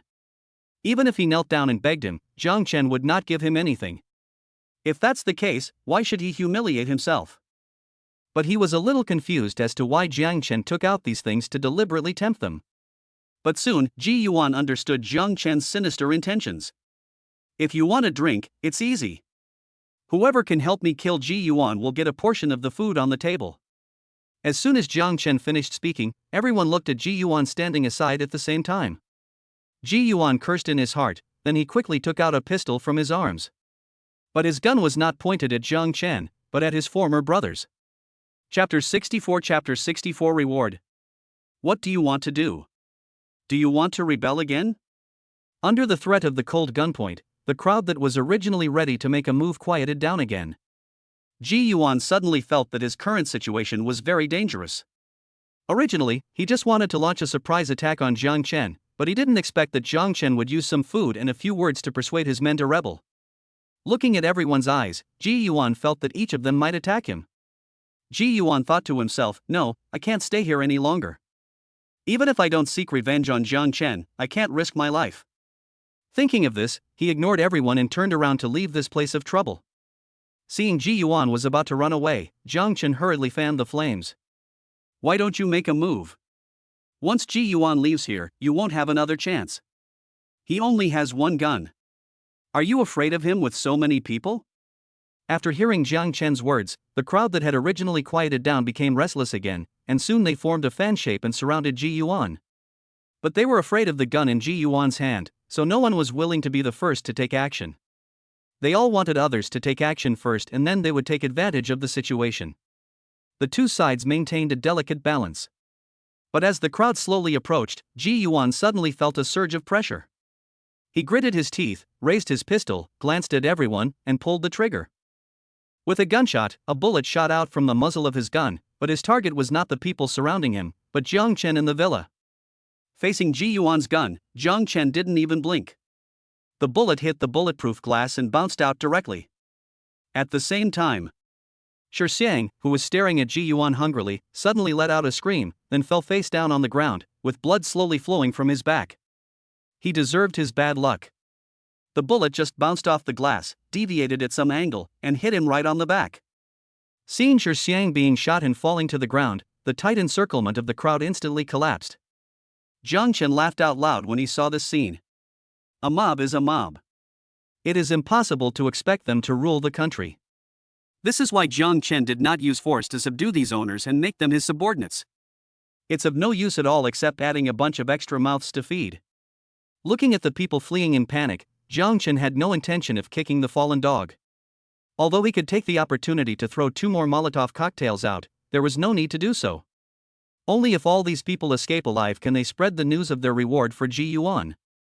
I'm afraid it won't be long before Ji Yuan becomes a commander without troops. Things turned out exactly as he thought. After Ji Yuan returned to the underground garage, he immediately called together 7 or 8 people he trusted most. Before Li Wu could ask what had happened, Ji Yuan took them to his home.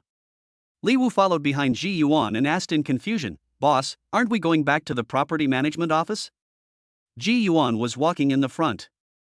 After hearing what Li Wu said, he shook his head and said, "I hid all the water and food I looted at home. We won't go anywhere for a while. We'll just stay at home." The group of 9 people quickly returned to Ji Yuan's home in building number 7. Ji Yuan's mother and his son Ji who were eating snacks in the living room. After all, they owned all the supplies in building number 2. Apart from Jang Chen, they were the 2 most comfortable people in the entire Evergrande Ningxia community. After Ji Yuan arranged the other 7 people, he took Li Wu back to his room. After telling Li Wu what had just happened outside Villa number 1, they both fell into a brief silence.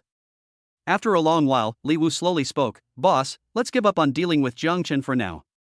Now all the supplies in building number 2 are in our hands, which is enough for us to use for a long time. People outside will probably know about Jang Chen's bounty in no time. By then, I'm afraid that all the owners in the community will be looking for us everywhere."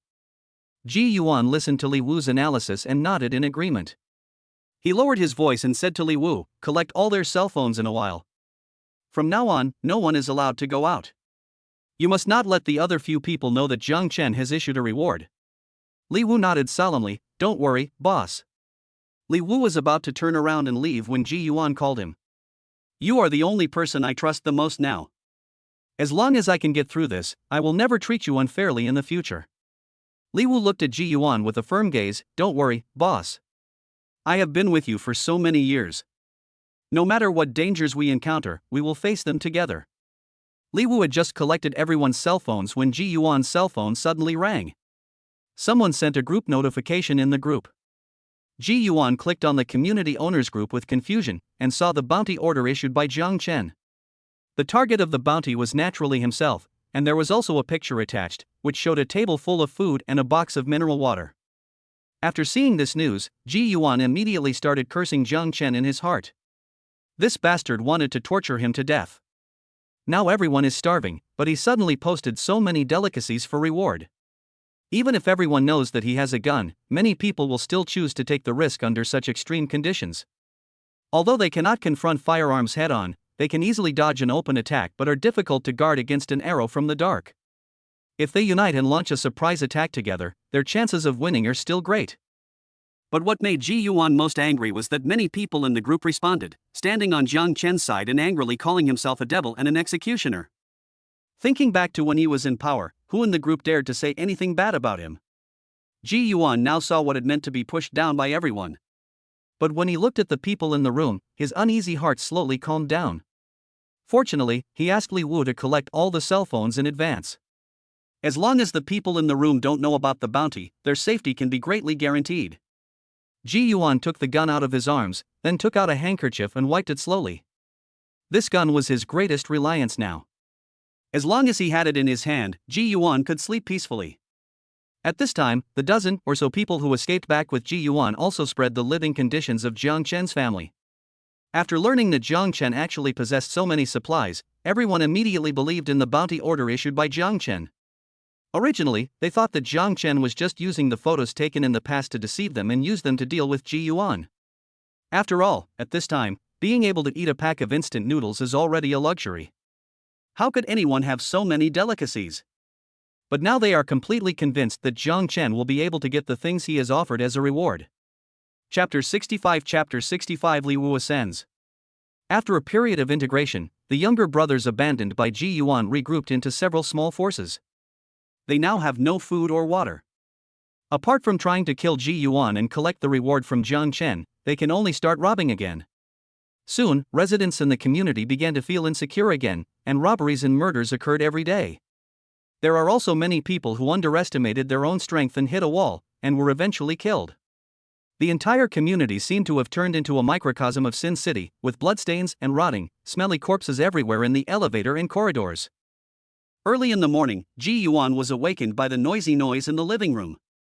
He quickly got up from the bed and went to the door with a gun. After removing the cabinet that was blocking the door, Ji Yuan carefully opened the bedroom door.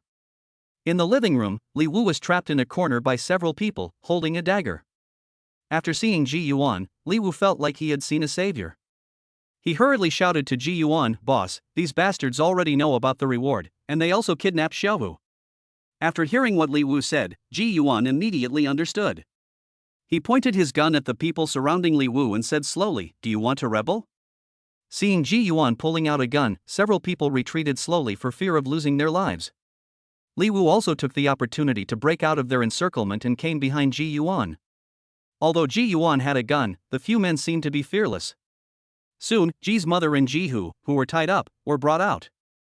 A man in his 30s put a knife to the necks of the two men and shouted to Ji Yuan, "Throw the gun over here, or I'll kill your mother and your son." Ji Yuan looked at the two people tied up and kneeling on the ground, and a hint of ferocity flashed in his eyes. He knew in his heart that once he handed over the gun, he would be doomed today. He did not want to die, even if the other party threatened his family. His mother was already so old, she wouldn't live for many more years anyway. As for his son, as long as he could survive, he could have another one. Thinking of this, Ji Yuan raised the muzzle of the gun and pointed it at the man's forehead. Just when he was about to pull the trigger, a sharp knife suddenly stabbed into his body from behind. Before Ji Yuan could react, a figure quickly snatched his pistol, and the sharp knife in his back was pulled out and stabbed into his chest again. Ji Yuan's body slowly fell to the ground. In his dying moments, he only saw a face that he once knew very well, Li Wu. Soon, endless darkness swallowed up Ji Yuan's remaining consciousness. Li Wu was playing with the pistol he had snatched from Ji Yuan. With this thing, he could finally gain a foothold in this neighborhood. Everything that just happened was part of Li Wu's plan. He knew that Ji Yuan was extremely suspicious, and under the pressure of the bounty order, no one would believe it. Moreover, he had a gun in his hand, so if he wanted to capture him without any risk of error, this was the only way. Li Wu informed several people in advance and quietly told them about the bounty, so they staged such a drama in front of Ji Yuan just to let Li Wu get close to Ji Yuan, and then take advantage of the confrontation between the two sides, and Ji Yuan had no time to distract to give him a fatal blow.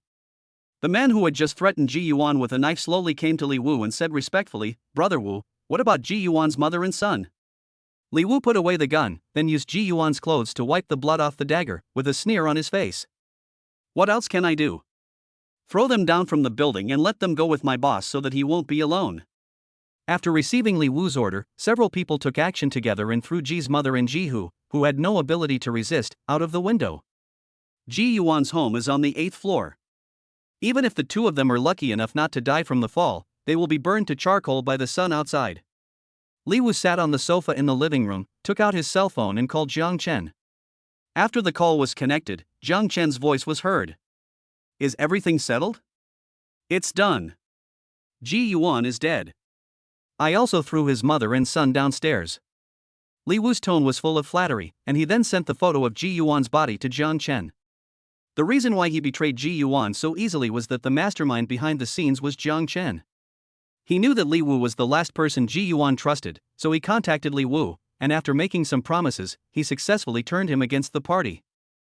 When Jang Chen heard Li Wu say that he had thrown Ji Yuan's son and mother downstairs, he immediately remembered the naughty kid who had snatched a large lobster and abalone from him before the end of the world. Although the disaster did not affect his family, but facing such a naughty child and unreasonable parents, he should just die. He deserved it. After Jang Chen hung up the phone, he took out a box and put all the items on his bounty list in it. Then he went to the basement, and after making sure there was no danger outside, he opened the door and placed the box at the door. After a few minutes, Li Wu came over with his men. After seeing the box at the door, Li Wu did not approach the door, but asked the people behind him to move the box over. He was still wary of Jang Chen, fearing that he would renege on him. In this day and age, trusting others carelessly is courting death, and Ji Yuan is a living example. After they moved the boxes back, Li Wu began to count the supplies inside. They were exactly as Jang Chen had promised him, nothing was missing. After Li Wu finished the count, he bowed towards the gate of Jang Chen's villa, and then left with his men. After Ji Yuan's lesson, Li Wu has clearly understood that Jang Chen must not be offended, otherwise he will just post a bounty in the group like he did to Ji Yuan, and he will have to live in fear all his life. Anyway, Jang Chen is just guarding his own villa and will not come out to compete with me for the control of the community. Why should I offend him? Li Wu was much smarter than Ji Yuan, and he quickly put himself in the right position. Now that he had supplies and guns in his hands, the first step was naturally to unify the entire community. Soon, Li Wu began his conquest without stopping. He was much smarter than Ji Yuan.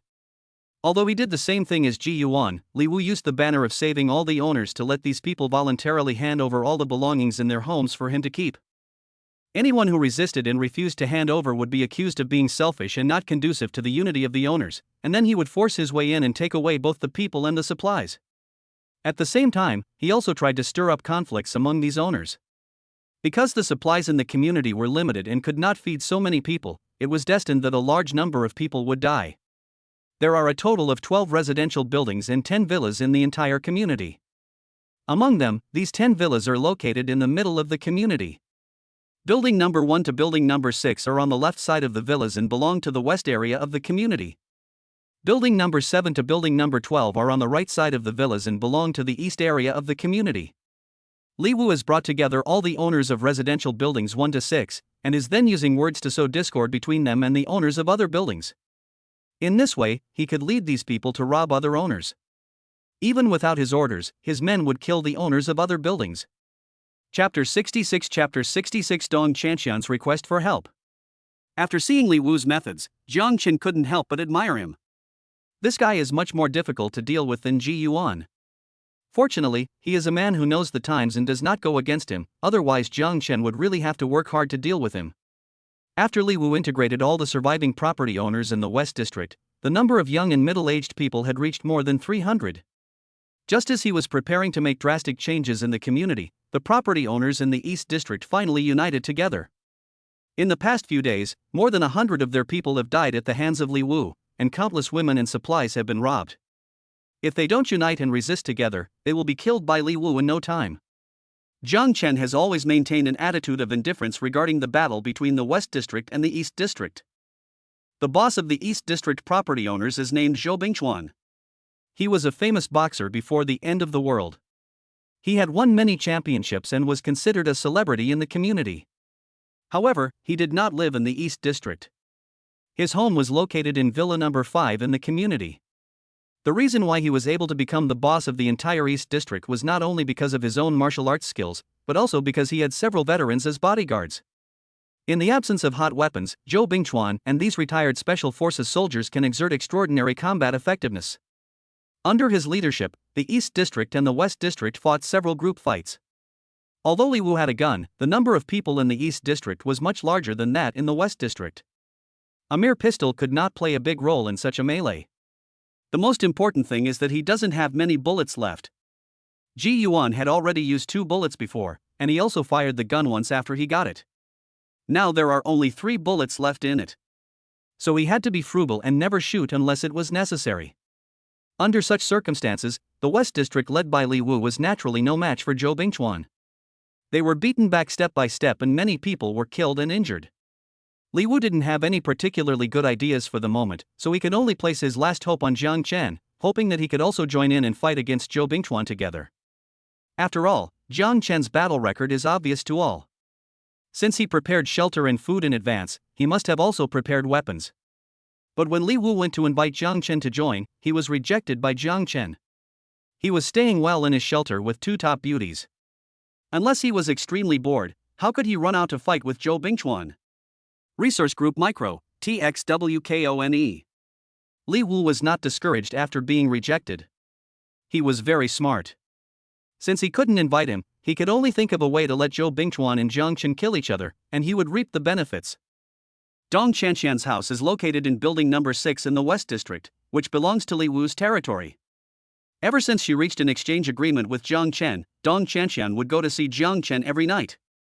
Because the things Jang Chen gave were only enough for her and her sister to use for one day, so if she and Zhou Qir didn't want to starve, they had to be prepared to devote themselves every day. Fortunately, she had just finished her work, otherwise, without water and food for 7 days, the 2 of them would have starved to death. Naturally, Li Wu could not hide her frequent interactions with Jang Chen. In order to give Jang Chen face, Li Wu consciously skipped Dong Qianxian's house when recruiting people in the West District. So all this time, the 2 sisters have never been disturbed by anyone. But this morning, Dong Qianxian clearly found something wrong. She saw through the peephole that there were several figures in the corridor outside, but they did not stop. After passing by Dong Qianxian's door, they went into other rooms and disappeared. When Li Wu led people to collect supplies a few days ago, he had already pried open the doors of all the residents in building number 6. Currently, the only ones that remain closed are Dong Qianxian's family. Such an abrupt door soon attracted the attention of the owners in the East District. Naturally, they were not clear about the relationship between this family and Jang Chen. Several young men in their 20s looked at the closed door in front of them and slowly stopped. "Brother, all the doors in building 6 are open, but this one is closed so tightly. There must be something good in there. Maybe it's the warehouse where they store supplies in the West District." Hearing his brother's words, a burly young man suddenly became alert. This man's name is Wang Jia, and the remaining 3 are his cousins. They are all property owners in the East District, and this time they followed Zhou Bingchuan to launch an attack on the West District. Their original battlefield was in the underground garage. After all, only there was enough space to accommodate so many people at the same time.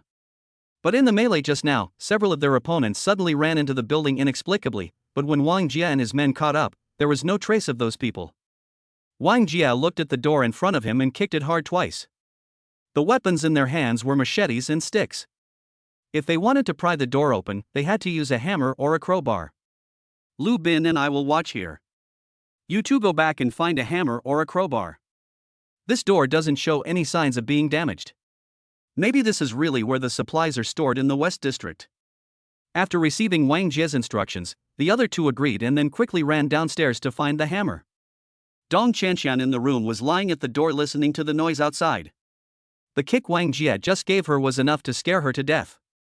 Zhou Ke was so scared that she hid under the table and didn't even dare to breathe. Fortunately, they did not have any weapons suitable for breaking down the door, otherwise the two women would be in great danger. But when Dong Qianqian heard that they were going back to get weapons to break into the door, her heart, which had just calmed down, rose again. As time passed, Dong Qianqian felt like an ant on hot pot. Finally, she gritted her teeth and called Jang Chen.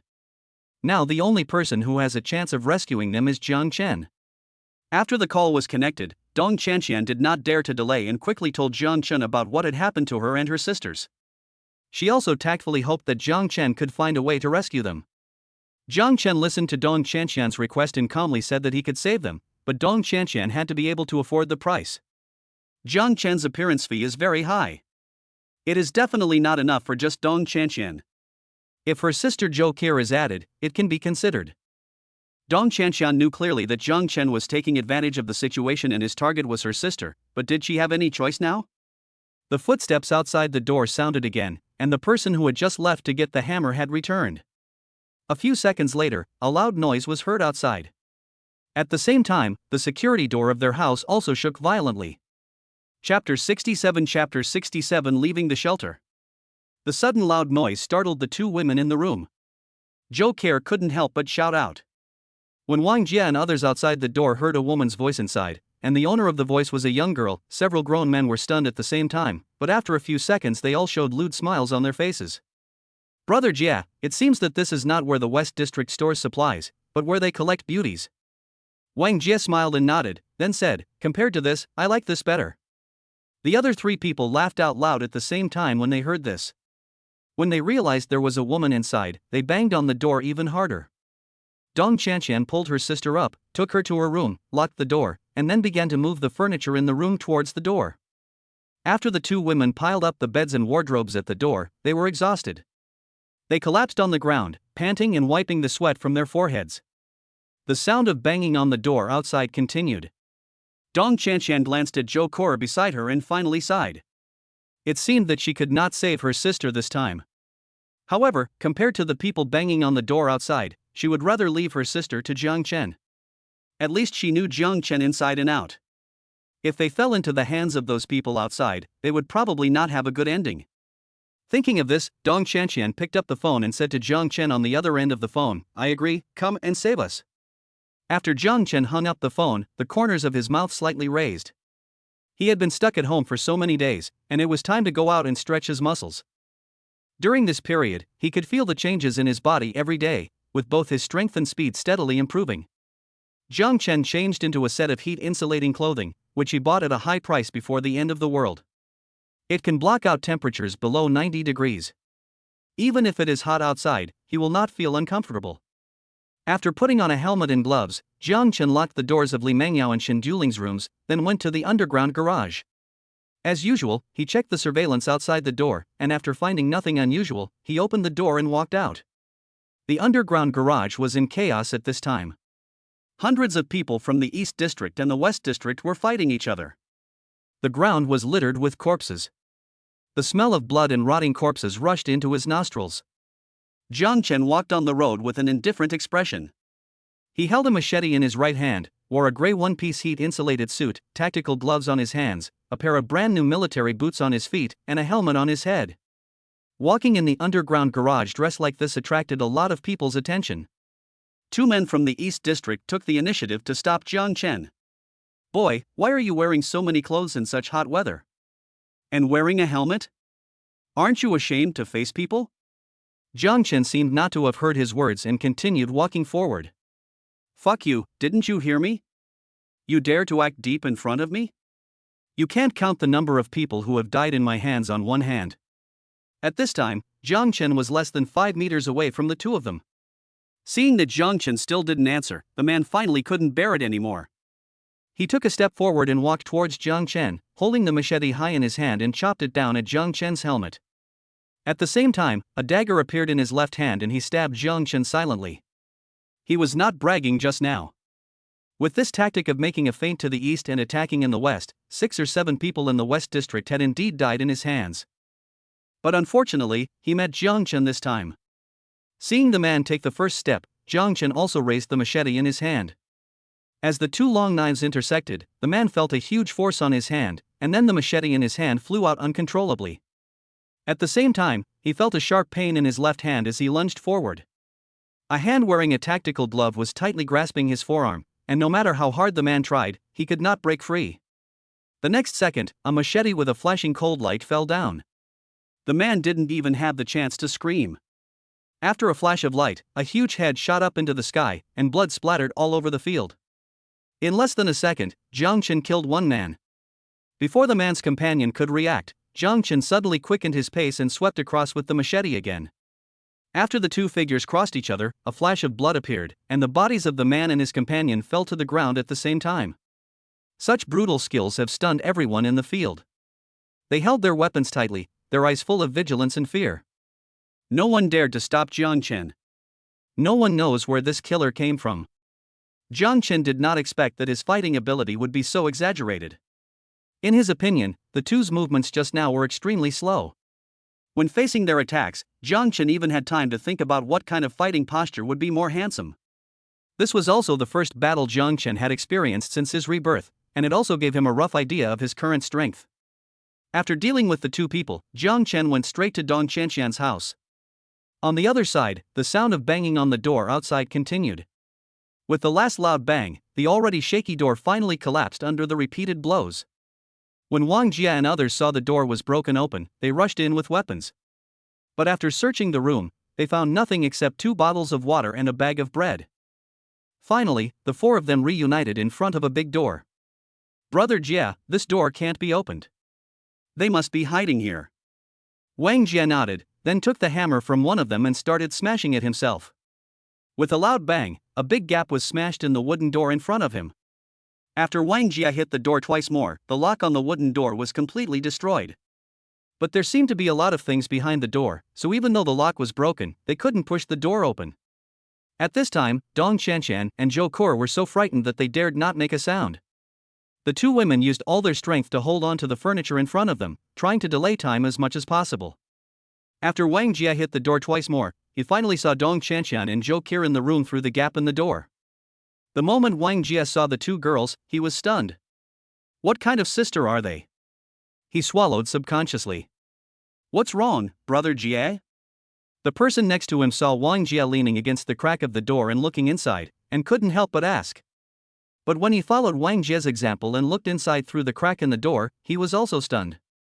I saw 2 beauties who were capable of bringing disaster upon themselves, standing in front of the door in cool clothes and with panic-stricken looks on their faces.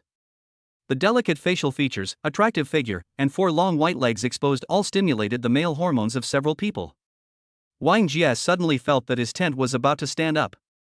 Chapter 68 Chapter 68 The hero saves 2 beauties. Dong Qianxian and Zhou Kur also saw Wang Jia and others outside the door from their room. The naked possessiveness in their eyes almost overflowed from the screen. The moment Dong Qianxian saw them, she knew that she must not fall into their hands, otherwise she and her sister would not have a good ending. She used her body to hold tightly against the bed and cabinet behind the door.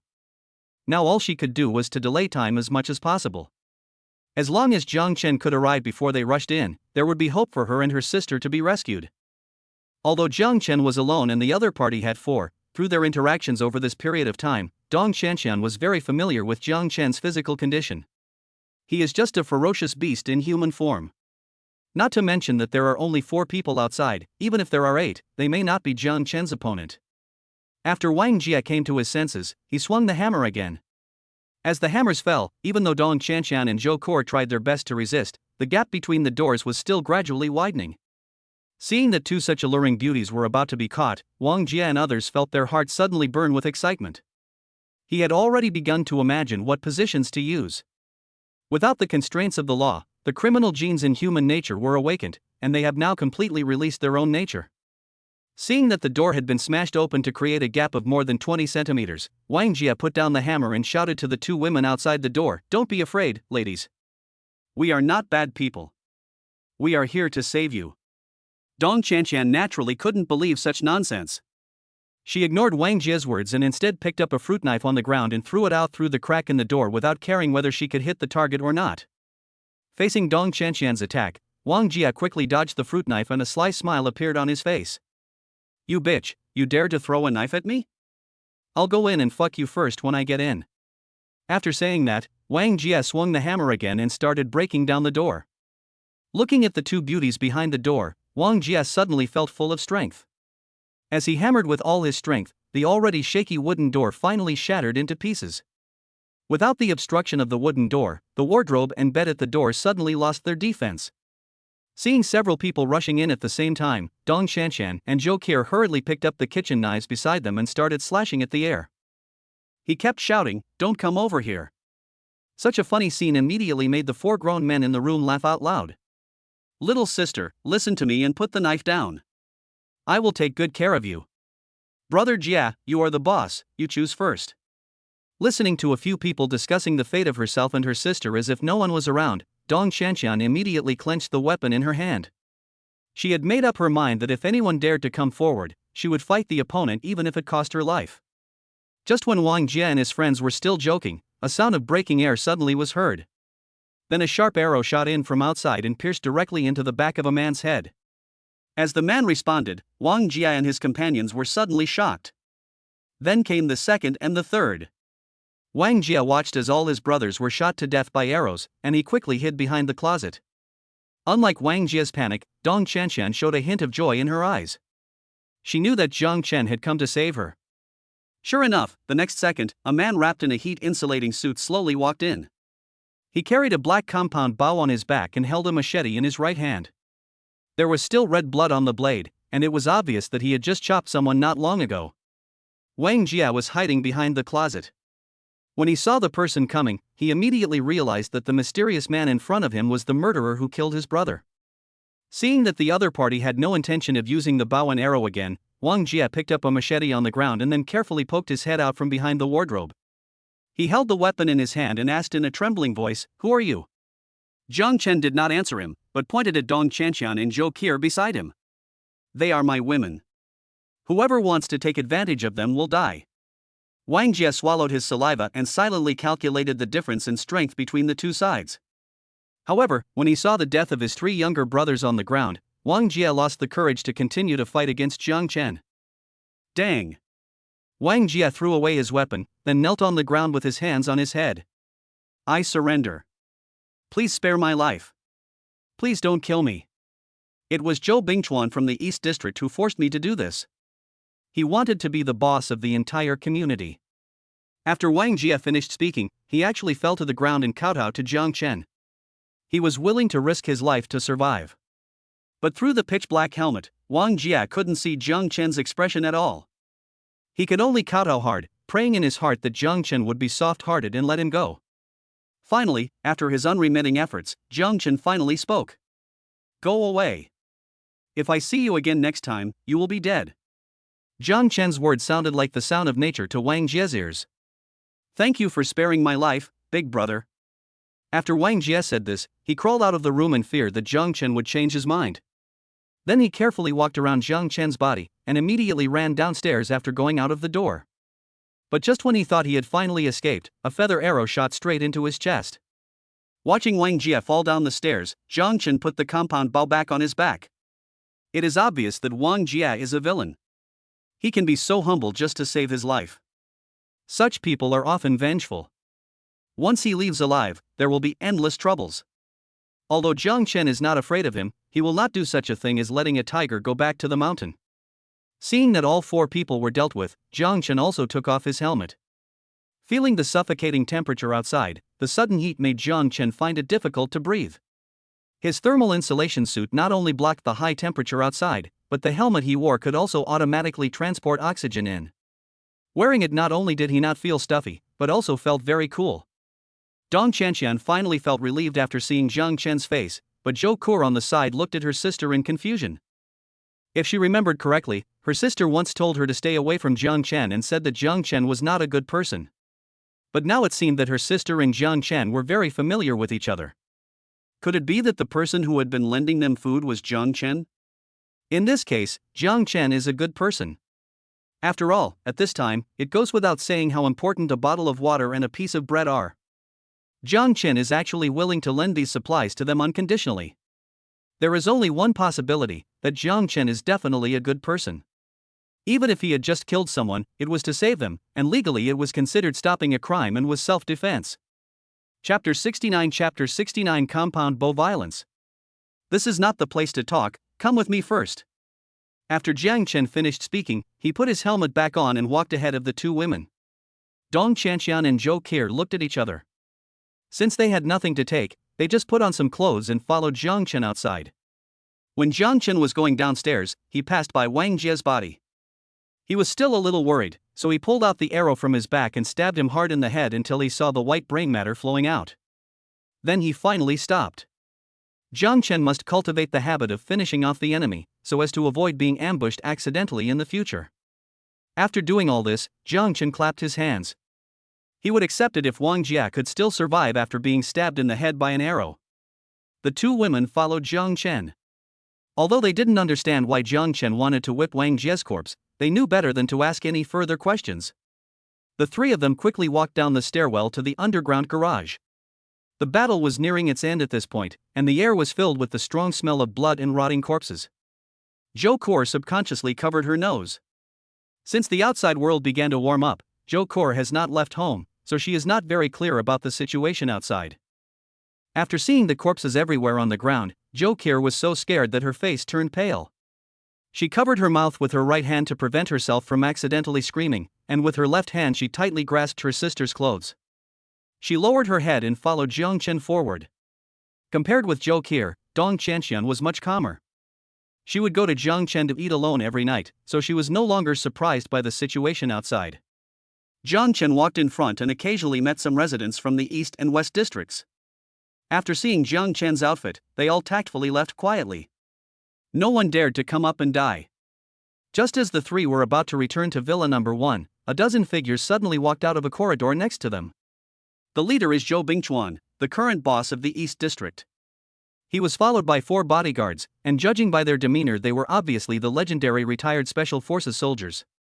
Although Zhou Bingchuan learned from the owner's group that there was a man named Jang Chen in Villa Number 1, he relied on the defense of his villa and the bounty issued at the inn to directly kill Ji Yuan, the former boss of the West District.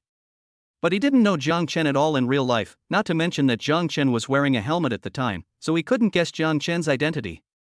Zhou Bingchuan automatically ignored Jang Chen.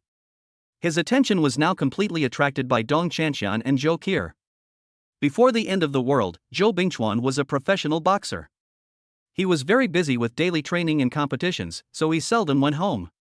So this was the first time he discovered that there was such a beauty in his neighborhood. With this figure and appearance, she is not inferior to many first-line actresses in China. Not only Zhou Bingchuan was envious, the dozen or so people behind him were also looking at Dong Chanxian and others eagerly, their mouths almost drooling. "Stop right there, did I let you go?" Seeing that the three men ignored him after seeing him, Zhou Bingchuan hurriedly spoke out to stop them. But Jang Chen seemed not to hear it and continued walking towards Villa Number 1. "You're looking for death." Zhou Bingchuan cursed inwardly, and then ordered the 2 bodyguards behind him, "Go and kill that guy for me."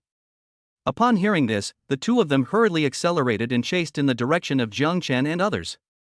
The rest of the people also surrounded the front, but their target was not Jang Chen, but Dong Chanxian and Zhou Qi. In their minds, Jang Chen is already a dead man. Zhou Bingchuan's 4 bodyguards are all professionally trained masters, and each of them can easily knock down 4 or 5 big men with bare hands. Now if the 2 of them attack together, no matter how powerful the man wearing the helmet is, there is no way he can survive. But before they could catch up with Jang Chen had already taken off the compound bow on his body. No one could see where he took out the arrow from. As Jang Chen bent the bow and put the arrow on, the sound of breaking wind appeared again. Everyone only heard a scream, and one of the 2 bodyguards sent by Zhou Bingchuan had been shot by an arrow and fell to the ground. Before everyone could react, the second arrow shot out from Jang Chen's hand again. The sharp arrow cut through the air and shot straight into another person's neck. Seeing Jang Chen pulling the bow again, everyone, including Zhou Bingchuan, lay on the ground at the same time. Novel Collection V, XW Cone. Jang Chen smiled slightly upon seeing this, and did not continue shooting. Instead, he took Dong Qianqian and Zhou Qier and continued walking towards Villa number 1. Zhou Bingchuan slowly stood up after seeing the other party leave. When he saw Jang Chen enter Villa number 1, he realized that the guy just now was actually the Jang Chen that had been talked about in the owner's group. But even so, the other party just used a compound bow to shoot and kill his 2 bodyguards, and scared him so much that he fell to the ground on the spot. He would remember this grudge. At the same time, the graceful figures of Dong Qianqian and Zhou Qier are still fresh in his memory. On the other side, Jang Chen led the 2 women to open the door of Villa number 1 and enter the basement. As the alloy door outside slowly closed, the 2 of them suddenly felt refreshed. This long-lost cool feeling immediately made Zhou Qier moan with pleasure. But when this voice reached Jang Chen's ears, it almost made him turn into a big bad wolf and eat Zhou Qier in one bite. Jang Chen took off his helmet and then took down the metal detector from the wall next to him. Dong Qianqian had come here many times, so she was naturally familiar with Jang Chen's routine security checks. She pulled Zhou Qier next to her, motioning her to follow her example. Then she took off her coat and threw it on the ground, leaving only a thin gauze dress on her body. She then raised her hands high, revealing a pair of proud breasts standing tall. Seeing this, Zhou Qier had no choice but to follow suit. Jang Chen came in front of the 2 people with a detector. As the detector sounded a series of alarms, the bras of the 2 women were confiscated again. Get benefits v. TXWK1. Dong Qianqian behaved very generously. She and Jang Chen were old friends, so it was okay even if Jang Chen asked her to take off all her clothes. Jang Chen knew clearly where the moles on her body were, so she was naturally not afraid of seeing them. Zhou Qier, on the other hand, acted a little shy. She was only 19 years old and still a virgin. It was somewhat embarrassing for a girl to take off her underwear in front of a man. Looking at Zhou Qier, who was standing there awkwardly, Jang Chen did not urge her, but just looked at her coldly. Dong Qianqian sighed. She knew that once they came here, they had to abide by Jang Chen's rules. Otherwise, if they angered Jang Chen, he might throw them out. Thinking of this, Dong Qianqian hurriedly reached out to help her sister take off her underwear, and then threw it on the ground together with her own. Chapter 70 received the sisters. Come with me. After Jang Chen finished the security check for the 2 women, he took them upstairs. After arriving on the 2nd floor, Jang Chen took them to a shower room. As usual, go in and take a shower. Toiletries are all inside. Clean the bathroom after you're done before you come out. After Jang Chen finished speaking, he sat on the sofa outside and waited quietly. Zhou Qier, with a confused look on her face, was pulled into the shower room by Dong Qianqian. She was still wondering what the old rules Jang Chen just mentioned meant. This was clearly her first time here. Thinking of this, Zhou Qier suddenly turned her head and looked at Dong Qianqian in disbelief. Sister, have you been here before? Could it be that you and brother Chen are? Dong Qianqian looked at her sister and nodded. She could no longer hide it now. Even if she didn't say it, she would know it sooner or later. So she simply told Zhou Qier all about the deal between her and Jang Chen. Zhou Qier opened her mouth wide when she heard that. She didn't expect that the water and food she drank before were all exchanged by her sister with her body from Jang Chen. Thinking of this, Zhou Qier was immediately furious. She originally thought that Jang Chen was a good person who was willing to lend them precious supplies. I didn't expect that all of them were exchanged with him by his own sisters who sold their bodies. She was about to go out and argue with Jang Chen, but was pulled back by Dong Qianqian. After some persuasion and intimidation, Zhou Qier finally gave up the idea of going to Jang Chen to argue. But when Dong Qianqian mentioned that after moving in, Zhou Qier would also need to sleep with Jang Chen, Zhou Qier got angry again. How can that be? This is his first time, and I'm not familiar with him. I'd rather starve to death than do that with a stranger. Dong Qianqian was temporarily at a loss for what to do when she saw this. She could only calm Zhou Qier down first. At worst, she could just pay a little more and take on her sister's share as well. I don't think Jang Chen will kick Zhou Qier out so quickly, she still has time. After everything was discussed, the 2 girls finally started to take a bath. When the bath water fell on their bodies, Zhou Qier immediately forgot what she had just said. She hadn't taken a shower for a long time, and the air outside was very hot and humid. Sweat mixed with dust fell on her body, making her feel sticky and uncomfortable. The 2 of them showered for more than an hour before they walked out of the shower wrapped in bath towels. Just like when Dong Qianqian came, Jang Chen had already prepared the food. Seeing the delicious food on the table, Zhou Qier's eyes lit up instantly. All she had been eating during this period was the dry bread that Dong Chen brought home. It had no taste at all and she had long been tired of it. Now seeing so many delicious foods, she was really greedy. Eat whatever you want. Jang Chen was not stingy. The scent of the two girls' body fragrance mixed with the scent of shower gel after taking a shower made Jang Chen feel a little overwhelmed. Seeing Zhou Kor drooling with greed, he waved his hand and told the two girls to eat as much as they wanted. After getting Jang Chen's permission, Zhou Kor directly picked up a chicken leg and started to eat it. Dong Chen looked at Jang Chen's back, seeming to be hesitant to speak. She was worried that Jang Chen would be angry if she told him that Zhou Kor didn't want to sleep with him. By then, not to mention the delicious food, even whether she could continue to live here would be an unknown. But she couldn't bear to see her sister eating, so she could only swear in her heart that no matter what the price, even if Jang Chen had some perverted habits, she would satisfy him, as long as her sister could live with them. Soon, Dong Chen and Zhou Kor collapsed on the chairs, holding their round bellies. It's so delicious. I'm so full. With Jang Chen's help, Zhou Kor didn't go hungry during this period, but she only ate bread every day, and her mouth was already bland. How could Zhou Kor hold back when so many delicious foods suddenly appeared? Naturally, she ate as much as she could. Seeing the two women burping non-stop, Jang Chen realized that it was time for him to help them digest their food. He slowly stood up from his chair and said to the two women, "Come with me." Zhou Kor looked at her sister feeling somewhat guilty. After all, she had just eaten someone else's food and now she was asking for payment. It would be a bit unreasonable for her not to give it. Although she screamed loudly in the shower room and wanted to find Jang Chen to argue, it was only a momentary impulse. Deep down in her heart, Zhou Kor was still very afraid of Jang Chen. After all, the other party had just killed several people in front of her without even blinking. How could a little girl like her not be afraid? The two girls followed Jang Chen silently to a bedroom. This bedroom is slightly larger than the one Li Mangyao and Shen Duling live in, and the bed inside is also the largest, so it won't seem crowded even if 3 or 4 people live there at the same time. This room will belong to you two sisters from now on. It has a separate bathroom, a TV, and a game console. You can watch movies or play games when you are bored. You are not allowed to go out without my permission. At night, I will lock all the doors and reopen them after dawn. Is there anything else you don't understand? Hearing Jang Chen's words, the two women shook their heads at the same time. The environment here is like heaven compared to where they lived before. No, it's even better than heaven. Now the highest temperature outside has reached 70 degrees Celsius. Just staying outside makes people feel like the days are long. Even if they have game consoles, they have no mood to play. But it's different here.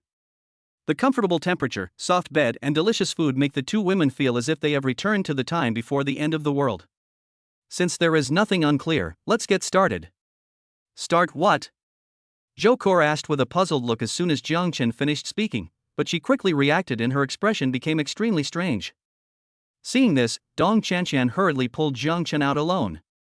The two of them came outside. Dong Chen closed the door, and then said to Jang Chen a little embarrassedly, "I'm sorry, Brother Chen, Kor is not familiar with you yet, so she can't do that with you for the time being." Dong Chen observed Jang Chen's expression while speaking. Seeing that Jang Chen was a little angry, Dong Chen hurriedly said, "But don't worry, she will be fine after getting familiar with you for a while. During this time, I will accompany you in her place. I will agree to whatever you want to do to me." After Dong Chen finished speaking, she could not help but lower her head and wait for Jang Chen's punishment. She was indeed wrong in this matter, and she did agree to it at the beginning, but now she suddenly changed her mind, so it was understandable that Jang Chen was angry and even turned against her. But after waiting for a while, Dong Chen didn't see Jang Chen lose his temper, so she dared to look up and look Jang Chen in the eye. Chapter 71 Zhou Bingxuan's calculation. Forget it. Since she doesn't want to do it for the time being, I don't want to force it. But you have to know that I took her in completely for your sake. You have to be grateful, understand? Seeing that Jang Chen did not blame her, Dong Chen immediately felt relieved. I know, thank you, Brother Chen. Jang Chen smiled slightly, hugged Dong Chen and went into the next room. The reason why he was not angry was that he wanted to see how long Zhou Kor could hold out. She had already moved into his villa, and she still wanted to keep herself clean? How was that possible? As long as she lives in the villa, Jang Chen has 100 ways to make Zhou Kor spread her legs obediently.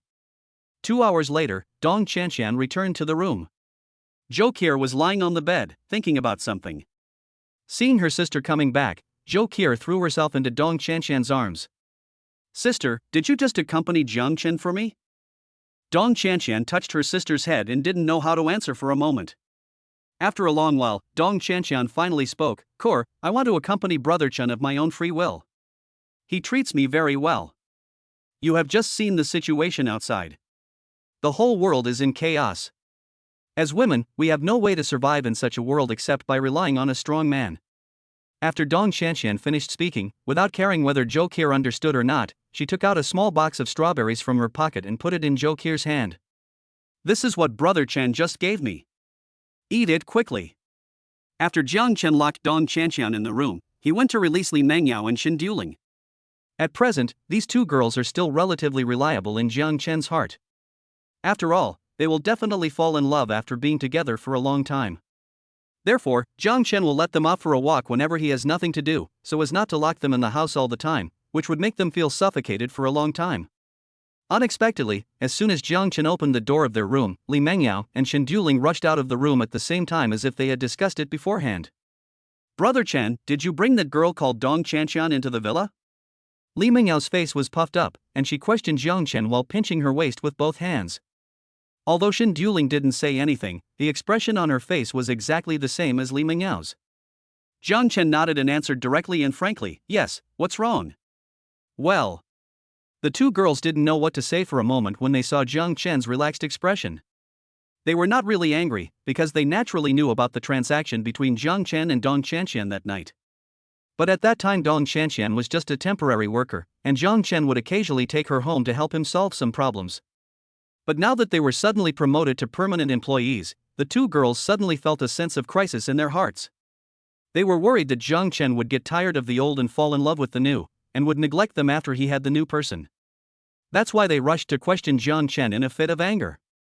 Brother Chen, just tell me what I did wrong. If there is something I can't do, you can always look for Duling. Can't the two of us satisfy you? Why do you have to look for that slutty vixen? Li Mengyao suddenly went limp and collapsed on Jiang Chen, then rubbed her giant panda against Jiang Chen's body and spoke in a coquettish voice. Yao Yao is right. What did we do wrong? Brother Chen, if you tell us, we will definitely change it. Xin Duling also came over when she saw this, and the two women surrounded Jiang Chen from the left and right. Jiang Chen smiled slightly upon hearing this, and thought to himself, you actually still call others slutty. I don't think anyone can be as slutty as you two. Thinking of this, Jiang Chen hugged the two women in his arms. What are you two thinking? I'm afraid you'll be lonely, so I found you a few more sisters. Even if you have them, you two will always be my women. I will never neglect you. When I'm not around, you four can still play mahjong together. 4. Li Mengyao tilted her head and looked at Jiang Chen with a puzzled look. Why are there 4? Jiang Chen explained, I forgot to tell you that from now on, not only Dong Qianshan is your sister, she also has a younger sister named Zhou Qier, who I also took in, but she wouldn't let me touch her, so I haven't gotten her yet. What? She's already moved in and you won't let me, Brother Chen, touch her? You're really hypocritical. Brother Chen, don't worry, leave this to me. I promise to make her get into your bed obediently. Listening to Li Mengyao's words, Xin Duling was furious. Who is this guy from? Just now, she was worried that Jiang Chen would get tired of the old and fall in love with the new and leave them alone. But now, she has joined Jiang Chen's camp and is helping Jiang Chen win over other women. Isn't she afraid that Jiang Chen will leave them alone? Just when Xin Duling was looking at Li Mengyao with contempt, Jiang Chen kissed Li Mengyao hard on the face, and the love in his eyes almost completely enveloped Li Mengyao. Seeing this, Xin Duling suddenly had an epiphany. This Li Mengyao did have some skills, and she was indeed a few levels behind her. For a man, what could be more pleasurable than his woman finding ways to help him pick up other girls? Li Mengyao seized on this point and took full advantage of Jiang Chen's thoughts. Jiang Chen released the two girls early today, so Li Mengyao suggested cooking a delicious meal for Jiang Chen to taste. Jiang Chen naturally agreed to this. He had eaten Li Mengyao's food before and the taste was not inferior to that of many hotel chefs. There was everything in the kitchen. Seeing that it was almost time, Li Mengyao went to the kitchen and started to get busy. Xin Duling was also a housewife before, so cooking was naturally no problem for her. Looking at the two women busy in the kitchen, Jiang Chen couldn't help but feel at ease. He was bored and started to look through the messages in the owners group. The battle this morning dealt a heavy blow to the strength of both sides. The number of Li Wu's men has been reduced from more than 300 at the beginning to more than 100, a reduction of more than half. Zhou Bingchuan's men also lost a lot of manpower, but he didn't care about those ordinary men at all. The only things he cared about were the 2 bodyguards shot by Jang Chen and the 2 top beauties taken away by Jang Chen. His bodyguards have been with him for several years, and they have not abandoned him even now that we have entered the end of the world.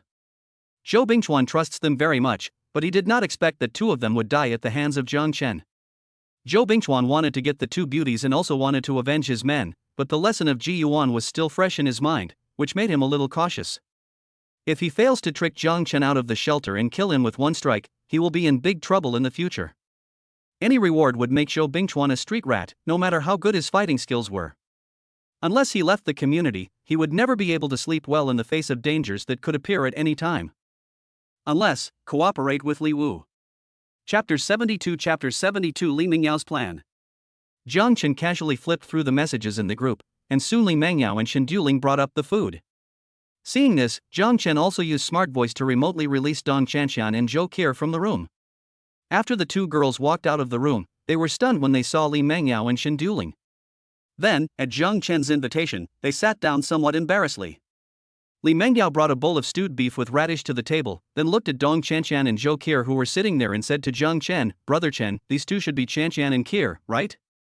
Why don't you introduce them to me and Duling?" Jang Chen put down his phone after hearing that. Li Mingyao looked a little weird, but Jang Chen didn't know what she was up to. Seeing Li Mingyao's quirky look, Jang Chen agreed to her wishes and introduced them to each other.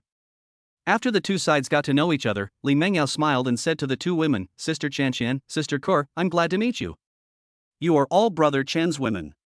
We should take care of each other when we live here in the future." As she spoke, Li Mingyao picked up 2 large bowls, filled 2 bowls of pork rib soup herself, and then placed them in front of Zhou Qir and Dong Chanshan. "Sister Qir, please try this. This is the pork rib soup I made. I also put ginseng and wolfberry in it. This should be your first time at such a young age. You should take good care of yourself." Zhou Qir waved her hands hurriedly when she heard that. "Sister Yao Yao, you misunderstood. Brother Chen and I are not in that kind of relationship. We are both innocent and have never done anything." "Ah? No way?" Li Mingyao looked as if she had heard some gossip, and her expression looked extremely exaggerated. After hesitating for a while, she took the soup bowl in front of Zhou Qir back. "If that's the case, I'm afraid I can't give you this soup. Brother Chen has set a rule before that only his women are qualified to enjoy the supplies here and live in this villa. If it's an outsider, I'm afraid." At this point, Li Mingyao seemed to be hesitant to speak. Zhou Qir glanced at her sister after hearing this, then silently stood up and sat on the sofa next to her. "I'm only staying here for 2 days. I'll leave when there's no danger outside." Li Mingyao looked at Zhou Qir lying on the sofa and winked at Jang Chen. Jang Chen immediately understood. He looked at Zhou Qir and said slowly, "Don't listen to Yao Yao's nonsense. I was just joking at the time. It's just an extra pair of chopsticks. Come over and eat together." Facing Jang Chen's invitation, Zhou Qir shook her head firmly. "Thank you, Brother Chen, I'm not hungry, you guys eat." Dong Chanshan saw everything. She naturally knew that Li Mingyao did this just to make Zhou Qir submit. Although she saw it clearly, Dong Chanshan was also very conflicted. Jang Chen's patience was limited. If her sister continued to be unwilling, once Jang Chen's patience ran out, he would definitely throw her out. So she would rather Zhou Qir suffer a little now. As long as they both can stay here, everything else can be ignored. Since Zhou Qir didn't want to eat, everyone stopped forcing her, and soon they all started eating together. Only Zhou Qir sat alone, smelling the fragrance of the food and swallowing her saliva. Li Mingyao put down the bowl and chopsticks and burped. After glancing at Zhou Qir beside her, she called Shen Duling to start cleaning up the bowl and chopsticks. Seeing this, Dong Chanshan hurried to help. Soon, Jang Chen and Zhou Qir, who was in a daze, were the only ones left in the restaurant. Goo! Zhou Qir's stomach suddenly growled. Her face turned red and she quickly picked up the pillow on the sofa and hugged it in her arms. Jang Chen smiled slightly, then silently took out a lunchbox and walked over. After handing the lunchbox to Zhou Qir, Jang Chen whispered, "Take it back to your room and eat it.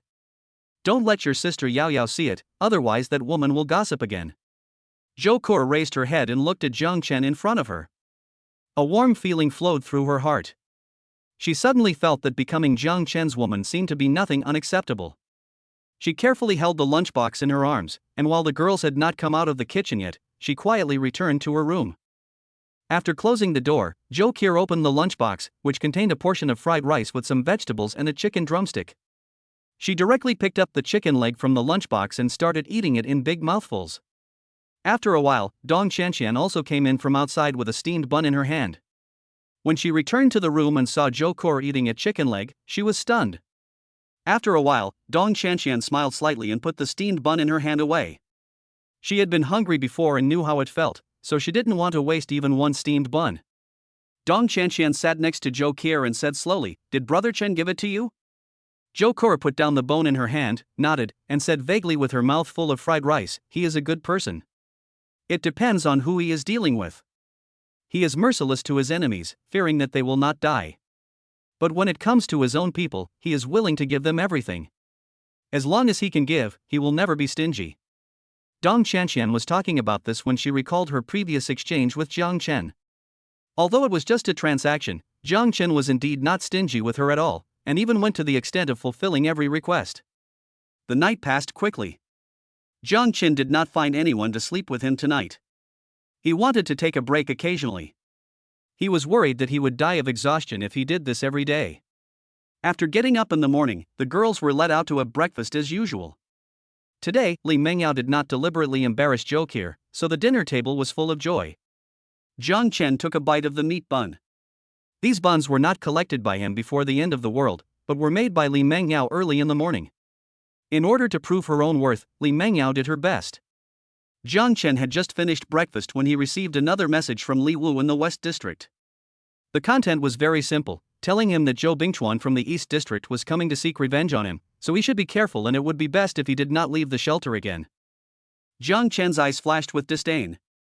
He didn't even take Zhou Bingchuan seriously, so what about a boxing champion? He might not be able to gain an advantage against him. Let alone a national lightweight champion. Even if Tyson came, Jang Chen now has the confidence to knock him down. Then Jang Chen also sent a message to Li Wu. There is only one sentence in it. "I know you were the one who led those people from the West District to Dong Qianqian's house. If you try to play tricks on me again next time, I will kill you." After receiving this message, Li Wu put down his phone immediately. He admitted that he did underestimate Jang Chen, but facing Jang Chen's threat, he did not take it seriously. He took it for granted that Jang Chen's greatest reliance was the indestructible shelter. Once Jang Chen left the villa, his combat power would be reduced by more than half. As long as he did not take the initiative to approach him, Jang Chen would have no way to deal with him. Chapter 73 Walking out of the villa head on confrontation. Jang Chen set up a chess and card room on the third floor, which has several mahjong machines. After breakfast, Jang Chen took the girls to play mahjong. The bargaining chips are of course not money. Now money is not as useful to them as a piece of toilet paper. Jang Chen would give the girls some snacks and drinks every week, and even various brand-name clothes, shoes, and cosmetics, but they were all in fixed quantities, and these things temporarily replaced bargaining chips. Jang Chen, Li Mengyao, Dong Qianqian, and Shen Duling sat at a table, while Zhou Ke sat behind Dong Qianqian as a substitute. Just when everyone was having a great time, the doorbell in the basement suddenly rang. Jang Chen gave his seat to Zhou Ke and went down to check it out. There was no one else outside the door, only a middle-aged man standing alone at the door. "What do you want to talk to me about?" Jang Chen's voice came from the loudspeaker. Hearing this, the man raised his head and looked at the gate in front of him, and said respectfully, "My name is Gao Shang, and I have come to seek refuge with you." Jang Chen looked at the man outside the door through the surveillance camera. He had some impression of this Gao Chang. It was said that he was just a fishmonger before, but later he became rich for some unknown reason. In his previous life, this Gao Chang was not an unknown person either. At that time, the entire West District was ruled by Ji Yuan. Later, Gao Chang appeared out of nowhere and not only easily solved Ji Yuan with a sneak attack, but also took control of the entire West District. Just when he was about to compete with Zhou Bingchuan in the East District for the right to rule the community, Jang Chen was killed by Lu Yufi's family. So he has no idea who will win or lose in the end. Thinking of this, Jang Chen suddenly realized that he hadn't heard from Lu Yufi for a long time.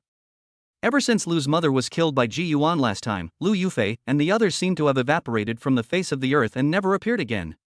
After thinking for a while, Jang Chen came back to his senses. Recruit me? Sorry, I don't accept men here, only beauties. As soon as Jang Chen finished speaking, Gao Chang continued, I knew someone was going to deal with you, so I came here to report the news. Oh? Tell me more about it. Jang Chen became interested. Zhou Bingchuan has already colluded with Li Wu. They plan to lure you out of the villa and then take the opportunity to kill you. After listening to Gao Chang's words, Jang Chen pondered for a moment and then said, Why did you tell me? I want to borrow your power to deal with them. Jang Chen smiled slightly when he heard this. You are quite honest. Gao Chang nodded. I know you don't want to be the boss of the entire community, but no matter who unifies the entire community, they will target you because you have so much supplies that it's hard not to be tempted. But I can assure you that as long as you can help me replace Li Wu and Zhou Bingchuan, I will be your subordinate from now on, and I will never have any second thoughts. Jang Chen thought about it and felt that it would be nice if he could support a puppet in the community. Otherwise, Li Wu and Zhou Bingchuan would play tricks on him every other day, which was really annoying. Okay, I agree, but I'm only responsible for helping you kill them. The rest is up to you.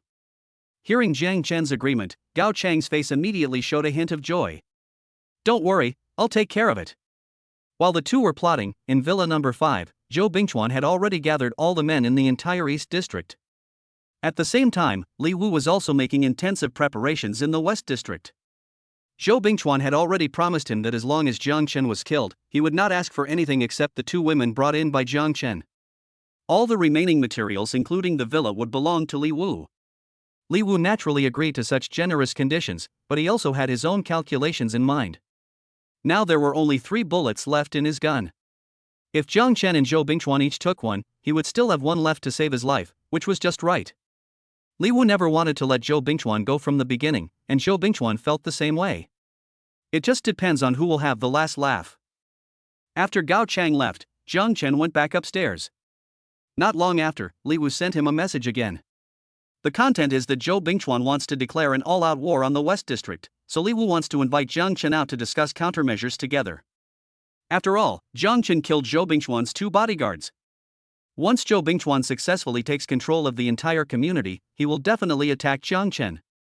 Jang Chen looked at the message on his phone and realized that it was an excuse Li Wu made up to lure him out. But he had nothing to be afraid of. The only thing he needed to pay attention to was the gun in Li Wu's hand. As long as he kept the space door facing Li Wu at any time, even if the other party suddenly opened fire, he would not be able to do anything to him. As for whether he would secretly hand the gun to someone else, Jang Chen had never considered it at all. Li Wu would never do that. Nowadays, even his own father could not be trusted. Li Wu would never hand over the gun even if he died. Jang Chen thought about it and decided to go out. Although it was a bit risky, if he didn't fight this battle, people outside would covet his supplies endlessly, which was really annoying. The most important thing is that he has a gun in his hand, and it is a submachine gun. With this powerful weapon in his hand, Jang Chen is not afraid even if all the people in the community rush up. Jang Chen put on the heat-proof suit again. This time he did not lock all the women into the room.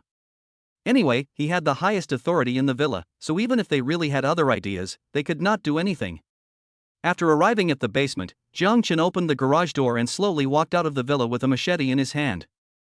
Although he was skilled and brave, he was still very cautious. Every time he went in and out, he had to see the situation outside clearly through the surveillance camera to prevent being attacked.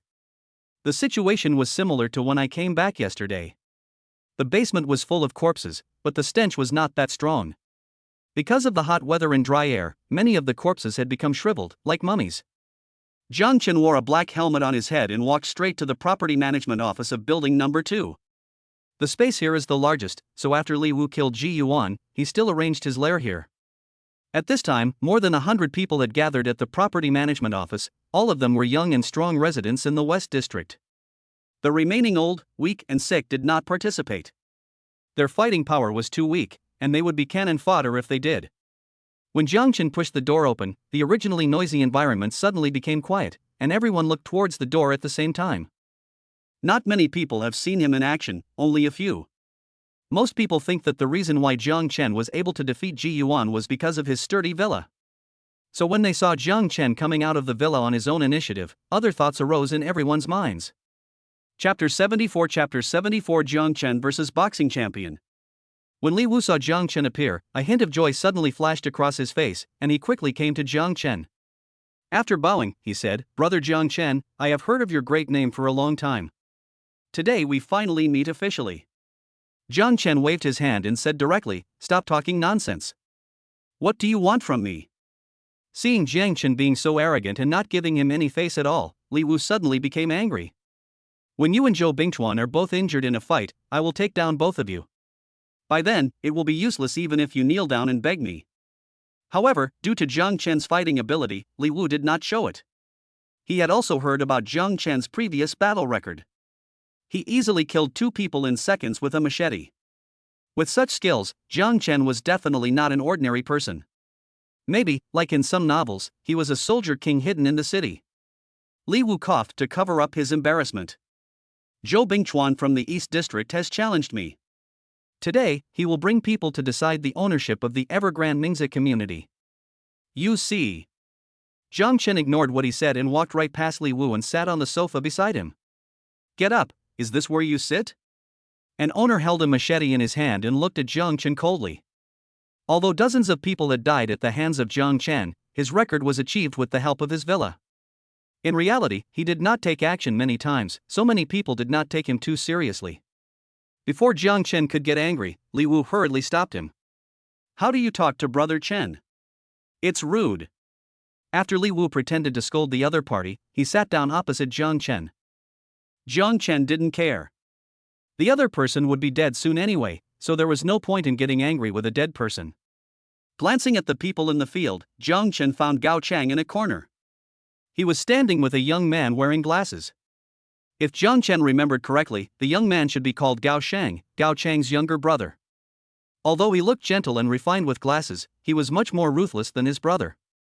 Li Wu was just about to say something to Jang Chen when footsteps were heard outside. The next second, the door of the property management office was pushed open. Zhou Bingchuan walked in with a large group of people. After seeing Jang Chen on the sofa, Zhou Bingchuan was delighted. According to the agreement between him and Li Wu, the other party only needed to trick Jang Chen out and the rest would be left to him. However, Zhou Bingchuan was also wary of Li Wu. After all, the other party had a gun in his hand.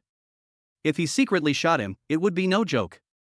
Without saying anything, Zhou Bingchuan pointed at Jang Chen on the sofa and shouted to his men, "Go ahead, take him down." Seeing the other party coming towards them aggressively, Li Wu's men suddenly became nervous. Only Li Wu remained calm and watched the show quietly. Several younger brothers rushed towards Jang Chen quickly with weapons in hand.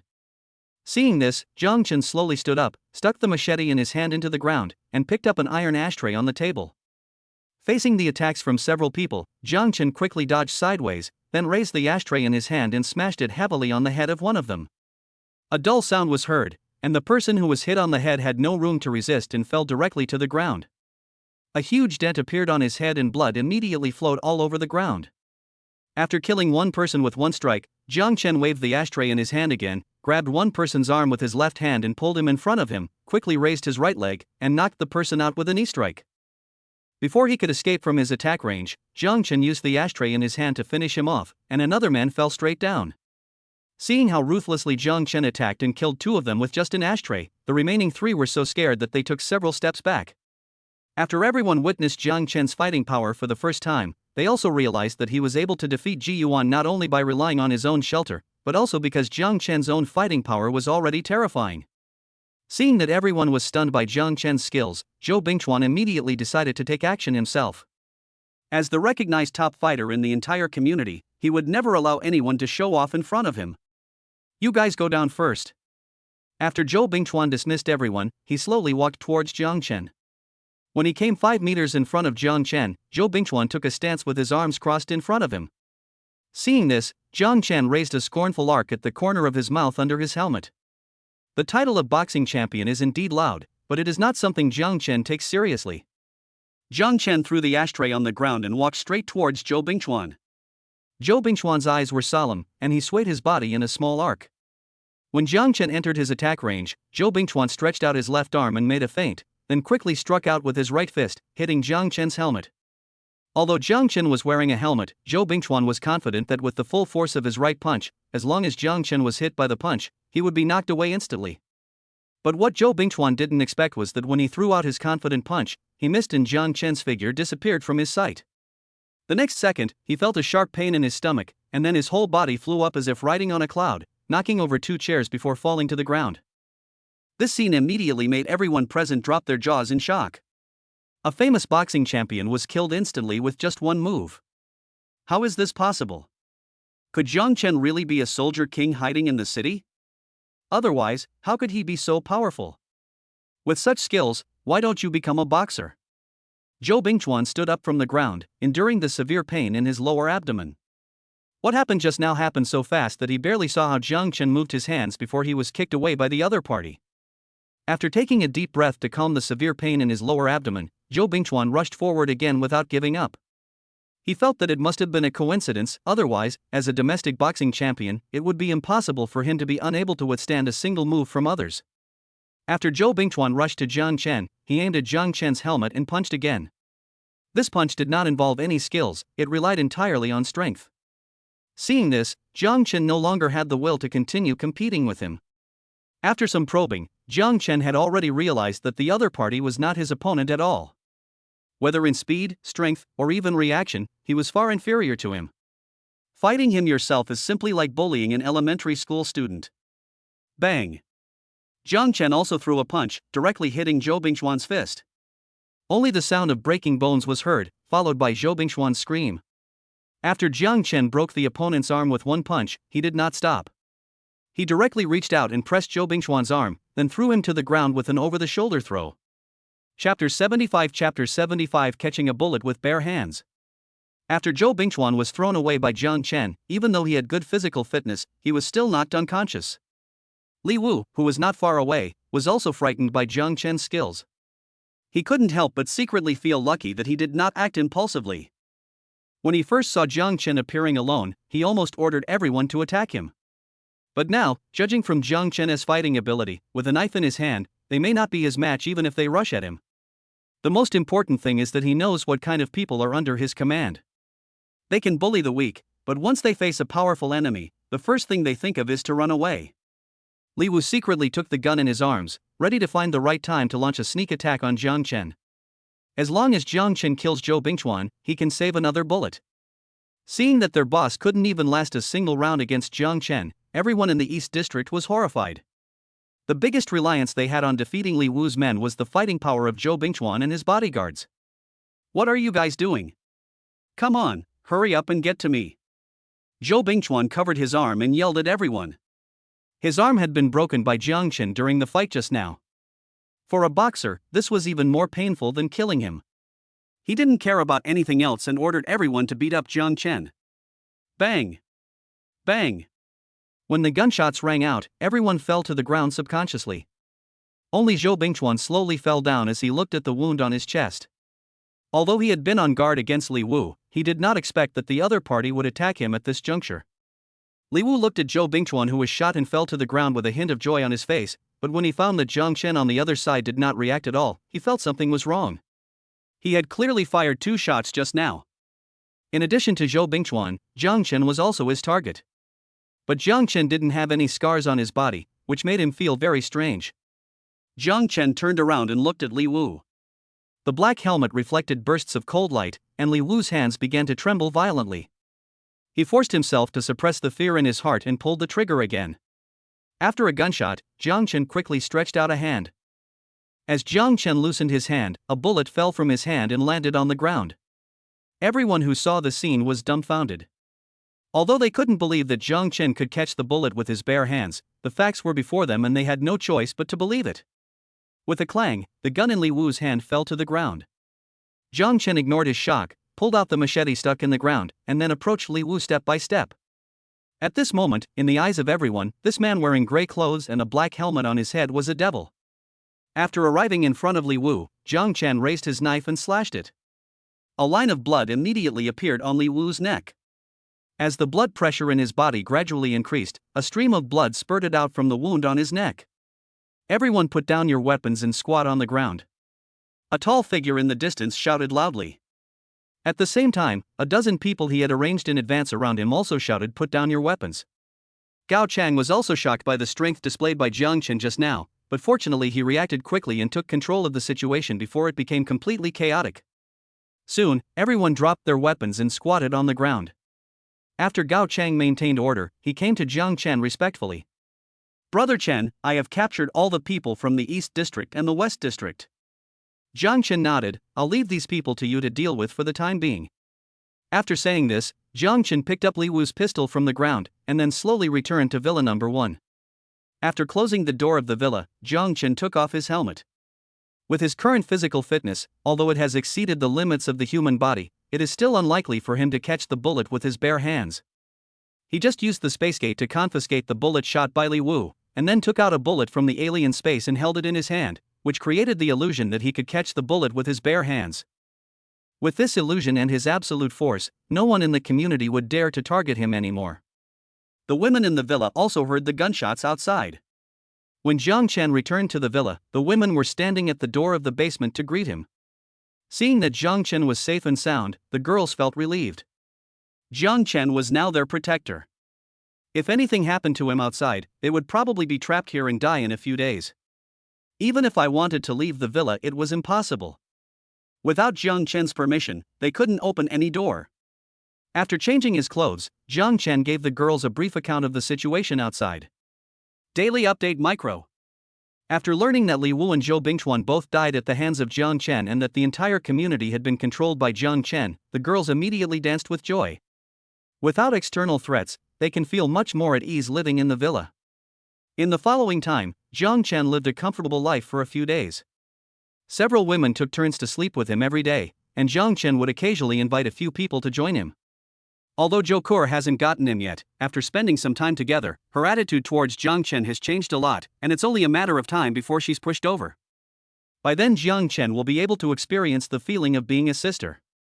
Today marks exactly 20 days until the end of the world.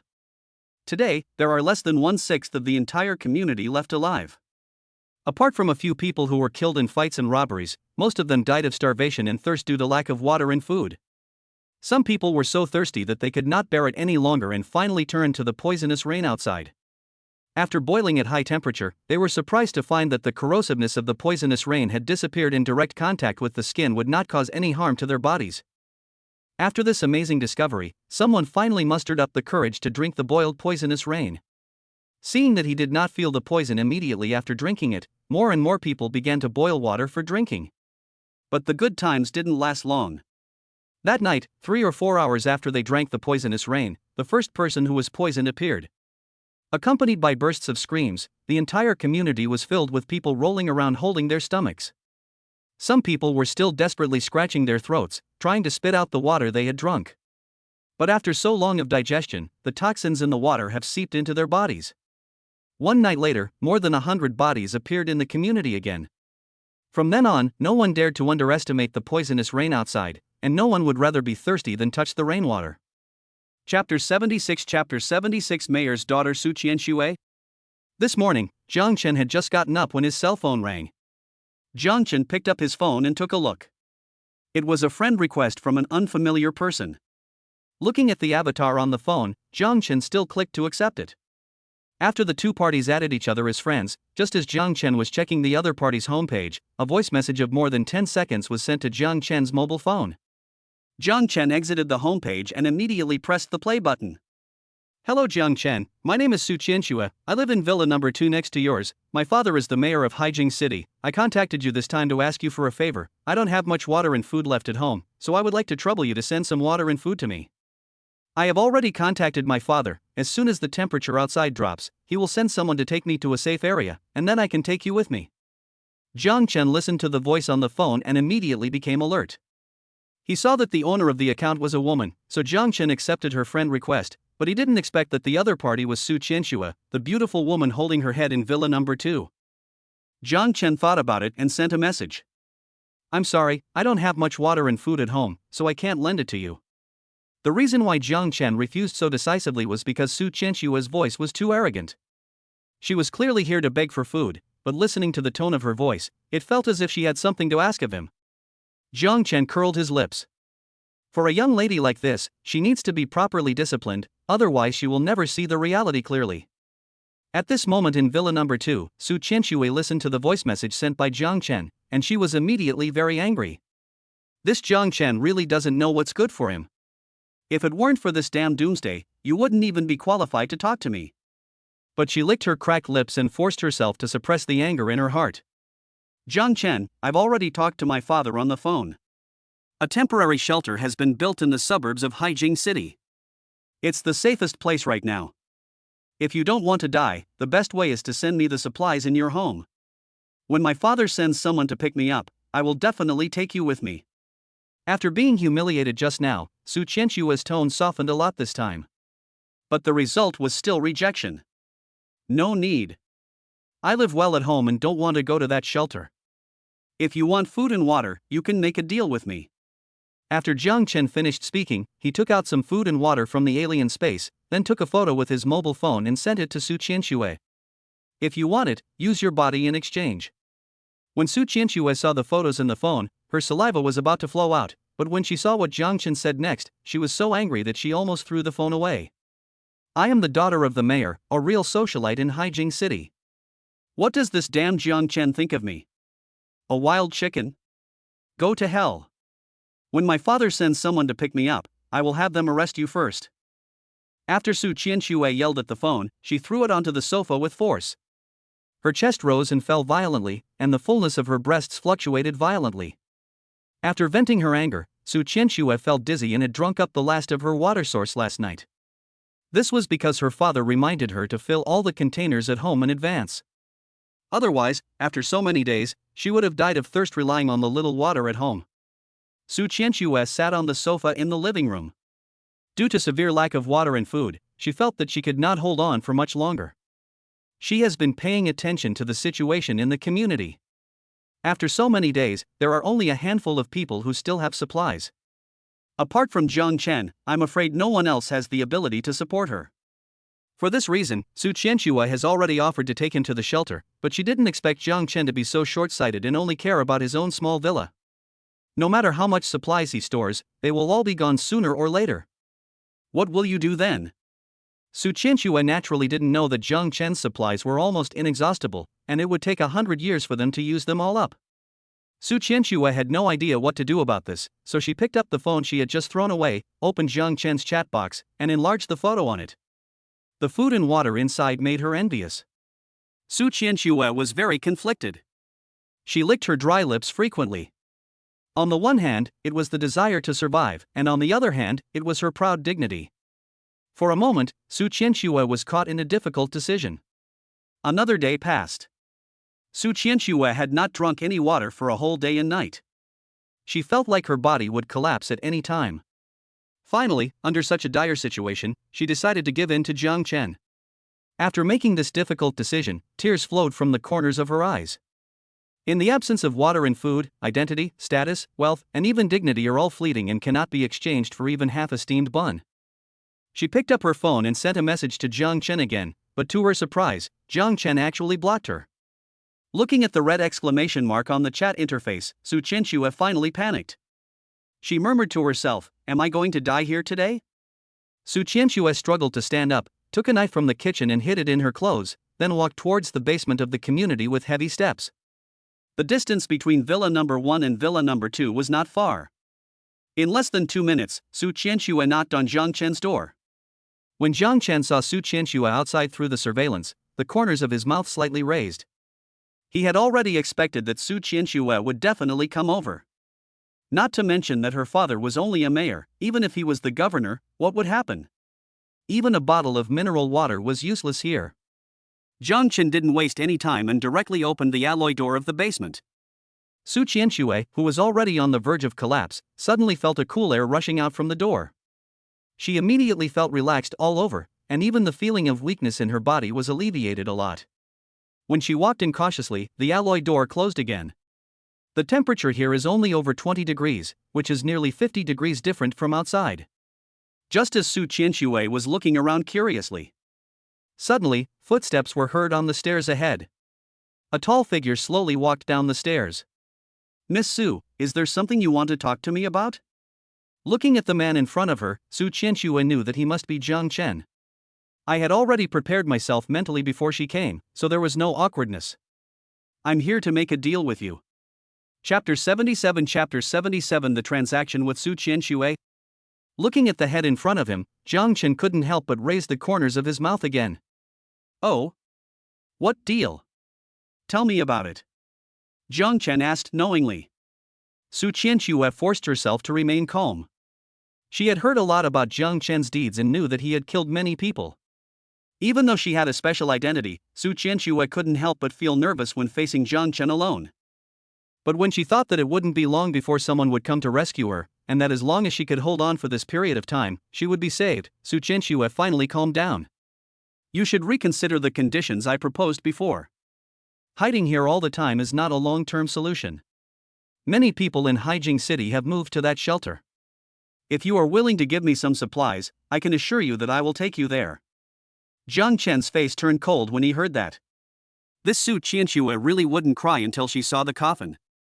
He pointed his finger at the door behind Su Qianxue. The door is behind you. If you haven't thought it through, go back and think about it slowly. I won't see you off. Seeing Jang Chen's attitude, Su Qianxue realized that she could not escape her fate today. In her current condition, she couldn't even survive a day without water and food. If she didn't have any water to drink today, she would most likely collapse. Seeing that Jang Chen was unmoved, Su Qianxue could only sigh helplessly. I've thought it through. I'll agree to whatever you want to do. Listening to Su Qianxue's words, Jang Chen finally showed a satisfied smile. What's the big deal about being the mayor's daughter? For a sip of water, doesn't she have to take off her clothes and lie on the bed obediently? I can promise you, but I have one condition. Jang Chen raised his eyebrows when he heard this. Go ahead. You have to keep this a secret from me and not let anyone know. Su Qianxue showed hesitation on her face. Jang Chen understood the other party's concerns after a brief thought. After all, she was the mayor's daughter. If people knew that she had to sleep with a strange man for a little food and water, how would others look at her? And how would they look at her father? No problem, I won't tell anyone about this. Su Qianxue heaved a sigh of relief when she heard Jang Chen agreed. There was a brief silence between the two again. How much food can you give me? After a long time, Su Qianxue finally couldn't help but ask. Come with me. Jang Chen said and walked upstairs first. Su Qianxue followed him upstairs. Li Mengyao and the other girls had been driven back to their rooms by Jang Chen, so there was no one in the living room at this time. Wait here for a while. Jang Chen said and walked towards the kitchen alone. Only Su Qianxue was left standing there with an awkward look on her face. Soon, Jang Chen came out of the kitchen with a tray. There was a lot of food on the tray, as well as a cup of iced sour plum soup to cool Su Qianxue down. After placing the tray on the table, Jang Chen placed the items on it one by one. Ever since Jang Chen came out of the kitchen, Su Qianxue's eyes have never left the things in his hands. Eat whatever you want. You're welcome. Jang Chen looked at Su Qianxue and said directly and generously. Upon hearing this, Su Qianxue no longer looked like a lady from a noble family. She picked up the sour plum soup and took a big gulp. Then she quickly picked up the bowl and chopsticks and started stuffing the food on the table into her mouth. She hadn't eaten such delicious food for more than 20 days. Although there were some food in her villa, they were all snacks, emergency supplies, and some compressed biscuits. Although they could fill her stomach, the taste was much worse. Soon, all the food on the table was eaten up by Su Qianxue. Jang Chen saw that she was still a little unsatisfied, but he did not add more food for her. It was not that Jang Chen was reluctant to do so. Su Qianxue had been hungry for so long. If she suddenly ate too much, her stomach would easily not be able to bear it. How does it taste? Is it okay? Jang Chen said slowly to Su Qianxue with a smile on his face. It's delicious, thank you. Su Qianxue wiped the oil stains on her mouth with a tissue. Jang Chen had seen her eating just now, and now she felt a little embarrassed. You're welcome. Now that we're full, we should get started. Follow me. After Jang Chen finished speaking, he left his seat and walked towards a room next door. Seeing this, Su Qianxue's heart began to beat rapidly. But after hesitating for a while, she followed Jang Chen into the room. Although she wanted to just pat her butt and leave after eating, she didn't dare to. Now that they were alone in the same room, Jang Chen would rape her and then kill her, and no one would find out. Even if someone found out, who would care?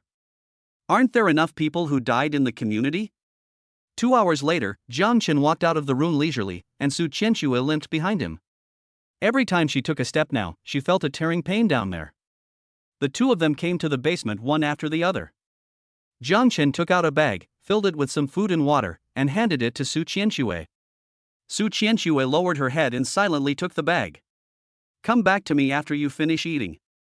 Su Qianxue nodded after listening to Jang Chen's words. She never raised her head from beginning to end. When she thought of how she moaned and screamed just now, Su Qianxue's face turned as red as a monkey's butt. But I have to say, that feeling is really wonderful, even a little addictive. Thinking of this, Su Qianxue despised herself in her heart. Su Qianxue, are you a slutty fox? You're still thinking about that kind of thing? Su Qianxue didn't care about Jang Chen's reaction. When he opened the door, Su Qianxue left in a hurry. With this food, she could hold on for at least 2 more days. Her father had already told her that he would send someone to pick her up within 3 days. After sending Su Qianxue away, Jang Chen went back upstairs, threw the blood-stained sheets in the room into the alien space, and then replaced them with new ones. It started raining outside again. Jang Chen came to the top floor, sat by the window alone, took out 2 side dishes and a bottle of wine from the alien space, and drank them while enjoying the rain. No one knows how long this kind of life will last. According to his analysis, at least half of the world's human population should have died. Moreover, the temperature outside is so high and the rain at night is highly poisonous, so there will be very little food to eat. If human beings continue to eat up all their resources, they will sooner or later go to extinction. Jang Chen laughed at himself. When did he start to worry about the future? The materials in the alien space were enough for him to live comfortably for the rest of his life. As for whether humans would become extinct, he didn't want to care, and he couldn't care. As for what the shelter that Su Qianxue mentioned looked like, Jang Chen was a little curious. What he was more interested in was whether the officialdom still existed in this situation.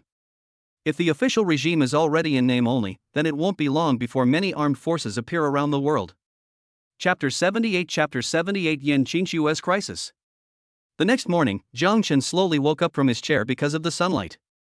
He drank a lot of wine last night and then simply lay down on the chair and fell asleep. After opening his eyes, Jang Chen subconsciously looked out the window and saw a dozen figures leaving the community and walking outside under the glaring sunlight. These people should be residents of the community. Now the entire community has been controlled by Gao Chang and his brother Gao Shang, so these people should be sent by Gao Chang to collect supplies. After all, the supplies in the community are becoming less and less. If we just rely on eating away the food, it will run out sooner or later. Although the sun outside is very scorching, as long as you wear thicker clothes and avoid direct sunlight, you can still stay outside for a while. A few hours passed quickly, and it was almost noon when Jang Chen saw someone running back from outside the community. However, out of more than a dozen people who went out in the morning, only 2 came back. Moreover, they seemed to have injuries on their bodies and walked with a limp. It was obvious that something unexpected had happened outside. Jang Chen didn't care about this. Although he was now the actual controller of the entire community, he was still not interested in the lives of these neighbors.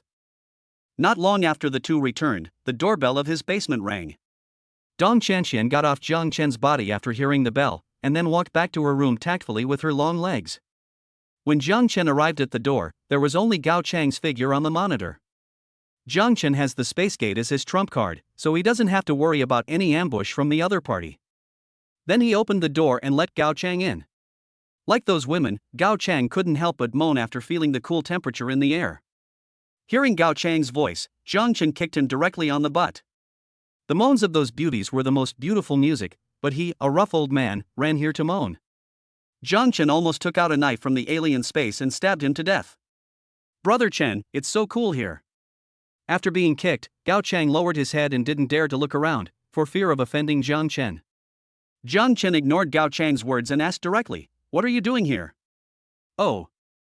Gao Chang remembered the purpose of his visit when he heard this.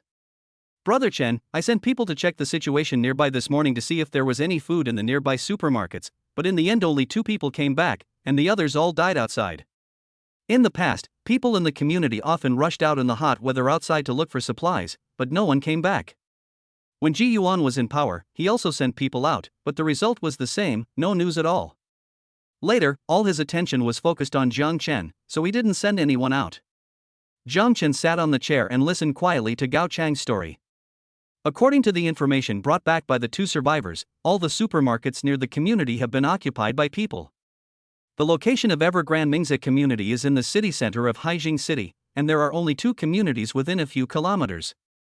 The people who occupied those supermarkets were from another community. Their boss was named Lu Ming.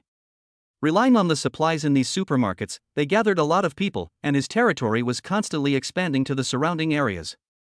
The most important thing is that Gao Chang captured several of the people he sent. From their mouths, Lu Ming may have known that Jang Chen had countless supplies and an almost perfect shelter, so it might not be long before Lu Ming would lead his men here. After learning about these circumstances, Jang Chen felt like cursing. He had just taken over the entire community and had lived in peace for 2 days, but he didn't expect that someone would come to cause trouble again so soon. But it's better this way. It's really boring to stay like this every day. It's nice to go out and stretch your muscles.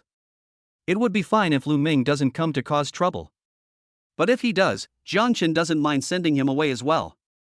After sending Gao Chang away, Jang Chen took out his cell phone, which contained a message asking for help from Yan Qinxue.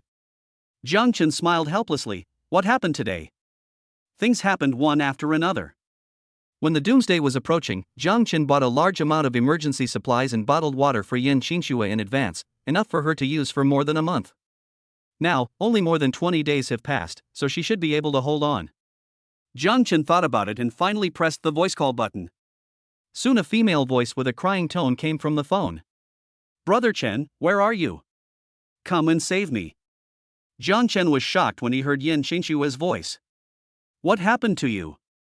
Don't worry, tell me slowly. After Jang Chen comforted her on the phone, Yan Qinxue calmed down and told Jang Chen everything that had happened to her during this period. It turned out that since the doomsday, Yan Qinxue had started living the life of a stay-at-home girl, staying at home every day without going out. With the food and water prepared for her by Jang Chen in advance, Yan Qinxue could still barely survive even if the temperature outside was a little higher. But just a few days ago, the neighbor who lived opposite her suddenly knocked on her door. Yan Qinshue's house is a 2-unit apartment with 1 elevator. Opposite her lives a single mother named Lu Mei. She has a daughter who is only 7 or 8 years old. She looks like a porcelain doll and is very cute. Because they are neighbors and Yan Qinxue likes children, the relationship between the two families is usually very good.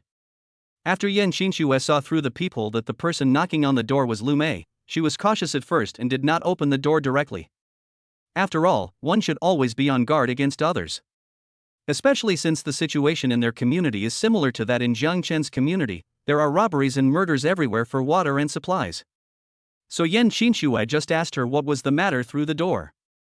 Later, it was learned that the little girl in Lu Mei's family had suffered from severe heatstroke due to the hot weather, and their family had drunk up all the water, so Lu Mei wanted to come to Yan Qinxue's house to borrow some water and heatstroke medicine. After a psychological struggle, Yan Qinxue finally couldn't get over this hurdle. Thinking of the pitiful appearance of the little girl, she softened her heart and opened the door. After inviting Lu Mei into the room, Yan Qinxue went to get the medicine box to look for medicine. All the water and supplies she had stockpiled were placed in the living room. These things soon caught Lu Mei's attention, but she didn't say much. In the end, Yan Qinxue lent her 2 bottles of water and a bottle of heatstroke medicine. Lu Mei seemed very grateful to Yan Qinxue and almost knelt down to thank her for saving her life, but she had her eyes on these supplies in her heart. Lu Mei did not lie, her daughter did suffer from heatstroke, and all the water and food in the house had been used up. Originally, she just knocked on Yan Qinxue's door with the attitude of giving it a try, but after seeing 3 boxes of mineral water and 2 boxes of compressed biscuits placed in the living room, she immediately changed her mind. If she could get these things, she and her daughter could hold on for at least 20 days. Maybe the temperature outside would have dropped by then. Thinking of this, Lu Mei returned home, first gave her daughter some heatstroke medicine, and then went to the kitchen to get a boning knife. Looking at the cold light reflected from the knife, Lu Mei's eyes gradually became fierce. Chapter 79 Leaving the community. Not long after Yan Qinxue sent Lu Mei out the door, she heard knock on the door again. Yan Qinxue leaned over the peephole and looked outside the door. She found that the person knocking on the door was Lu Mei again. She felt a little confused. Then he asked Lu Mei through the door, "Sister Lu, do you have anything else to do?" Lu Mei had a stiff smile on her face. She put her right hand behind her back and knocked hard on the door with a bag of instant noodles in her left hand. It's okay. My daughter is much better after taking the medicine you gave her. I came here specially to thank you. I brought you a bag of instant noodles. Instant noodles are in short supply right now. You must accept it. Lu Mei shook the instant noodles in her hand twice as she spoke. Although she had a smile on her face, her smile was very fake, and it looked even more creepy when viewed through the cat's eye. Yan Xinxue secretly swallowed her saliva, calmed her nervous mood a little, and then added 2 more locks to the security door with some concern. Then he shouted to Lu Mei outside the door, "No need, Sister Lu, the child is still sick, you can keep it for her, I need to rest." After Yan Xinxue finished speaking, she no longer paid attention to Lu Mei outside the door. No matter what Lu Mei said, Yan Xinxue no longer responded. But her eyes never left the peephole, and she was closely observing the situation outside the door. Lu Mei talked to the door for a long time, but when she saw that no one responded, the smile on her face slowly disappeared. But looking at the security door in front of her, she was at a loss for a moment. She could only turn around slowly and go back to her home, but the boning knife in her hand was seen clearly by Yan Xinxue. Yan Xinxue's heart began beating violently. She covered her mouth tightly, feeling a little scared. If the other party had wanted to kill her when she just let Lu Mei in, she would probably have been killed by him now. After this incident, Yan Xinxue secretly vowed that no matter who knocked on the door, she would never be soft-hearted again. The next morning, Lu Mei came again. It seemed as if she had set her eyes on Yan Xinxue. She tried to enter her house with different excuses, but was always evaded by Yan Xinxue. If she really couldn't avoid it, Yan Xinxue would simply disconnect and not reply no matter what you said. Lu Mei was at a loss for a moment when she saw this. Later, she came up with an idea. She wanted to use her daughter to trick Yan Xinxue into opening the door, and she would hide in the stairwell next to her with a knife. As soon as Yan Xinxue opened the door, she would rush in immediately. Yan Xinxue looked at the little girl outside the door and felt very sad, but she was just kind and not a saint. Compared with her own life, other things seemed insignificant. Seeing that this trick didn't work, Lu Mei was completely out of ideas. She knew in her heart that Yan Xinxue must have known her plan, so she just gave up and broke the door with violence. But she was just a woman and didn't have any handy tools.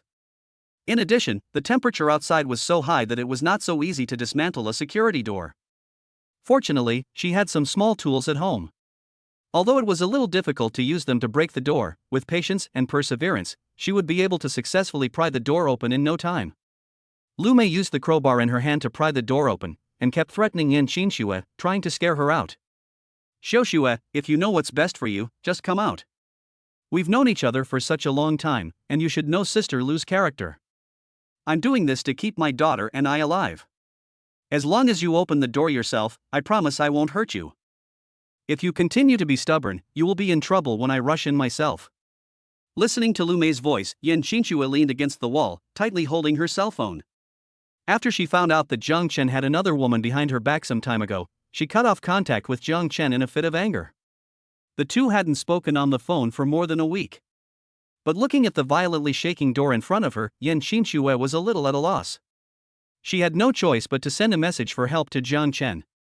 "I didn't expect Jang Chen to call me so soon." After hearing what happened, Jang Chen immediately said that he would go to rescue her right away, and asked Yan Xinxue to pile all the furniture in the house at the door to delay time as much as possible. Yan Xinxue was very moved after hearing Jang Chen's words. She knew how dangerous it was outside, and Jang Chen lived a long way from her home. It was a life-threatening situation for him to come from such a far distance to save her. After hanging up the phone, Yan Xinxue started working. She moved the sofa and refrigerator to the door little by little. Then he took all the supplies in the house back to the bedroom, locked the door, and blocked it with the bed. After doing all this, Yan Xinxue was already exhausted and out of breath. Her body was soaked with sweat and her hair was all stuck to her face, but Yan Xinxue no longer cared about her image at this time. The sound of prying the door outside continued, and every creak seemed to knock on her heart. On the other side, Jang Chen put down his mobile phone and began to put on his equipment. After putting on the thermal insulation suit, Jang Chen put the helmet on his head. Arriving at the basement and seeing that there was no one outside, Jang Chen opened the door directly, then found a secluded corner and quietly released his Mercedes-Benz G-Class from the alien space. His car had undergone special modifications beforehand. It was not only bulletproof but also able to withstand the high temperatures outside. Even the tires were specially made so he could drive his car freely outside. After sitting in the driver's seat, Jang Chen started the car, and the roar of the engine soon filled the entire underground space. Jang Chen turned the air conditioner to the maximum, then stepped on the accelerator hard, and the G-Class shot out like an arrow. After encountering the parking pole in the underground garage, Jang Chen crashed through it without stopping and came to the ground. He stopped the car and checked its performance in high temperatures, the condition of the engine, and whether there were any abnormalities with the air conditioner. After confirming that there was no problem, Jang Chen turned the steering wheel sharply and sped towards Yan Qinshua's home. There were very few cars on the road. It was midnight when the doomsday came, so there were naturally not many cars on the road. Later, as the temperature rose, it was even more impossible to drive the cars. A large G-Class speeding madly on the road naturally attracted the attention of many survivors. Opposite the main entrance of Evergrande Mingzi community, there is a large supermarket. A bald man with a naked upper body is standing on the second floor of the supermarket, looking at the G-Class disappearing at the end of the road, with something in mind. The bald man was Lu Ming, whom Gao Chang had mentioned to Jang Chen. It was obvious that Jang Chen's Mercedes-Benz G-Class had caught his attention. Jang Chen drove around and looked around. The originally bustling streets were now desolate, with a hint of doomsday. Chapter 80 Rescue Yan Qinshuo. The matter was urgent and Jang Chen had no time to waste on the road. He drove straight towards Yan Qinshua's home. There were few cars on the road, so Jang Chen drove very fast. He reached the destination of more than 10 kilometers in less than 10 minutes. There are a total of 18 residential buildings in Yan Qinshua's residential area, and Yan Qinshuo lives in building number 4.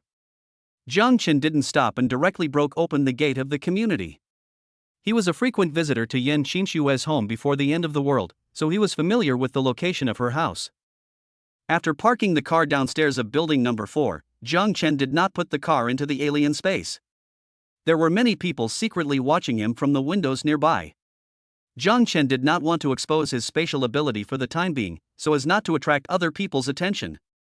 Anyway, he will be down in a few minutes, and the car windows are bulletproof, so he is not afraid of what others will do to his car in such a short time. After locking the car, Jang Chen went straight upstairs. As soon as he entered the corridor, Jang Chen heard the sound of banging on the door from upstairs. Yan Qinshuo lived on the 6th floor. Jang Chen was not in a hurry. When he walked to the terrace between the 5th and 6th floors, the original banging on the door suddenly disappeared. Jang Chen listened to the noise inside, grabbed the door of the stairwell with his right hand, pulled it hard and opened it directly. The next second, a figure appeared behind the door holding a boning knife and suddenly stabbed at him. Facing Lu Mei's sneak attack, Jang Chen did not dodge. She was just an ordinary woman. Jang Chen did not take it seriously. He relied on his body's instinct to kick the other person in the chest. After being hit hard, Lu Mei's body flew out and hit the door of Yan Qinshua's house. Then she bounced off the door and fell heavily to the ground. After being kicked by Jang Chen, Lu Mei's already weak body became even more dying. Jang Chen ignored her and knocked hard on the door in front of him. After shouting at the door for a long time, Yan Qinshua's footsteps were finally heard from inside. Jang Chen also took off his helmet outside the door. After seeing Jang Chen outside the door through the peephole, Yan Qinshuo finally felt relieved.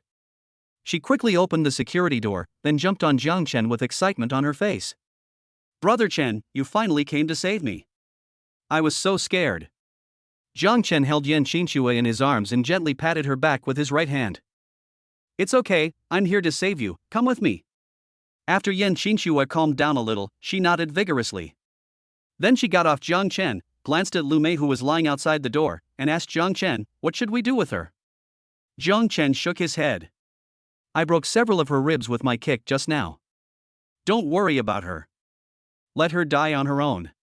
Looking at Lu Mei's pitiful eyes, a trace of pity flashed in Yan Qinshua's eyes, but when she thought of what Lu Mei had done to her before, Yan Qinshua's heart turned cold.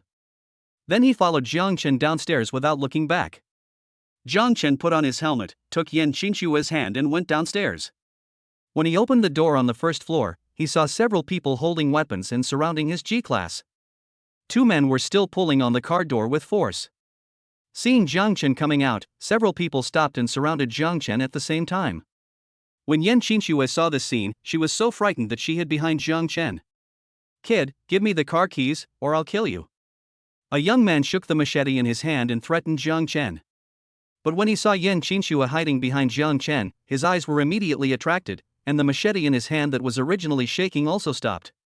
He didn't even look at Jang Chen and waved his hand at him. "Leave the car keys and the woman behind you, and get out of here." Several people stared at Yan Qinxue, as if they wanted to eat her alive. Yan Qinxue was so frightened that she quickly curled up behind Jang Chen. "I'll count to 3, and get out of here before I get angry," Jang Chen said coldly. Several people were stunned by Jang Chen's words, and then burst into laughter. This kid is still wearing a helmet in such hot weather. Is he crazy because of the heat? He actually told us to get out? He doesn't know who we are, right? The number of people who died in our hands in such a short period of time has reached double digits, and one more person won't make a difference. 1. Jang Chen ignored what they said and started counting on his own. "We must have the car and the beauty today. I want to see what you can do." It was obvious that the few people did not take Jang Chen's words to heart, and their attitude remained arrogant. 2. Will this kid just run away after counting? Surround him. I hate it most when someone shows off in front of me.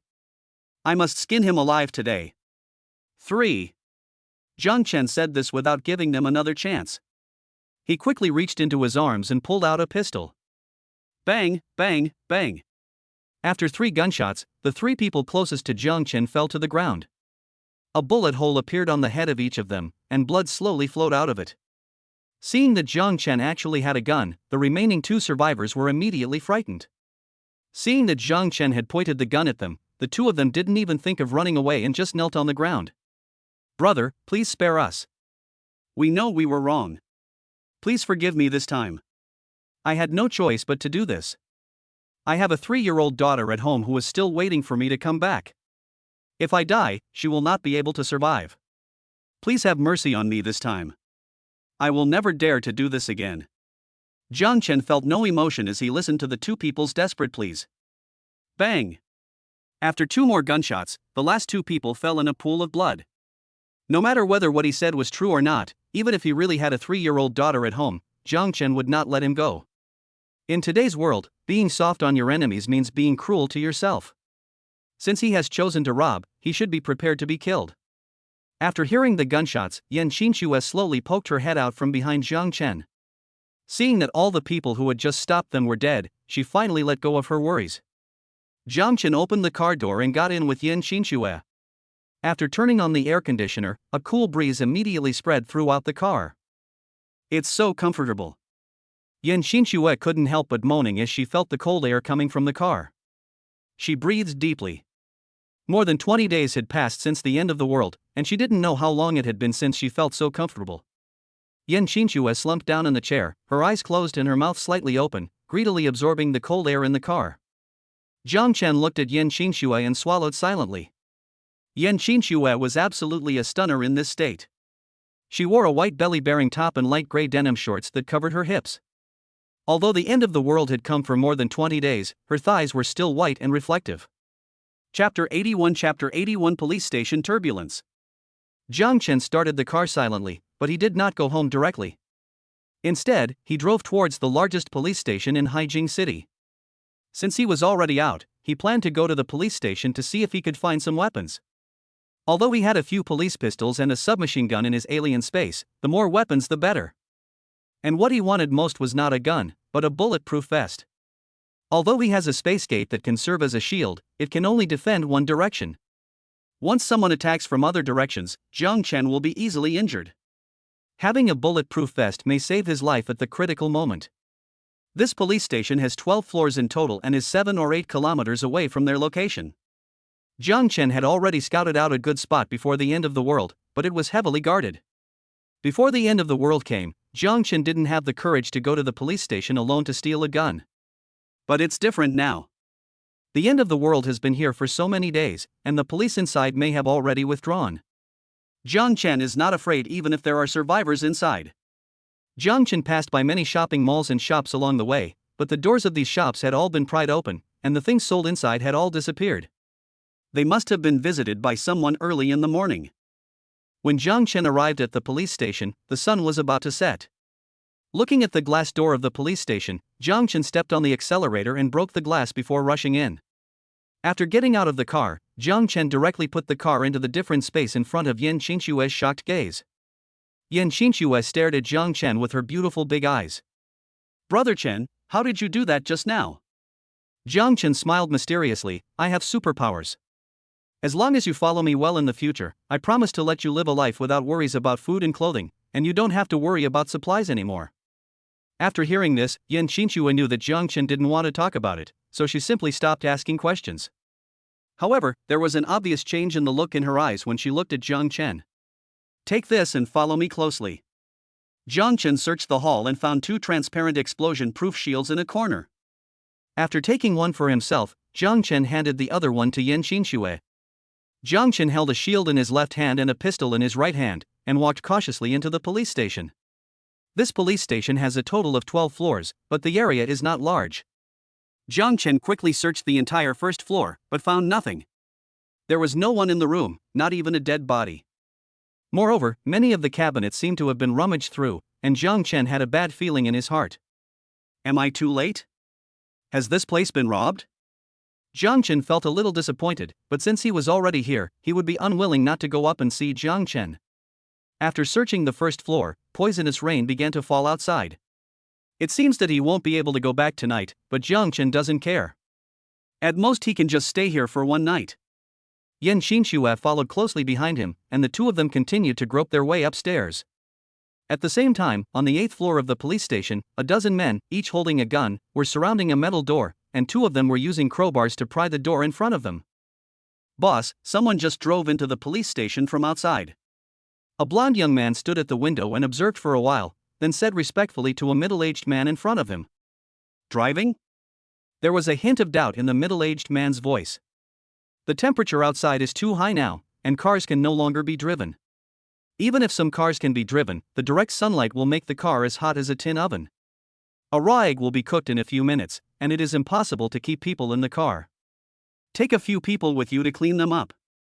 Be careful not to damage the car. The rest of you continue to pry the door open. That little girl is hiding in the gun store.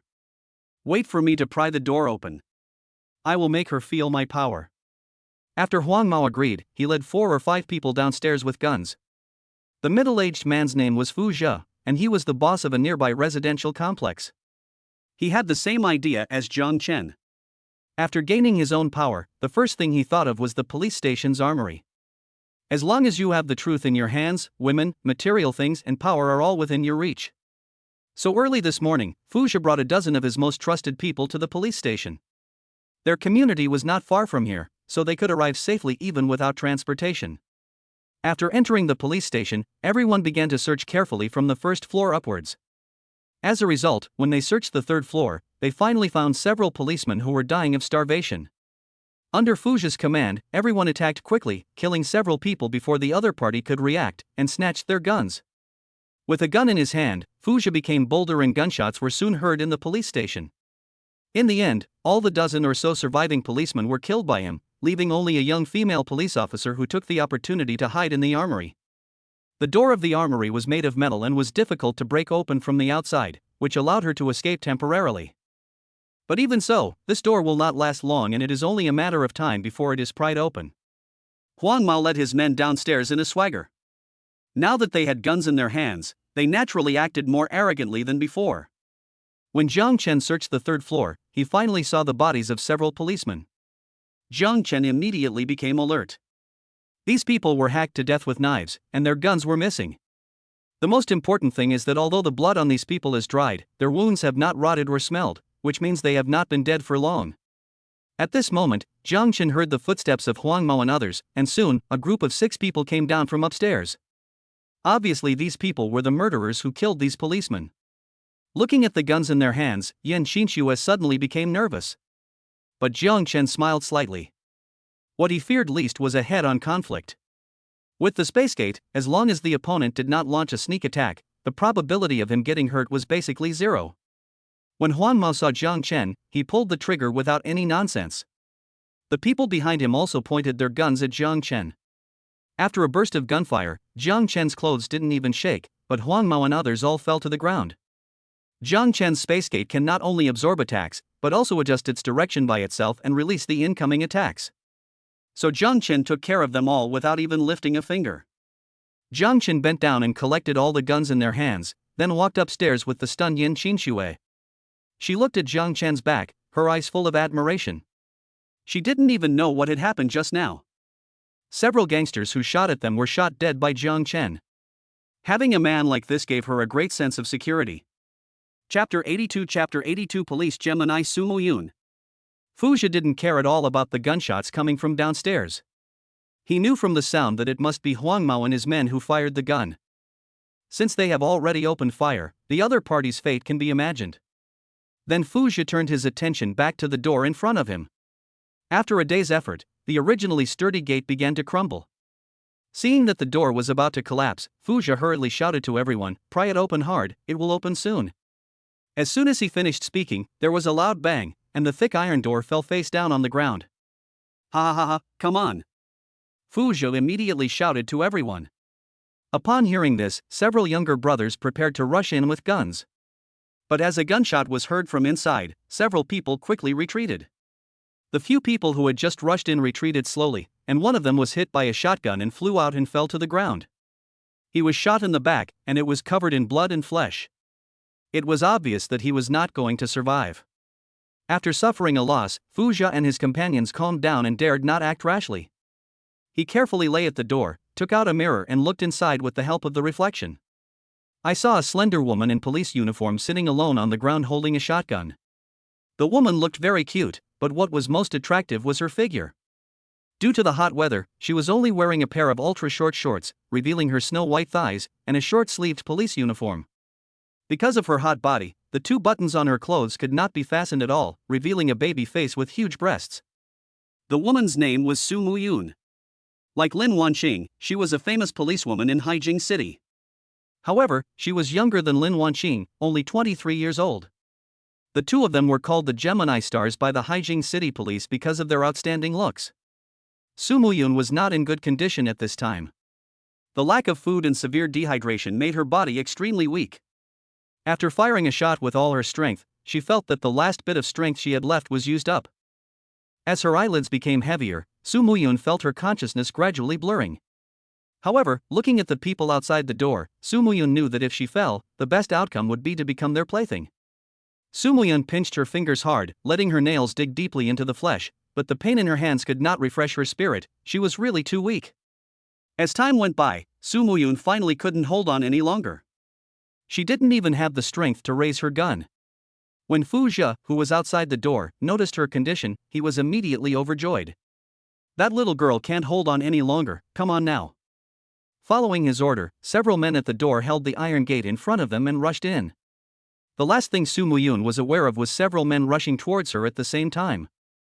As her eyes went dark, Su Muyun completely fainted, and the shotgun in her hand fell to the ground. Looking at the beautiful policewoman who had no power to resist, Fuxia licked his cracked lips and ordered the younger brothers behind him, "You go out and line up. I haven't had any water for a day. I'll use her to quench my thirst today." Several younger brothers were extremely envious when they saw Su Muyun's snow-white thighs and faintly visible breasts. When they heard Fuxia ask them to go out and line up, they immediately became excited. "I couldn't help but sigh in my heart, this boss is right to follow, as long as there is meat, everyone can eat it." Just as the few people stepped out of the room and Fuxia was about to attack Shen Muling, several gunshots were suddenly heard outside.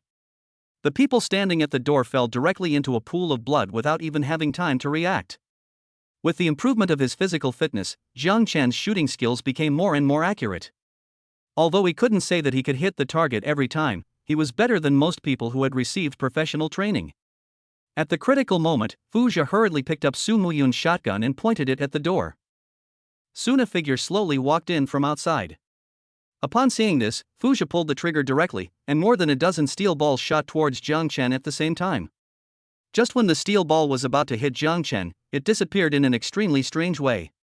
Then a bullet appeared out of nowhere and shot directly into Fuxia's forehead. To deal with these ordinary people, Jang Chen hardly needed to expend too much effort. As long as he had enough bullets, no matter how many people came, they would all die. As Fuxia slowly fell down, Jang Chen also walked into the armory. Yin Qinshui followed closely behind him.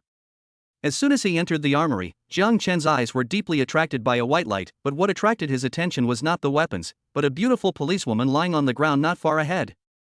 Jang Chen came to the woman's side and squatted down, stretched out his hand to feel her pulse.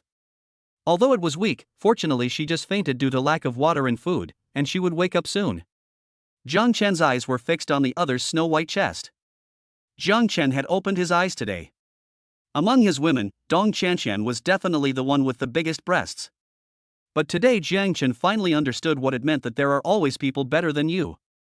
Compared with the beauty in front of him, Dong Chanshan's giant panda seemed a little small. Is this a 36D or a 36E? It can't be an F, right? The more Jang Chen looked at it, the more he thought it was possible, and he almost reached into the other person's clothes to measure it. Fortunately, Yan Qingxue next to him was staring at him, so Jang Chen did not do such a vulgar thing for the sake of his face. He stood up pretentiously, and then said to Yan Qingxue behind him, "The police are here to serve the people. Now that we have encountered this, we must not stand by and watch her die. You take good care of her first, and I will take away all the guns here."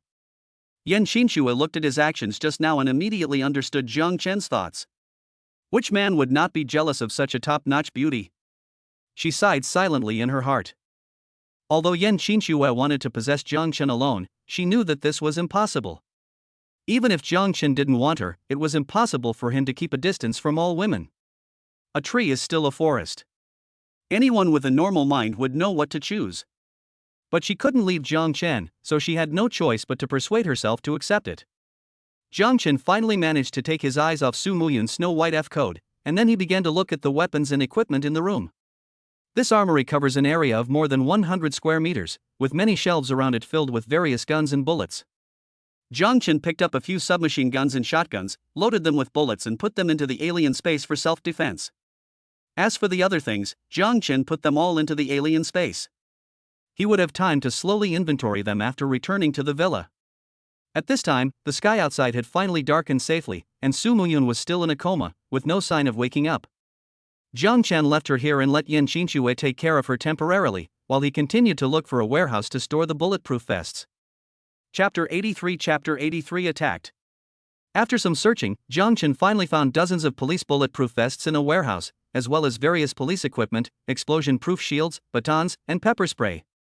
Jang Chen picked out a bulletproof vest and put it on, and didn't care about the rest. He put them all into the different space. Back on the 8th floor, Su Muyun was still in a coma. Yan Qingxue had just fed her some glucose, but her body was too weak and it seemed that she would not wake up today. Jang Chen's mind moved when he saw this, and his Mercedes-Benz G-Class instantly appeared in the room. "Carry her into the car." Jang Chen started the car, turned the air conditioner to the maximum, and then said to Yan Qingxue beside him. A hint of shock appeared in Yan Qingxue's eyes again. This was much more magical than magic. She felt that she was becoming increasingly unable to see through Jang Chen.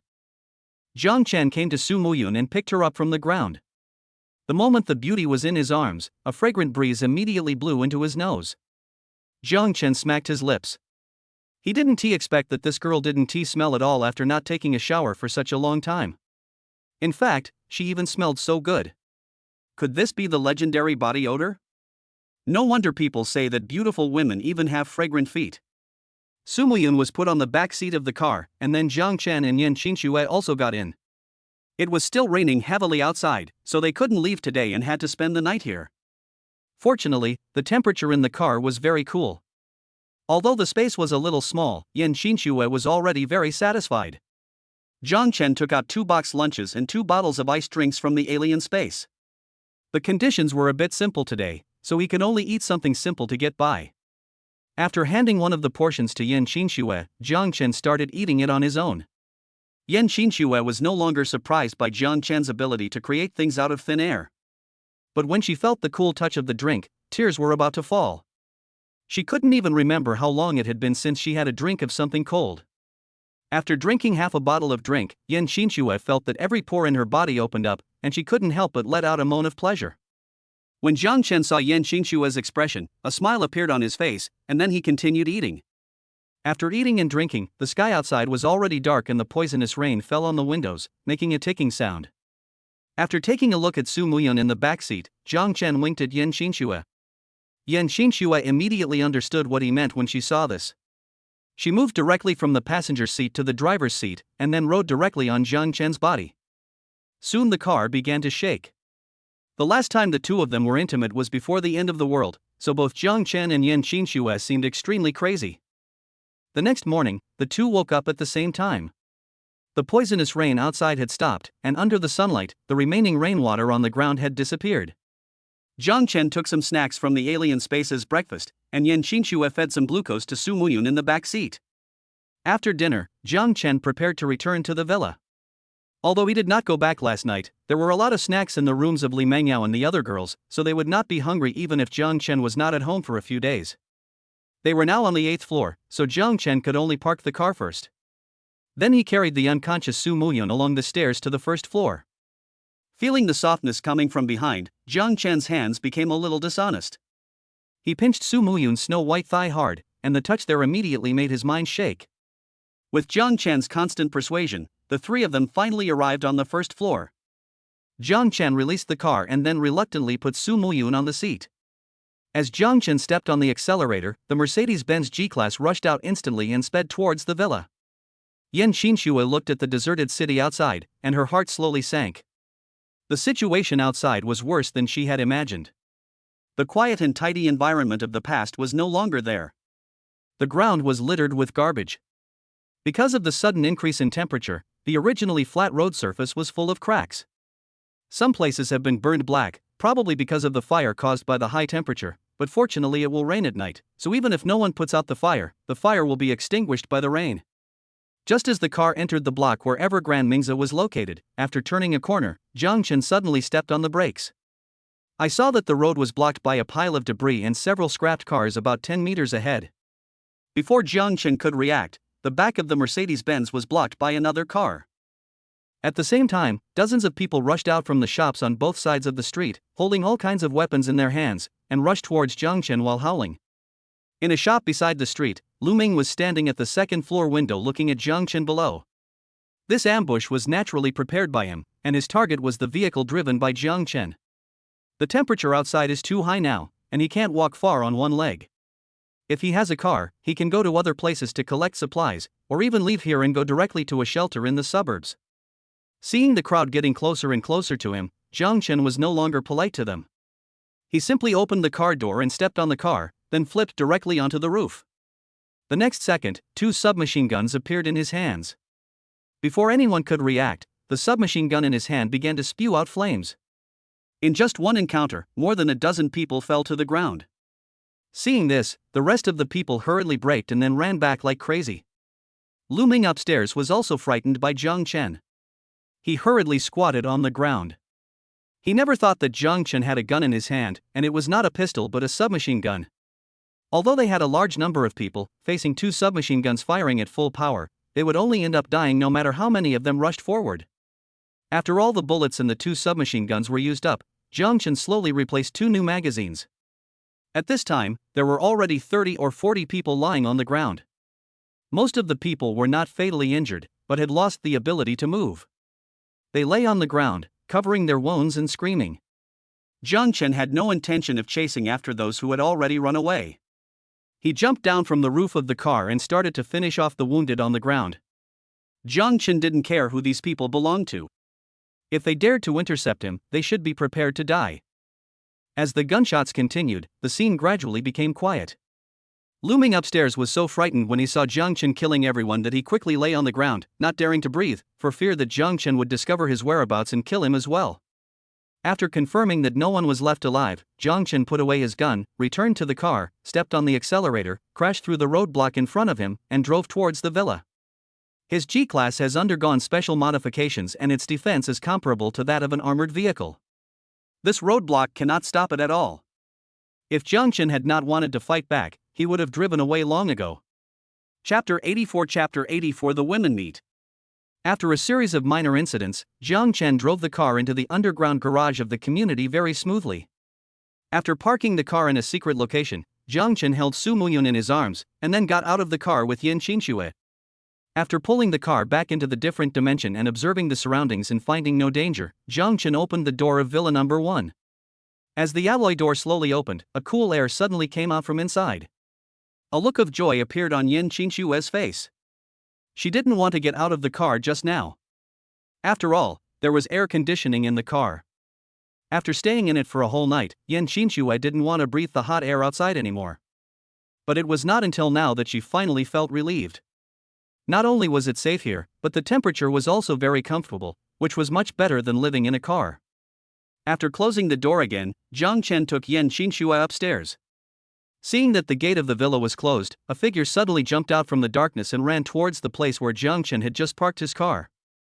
However, he searched in the corner for a long time, including several alleys nearby, but did not find Jang Chen's G-Class. In the end, he gained nothing and could only leave with a puzzled look on his face, disappearing back into the darkness. But Jang Chen didn't notice all this, and even if he did, he wouldn't care. There must be many people in the community staring at his car. After all, the environment outside is so harsh. If he could have a car to get around, his chances of survival would naturally increase greatly. After putting Su Muyun on the bed, Jang Chen locked the door and then took Yen Qinshue to the bathroom. After staying outside for a whole day and night, he sweated a lot even though he was wearing heat-insulating clothing. Yen Qinshue looked at the environment of the villa and sighed constantly, her cute little mouth never closing. "Brother Chen, why is it so cool here? Can the air conditioner still work when it's so hot outside? Brother Chen, you actually have running water here? You can even take a shower. Brother Chen, did you know that the temperature would rise a long time ago? That's why you bought so much ice from my ice factory." Yen Qinshue was like a curious baby, following Jang Chen and asking questions non-stop. Jang Chen was too lazy to answer her and directly threw Yen Qinshue into the bathroom. Then he took off all his clothes and took a bath. By the way, he also asked Yen Qinshue to rub his back. It was 2 hours later when the two came out of the bathroom. Yen Qinshue's face was flushed, obviously from the care she had just received from Jang Chen. After Jang Chen changed into pajamas, he let Li Mengyao and the other girls out and let them get to know each other. When they first met, all the girls were a little embarrassed, except Li Mengyao, who behaved calmly and confidently. She had spent the longest time with Jang Chen, and ever since Dong Chanshan and Zhou Qir moved in, she had always had a sense of crisis, fearing that her position in Jang Chen's heart would be lost. Now that she sees a new sister joining, she naturally wants to win her over to her camp as soon as possible. "This must be Sister Shui, right? I've heard Brother Chen mention her a long time ago. It turns out she's so beautiful. No wonder Brother Chen thinks about you every day." Yen Qinshue blushed, but her favorability towards Li Mengyao was also increasing. Jang Chen had been gone for a day, and the girls had been surviving on the snacks in the room. Now that Jang Chen was back, they naturally couldn't cope with it anymore. Soon, Jang Chen took out a large table of dishes and several bottles of good wine from the alien space. Jang Chen deliberately did not hide it from these women this time. After such a long period of observation, the women still had some trust in Jang Chen. Therefore, Jang Chen did not plan to hide it from them any longer. Moreover, once these women knew that he had spatial abilities and that there were so many supplies stored inside, the possibility of them betraying him would be reduced again. After all, once Jang Chen dies, the alien space will be permanently closed, and the comfortable life of the women will soon become a thing of the past. Only if Jang Chen lives well can they have a good life. Seeing Jang Chen taking out portions of food from the alien space as if performing magic, the girls widened their eyes in surprise. Only a hint of sweetness emerged in Yen Qinshue's heart. It turns out that Brother Chen has never told any woman about the secret of the alternate dimension, so I am still the most important one in his heart. Yen Qinshue's mind was very simple. When she saw that the other girls didn't even know about Jang Chen's alternate dimension, this thought came to her mind the first time. "Brother Chen, are you performing magic for us?" Li Mengyao stared at Jang Chen with her innocent eyes and said puzzledly. "I've seen this trick on TV before. It involves hiding something in the sleeves or under the table," Shen Duling said confidently as he watched from the side. "This should be a spatial ability." Hearing this, Jang Chen looked at Zhou Qir with surprise. He didn't expect that this little girl actually knew about spatial abilities. Seeing that everyone's eyes were on her, Zhou Qir lowered her head a little embarrassedly and explained in a low voice, "When I was in school, I liked to read novels. This kind of ability was written in them, and there was also a sentence mentioned in it, 'Time is not out, space is king.'" "Time does not go out, space is king? What a mess." Jang Chen shook his head. These novel writers only know how to make up stories. They know nothing. Jang Chen then briefly introduced his spatial ability to the girls, but only said that they could store items at will. He also showed them the supplies he had collected. After the women looked through the space gate and saw the almost endless supplies and the small icebergs that were nearly 100 meters high, the shock in their hearts could no longer be described in words. Li Mengyao was the first to react. She jumped onto Jang Chen with a leap of her calves and rubbed her body against him. Then she said to Jang Chen in a sweet voice, "Brother Chen, you are so awesome. I will rely on you for support from now on." Jang Chen pinched her but hard and said, "Of course, the supplies I have stored will not be used up even if we use them for hundreds of years." When the girls heard this, their hearts finally settled down. Originally, they were worried that as more and more women came into the house, supplies would not be enough as time went on. After all, Jang Chen's storage of supplies was limited, and how much stuff could be stored in a villa? But now this concern has completely disappeared. After seeing Jang Chen's inventory, they finally no longer have any worries. "By the way, Brother Chen, when you didn't come back this morning, it seemed like someone came, but you were not at home." The person knocked on the door for a while and then left. Li Mengyao thought for a while and said to Jang Chen, "Yes, Kur, and I seem to have heard it in the room." Dong Chanqian on the side also echoed. Upon hearing this, Jang Chen took out his cell phone and checked the surveillance footage at the basement door. Just as he thought, the person who came to see him was Su Qianxue from Villa Number 2. She must have run out of food and water, so she came to him to trade, but he had not returned this morning, so she had to return empty-handed. Chapter 85 Su Muyun wakes up. Jang Chen took a look at the surveillance video and then hung up the phone. Su Qianxue's appearance and figure were indeed good, but Jang Chen was not short of this. There were so many women in his villa, and there was even an F-cup woman in the room. These were enough to drain him dry.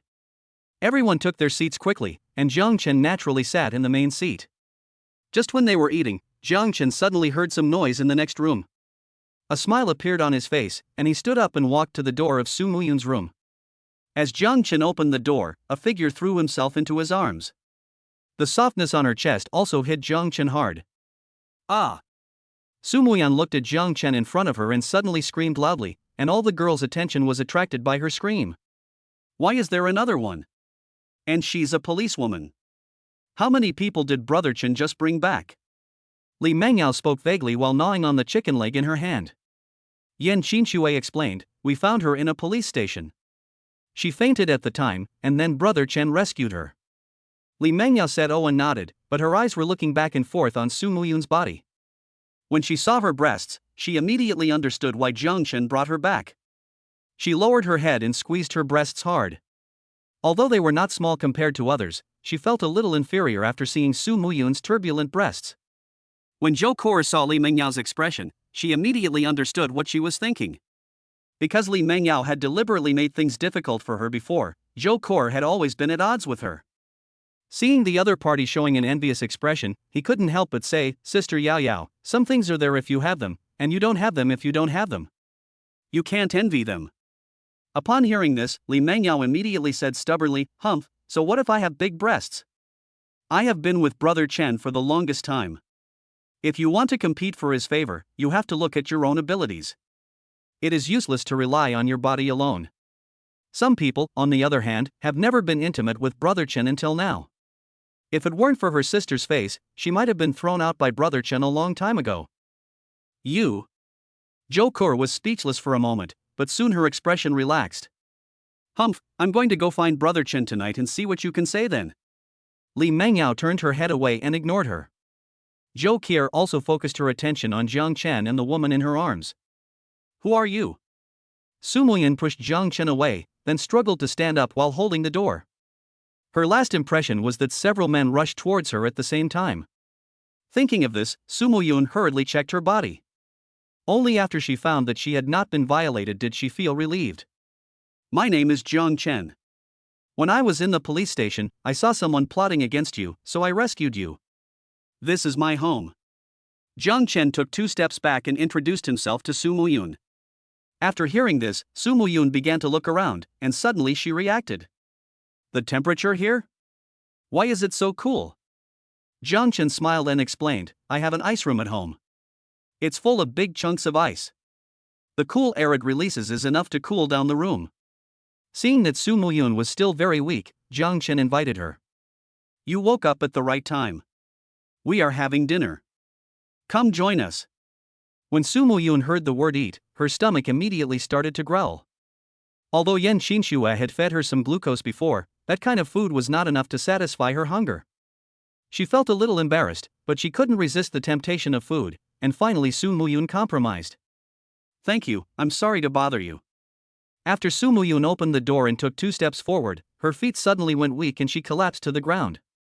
Seeing this, Jang Chen hurriedly stretched out his hand to support her body, but as luck would have it, Jang Chen's big hand just happened to press on Su Muyun's chest.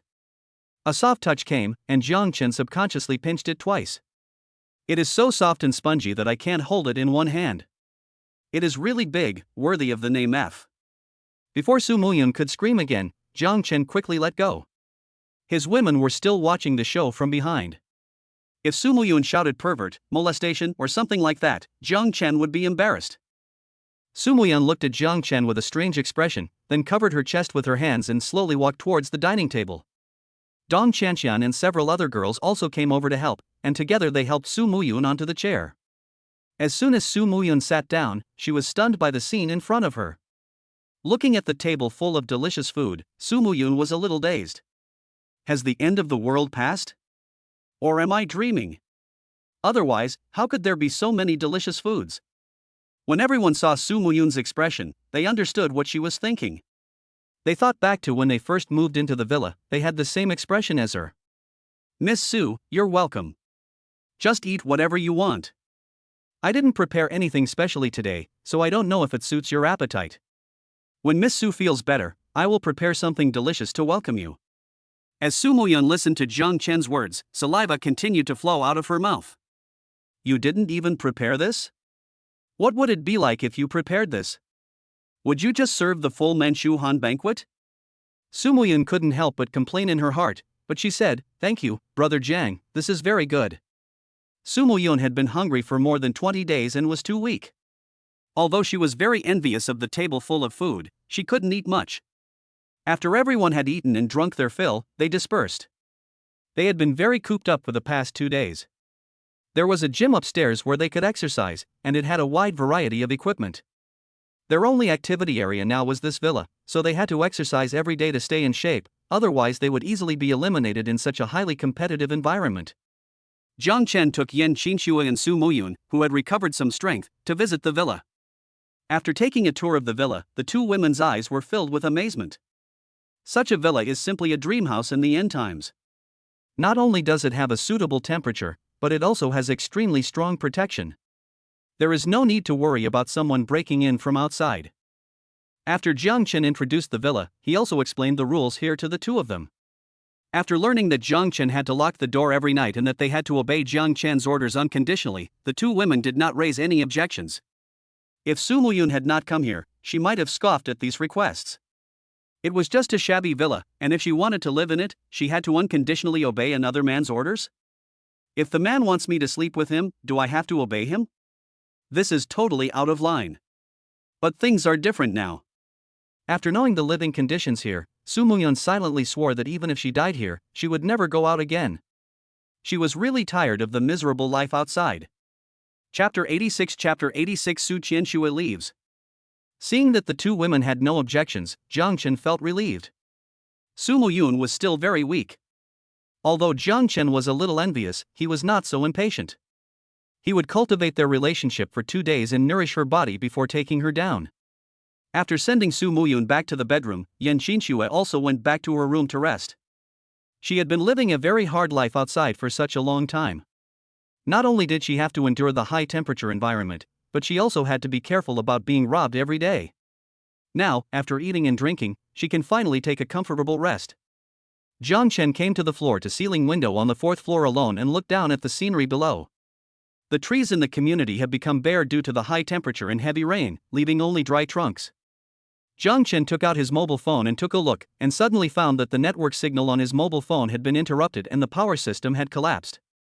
This time the phone finally turned into a brick, but fortunately the surveillance camera at his door and the artificial intelligence in the house are independent, and his villa has an independent generator, so even without the internet, these things can still be used.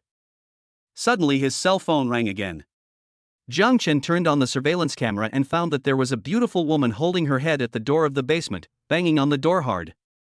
Jang Chen smiled slightly, went downstairs directly, and after closing the door leading to the basement on the first floor, Jang Chen came to the door. Jang Chen let Su Qianxue in only after confirming that there was no danger outside. After closing the door, Jang Chen used the metal detector to check her body as usual.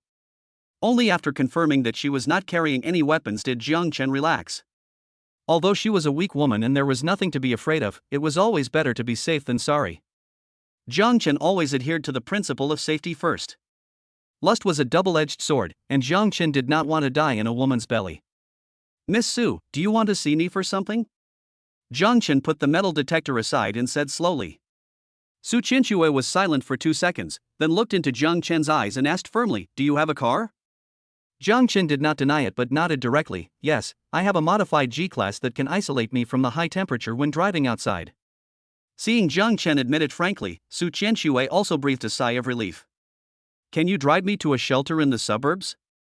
My father is the mayor of Haijing City. He is there now. If you are willing to take me there, I will ask my father to give you a lot of supplies. I will give you as much as you want." Jang Chen smiled slightly when he heard this.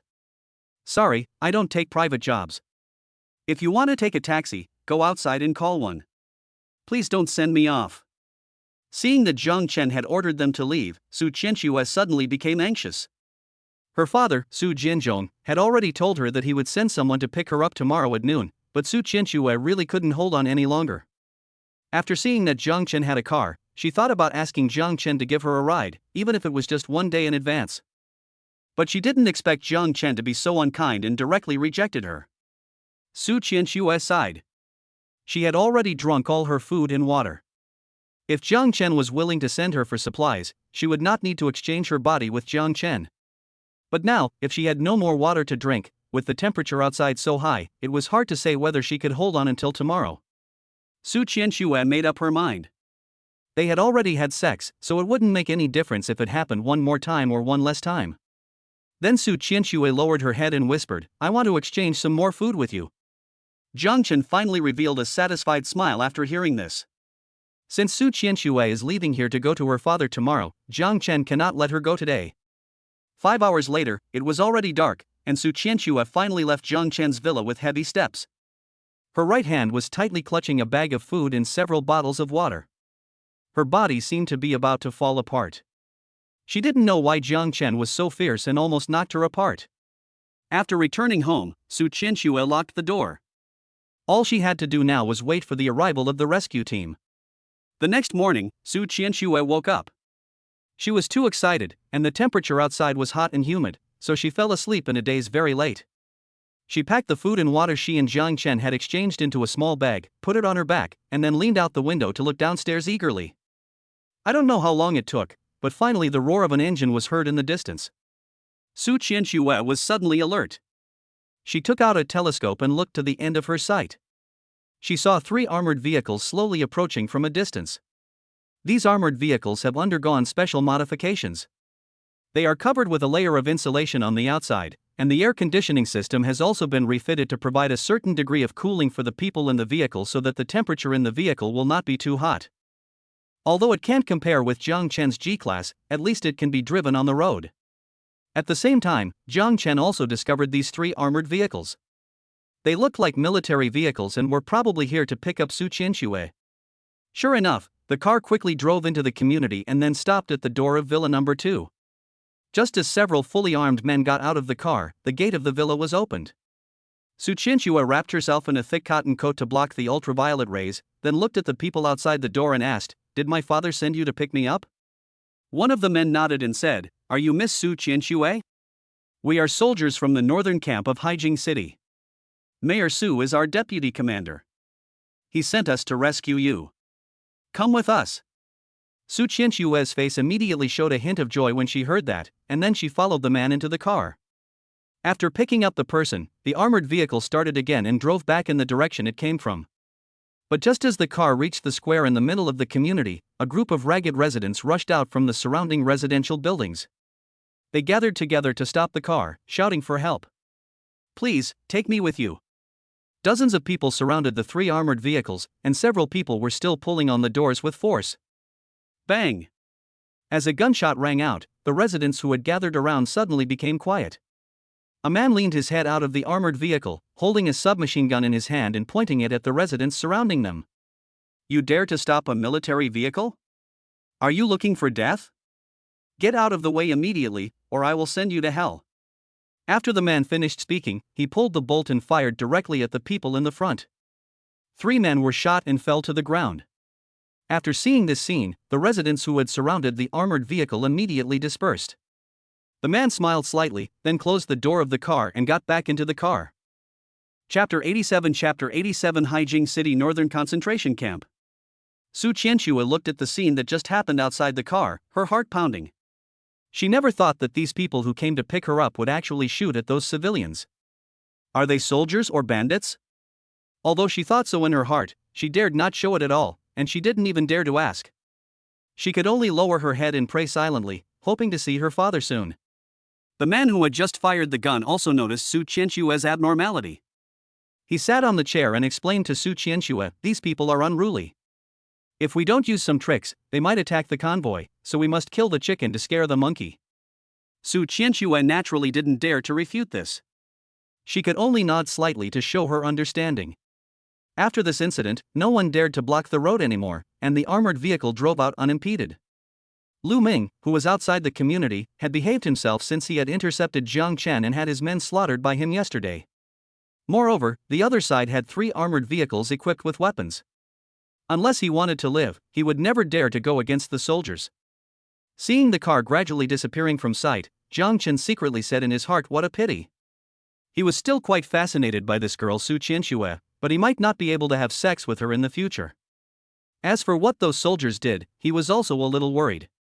Looking at their behavior, how could it be like that of soldiers at all? But these have nothing to do with him, and he doesn't have the energy to care about them. Jang Chen just wants to live his own life now. He quickly composed himself. Although Su Qianxue left, he still had an unexpected gain last night. Not long after he sent Su Qianxue away, Zhou Keir volunteered to come and give him a massage. Although it was just a massage, they both knew what was going on. After taking the first blood from Zhou Keir, Jang Chen didn't care so much about Su Qianxue's departure. But as time went by, he was still wondering where that woman Lu Yufi had gone. He hadn't seen her for a long time. Thinking of this, Jang Chen used the walkie-talkie to call Gao Chang over. Since Gao Chang expressed his submission to him, Jang Chen gave Gao Chang a walkie-talkie to facilitate their daily contact. Soon Jang Chen saw through the surveillance camera that Gao Chang and his men appeared at the gate of the villa. Jang Chen came to the underground floor and issued orders to Gao Chang through the alloy door. "Send your people to search the community for Lu Yufi's family. For every person found, I'll reward you with a box of mineral water and a box of instant noodles. If you find Lu Yufi, I'll double the reward." Gao Chang and a few others stood respectfully in front of the gate. After receiving Jang Chen's order, he immediately sent people to search for Lu Yufi's whereabouts in great joy. His situation is not good at the moment. More and more people are dying of thirst and starvation in the community, and he doesn't have many supplies left. If he doesn't have some income, he will starve too. Now there are only about 100 people left in the entire community. Gao Chang directly sent all of them out to search for Lu Yufi's whereabouts. Soon they found the bodies of Lu Yang and Lu's father in Lu Yufi's home. Their bodies had been severely decayed due to the high temperature, but what surprised Gao Chang was that a large amount of flesh and blood was missing from their bodies, as if they had been cut off with a knife. There was also a big pot in the kitchen with some cooked meat left in it. Soon Gao Chang told Jang Chen the news through the intercom. Listening to Gao Chang's story, Jang Chen quickly guessed that Lu Yufi must have killed Lu's father and Lu Yang in order to survive, and also ate their flesh. Lu Yufi is really a ruthless person. She even harms her own relatives. But no matter how hard Gao Chang and his team searched, they could not find Lu Yufi's whereabouts after searching the entire community. Gao Chang had no choice but to use the bodies of Lu's father and Lu Yang to deal with Jang Chen. Although Lu Yufi's whereabouts were not found, Jang Chen did not care. He handed 2 boxes of drinking water and 2 boxes of instant noodles to Gao Chang, and then let them leave. At the same time, Su Qianxue finally arrived at the northern concentration camp located in the suburbs of Haijing City after more than 5 hours of long journey in an armored vehicle. This was originally a military camp. In addition to the continuous barracks on the ground, there was also a large space underground. The temperature outside is too high now and it is no longer suitable for survival, so most people in the concentration camp have moved underground, and only a small number of guards are still on duty on the ground. 3 armored vehicles stopped directly in a building, and Su Qianxue got out of the car carefully. As soon as Su Qianxue got off the car, she saw a very familiar face. "Dad!" Su Qianxue shouted and then threw herself into the arms of a middle-aged man, tears streaming down from the corners of her eyes. Su Jianzhong patted Su Qianxue on the back and consoled her. "Shuer, how are you? Have you been all right for such a long time?" After Su Qianxue cried for a while, she finally calmed down a little. She shook her head and said slowly, "Dad, I'm fine." Su Jianzhong held Su Qianxue's hand and said, "I'm glad you're okay. Don't worry. No one can hurt you anymore when you're by your dad's side." After saying that, Su Jianzhong took Su Qianxue into an elevator. As he pressed a button on the elevator slowly descended and came to an underground space. After the elevator door opened, Su Qianxue looked around curiously. The space here was very spacious. The ground was more than 20 meters above her head, and the temperature was much lower than outside. Although it was still a little hot, it was acceptable. In front of them was a huge square with several armed helicopters parked inside. Su Jianzhong did not stop and took Su Qianxue directly into a passage. Everyone they met on the way saluted Su Jianzhong respectfully and called him Deputy Commander. After turning several corners, they finally stopped in front of a door. Su Jianzhong took out a room card from his pocket, opened the door, and walked in with Su Qianxue. The room is not big, only about 20 square meters. In addition to a bed and a small bathroom, there are only 2 chairs and a coffee table. There are no windows, so it feels a bit stuffy. There is only a central air conditioner that continuously introduces air into it to prevent lack of oxygen. Su Jianzhong handed the room card to Su Qianxue, and then said to her, "Shuer, you will stay here temporarily from now on. When you go out, turn right and then left and you will reach the restaurant. You can use this card to eat in the restaurant." Su Qianxue put away the room card. The environment here was naturally much worse than Jang Chen's villa, but fortunately her father was the deputy commander here, so she felt safe living here without having to worry about safety issues. The two then sat on the chairs and started chatting. Su Qianxue also told her father all about her experiences during this period, but she naturally would not tell anyone about the transaction between Jang Chen and herself. She just said that a man named Jang Chen gave her a lot of supplies, and his villa was very cool. Chapter 88 Billions of supplies exposed. Jang Chen? A hint of surprise appeared on Su Jianzhong's face. Su Qianxue looked at her father and asked doubtfully, "Dad, do you know him?" Su Jianzhong shook his head. "I don't know him. You should have a good rest first. I have something else to do. I will come to see you later." After saying that, Su Jianzhong left the room. Su Qianxue didn't think much about it. She just lay down on the bed to rest. She was hit too hard by Jang Chen last night, and she had been in the car for more than 5 hours today. She felt that her whole body was in pain. After leaving the room, Su Jianzhong took the elevator directly to the second underground floor, which is the deepest part of the entire northern camp. After the elevator door opened, Su Jianzhong walked out directly. The temperature here was much cooler than the upper floor. The guards around were also extremely strict. They were all soldiers armed with live ammunition. Those who could live here were all the real high-ranking officials of the northern camp. He came to an office, straightened his clothes, and then knocked on the door gently. "Come in." A middle-aged man's voice sounded from the office. After hearing the voice, Su Jianzhong carefully opened the office door and walked in. This office is very large, more than 200 square meters, more than 10 times larger than the room where Su Qianxue lives. In addition to the office area outside, there is also a rest area inside. The decoration is also very luxurious. Before the end of the world, any inconspicuous piece of furniture would cost hundreds of thousands of dollars. At this time, a bald middle-aged man was sitting at his desk drinking tea. There was a thick stack of documents on his desk. When he saw Su Jianzhong come in, the middle-aged man didn't even raise his eyelids. "What is it? Tell me." Su Jianzhong, who was in his 40s, behaved like a primary school student in front of the bald man and was extremely respectful. Although he was the mayor of Haijing City before the end of the world, he did not dare to be presumptuous in front of this man now. The bald man is the commander-in-chief here, Song Chinian, the real controller of the entire northern camp. Although Su Jianzhong was the deputy commander, it was just a nominal position without any real power. In addition, the current social order was chaotic. If Song Chinian wanted to kill him, he only needed an order, so Su Jianzhong was so cautious.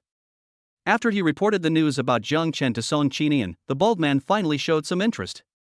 Supplies worth tens of billions of dollars disappeared out of thin air.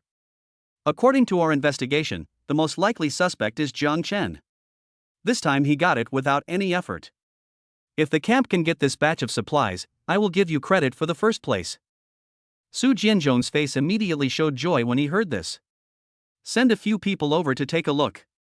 First, bring back the guy named Jang Chen. Remember, he must be alive. Hearing Song Chinian's order, Su Jianzhong hurriedly nodded and agreed, then walked out respectfully. Song Chinian leaned back in his chair. The information on his desk was the locations of various warehouses storing supplies in Haijing City. The largest one was Jang Chen's logistics company. The value of the supplies there exceeded 10 billion, but at this moment there was a big question mark drawn on it. Apparently they had sent people to check, but they didn't find what they were looking for. Not long after Su Jianzhong left, two beautiful women with enchanting figures walked out of the office's lounge area. They were only wearing white shirts, and their snow-white thighs were faintly visible. The two men sandwiched Song Chinian in the middle, one on the left and one on the right. Song Chinian gave a lewd smile, then hugged the two women in his arms and followed them back to the room. Soon, a burst of lascivious music came from inside. After Su Jianzhong left the second underground floor, he gathered the dozen people from the three armored vehicles again.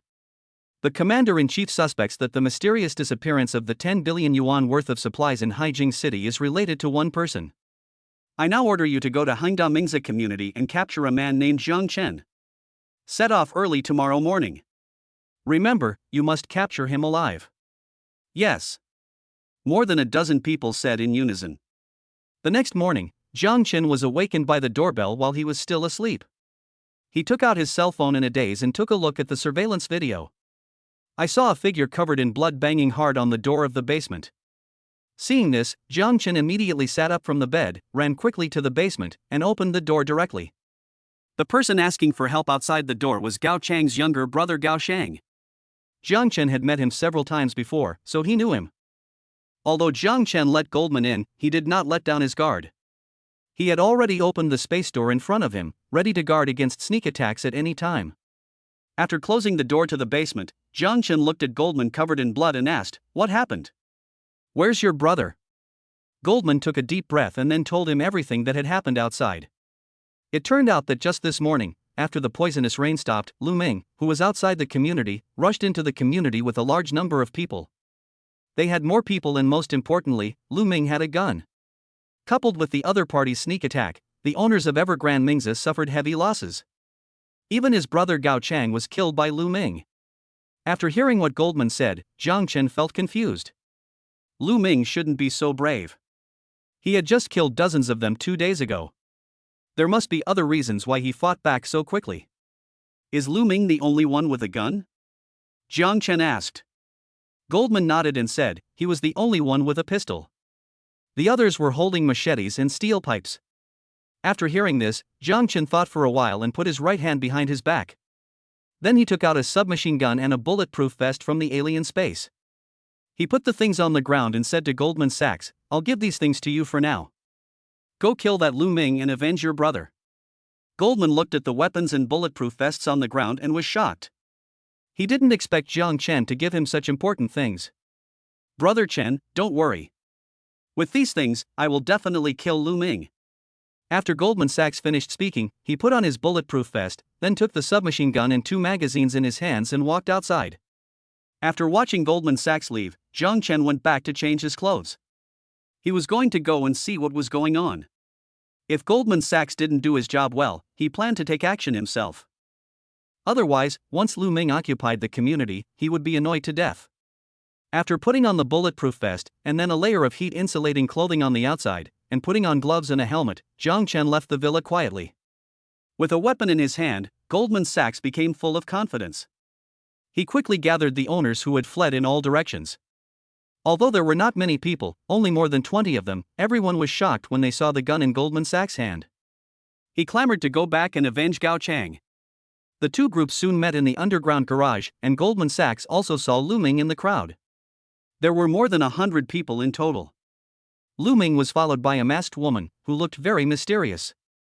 Chapter 89 Another superpower Lu Yufi?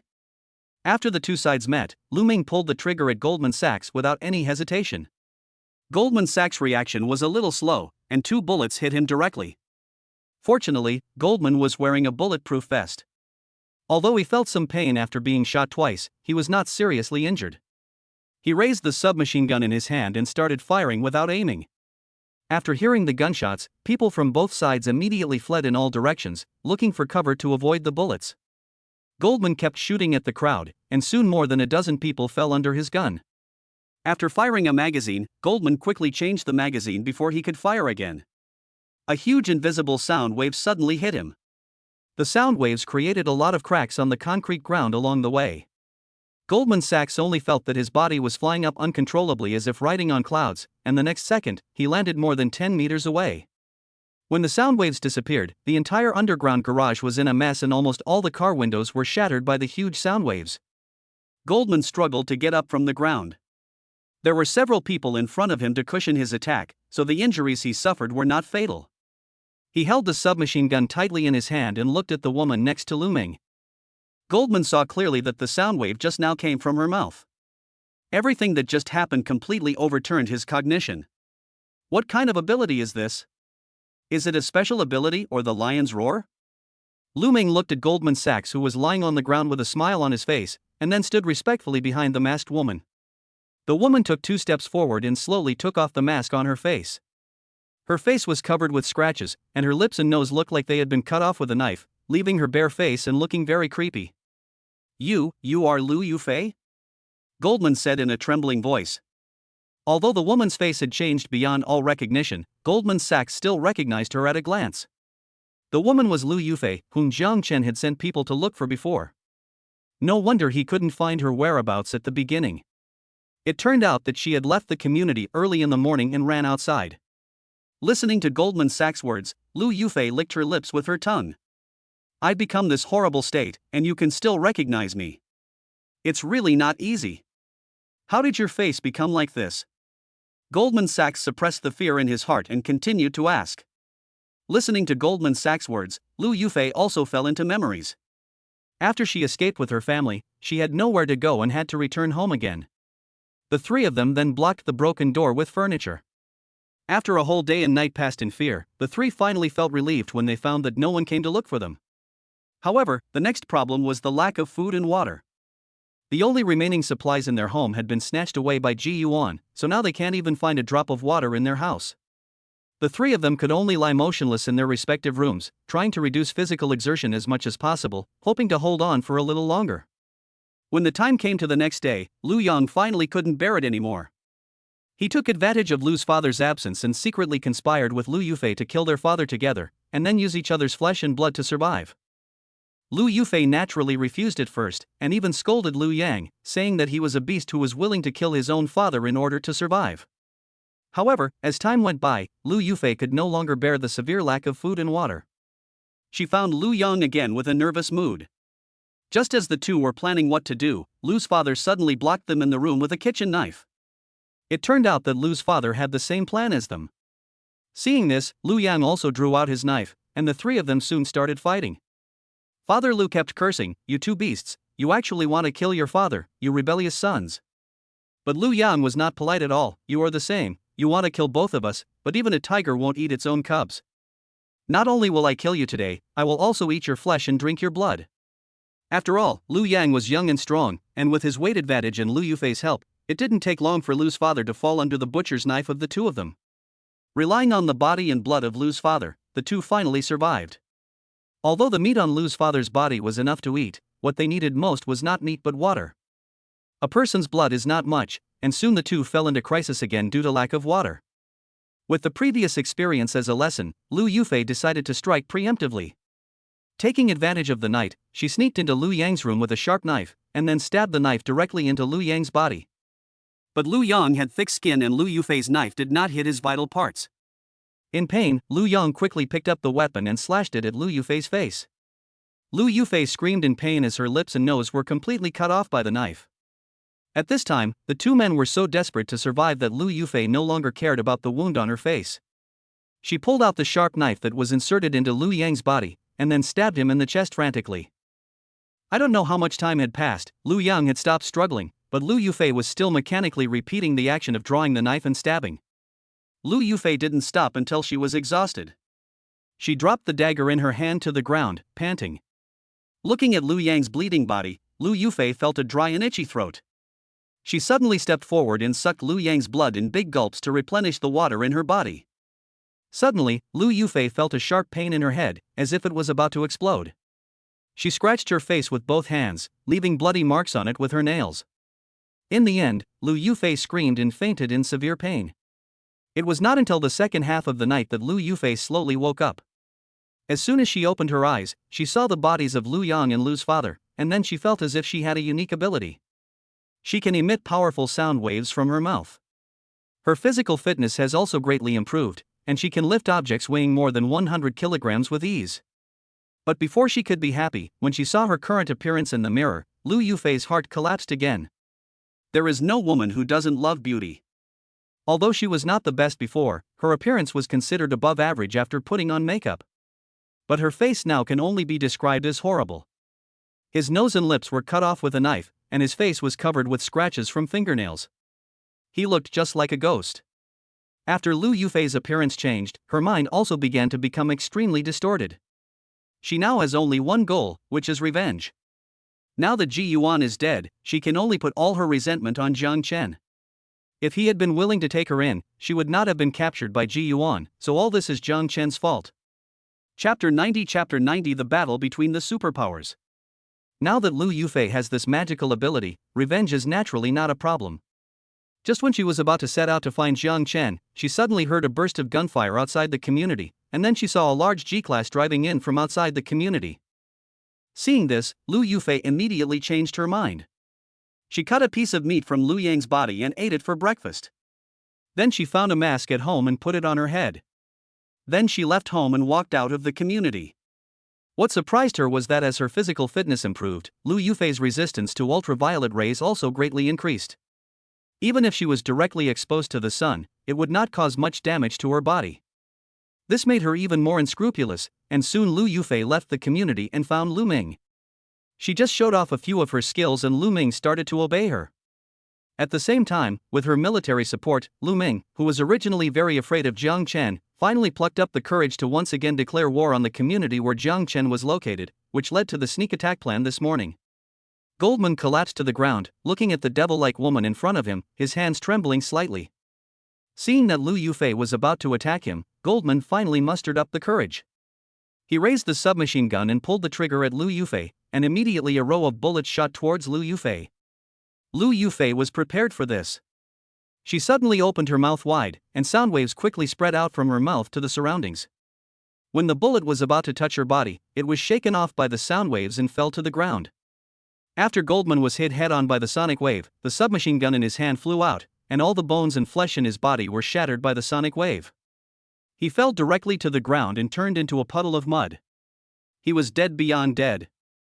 Other people in the field also covered their ears with their hands. Under the penetration of this sound wave, blood flowed from the ears of the owners who were in the same direction as Goldman Sachs. Their eardrums had been punctured, and they became deaf. Looking at her own performance, Lu Yufei smiled with satisfaction. Everything that just happened was seen by Jang Chen, who was hiding in the dark. He didn't expect that Lu Yufei had also acquired special abilities like him. A trace of solemnity flashed in his eyes. He had to keep Lu Yufei today no matter what. He absolutely could not let her run away again, otherwise there would be endless troubles. Thinking of this, Jang Chen took out a police sniper rifle from the alien space. After loading the bullet, Jang Chen aimed at Lu Yufei and pulled the trigger. Lu Yufei, who was originally standing there feeling smug, suddenly had a sense of danger in her mind. She subconsciously turned sideways, and a sniper bullet whizzed past and pierced her shoulder directly. The severe pain made her scream. "Who? Get out here!" Lu Yufi lay on the ground, avoiding the sniper rifle attack, and then roared in the direction of Jang Chen. She shouted for a long time but no one answered.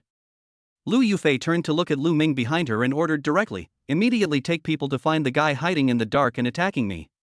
Lu Ming originally wanted to refuse. After all, the person who could hurt Lu Yufi was definitely not someone that ordinary people like them could deal with. Even if they went up, they would most likely die. But when he saw Lu Yufi's murderous eyes, Lu Ming's heart suddenly skipped a beat and he dared not say no anymore. He swallowed, mustered up his courage, and led his men to surround Jang Chen. Only Lu Yufi remained where she was, observing quietly. Her shoulder had been pierced by a sniper rifle, and blood was constantly flowing down her arm. Fortunately, after being enhanced by her superpowers, her physical strength and recovery ability have been greatly improved, otherwise an ordinary person would definitely not be able to stand up after being hit by a sniper rifle. Jang Chen held the sniper rifle tightly. When he saw Lu Yufi lying on the ground and hiding in the blind spot of the sniper rifle, he simply put away the sniper rifle and replaced it with 2 submachine guns. Seeing everyone surrounding him, Jang Chen no longer hesitated. He jumped out from the darkness, with the space gate erected in front of him to guard against the opponent's sneak attack. The 2 submachine guns in his hands also began to spew flames. Lu Ming walked cautiously at the back. When he saw a familiar figure jumping out with 2 even more familiar submachine guns, his first reaction was to lie on the ground. Sure enough, the moment he climbed down, the gun in Jang Chen's hand opened fire. 2 rows of bullets shot into the crowd, and the dozen or so people in the front were shot into sieves. At this moment, a feather arrow shot straight towards Jang Chen, but did not hurt Jang Chen. When it was 2 meters away from his body, it suddenly disappeared and was confiscated by the space gate. A man holding a longbow in the distance had a puzzled look on his face. His hobby was archery, so he had a longbow and some feather arrows at home. He was very confident that the arrow he shot just now would definitely hit Jang Chen's body, but for some reason, the arrow flying at a high speed suddenly disappeared when it was about to hit the target, which left him puzzled. The man pulled out another arrow as if he didn't believe it. When he put the feather arrow on the longbow and was about to pull the bowstring, an arrow shot out from Jang Chen's direction and hit his throat directly. The man spat out a mouthful of blood and then fell on his back on the ground. Everyone dispersed immediately upon seeing this, but Jang Chen naturally would not let these annoying flies go. 2 submachine guns kept firing, and people fell one after another. Seeing that he couldn't escape, Lu Ming simply lay on the ground and pretended to be dead. When Lu Yufi, who was far away, discovered that the person who had just fired the shot was Jang Chen, anger suddenly rose in her eyes. Ah! Lu Yufi immediately fired a super large sound wave in the direction of Jang Chen. Vehicles along the way were blown away by the sound waves, and Lu Ming's men were also affected. The bodies of more than a dozen people were shattered on the spot by the sound waves, and blood and flesh were scattered all over the ground. The scene seemed like hell on earth. Lu Ming quickly covered his ears, rolled and crawled on the ground to run to the side, avoiding the range of the sound waves. In his heart, Jang Chen was already dead. No one could survive such a fierce attack. Faced with the sonic attack right in front of him, Jang Chen did not dodge or evade, allowing the sonic wave to envelope his body. The sound wave was extremely fast. After passing through Jang Chen's body, it directly hit the wall behind him. With a loud boom, a large hole with a diameter of 7 or 8 meters was blasted on the wall by the sound wave.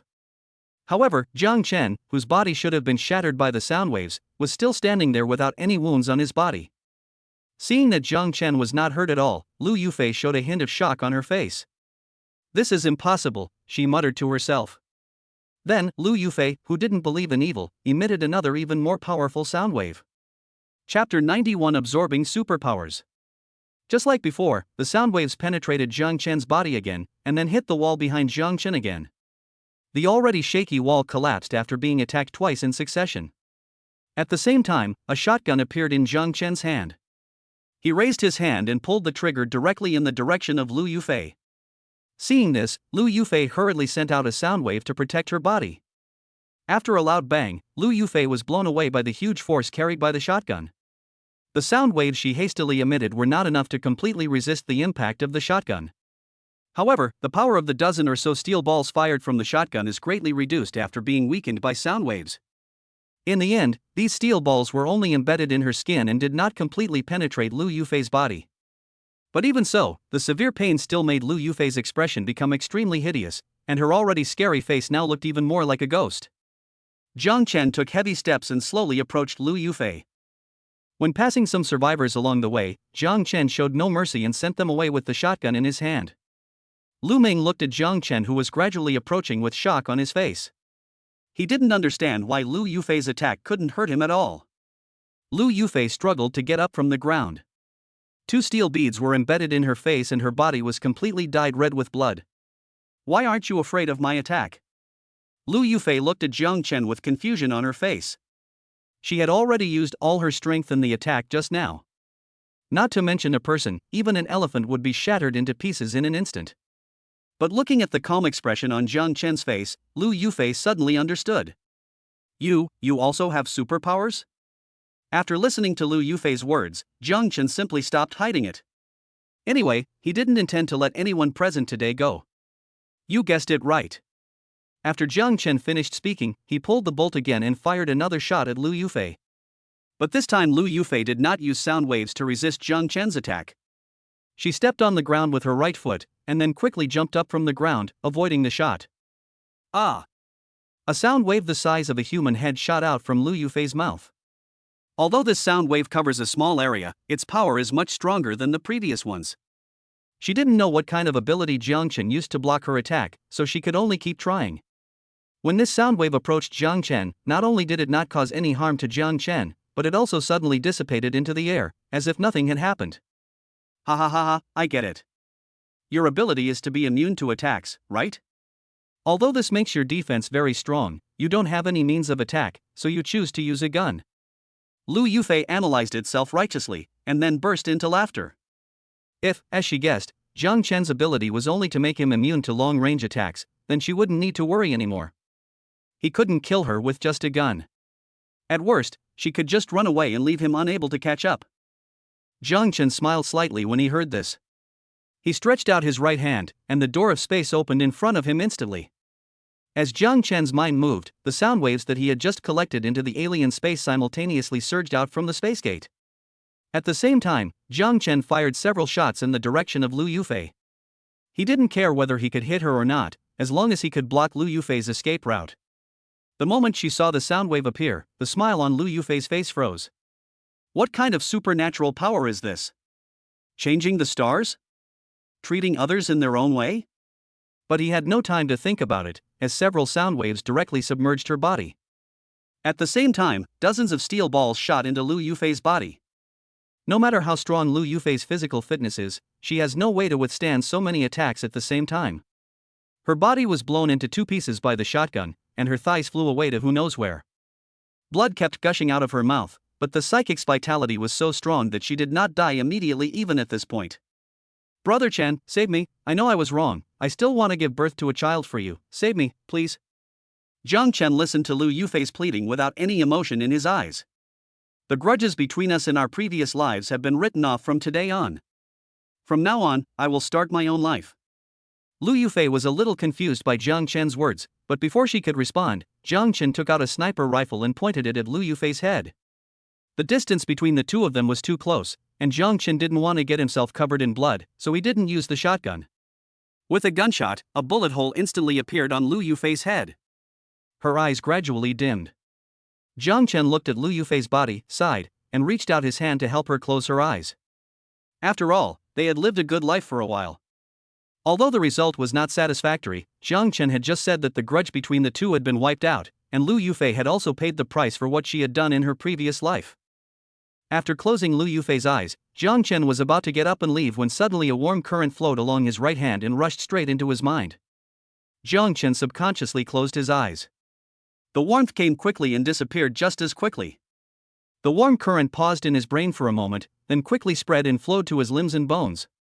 After a few seconds, all the warmth in Jang Chen's body disappeared, but he felt some subtle changes in his body. His eyesight has become sharper than before, and his hearing has also become stronger.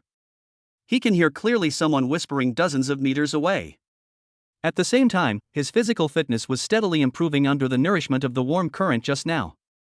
Jang Chen felt the changes in his body, and then looked at Lu Yufi's body again. He felt fortunate that he had just had physical contact with Lu Yufi, otherwise he would not have discovered this secret.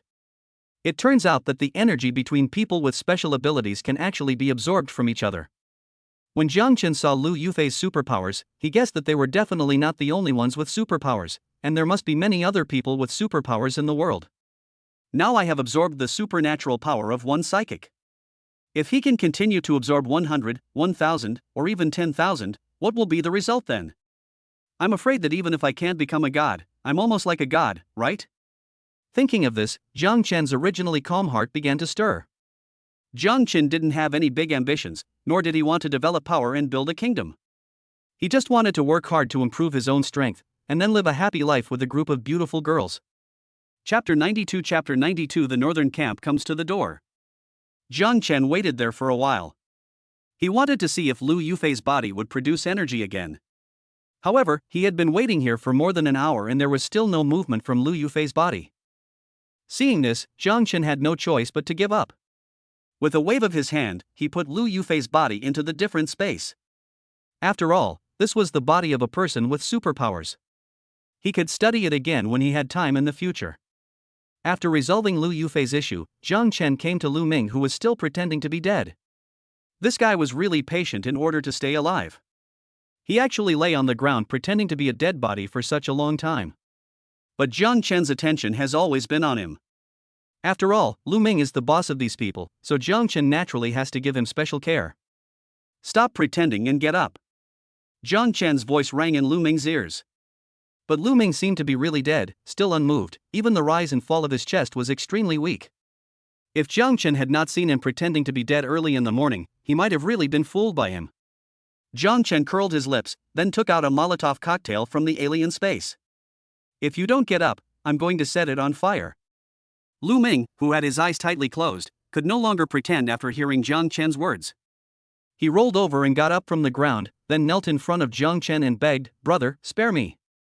It was that bitch Lu Yufei who forced me to do this. Otherwise, even if you gave me 2 guts, I wouldn't dare to go against you." Jang Chen smiled slightly upon hearing this and put away the Molotov cocktail, then looked at Lu Ming, who was crying in front of him. Skirt owner's unique ID stomach core, TXWK, on E. Okay, get up. You are still useful to me. I won't kill you. After hearing this, Lu Ming felt as if he had been pardoned. Thank you, boss. Thank you, boss. If you can use me, just tell me. I will never refuse. Jang Chen took out several guns and some bullets from the alien space and threw them on the ground. Take these guns. I want you to take control of this area. If you have any trouble, you can come to me at any time. Do you understand? Jang Chen believed that after seeing his methods, Lu Ming would never dare to have any hostility towards him again. Moreover, after he absorbed Lu Yufei's energy, his own supernatural powers were improved to a certain extent, including his physical strength, which evolved again. The improvement in his strength also boosted his self-confidence. Even if Lu Ming had other thoughts, Jang Chen was not worried. Don't worry, boss. From now on, I will be your dog. I will bite whoever you tell me to bite. Lu Ming lay on the ground, constantly expressing his sincerity to Jang Chen. Jang Chen smiled and nodded, then took out a few boxes of self-heating rice and a few bottles of iced drinks from the alien space and threw them on the ground. These are rewards for you. As long as you work hard for me, you will get the benefits. Lu Ming held the iced drink in his hand, and the cool touch immediately made him feel refreshed. Don't worry, boss. I will do my best and will do my best to help you. Lu Ming patted his chest and assured Jang Chen. Jang Chen naturally did not believe Lu Ming's lies, nor did he need Lu Ming to be loyal to him. Jang Chen's purpose was just to use Lu Ming to find other people with superpowers. Otherwise, if he wanted to search for those people with special abilities in such a big city by himself, it would be like looking for a needle in a haystack. He also didn't want to run around and suffer the hardship. It would be better to have Lu Ming do it for him. After absorbing Lu Yufei's energy, Jang Chen found an opportunity to become stronger. As long as he could continue to devour other people's energy, he would become stronger. Now that Lu Ming was helping him find people, Jang Chen felt much more relaxed. After leaving the mess here to Lu Ming to deal with, Jang Chen threw a walkie-talkie to him and asked him to wait for his orders, then Jang Chen went straight back to the villa. Although he killed many of Lu Ming's men in this battle, with these weapons, it wouldn't take long for Lu Ming to form a team again. Seeing Jang Chen leave, Lu Ming sat down on the ground. He let out a long sigh, then said with some fear, "Fortunately, I reacted quickly, otherwise I would be dead this time." These psychics are simply not human. They are so scary. After calming down for a while, Lu Ming unscrewed a bottle of iced cola and drank the drink in one gulp. Hiccup. So cool. After Lu Ming burped, he carefully packed the things Jang Chen rewarded him with into a bag. Of course, he couldn't share these good things with others, he must keep them for himself. Then he picked up a few weapons left by Jang Chen. Since Jang Chen has assigned him a task, he must complete it well. Otherwise, if he makes Jang Chen unhappy, his fate will probably be the same as these corpses on the ground. Soon, Lu Ming gathered all the living people in the community together. After a combination of kindness and force, as well as the threat of force, the remaining 70 or 80 survivors became his loyal subordinates. After all, these people no longer have any supplies. If they don't follow Lu Ming, the only outcome will be death from thirst or starvation. Although it was a little dangerous to follow him, at least he treated me well and provided me with food and drink. After subduing everyone, Lu Ming began to arrange people to clean up the bodies in the underground garage. If all these bodies were piled up here, they would start to stink in less than 2 days, and then the garage would be uninhabitable. After working for 2 hours, Lu Ming and others finally gathered all the bodies in the underground garage in a separate room in building number 2. He still had some supplies in his hands. Now that there were so many fewer people, water and food became less scarce. When they finished their work, everyone gathered at the original property management office to eat and rest. Suddenly, the roar of a car was heard again in the distance. Lu Ming put down the mineral water in his hand and quickly walked to the window to look outside. I saw the 3 armored vehicles that had come yesterday slowly driving towards the community. Not long after, the 3 vehicles drove into the community together. Lu Ming's heart moved, and he quickly reported the situation to Jang Chen using the intercom. Jang Chen was experimenting with his special abilities in the villa. After absorbing Lu Yufi's energy, his space gate became a little bigger, with both length and width becoming 2 meters, and the range that could be defended also increased a lot. At the same time, his physical strength continued to improve. This process was relatively slow. Jang Chen felt the speed of energy consumption in his body. It would take at least 1 day for the physical strengthening to be completed. By then, he would be able to know how strong his body was.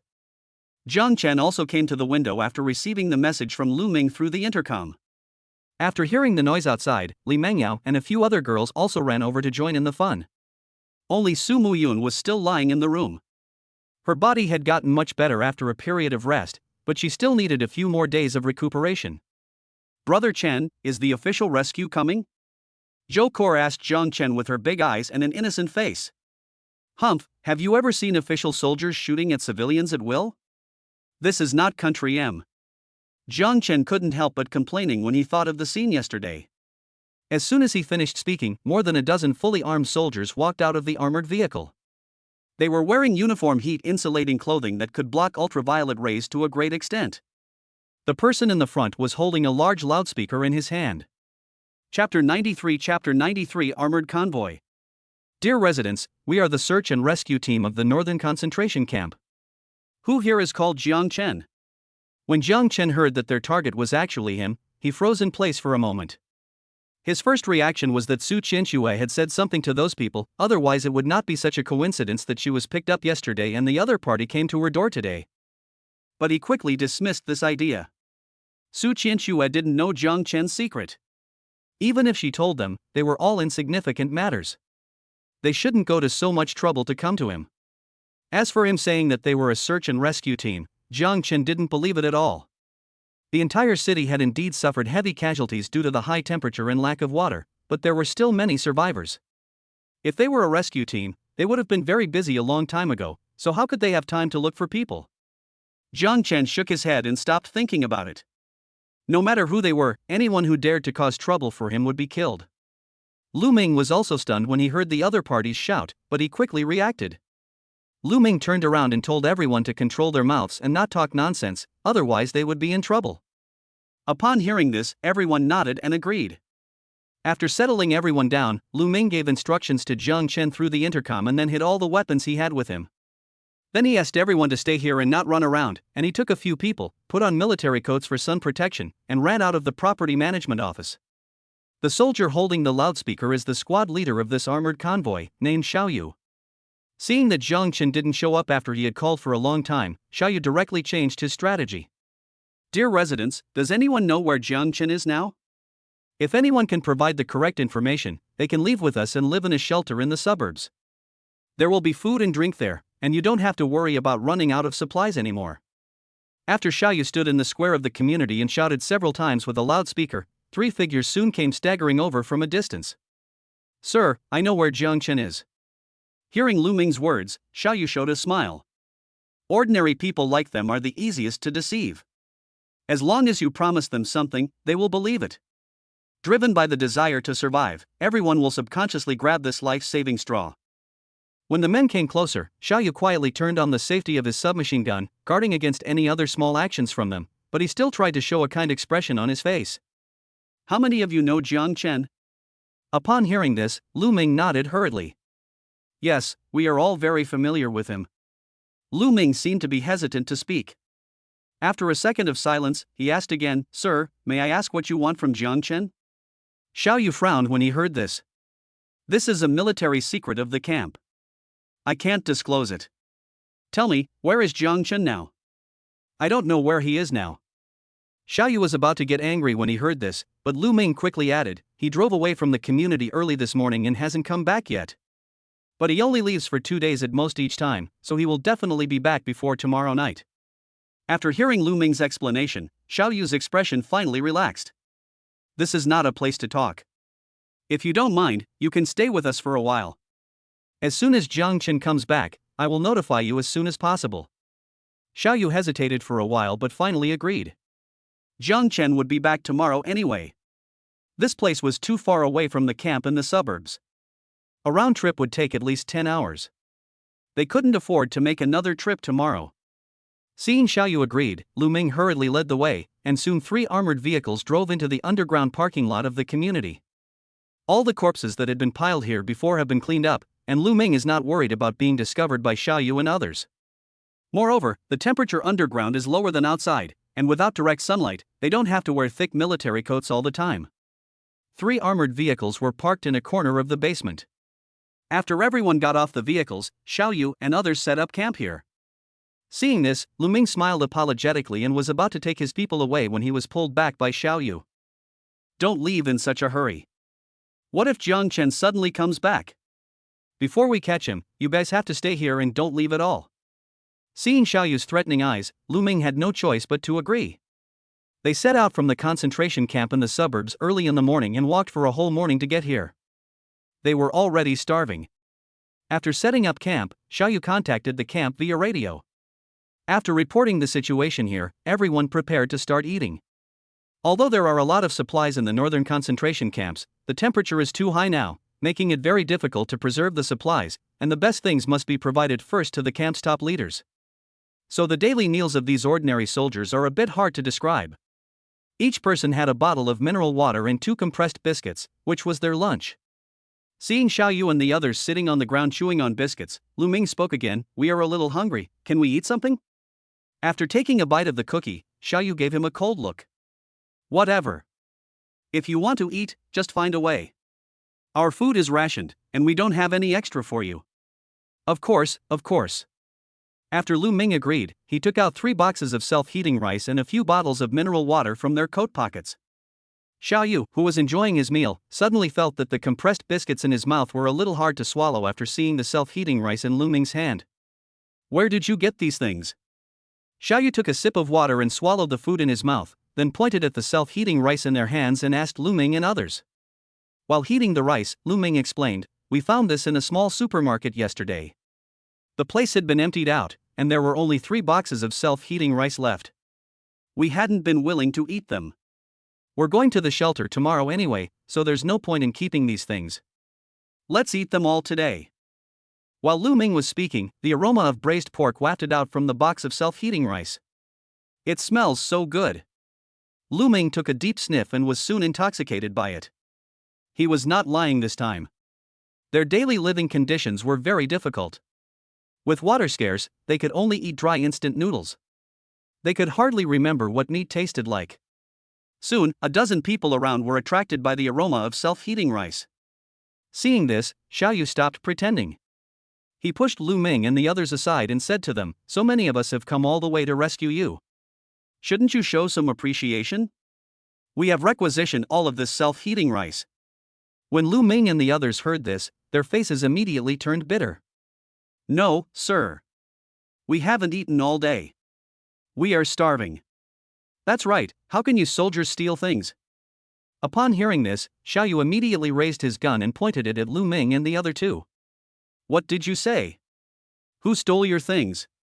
I said requisition, don't you understand? Chapter 94 The Origin of the Northern Camp. I understand. Seeing this, Lu Ming hurriedly stood in front of the other two. Why are you two so ignorant? The commander said that we would requisition them and return them to us after we get to the camp in the suburbs. Why are you in such a hurry? Xiao Yu listened to Lu Ming's words and a satisfied smile appeared on his face. That's right. As long as we return to the camp, I will pay you back double. Xiao Yu promised them. But in his heart he was thinking, if you can go, I will definitely go, but unfortunately, the commander-in-chief only wants Jang Chen, as for the rest of you, I'm afraid you can't go. With these self-heating rices, Xiao Yu directly put away the remaining compressed biscuit. More than a dozen men gathered in front of the 3 boxes of self-heating rice, waiting eagerly. Almost done. Xiao Yu said, then picked up a bowl of braised pork rice. After opening the lid, a meaty aroma instantly wafted out. As the captain, Xiao Yu naturally had to enjoy the whole portion alone. In addition to the portion he took, the other 2 portions of self-heating rice were quickly divided equally among everyone.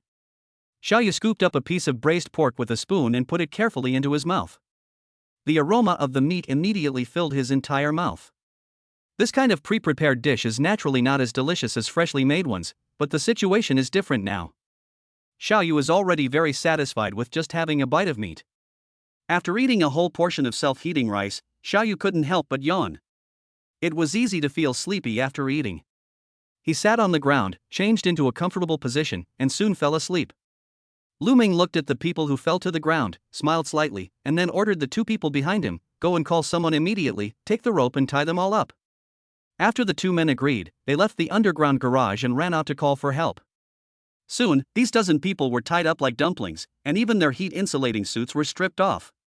Lu Ming piled up all the weapons and armored vehicles they carried together, then took out the walkie-talkie to contact Jang Chen. Jang Chen was also a little surprised after getting the news. He didn't expect Lu Ming to be so capable. He captured all these people alive without firing a single shot. No wonder he could become the boss of this area. He really has some skills. Jang Chen dressed neatly and left the villa directly. Lu Ming was guarding the door of his villa with his men.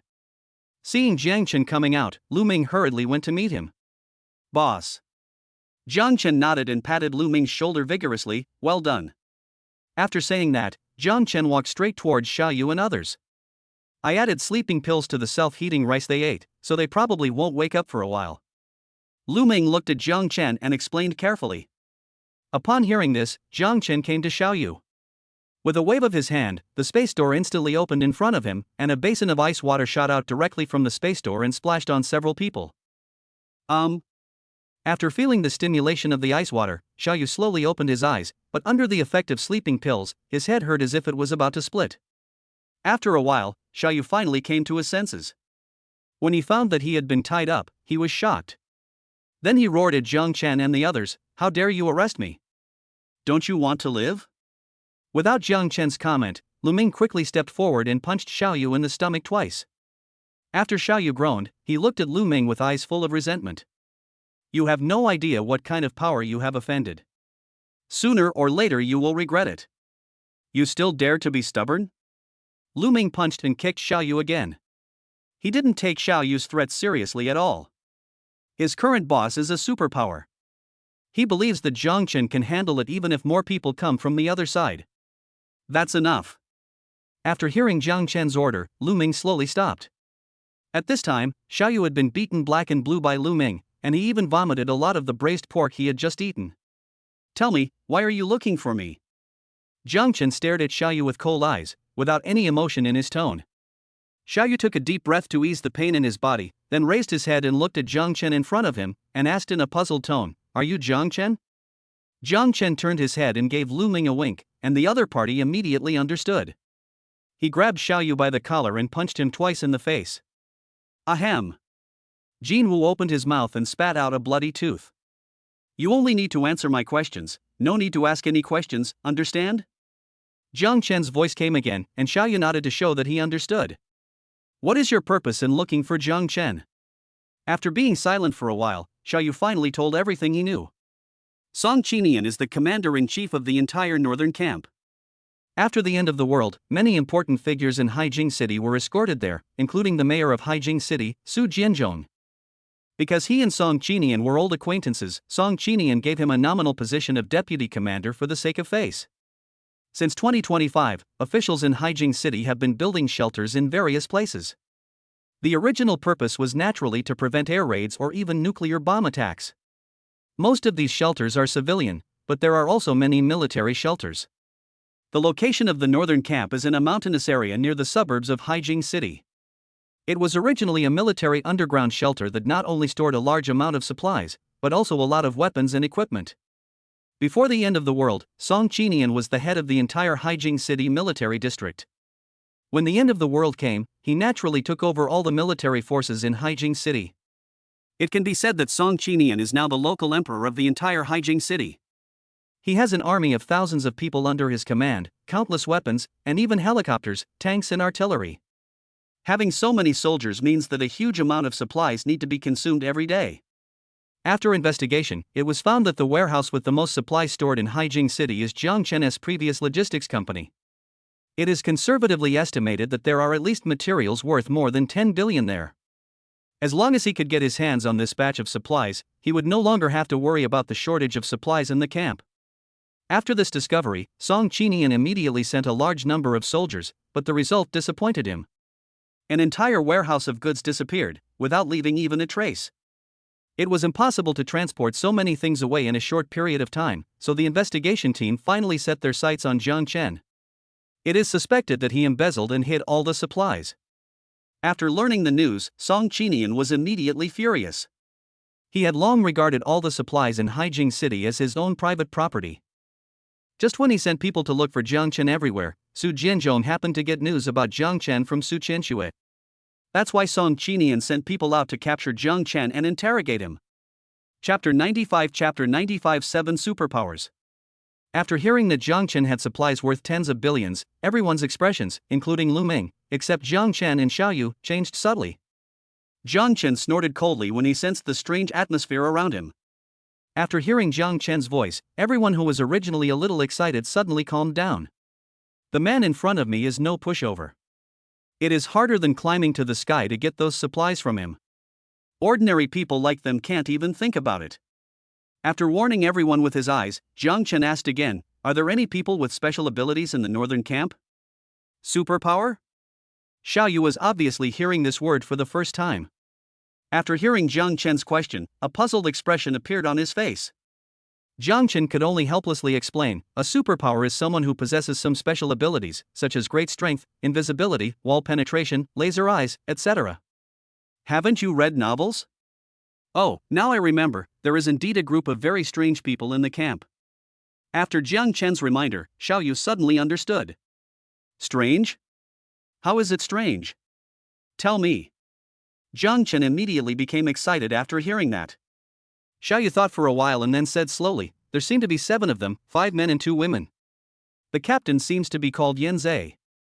They usually live on the second underground floor of the camp, where only the commander-in-chief and several high-ranking officials of the camp can live. I also met one of them by chance. Our team had just returned from a mission outside. When I was about to go to the captain to report my work, I was suddenly bumped into by someone in the corridor. But the strange thing was that there was no one in the corridor at that time. I thought it was because of the hot weather that I was hallucinating. Then I turned around and suddenly saw a man standing in front of me.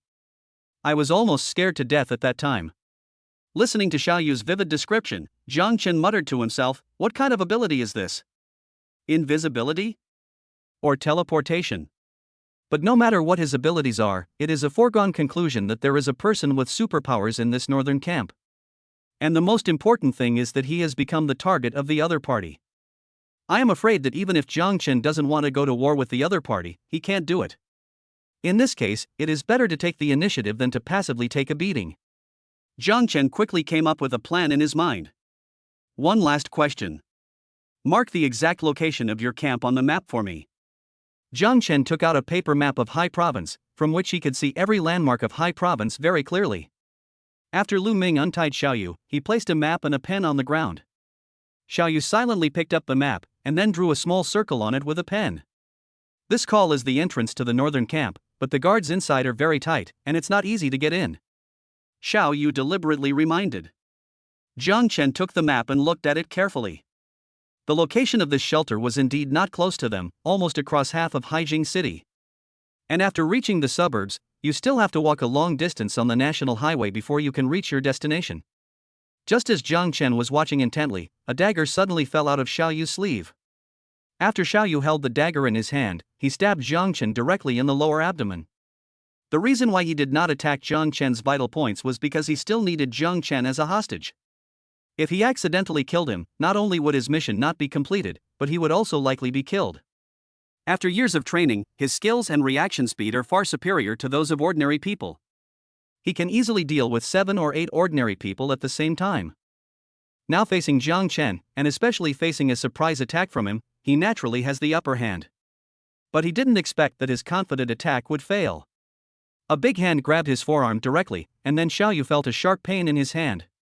The big hand that grabbed him tightened quickly like a pair of pliers. Xiaoyu was in pain and the dagger in his hand fell directly to the ground. After Jang Chen disarmed Xiaoyu, he pulled his body forward without any pause, then put his left hand on Xiaoyu's head and held his chin with his right hand. He used force with both hands at the same time, and with a click sound, Jang Chen broke Xiaoyu's neck. Everything that just happened within just 2 seconds. Before Lu Ming and others could react, Xiaoyu had already died at the hands of Jang Chen. After taking out Xiaoyu with one strike, Jang Chen waved at the remaining dozen people. There's no point in keeping them around, just kill them all. Lu Ming finally reacted after hearing Jang Chen's order. He took a dagger and went into battle himself. Soon, the ground was littered with corpses. Jang Chen came alone to the 3 captured armored vehicles. These vehicles were equipped with a machine gun and a very high chassis, which could easily handle most mountain roads and looked very domineering. But the disadvantage is that its speed is not as fast as its own G-Class, and it is also not comparable in terms of comfort. Although the temperature inside is cooler than outside, it is still at least around 40 to 50 degrees Celsius above zero. Without heat-insulating clothing, people cannot stay there at all. As Jang Chen waved his right hand, the 3 armored vehicles along with the weapons and equipment on the ground disappeared and were collected into the different space by him.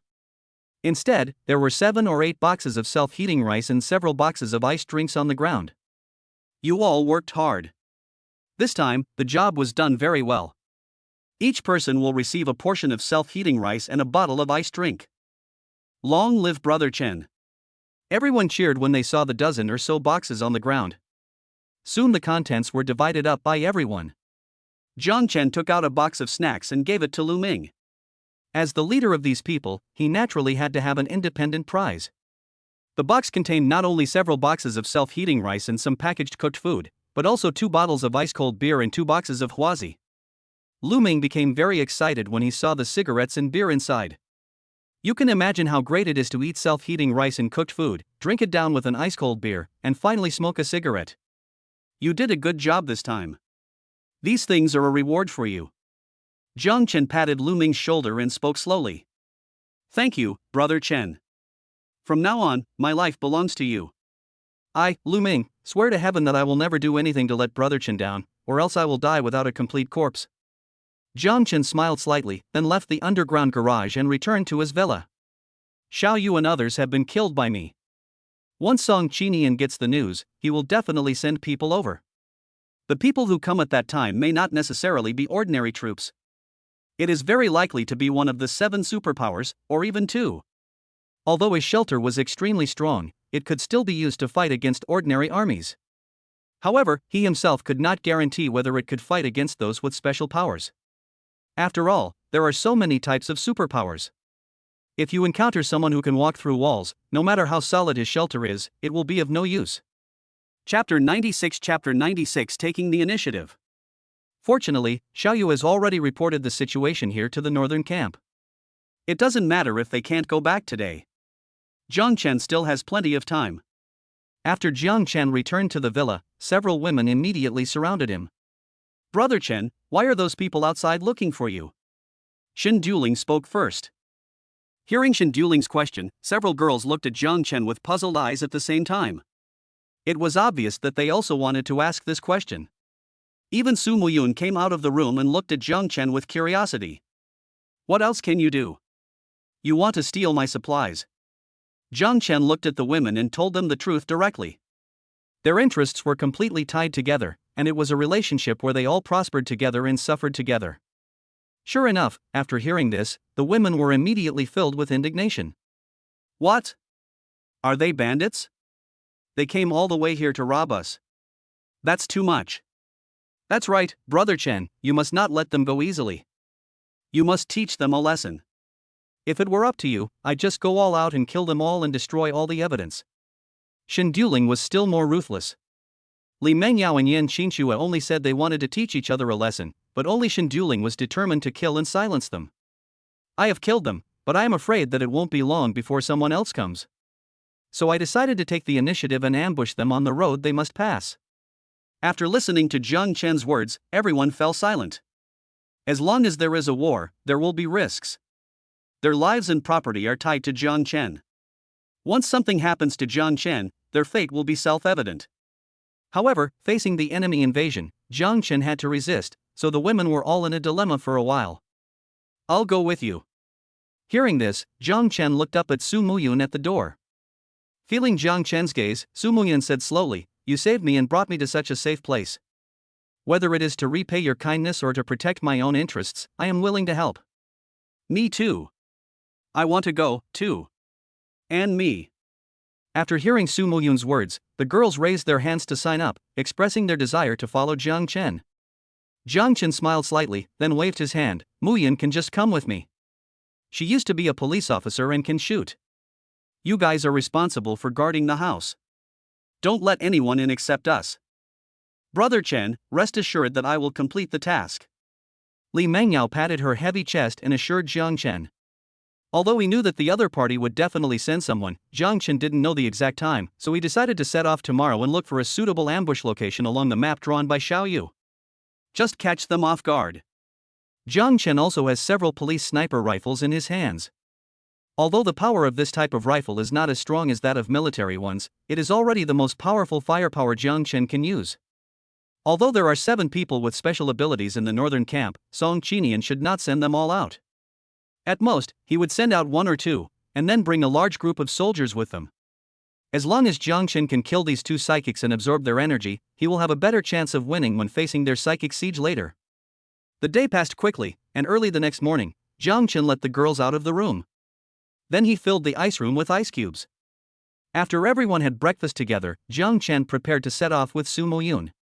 After a few days of rest, Su Muyun's body has almost recovered and it will not affect her fighting ability. Jang Chen took out a brand new set of heat-insulating clothing and handed it to Su Muyun, but she walked out of the room again not long after taking the clothes, still wearing her pajamas. Brother Chen, this dress is a little small. I can't wear it. Su Muyun's face turned red when she said this. Jang Chen looked her up and down and immediately understood what was going on. This girl's breasts were too big, a size F, and she couldn't even button up her shirt. It seems that sometimes having a hot body is not a good thing. Jang Chen changed her clothes into a larger one. After a while, Su Muyun finally changed her clothes and walked out of the room. Let's go. Jang Chen said this, then called the girls and the family together, gave them a few instructions, and then took Su Muyun out of the villa through the underground garage. Watching the door of the basement slowly close, Jang Chen directly let out his Mercedes-Benz G-Class, then opened the door and got in. After turning the air conditioner to the maximum, Jang Chen stepped on the accelerator, and with the roar of the engine, the G-Class quickly drove towards the ground. The noise here naturally alarmed many people in the community. Lu Ming was startled when he heard the sound of the engine and thought someone else was coming, but when he found the familiar G-Class, he relaxed. The task Jang Chen gave him was to take control of the nearby area as soon as possible and find out where there were people with superpowers. To this end, Lu Ming had distributed all the weapons Jang Chen left for him. What he had to do now was to conquer every inch of land here. After Jang Chen left the community, he drove straight north following the markings on the map.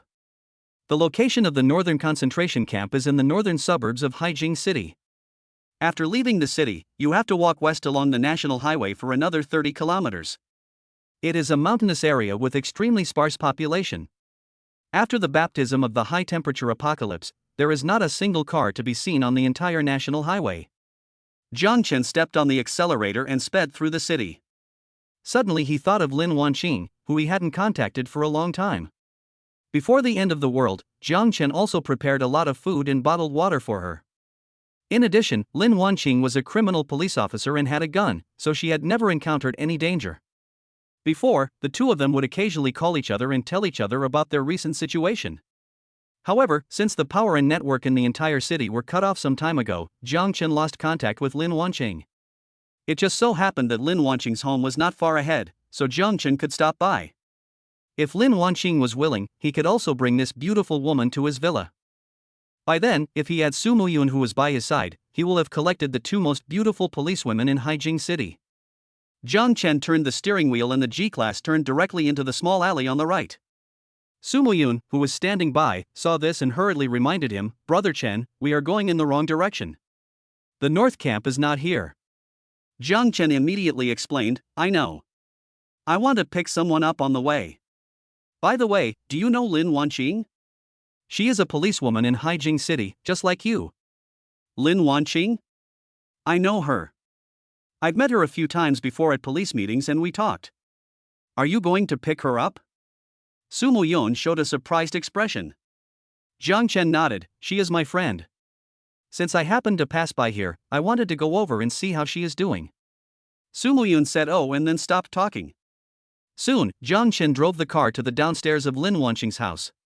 Chapter 97 Lin Wanqing is missing.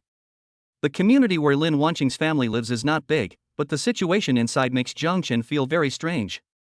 There is not a single living person in the entire community.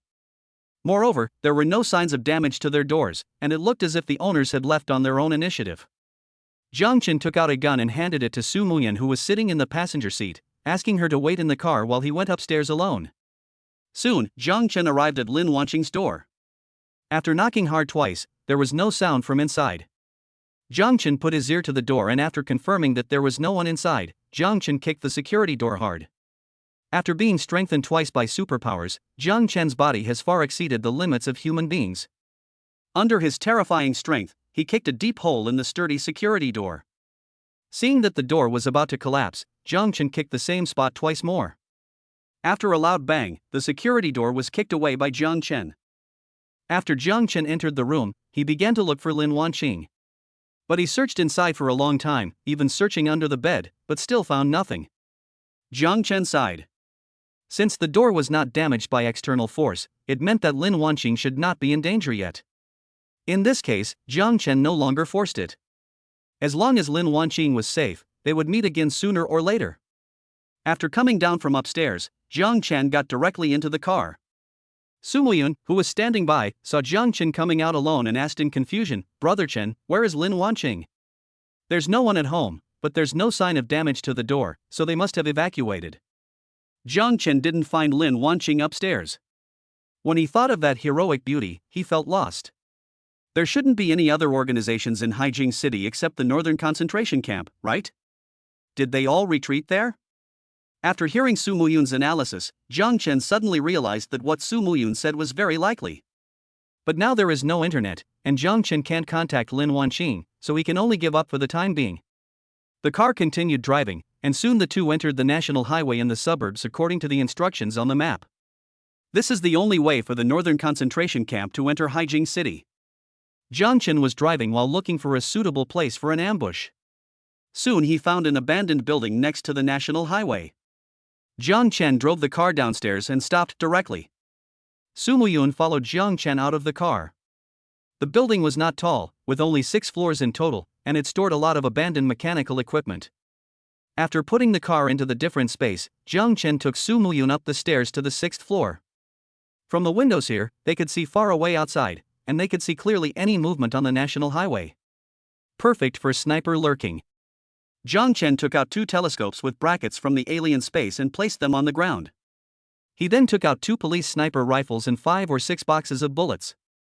After everything was ready, Jang Chen took out the armored vehicle that he had previously stored in the alien space, and then called for help from the northern camp through the communicator in the car. After calling twice, Jang Chen didn't care whether the other party responded or not, and put the car back into the different space. What follows is a long wait. Fortunately, Jang Chen's space has everything, so the two of them won't be too bored staying here. Su Muyun used a telescope to observe the situation in the distance.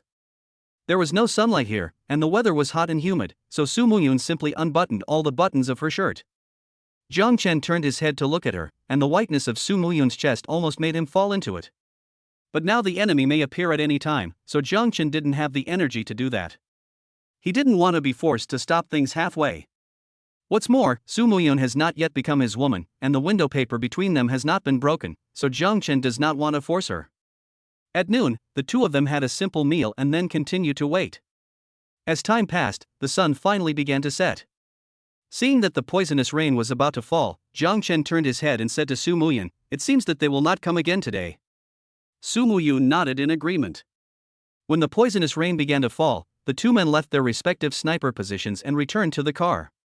Turning on the car's air conditioner and feeling the cool air blowing out from the air conditioner vent, Su Muyun breathed a sigh of relief.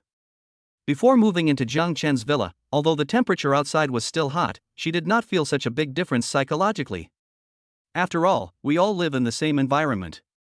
But since she had lived in the villa for a few days, Su Muyun could no longer leave this comfortable environment. If she were to go back to her previous life, Su Muyun would rather die. The two of them had just been waiting outside for several hours, and now they were all sweaty. Especially Su Muyun, she is just an ordinary person, and her physical fitness is not even close to Jang Chen's. At this time, her clothes were already soaked, and a dense layer of sweat beads appeared on her proud breasts. Jang Chen casually took out an ice cream from the alien space and handed it to Su Muyun. "Can I have something iced?" Su Muyun nodded when she heard that, then said thank you, took the ice cream from Jang Chen's hand and started eating. Watching Su Muyun's little tongue constantly spinning and licking the ice cream, Jang Chen suddenly felt his mouth dry. The car also became quiet, with only the sound of Su Muyun's licking continuing to be heard. Jang Chen stared at Su Muyun without blinking, and she obviously noticed that Jang Chen was peeking at her. A subtle atmosphere instantly surrounded the entire carriage. Jang Chen adjusted his seat back a bit, then slowly placed his hand on Su Muyun's thigh. Su Muyun's eyes dodged a little when she saw this, but she didn't make any other reaction, as if she approved of Jang Chen's behavior. Jang Chen then became bolder. His right hand slowly slid upwards along Su Muyun's thigh. Just when Jang Chen wanted to take advantage of the situation and put his hand into her clothes, Su Muyun suddenly grabbed Jang Chen's hand. Then he looked at Jang Chen with burning eyes. Even though Jang Chen was a veteran, he still felt a little scared when he was looked at by Su Muyun. After all, he had just taken advantage of someone else and felt a little guilty. "Brother Chen, if I become your woman, can I live in your villa like Li Mengyao and Sister Kor?" When Jang Chen heard Su Muyun's words, his heart finally settled down. "Of course, as long as you are my woman, I will find a way to pick the moon for you even if you want it." Men are the most irrational and the most fond of making promises at this critical moment. No matter what requests women make, they will agree. Chapter 98 Su Muyun's Little Thoughts. After hearing Jang Chen's words, Su Muyun finally slowly put down her hand. Jang Chen went straight in without any obstruction and soon grabbed Su Muyun's giant panda. With the sound of rain outside, the spacious G-class began to sway to the rhythm. 2 hours later, Jang Chen put on his pants. Su Muyun leaned back in the chair and gasped for breath. Her face was flushed and her chest was covered with bruises and scratches from Jang Chen. Jang Chen wiped the blood in the car with a tissue, and then hugged Su Muyun in his arms. "I didn't expect you to perform so well your first time. It seems you have a talent for that." Jang Chen kissed Su Muyun hard on the face, and then praised her. Su Muyun leaned her head on Jang Chen's body and said nothing. She had thought that this day would come after she was rescued by Jang Chen. After all the women in the villa had had relationships with Jang Chen, and her identity there was indeed a bit embarrassing. But what really made her decide to sacrifice herself was Jang Chen's identity as a superpower and the huge amount of supplies he had stockpiled. Su Muyun is not a fool, on the contrary, she is very smart. In today's world, there is only one way for beautiful women like them to live well, that is to rely on a powerful man. Jang Chen completely satisfied Su Muyun's idea of the perfect person in every aspect. That's why she proposed to go out with Jang Chen, taking the initiative to create an opportunity for the two of them to be alone, and when Jang Chen was about to lose control, she took the initiative to devote herself to becoming his woman. Sometimes the hunter often appears in the form of prey. Jang Chen thought he had gotten the upper hand, but the mastermind behind all this was Su Muyun. Including her every move and the small action of unbuttoning her clothes, all her purpose was to seduce Jang Chen. But Jang Chen didn't mind these little tricks. As long as he felt good, it was fine. As for the purpose of these women approaching him, it didn't seem that important. He had never expected these women to follow him for some bullshit love, and he was aware of this. In comparison, Jang Chen prefers trading. I pay with material things and a comfortable living environment, and you pay with your body. It's fair. After the two of them were affectionate in the car for a while, it was already around 8 or 9 o'clock in the evening. Suddenly, Jang Chen heard Su Muyun's stomach growl. He turned his head and looked down at Su Muyun in his arms. He smiled and asked, "Are you hungry?" Su Muyun lowered her head shyly. "One thing, the consumption just now was too great." Jang Chen laughed, adjusted his chair, took out a small table from the alien space, and then began to take things out of the alien space. Big lobster, grouper, Australian steak, 2 servings of Buddha jumps over the wall and bird's nest. Soon, the table was filled with food. Looking at the sumptuous food on the table, Su Muyun's eyes widened. Although she knew that Jang Chen had countless supplies, she didn't expect him to be so extravagant. Eat quickly. You just lost your virginity. Give your giant panda some good nourishment. Jang Chen said, then picked up a large piece of lobster meat with chopsticks and fed it into Su Muyun's mouth. As soon as Su Muyun took a bite of the sweet shrimp meat, she felt like she was flying. She sighed in her heart, "If I had known that I would be treated so well after sleeping with Jang Chen, I shouldn't have been so reserved in the beginning." Soon, the food on the table was eaten up by the two of them. It was obvious that Su Muyun's consumption was quite large, as she ate most of the food on the table by herself. After burping, Su Muyun let out a long sigh, then lay directly on the chair. It was simply a supreme enjoyment to enjoy the air conditioning after eating and drinking. As for losing weight and controlling weight, just forget about it. I'm almost starving to death. Who dares to say that they want to go on a diet to lose weight? After Jang Chen cleared the table and the leftovers on it, his body began to stir again, and he immediately extended his claws to Su Muyun next to him. Ever since absorbing Lu Yufi's energy, Jang Chen clearly felt that his needs in that area had increased a lot, as if he had endless energy in his body that he wanted to vent. Especially with so many beauties surrounding him, Jang Chen couldn't help himself and was thinking about the things between men and women all day long. Feeling Jang Chen's mischievous hand, Su Muyun quickly begged for mercy. "Brother Chen, stop messing with me. I really can't take it anymore."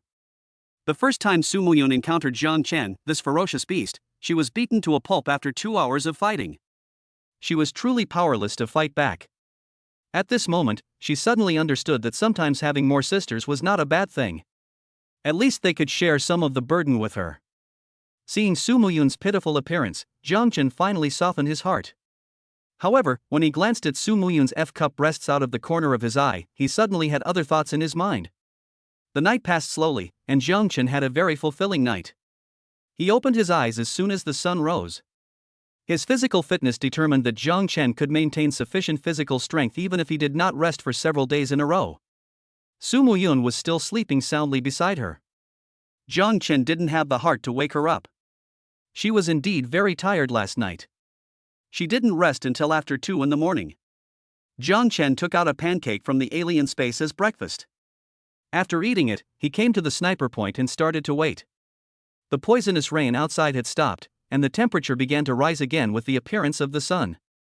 The temperature outside has been rising steadily during this period. Up to now, the maximum temperature every day has reached 85 degrees Celsius. Logically speaking, this temperature has exceeded the physiological limits of ordinary people, and they have no way of surviving outside. But for some unknown reason, even when the temperature had risen to such an outrageous level, a small number of people still managed to survive tenaciously. And among those who survived, there were more or less some changes in their bodies. Although no superpowers appeared, their physical strength had improved to a certain extent. Even Jang Chen's women who were weak as a kite can now lift a box of mineral water with one hand. Another 2 hours passed. Just when Jang Chen was bored, Su Muyun finally woke up. Although her body suffered a certain degree of trauma last night, she recovered early this morning. Not only did her body show no abnormalities, but she also did not feel any pain in her lower body when walking. I think it's because her body has evolved to a certain extent, so she recovered so quickly. Jang Chen gave her a portion of the pancake he had just eaten. After Su Muyun finished eating, she sat next to Jang Chen. Brother Chen, no one has come yet? Jang Chen shook his head when he heard that. Just when he wanted to get up and move around, a black dot suddenly appeared at the end of his sight. Chapter 99 Ambush the convoy. Jang Chen hurriedly looked at the national highway in the distance through the telescope. They saw a convoy heading towards them about 7 or 8 kilometers away. The convoy consisted of 2 armored vehicles and an off-road vehicle, with a dark green troop carrier following at the back. Coming from that direction, I could tell their identities without asking. At this time, in the SUV in the middle of the convoy, a man and a woman were sitting in the back seat chatting. The man was big and strong, nearly 2 meters tall, with bulging muscles that gave off a sense of oppression. Even though the roof of the off-road vehicle was very high, he still couldn't sit down. He could only lower his head and curl up on his legs. Compared with him, the woman next to him looked extremely small, even petite. She was about 1.5 meters tall, wearing a pink dress, 2 ponytails on her head, a pair of black leather shoes on her feet, and a bouquet of roses in her hands. She looked like a doll. The burly man is named Chung Su. His superpower is to enhance his strength and defense, but he has no long-range attack capability and his speed is not much faster than that of an ordinary person. He is a warrior tank type of superpower. The little girl next to her is named Nifei. Her special power is to control flowers. Every rose petal in her hand can become a deadly weapon with an attack power stronger than a bullet. Moreover, her petals are highly poisonous. Anyone cut by her petals will die of the poison within a minute. They are 2 of the 7 psychics in the northern camp, but their own strength can only be considered lower middle among the 7. After Song Qinian received Xiao Yu's distress signal yesterday at noon, he originally wanted to send someone out directly. After all, this was related to the ownership of materials worth tens of billions of dollars, and Song Qinian was determined to get them.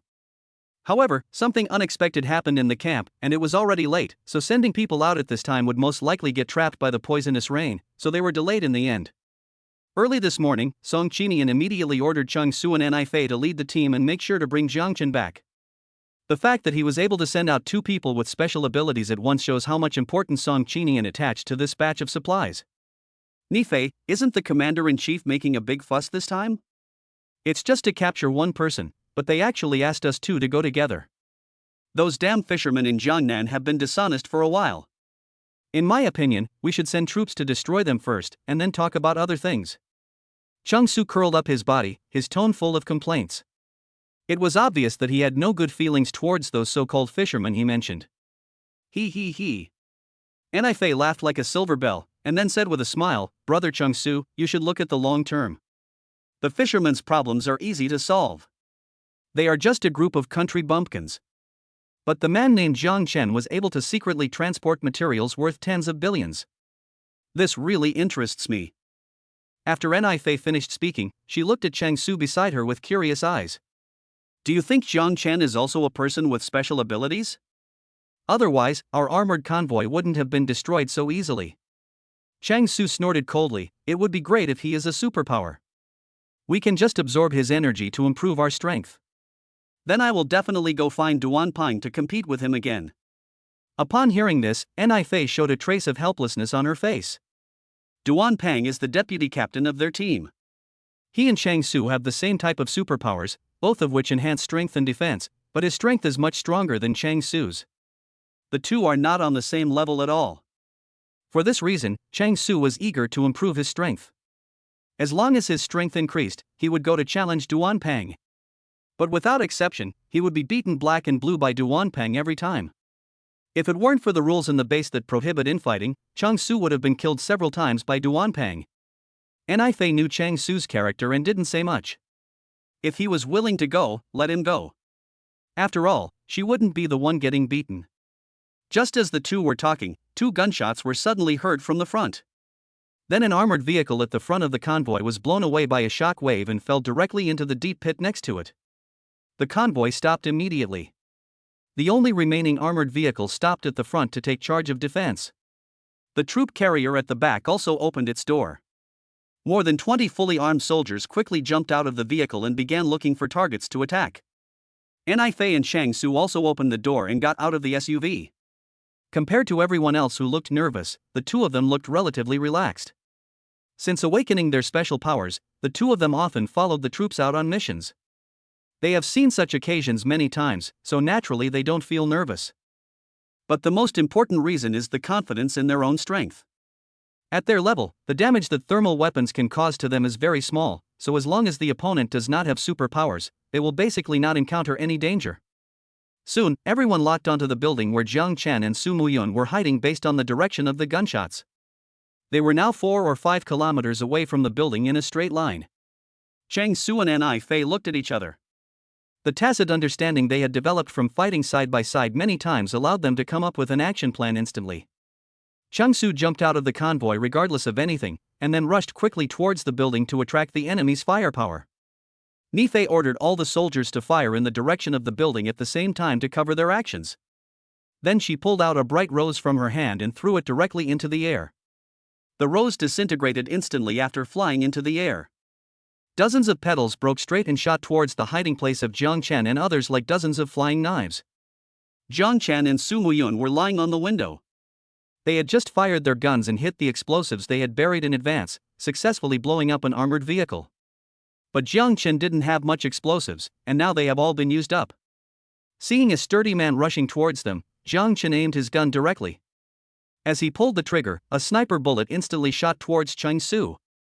Chang Su, with his bare chest, ignored the bullets and continued to sprint forward. The next second, the bullet hit his chest, but to Jang Chen's surprise, the bullet only entered Chang Su's body less than 1 centimeter before bouncing off his skin. Although a red mark was left on his body, the damage was minimal. Chang Su did not stop and continued to sprint forward quickly. Seeing this, Su Muyun on the side also aimed at Chang Su and pulled the trigger, but her marksmanship was limited, and a distance of 3 or 4 kilometers was beyond her range. To successfully hit the target at such a long distance, only a psychic like Jang Chen could do it because of the evolution of his body organs. Chapter 100 Jang Chen vs. Ni Fei.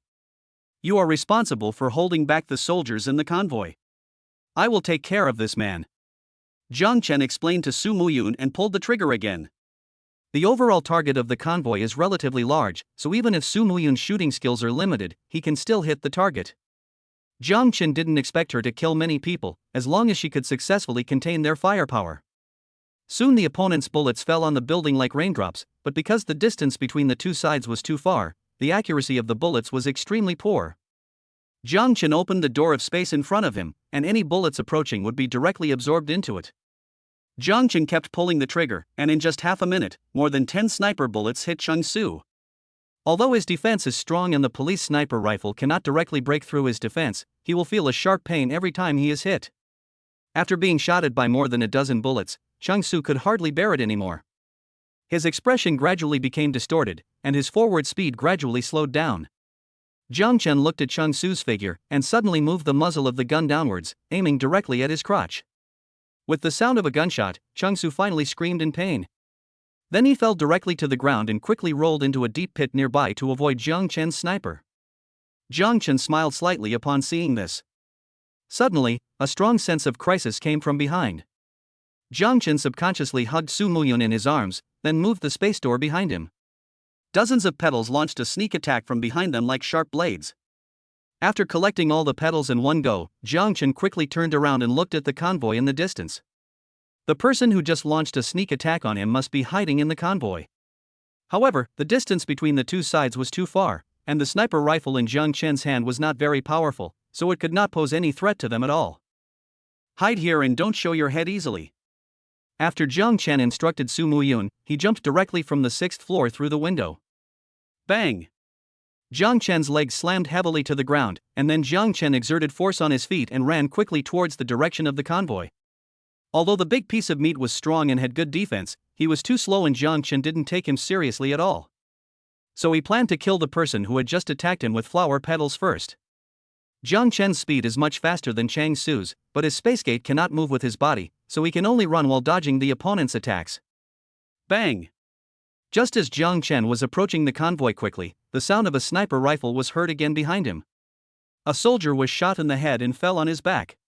Su Muyun, who was hiding upstairs, did not follow Jang Chen's instructions to hide, but decisively opened fire to cover Jang Chen's actions. During this time, dozens of petals swept towards Jang Chen, but Jang Chen still did the same thing. He opened the door of space and directly collected the petals. His space gate is like a bug. No matter how strong the opponent's attack is, as long as the space gate is opened, everyone must go in. However, his space gate also has a weakness, which is that it can only defend one side and cannot defend all directions at the same time. If two people attacked him from two directions at the same time, Jang Chen would be helpless. Soon, Jang Chen arrived 200 meters away from the convoy. Two submachine guns appeared in his hands. After opening the space gate in front of him to block their attacks, Jang Chen slowly approached the convoy step by step. At the same time, Chang Su also climbed out of the deep pit.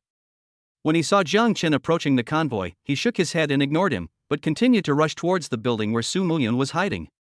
Upon seeing this, Su Muyun immediately aimed the sniper rifle in her hand at Chang Su. The distance between them was less than 2 kilometers, and with Su Muyun's sniping skills, she was able to hit him accurately. On the other side, Jang Chen was quickly searching for the psychic hiding in the convoy.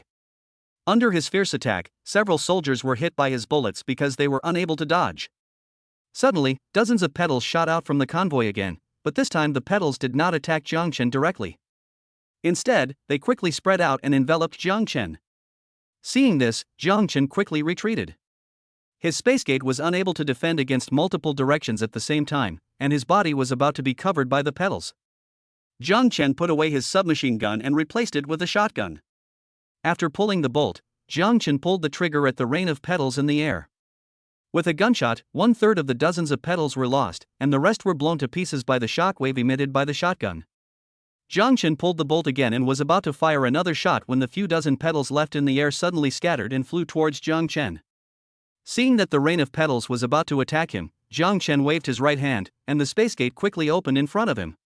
Cars were thrown out of the space gate one after another, stopping the rain of petals in mid-air. These cars were collected by Jang Chen from the roadside when he came. Due to the rising temperature, the cars could no longer be driven, so there were a lot of cars on the roadside, which Jang Chen could use as cover. Nifei, who was hiding in the convoy, widened her eyes when she saw several cars suddenly appear. She still hasn't figured out what type of psychic Jang Chen is. One moment he can absorb long-range attacks, the next he can create a car out of thin air. He has so many tricks. Seeing that her attack was broken by the opponent again, Nifei was furious and simply left the convoy's shelter. He came directly to the opposite side of Jang Chen, keeping a distance of 50 meters between them. Who are you? Which faction are you from? The Red Flame Camp?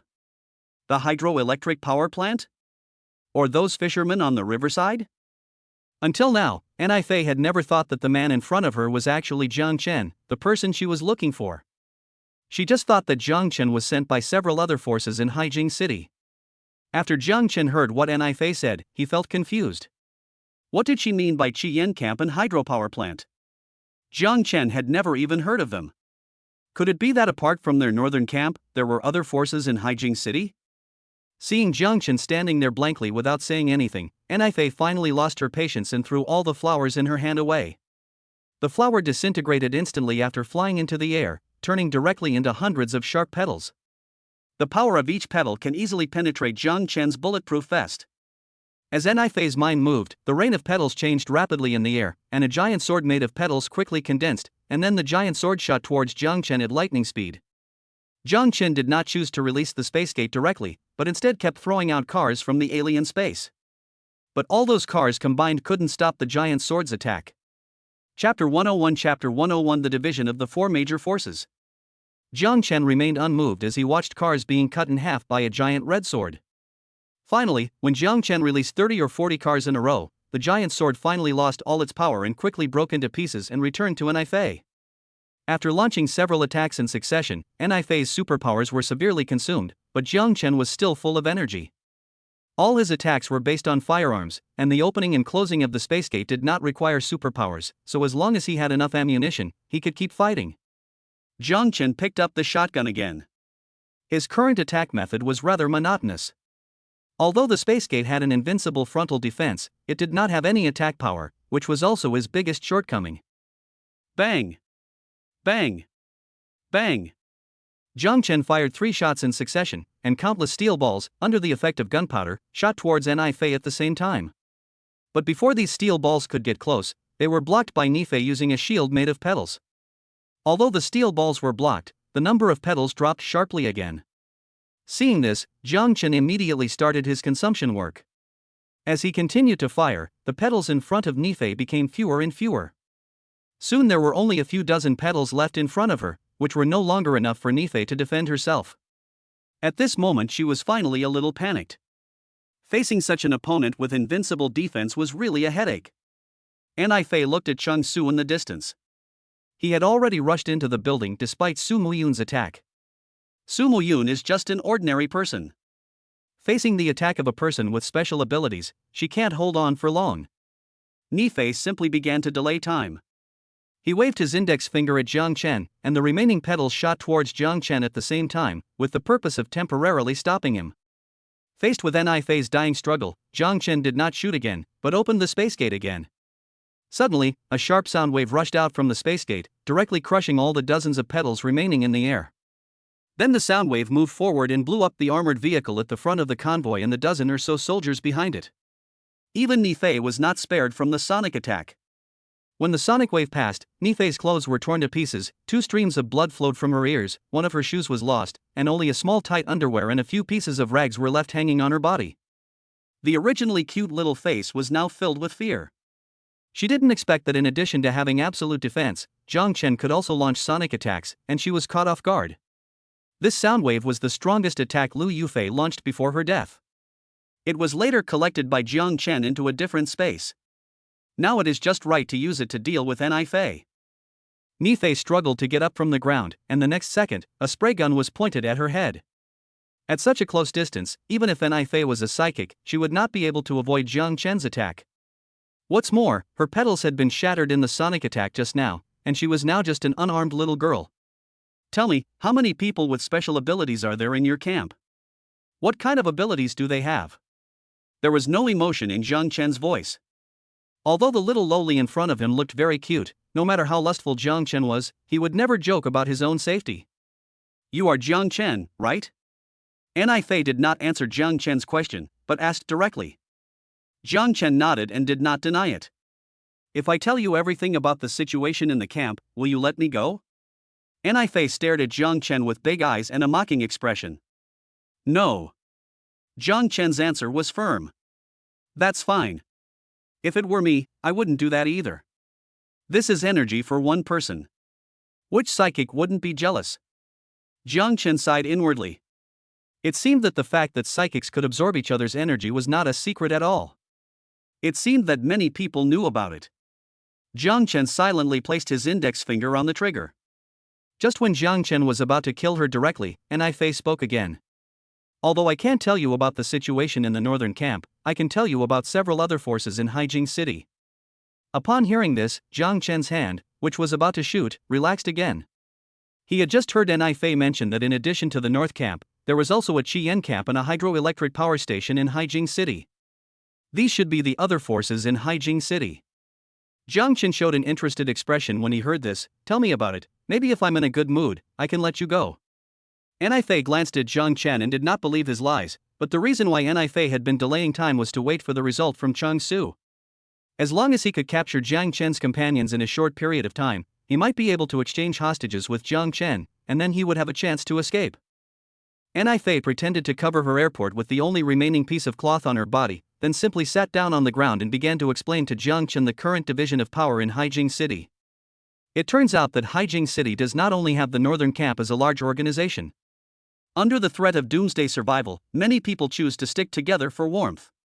In addition to the northern camp, a relatively official organization, there are 3 other forces.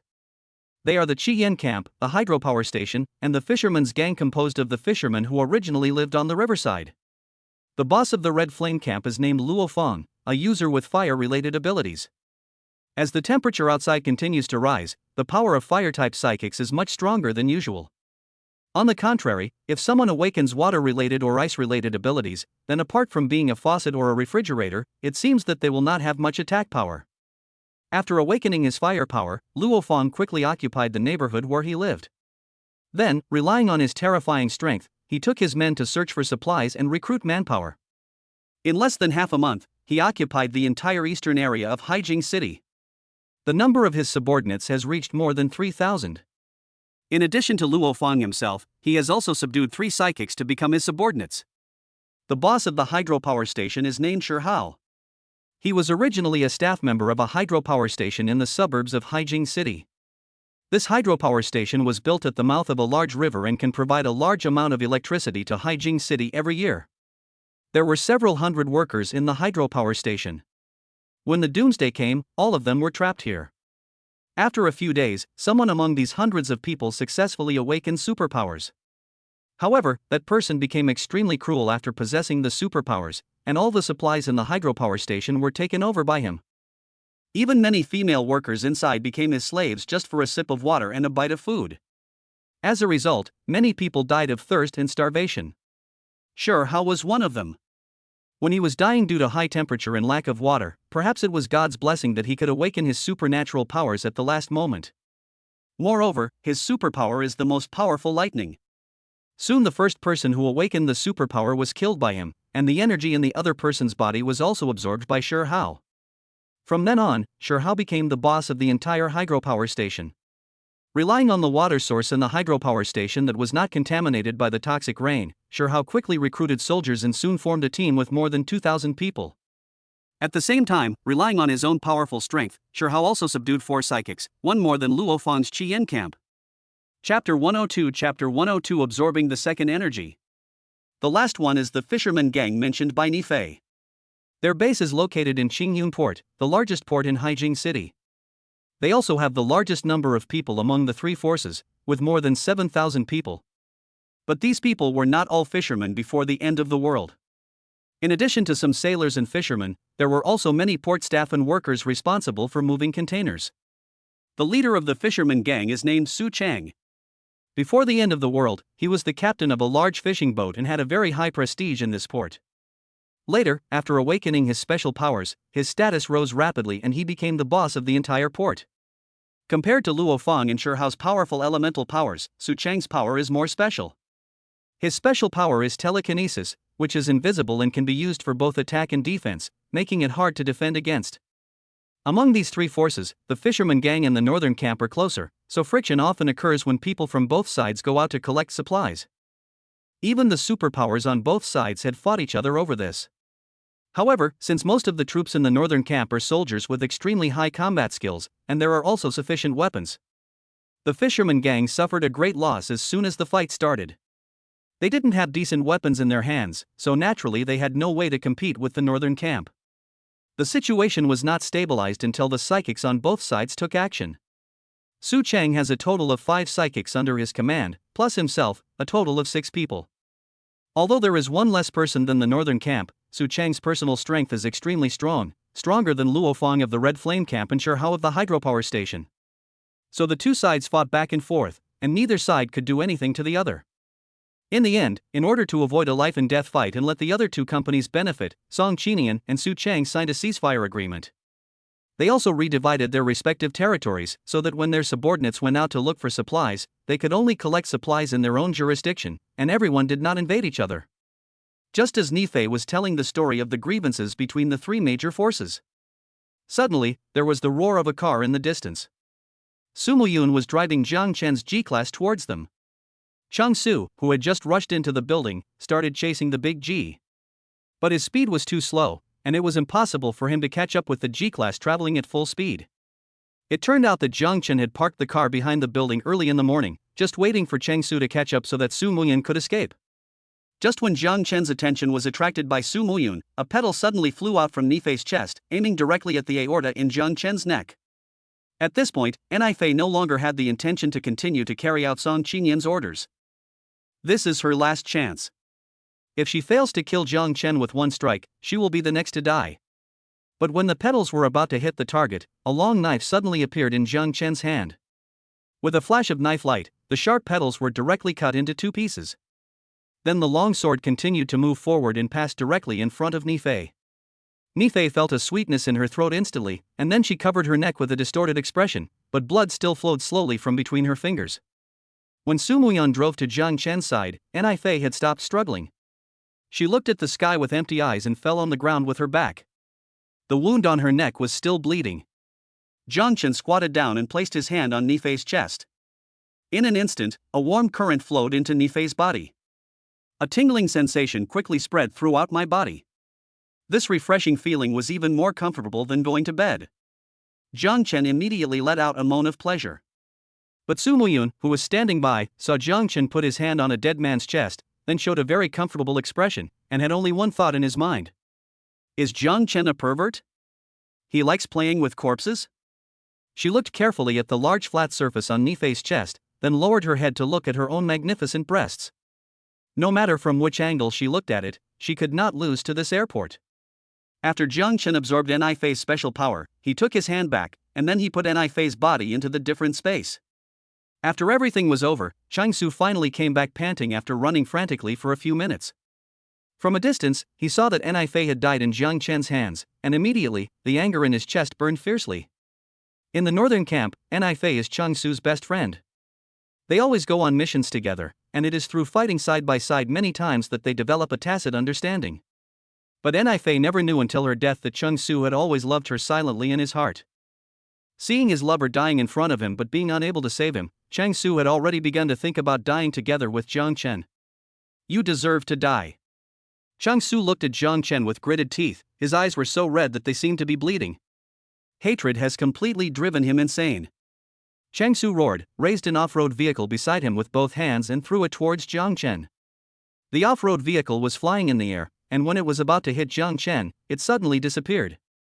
The next second, the off-road vehicle appeared again, but it changed direction and hit Changsu instead. After absorbing Nifei's energy, Jang Chen's spacegate expanded another meter. The 3-meter border was enough to directly absorb the off-road vehicle. Changsu didn't care and just rushed towards Yiyu's car with his body. With a loud bang, he successfully knocked the car away. Then Changsu pounced on Jang Chen again. Facing the aggressive Changsu, Jang Chen was not worried at all. He had an idea and directly opened the door of space in front of him. As long as Changsu rushed in, he would not need to take any more action. No creature that enters the spacegate will be able to come out alive. However, when Changsu was still 3 meters away from the spacegate, he suddenly stopped. Although it seemed that there was nothing in front of him, after becoming a psychic, their sixth sense would be greatly developed, and they would have a certain ability to predict hidden dangers. It was with this kind of foresight that Jang Chen was able to discover Nifei's sneak attack in the first place. Jang Chen felt a little disappointed when he saw that Changsu didn't fall for it. This big fool is much more difficult to deal with than Nifei. As the saying goes, force can defeat skill. Although Changsu is a little slower, his strength and defense are indeed very strong.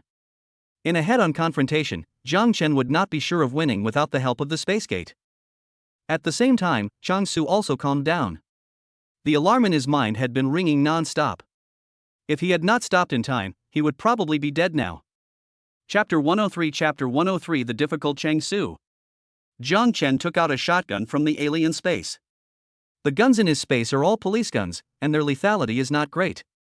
The most powerful weapon for close-range combat is the shotgun.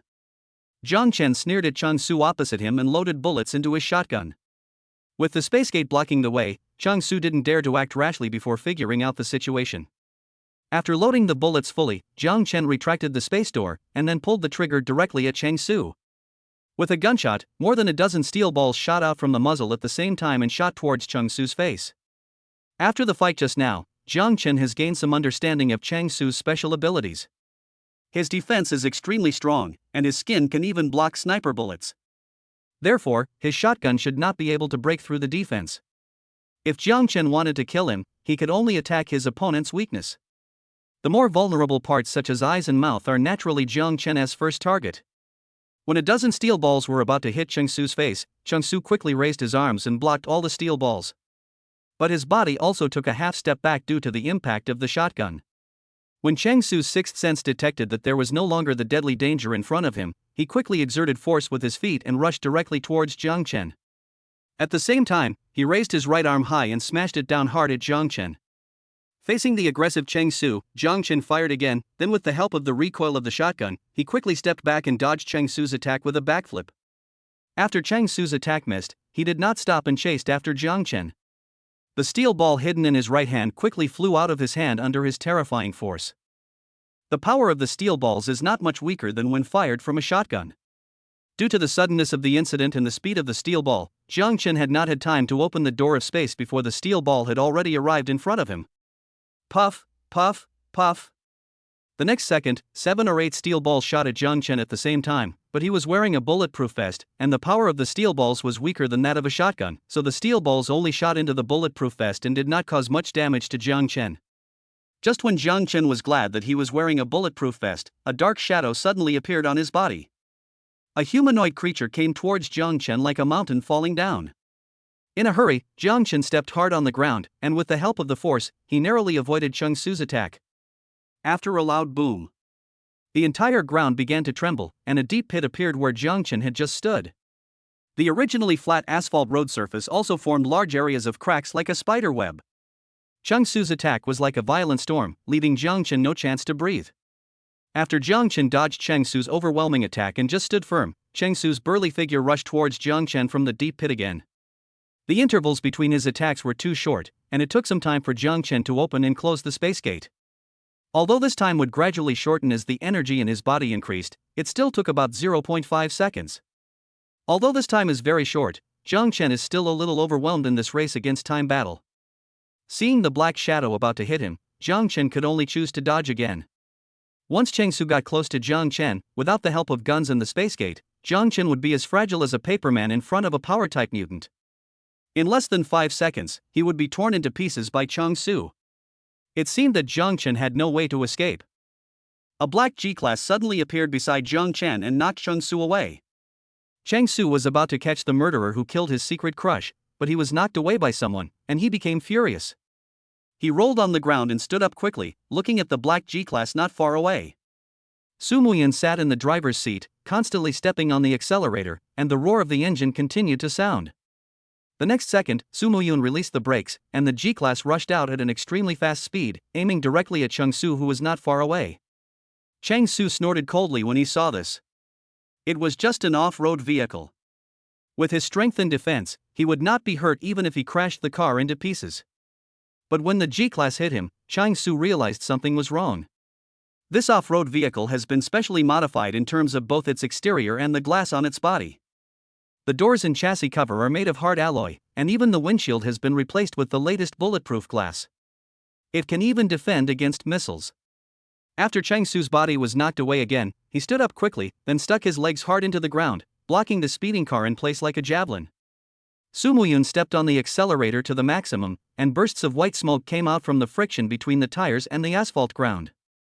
But even so, it couldn't shake Chang Su's body at all.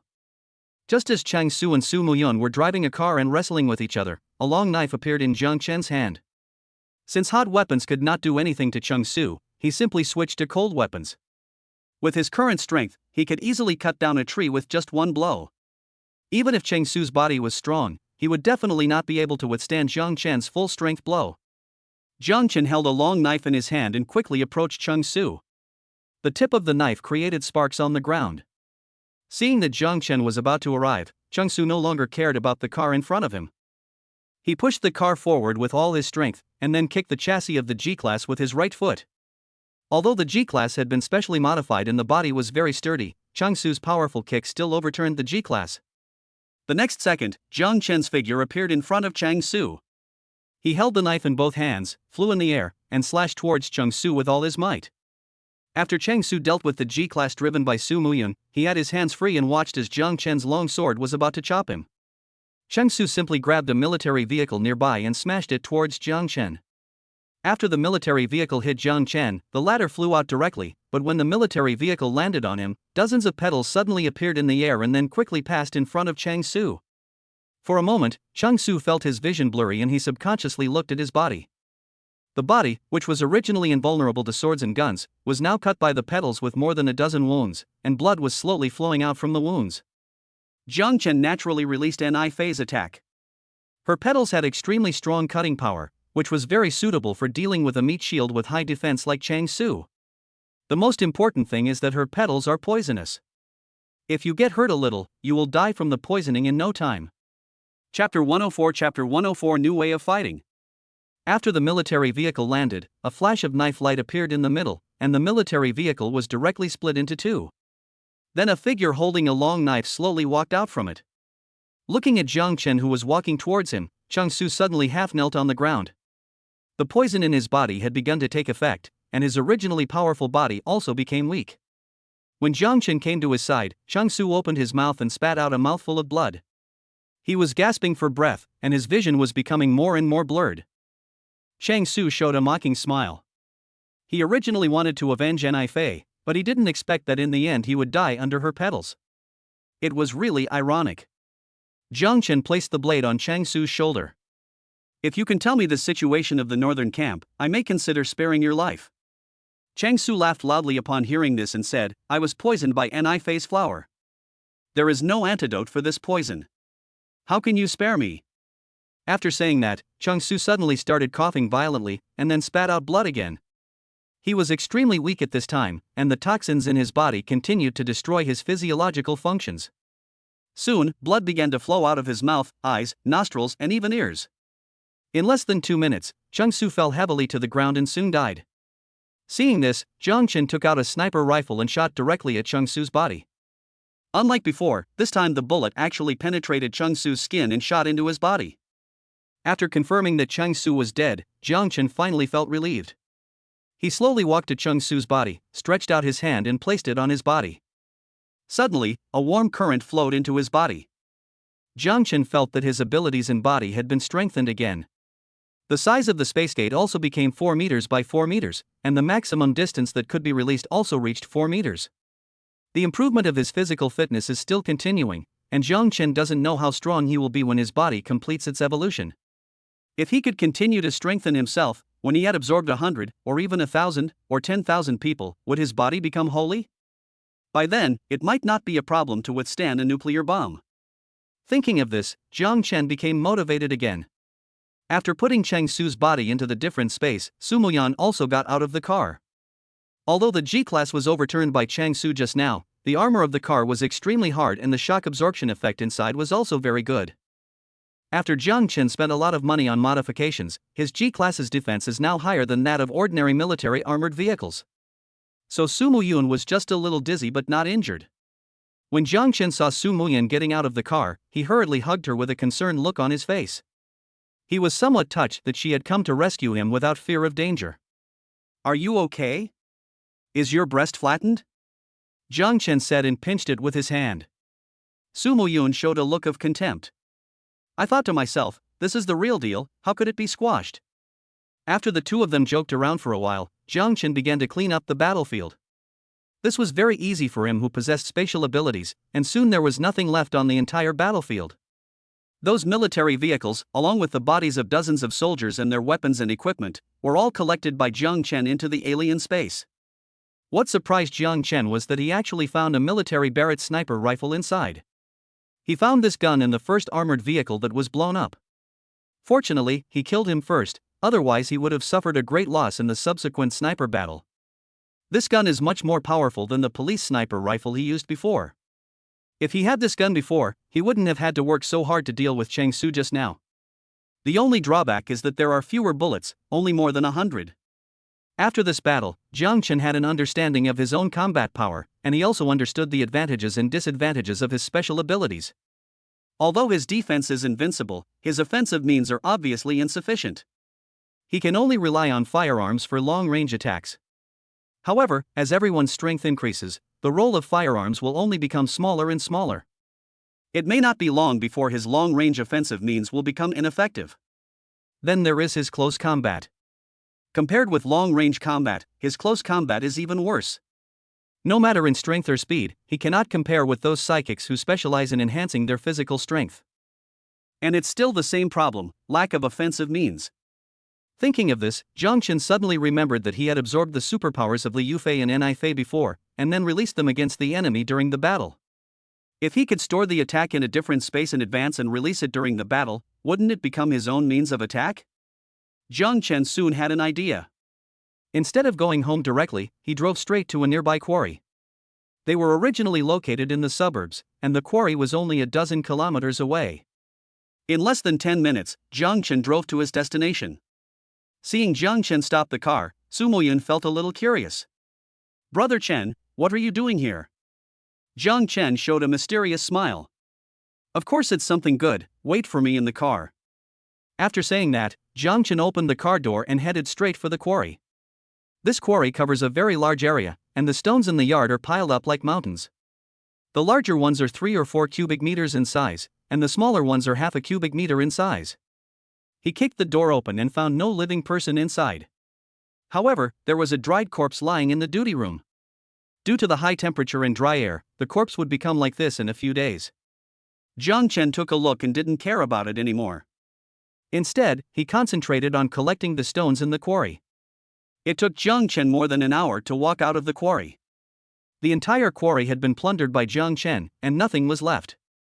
At this time, tens of thousands of stones of different sizes had piled up in his alien space. Jang Chen got into the car contentedly, and then drove towards a building materials factory in the city. The building materials factory is located in the east of Haijing City. According to an Ifei, this area should belong to the territory of Qian Camp. Their boss is named Lu Yufi, a fire-type mutant with extremely strong strength. Fighting in such hot weather will double the power of his abilities. Along the way, Jang Chen encountered 2 waves of highway robbers, but he didn't even stop his car and drove straight towards the place where there were the most people. As time goes by, the physical strength of both psychics and ordinary people has been significantly enhanced, and they have become more and more adapted to the hot weather outside. As long as they put on some clothes for protection, they can be exposed to the sun for a short time without being burned by the sun as quickly as before. When Jang Chen drove to a large building materials market, it was already 3 o'clock in the afternoon. If Jang Chen wanted to collect the supplies and rush back to the villa before the poisonous rain came, he had to speed up. There are almost no people here. Now various forces are fighting for some necessary supplies, among which food and water are the most important. In comparison, no one is interested in these building materials. It is neither edible nor drinkable, and it is also very heavy and inconvenient to transport. Who would want it for? To build a house? Chapter 105 Encountering a college classmate. Looking at the steel bars and various building materials that filled the entire warehouse, Jang Chen drooled. With these things as weapons, his combat effectiveness will have a qualitative leap. The next thing to do is to continuously transfer the things in the warehouse into the other space. He himself didn't know how much time had passed, and almost all the metal in the entire building materials factory was received by Jang Chen into the alien space. Among them, steel bars are the largest number, followed by various building materials, and many wrenches, hammers, and other tools. Su Muyun was in the car, watching the batches of steel disappearing one after another, her eyes full of shock. She had not expected Jang Chen's ability to be so magical. It was not difficult at all to fit so many things in at the same time. Just as Jang Chen put the last batch of steel bars into the alien space, the sun outside was finally about to set. Seeing that the poisonous rain was about to fall, it was too late for them to leave even if they wanted to. Jang Chen could only helplessly announce that he would stay here one more night and return to the villa early tomorrow morning. Anyway, he had just attacked the convoy of the northern camp at noon today, and the other party should not get the news for a while, so he still had plenty of time to prepare. Jang Chen and Su Muyun ate something together. Not long after, the sky outside finally darkened completely. Based on past experience, the poisonous rain would begin to fall in 10 minutes at most. Jang Chen was lying in the car to rest. Collecting all these things made Jang Chen very tired. Su Muyun was very obedient and massaged his shoulders beside him. Just as the poisonous rain was about to fall, the sound of a car suddenly came from outside. Then 2 modified off-road vehicles broke through the gate and rushed in. After hearing the noise, Jang Chen quickly sat up from his seat and then set his eyes on the 2 uninvited guests. The owners of the 2 cars spotted Jang Chen's car as soon as they entered the building materials factory. Because Jang Chen had turned on the air conditioner and had not turned off the engine, his headlights were always on. The 2 beams of light are particularly conspicuous in this dark environment. After the SUV stopped, 7 or 8 people armed with machetes and batons got out of the vehicle.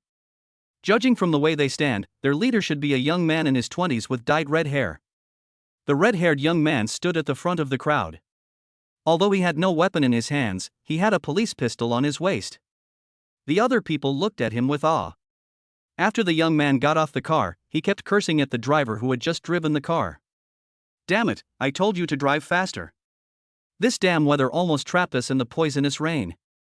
Jang Chen looked at the red-haired man with a strange expression on his face. This is really a narrow road for enemies to meet. Hearing Jang Chen's voice, Sumuyun asked doubtfully, "Brother Chen, do you know them?" Jang Chen nodded. He knew her more than just knowing her. He knew her too well. The red-haired young man is named Zhang Shuang. He is an old friend of Jang Chen. They were college classmates and even lived in the same dormitory. But Zhang Shuang is a rich second generation. Unlike Jang Chen, who has some family background, his father is a major shareholder of a listed company and his family assets are worth billions. He is definitely a rich young man. It is also because of this that Zhang Shuang has always been arrogant and never takes anyone seriously. There were 4 people in the dormitory. Except Jang Chen, the other 2 quickly succumbed to Zhang Shuang's tyranny and became his younger brothers. Zhang Shuang then set his sights on Jang Chen. Seeing that Jang Chen did not take the initiative to flatter him, Zhang Shuang encouraged the other 2 people in the dormitory to find trouble with Jang Chen in order to make him surrender. Jang Chen had many arguments with him because of this. Seeing that Jang Chen was reluctant to acknowledge him as the leader, Zhang Shuang had other ideas. He lied that his watch was stolen by Jang Chen, and then teamed up with 2 other people in the dormitory to identify Jang Chen. The watch was worth hundreds of thousands of dollars. Although Jang Chen could afford the compensation given his family background, he would not choose to keep quiet after being wrongly accused for no reason. He insisted that he did not steal anything, and finally the police came. Although the watch was soon found in Jang Chen's cabinet, Jang Chen's fingerprints were not found on it. In addition, the surveillance footage outside the dormitory revealed that Jang Chen had never returned to the dormitory during the period when Zhang Shuang lost her watch, and Zhang Shuang was the only one in the dormitory at the time. So the final judgment was that Zhang Shuang deliberately framed Jang Chen. For this, the school gave Zhang Shuang a serious warning and asked him to apologize to Jang Chen in front of everyone. After this incident, the school separated the 2 from the same dormitory. Although Zhang Shuang privately caused trouble for Jang Chen several times, each time it was easily resolved by Jang Chen. Finally, with the arrival of graduation season, the grudge between the 2 came to an end. Jang Chen hadn't heard from Zhang Shuang since graduation. He never expected that they would meet under such circumstances after so many years. Zhang Shuang took a look at Jang Chen's G-class. Since the car window was one way, he couldn't see the person in the car at all, so he naturally didn't know that the other person would be his old classmate. Surround the car.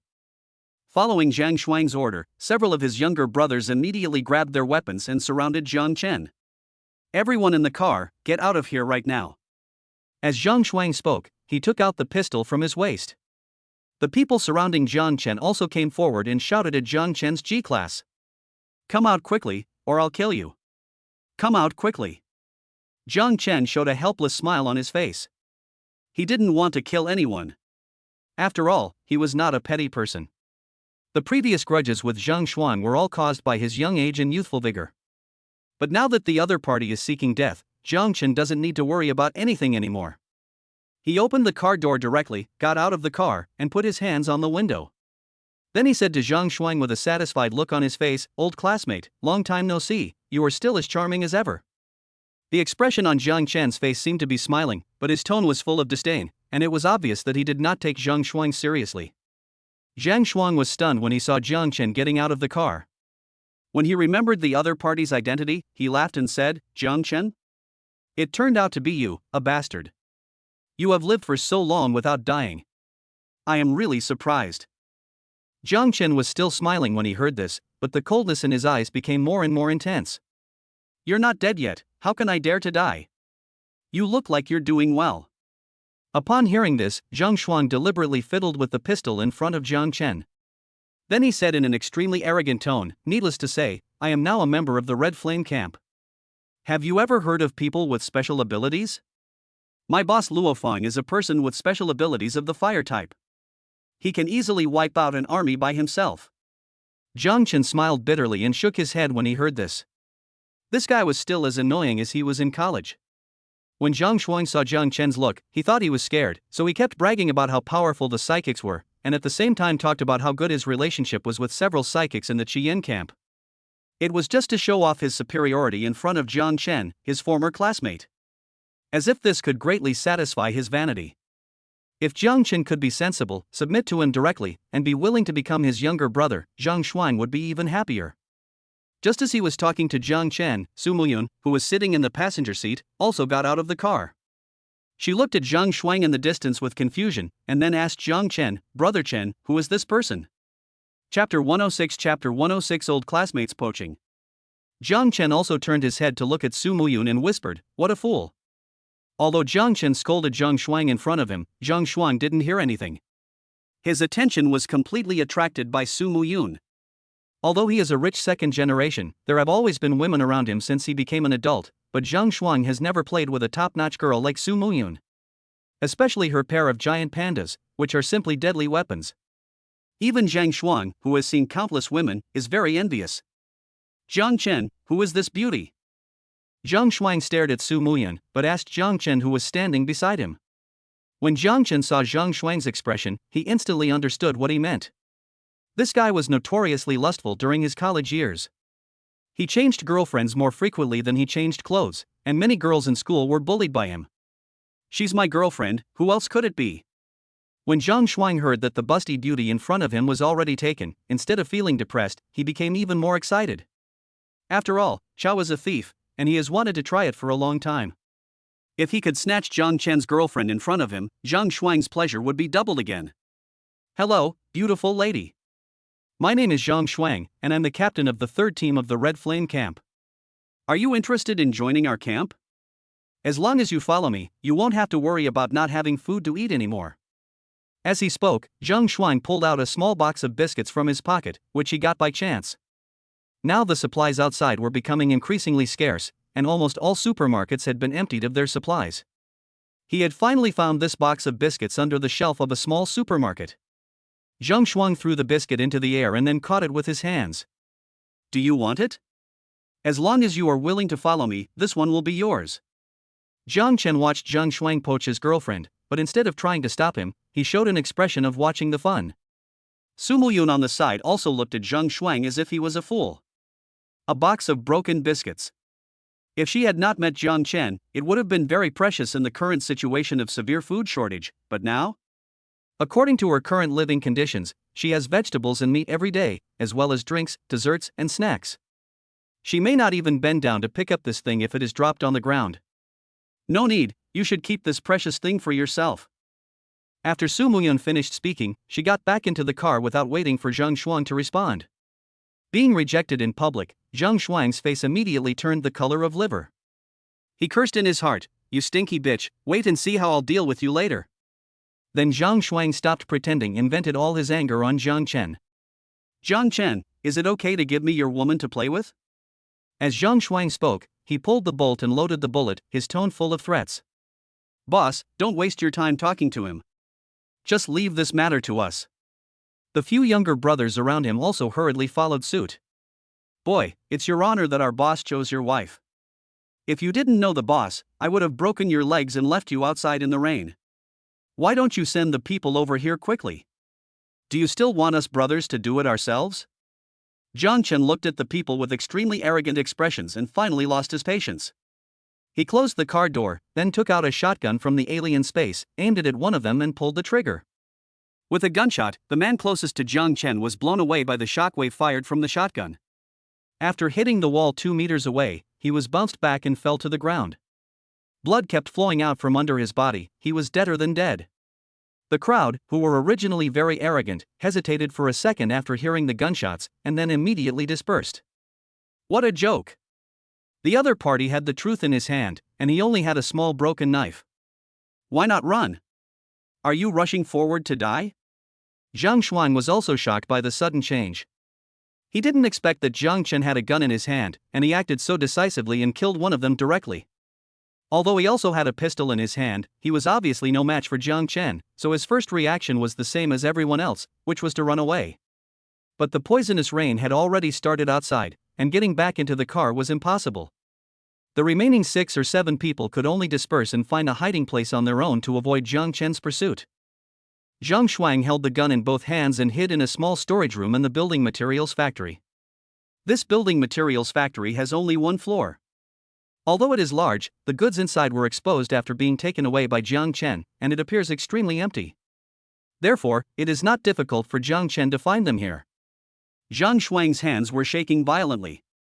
He had killed people before, otherwise he would not have become the team leader. But the people he had killed before were almost all ordinary people who had no power to resist. He had a gun in his hand, and when he went out to search for supplies, if he encountered someone who resisted desperately, he would just shoot them to death. But now it's different. Jang Chen not only has a gun, but his gun is much more powerful than mine. If he fought rashly, he would most likely be killed by Jang Chen. Especially when he heard the occasional gunshots outside and the screams of his men, the fear made him lose his mind in an instant. Soon, footsteps were heard outside the utility room where he was. As the door was pushed open, Zhang Shuang finally saw Jang Chen. Bang bang bang bang bang. He fired 7 or 8 shots in the direction of Jiang Chen and stopped only when he had used up all the bullets in his gun. However, Jiang Chen, who should have been shot and fell to the ground, did not suffer any harm and was still looking at him coldly at the door. Zhang Shuang looked at his pistol in confusion. Just as he was wondering what went wrong, Jiang Chen pointed the shotgun in his hand at Zhang Shuang's body. Seeing this, Zhang Shuang didn't care about anything else. He threw the gun in his hand and knelt on the ground. Don't kill me, Brother Chen, we are old classmates. I was just joking with you. Please don't misunderstand me. How dare I have any improper thoughts about my sister-in-law? Suddenly, Zhang Shuang seemed to have thought of something, and then continued. Brother Chen, you really can't kill me. I'm from the Red Flame Camp, and there are people with special abilities there. If anything happens to me, you'll be hunted down by them. As long as you let me go, I can assure you that this matter will be written off. I will never tell anyone that you killed other people, and I will never pursue the matter again. Jiang Chen sneered when he heard this. Let me tell you something. This afternoon, I ambushed a convoy from the northern camp and killed 2 of their superpowers and more than 20 soldiers. Do you think I'm afraid of your damn Red Flame Camp? Chapter 107 Kinetic Stone. You are also a psychic? Zhang Shuang finally understood after hearing Jiang Chen's words. No wonder Jiang Chen dared to wander around outside alone. Facing Zhang Shuang's question, Jiang Chen did not answer, but just showed a sunny smile. But in Zhang Shuang's eyes, the smile looked like that of a devil. Brother Chen, we are old classmates. You can't kill me. I can help you as an insider in the Red Flame Camp.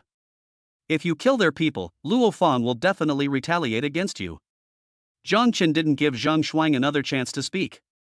He pointed the gun at his head and pulled the trigger. They are just a few small minions. The fire-type mutant named Luo Fang has thousands of people under his command. Would he come to him just for a few punks? Zhang Shuang is just taking advantage of the power of others. With a gunshot, Zhang Shuang's head was blown into pieces like a smashed watermelon. Fortunately, Jiang Chen had opened the door of space in advance and took in all the flying flesh and blood, otherwise he would have been covered in it. After cleaning up the battlefield, Jiang Chen returned to the car. Although the fight outside was very exciting, Su Muyun felt nothing while sitting in the car. After the comparison just now, Jiang Chen found that the gap in strength between the northern camp and the Red Flame Camp was extremely obvious. The weapons and equipment of the northern camp are much stronger than those of the other forces. Not only do they have a large number of guns and armored vehicles, but according to what Xiaoyu said before, there are even tanks and armed helicopters in the camp. It's just that the temperature outside is too high now, and the helicopters and tanks have not been modified yet, so they can't be used for the time being. But look at Zhang Shuang in the Qiyan camp. There was only one small pistol for so many people, which was really shabby compared to the camp in the north. This also allowed Jiang Chen to relax temporarily. At present, it seems that only the northern camp has relatively strong overall strength. Although their number is not the largest, in terms of weapons and equipment and combat skills, their soldiers can easily beat the other 3 forces. When the sky gradually brightened, the poisonous rain outside finally stopped. Jiang Chen was eager to go home, so the 2 of them drove directly towards the villa without even eating. In an hour and a half, Jiang Chen returned to villa number 1. After opening the door, Jiang Chen and Su Muyun walked in one after another. After letting the women out of their respective rooms, Jiang Chen didn't have time to linger with them. He directly took out several sets of heat-insulating suits from the alien space. Change your clothes and come out with me later. Hearing Jiang Chen's words, the girls cheered immediately. Although they didn't know what they needed to do outside, they had been locked up in the villa for several days and were already bored.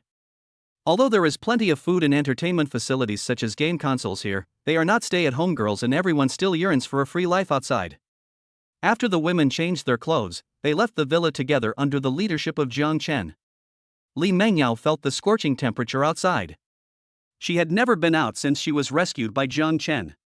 Now, after suddenly leaving the villa and breathing the air outside, Li Mengyao almost turned around and went back. Compared with the comfortable temperature in the villa, it was simply hell outside. The temperature was over 80 degrees, and the sun was continuously scorching the ground. An egg broken on the ground would cook in just a few minutes. How can this be the life that human beings should live? But Jang Chen finally needed their help, and as the most scheming green tea bitch among the women, Li Mengyao of course rushed to do it. She walked quickly to Jang Chen's side and asked him, "Brother Chen, where are we going? Stop asking questions and just follow me." Jang Chen did not directly answer Li Mengyao's question, but took the women to the tallest building in the community. This building has more than 20 floors and there is no elevator, so the only way to reach the top of the building is by foot.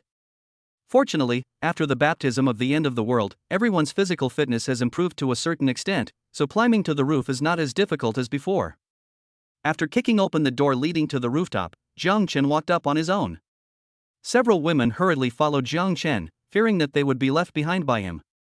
After Jang Chen arrived at the rooftop, the first thing he did was to set up several large parasols there to provide shade for everyone. Then he assembled the things in the different space one by one, and soon he made a conveyor belt. One end of the transmission point is connected to a mobile power source, and the other end leads downstairs. Jang Chen took out a stone the size of a human head from the alien space, and then placed it on the conveyor belt, then pressed the switch of the conveyor belt. The stones above slowly moved toward the edge of the building. In less than 10 seconds, when the stone reached the end of the conveyor belt, it fell directly from the upstairs under the influence of gravity and inertia. A few seconds later, they heard a loud bang. The stone smashed a deep hole in the asphalt road surface. Jang Chen was quite satisfied with the power of this stone. A stone the size of a human head could exert such a powerful destructive force. What if a bigger stone was used? Would it be even stronger? Jang Chen took out several stones of different shapes from the alien space and placed them on the conveyor belt he made himself. Jang Chen then handed a switch and an intercom to Li Mengyao. "When I say start, you press the switch and throw all the rocks on the conveyor belt downstairs." After taking the switch and the intercom, Li Mengyao nodded solemnly. The fact that Jang Chen could entrust this task to her showed that he trusted her. Li Mengyao silently vowed that she must complete the task assigned by Brother Chen. Only in this way could she have a higher status and voice in this family in the future. Jang Chen then took out several more pistols, gave one to each of them, and said to the girls, "The rest of you, be alert around here." "Yes. I understand, Brother Chen." After the women agreed, they began to be on guard with their guns. Jang Chen started running down the stairs to the first floor.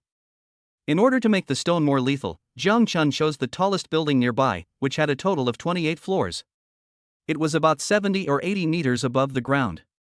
Even with Jang Chen's physical strength, he didn't dare to jump off the building casually.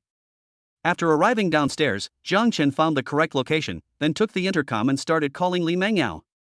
After receiving the signal, Li Mengyao directly pressed the button on the remote control. As the conveyor belt moved slowly, one stone after another fell from the 28th floor to the bottom. Under the acceleration of gravity, the stones quickly acquired extremely strong kinetic energy, especially the large stone with a diameter of 3 or 4 meters, which even caused a gust of wind when it fell from mid-air. Jang Chen held the space door above his head and carefully looked for the movement trajectory of the stone. In less than a minute, Jang Chen received all the stones carrying huge kinetic energy into the different space. But the size of the conveyor belt is limited, and the stones are too heavy for the women to move, so Jang Chen can only work harder and go upstairs again. Chapter 108 Chapter 108 Su Jinzhong's decision. A few minutes later, Jang Chen returned to the rooftop and filled the conveyor belt with stones again. This time he put more stones and lengthened the conveyor belt a lot, so that he could run fewer trips up and down the stairs. After doing all this, Jang Chen was about to go downstairs, when suddenly he had an idea and wanted to experiment with the power of the kinetic stone. Jang Chen locked his target on a building several dozen meters away. As the space gate opened, 3 kinetic stones shot out from his space gate at the same time. The smaller one was the size of a human head, and the largest one was 3 meters wide in diameter. Accompanied by a few loud bangs, 3 large holes suddenly appeared on the building in the distance. Jang Chen showed a satisfied smile when he saw this. The power of the kinetic stone was quite considerable. At least it was much stronger than bullets. You have to know that throwing objects from high places is very dangerous. Even a steamed bun dropped from a building can kill an adult, not to mention that what Jang Chen threw was an extremely hard stone. When he faced Cheng Su before, if he had this kind of offensive means, that big fool would not be able to withstand his bombardment. A few kinetic stones would smash him into a pulp. After seeing the power of the kinetic stone, Jang Chen felt a surge of excitement in his heart. He thought that his weakness of lacking offensive means had been made up for by himself. He quickly walked down the stairs and continued to collect kinetic stones. The whole day was spent in this constant collection, and they just had a little bread for lunch.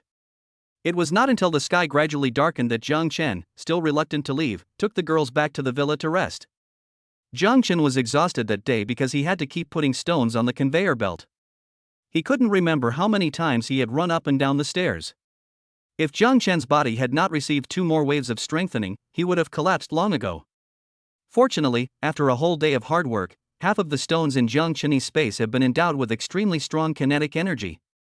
What surprised him was that after opening and closing the space gate hundreds of times, he could almost open it instantly without any delay, which greatly improved his combat ability. Jang Chen planned to take a night's rest today and continue working tomorrow. In addition to stones, there were also a lot of steel bars in his alien space. Although the kinetic energy carried by these steel bars was not as strong as that of stones, their penetrating power was unmatched by kinetic stones. Jang Chen was lying on his soft big bed. He was too tired today, so he didn't have any thoughts about that for the time being. After taking a shower, the girls went back to their rooms to rest. They had been outside for a whole day. Although they didn't need to run up and down the stairs, the suffocating high temperature outside made them suffer. Only Su Muyun was left alone by Jang Chen. Although he didn't have the energy to do anything shameful now, it was okay to satisfy his masturbation desire. Besides, sleeping with a beautiful girl with F-cup breasts is a different kind of experience. Just when Jang Chen was immersed in the land of tenderness. In the northern camp, Su Jianzhong kept asking people to call Cheng Su's convoy. Since yesterday noon, the camp had lost contact with the convoy. He always had a bad feeling in his heart. Since the end of the world came and he was forced to come to this camp, he has completely lost contact with his superiors.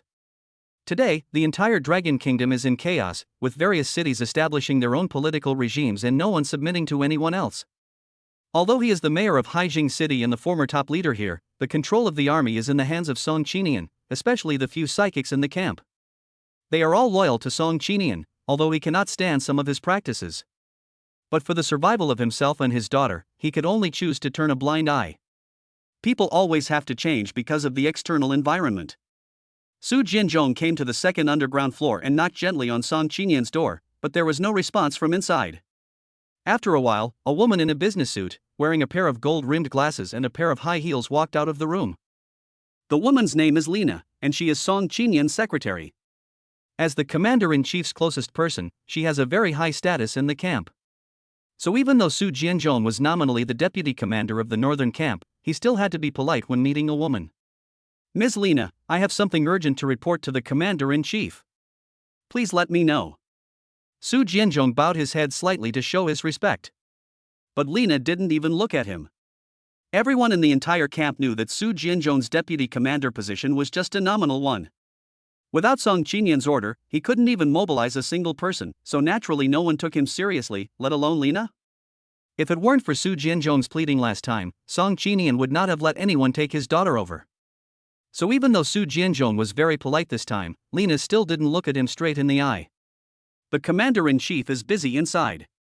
Just tell me if you have anything. Su Jianzhong sighed silently. Not long ago, he was the mayor of Haijing City. Who in the entire Haijing City dared to speak to him in such a tone? What's more, when Lina just opened the door, he had already heard a woman's moaning in the room. Without thinking, Su Jianzhong knew what Song Qinian was busy with. But looking at the arrogant woman in front of him, he could only endure it silently. Chang Su and Ni Fei have been leading the team out for a whole day, but they have lost contact with the camp since noon. I would like to ask the commander-in-chief whether we need to send someone out to check the situation. Hearing this, Lina adjusted her gold-rimmed glasses with her hand, and then said lightly, Chang Su and Ni Fei are people with special abilities, what can happen to them? You are worrying about nothing. After Lina finished speaking, she rolled her eyes at Su Jianzhong, and then continued, you don't have to worry about Cheng Su and the others. I heard that your daughter was taken to the camp? Su Jianzhong nodded. She just arrived 2 days ago. I arranged for her to stay in the guest room on the basement floor. I have already asked the commander-in-chief for instructions on this matter in advance. Lena smiled slightly when she heard this. I'm not saying this to blame you, but for something else. The commander-in-chief works so hard for the camp every day, and we, his subordinates, should share his worries, don't you think? Su Jianzhong didn't know what Lena wanted to say, so he could only nod subconsciously. Seeing this, Lena continued, I heard that your daughter is very beautiful. I'm sure you won't disagree if I ask your daughter to have dinner with the commander-in-chief tomorrow night? Hearing Lena's words, the expression on Su Jianzhong's face suddenly froze. He naturally knew what the so-called eating meant. After a long pause, Su Jianzhong came back to his senses. He hurriedly said to Lena, my daughter is still young and doesn't know the rules. I'm worried that she will be clumsy and make the commander-in-chief unhappy. This is the order from the commander-in-chief. You are not allowed to refuse. Do you understand? Su Jianzhong was interrupted by Linda before he could finish his words. Then Lena glared at him coldly, pushed open the door and went back to Song Qinian's office, leaving Su Jianzhong standing there blankly. After a long time, Su Jianzhong came to Su Qianshua's door and knocked gently. Soon, a beautiful girl with short hair opened the door from the inside. Dad! Looking at his daughter, Su Jianzhong finally smiled and made up his mind. I absolutely cannot let my daughter jump into the fire pit. Seeing that there was no one around, Su Jianzhong hurried into the room, locked the door, and then pulled his daughter over with a serious face. Shuer, we can't stay here any longer. We have to leave as soon as possible. What? Su Qianshua exclaimed in surprise after hearing her father's words. Although the environment and living standards here are not as good as Jang Chen's villa, they are much better than her previous life. Besides, her father is the deputy commander of the camp. Why would he leave for no reason? Chapter 109 The escape of Su Jianzhong and his daughter. Su Jianzhong looked at Su Qianshua, who was full of confusion, and had no choice but to tell her everything about his current situation and the fact that Song Qinian wanted her to sleep with him. Su Qianshua finally understood after hearing this. At the same time, she was also furious. She had just been coerced by Jang Chen and had sex with him several times not long ago. Even her virginity was taken away by him. Now she was being targeted by an old man. Was it wrong for her to be good-looking? Although she was very angry in her heart, she could only sigh deeply in the end, and then stammered, but where can we go? Without food and water, we have no way to survive outside. Su Jianzhong thought for a moment, then raised his head and said to his daughter, I will go find Song Qinian tomorrow morning, and then find a way to steal the key to the warehouse. Then I will get another car and load more supplies on it, which will be enough for the two of us to use for a while. Su Qianshua listened to her father's arrangements and could only nod silently. Su Jianzhong gave his daughter some more instructions and then left carefully. After returning to his room, Su Jianzhong lay down on the bed tiredly, then closed his eyes and began to plan for tomorrow. The next morning, Jang Chen woke up and called all the girls. They had a simple breakfast and then continued with today's work. Steel bars more than 3 meters long are placed on the conveyor belt. Under the action of gravity, each steel bar is accelerated at an extremely fast speed. Under this kind of impact force, even a steel plate would be pierced by the steel bars in an instant. These weapons are much more powerful than firearms, but their shortcomings are also obvious, that is, the attack distance cannot be too far, otherwise they will lose accuracy and the power will be greatly reduced. After Jang Chen's experiments, he found that the best attack distance of the kinetic stone is within 100 meters. After exceeding 100 meters, the accuracy and precision of the kinetic stone will be greatly reduced. The attack range of kinetic steel bars is farther than that of kinetic stones, but it also needs to be controlled within 200 meters, otherwise the accuracy will drop significantly. Unless a parabola is used, the target cannot be hit at all. This building is still a little short, so there is no way to speed up the stones and steel bars again. Although Jang Chen can go to the city to find a higher floor, he gave up this idea after careful consideration. There are several big forces in the city now, and it would be too conspicuous to leave the community rashly and run outside. Moreover, as the number of floors increases, it means that it will take him longer each time to go upstairs, and his efficiency will be much slower, which is not worth the cost. Just when Jang Chen was working hard, Su Jianzhong sneaked into Song Qinian's office early in the morning. Song Qinian's office is several hundred square meters. In addition to an independent office in the front, there is also a large living area in the back, so he will not leave unless there is a special situation. At this time every day, Song Qinian should still be sleeping, and this is the second underground floor. Except for a few psychics in the camp and high-level officials like Song Qinian, ordinary guards are not allowed in, so Su Jianzhong was able to come here quietly. He took off his shoes, then tiptoed to Song Qinian's desk. After opening the cabinet above, Su Jianzhong began to look for the key to the warehouse. There were several documents in the drawer with some strange symbols drawn on them, but Su Jianzhong didn't have the heart to check them at the moment. He put the documents aside and continued to search.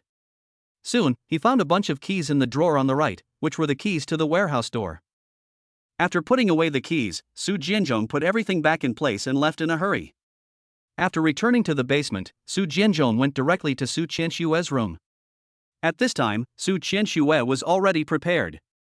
After hearing the knock on the door, Su Qianshue hurriedly opened the door. Su Jianzhong swung the key to indicate that he had succeeded, and then the two of them walked straight to the warehouse on the ground floor.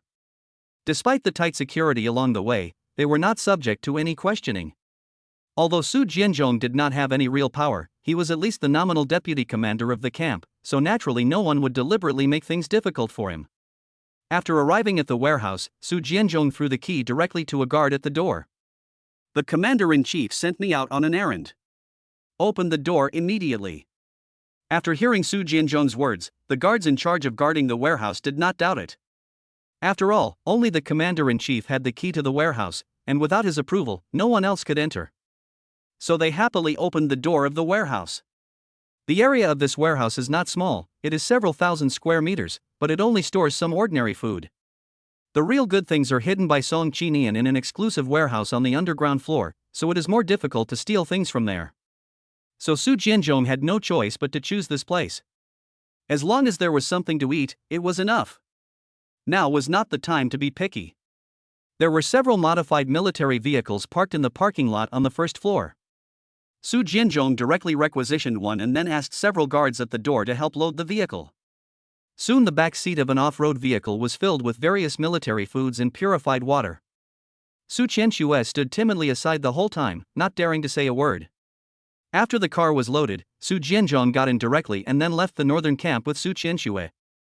Seeing the camp getting farther and farther away in the rearview mirror, Su Jianzhong finally breathed a sigh of relief. Not long after the two left the camp, Song Qinian discovered that his keys had been stolen, and the first person he suspected was Su Jianzhong. Sure enough, after investigation, it was found that Su Jianzhong left the camp early this morning with a beautiful short-haired girl and a car full of supplies.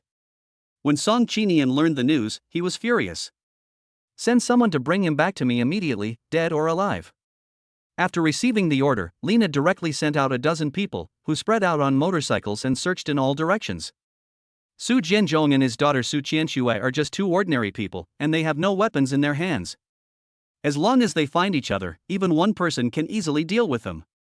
A dozen soldiers from the northern camp quickly dispersed and chased in the direction the car had just left. Su Jianzhong's car was not driving very fast. The military vehicles in the camp were much slower than ordinary cars after being modified. Fortunately, he set out more than an hour earlier than the pursuers behind him, and before the motorcycle team caught up with him, he had already driven his car into the city. Through the rearview mirror, Su Jianzhong had already seen the pursuers behind him. In desperation, he found a residential area nearby and drove the car directly into the underground garage. After parking the car in the parking space, Su Jianzhong immediately turned off the engine. The father and daughter hid in the car and dared not breathe, for fear of being caught up by the people behind them. More than 10 minutes passed, just when the two thought they were safe. A motorcycle suddenly rushed into the underground garage. Chapter 110 Lin Wanqing appears. After the motorcycle drove into the underground garage, it turned around twice and quickly locked onto the target. The military vehicle driven by Su Jianzhong was too eye-catching. It seemed a bit out of place compared to other vehicles in the garage and would be easily discovered. The motorcycle slowly stopped 20 meters away from the military vehicle, and then a figure wearing a heat-insulating suit and a motorcycle helmet on his head got off the vehicle. He was holding an automatic rifle in his hand, with the muzzle pointed in the direction of the military vehicle. As the driver slowly approached, Su Qianshue's heart was beating wildly. Soon, the driver came to the side of the military vehicle. He held the gun in his right hand and slowly grasped the handle on the door with his left hand. With a strong pull, the door was opened directly. But Su Jianzhong was no longer in the driver's seat, only Su Qianshue was sitting alone in the passenger seat. Just as the driver was confused, Su Jianzhong suddenly appeared behind him and grabbed the driver's neck. The driver was not at all panicked when faced with Su Jianzhong's sudden attack. He quickly squatted down, then quickly elbowed Su Jianzhong with his right hand. Before he could react, he threw him away with an over-the-shoulder throw. After getting rid of Su Jianzhong's entanglement, the driver quickly raised his rifle and aimed it at the two people in front of him. Su Jianzhong was lying on the ground, having lost the strength to resist. Facing the black muzzle of the gun, he could only choose to surrender. "Please take me back, please let my daughter go, she is innocent," Su Jianzhong begged while lying on the ground. At this time, Su Qianxue also got out of the car and then stood in front of Su Jianzhong. "Don't hurt my father. Your commander-in-chief wants me. If you want to catch me, just catch me." Looking at the father and daughter in front of him, the driver slowly put down the rifle in his hand and then took off his helmet. "You are Lin Wanqing?" After seeing the other person's appearance under the helmet, Su Qianxue asked with some disbelief. Because the light in the garage was dim, Su Qianxue was not sure whether she had seen it wrong. "I'm Lin Wanqing." Lin Wanqing agreed, then looked at Su Jianzhong and asked in confusion, "Mayor Su, what happened? Why did the commander-in-chief arrest you?" It turned out that the driver who had just fought with Su Jianzhong was the beautiful policewoman Lin Wanqing, whom Jang Chen had specifically been looking for before. Not long after she lost contact with Jang Chen, she was rescued by the people in charge of collecting supplies in the northern camp. Because she was a former police officer, was proficient in using firearms and had good skills, she was incorporated into the formal team by the people in the camp. This time, her team received an order saying that Su Jianzhong had stolen important supplies from the camp, and they were ordered to bring him back at all costs. After receiving this order, Lin Wanqing's first thought was that she didn't believe it. After all, Su Jianzhong used to be the mayor of Haijing City, and she and Su Qianxue were still friends, so no matter what, she would not believe that Su Jianzhong would betray the entire northern camp because of stealing supplies. Sure enough, after listening to Su Jianzhong's explanation, Lin Wanqing finally realized that the current commander-in-chief of the camp was a complete scumbag and was not worth her life at all. This bastard, the entire human race is facing a huge crisis right now, but he can do such a thing. He is worse than an animal. Listening to Lin Wanqing's angry curse, Su Qianxue nodded in agreement. "Sister Wanqing, don't go back. Come with us. You are so beautiful. If Song Qinian sees you, he will definitely try every means to get you." After listening to Su Qianxue's words, Lin Wanqing thought about it for a while and finally shook her head. "I can't go with you for now.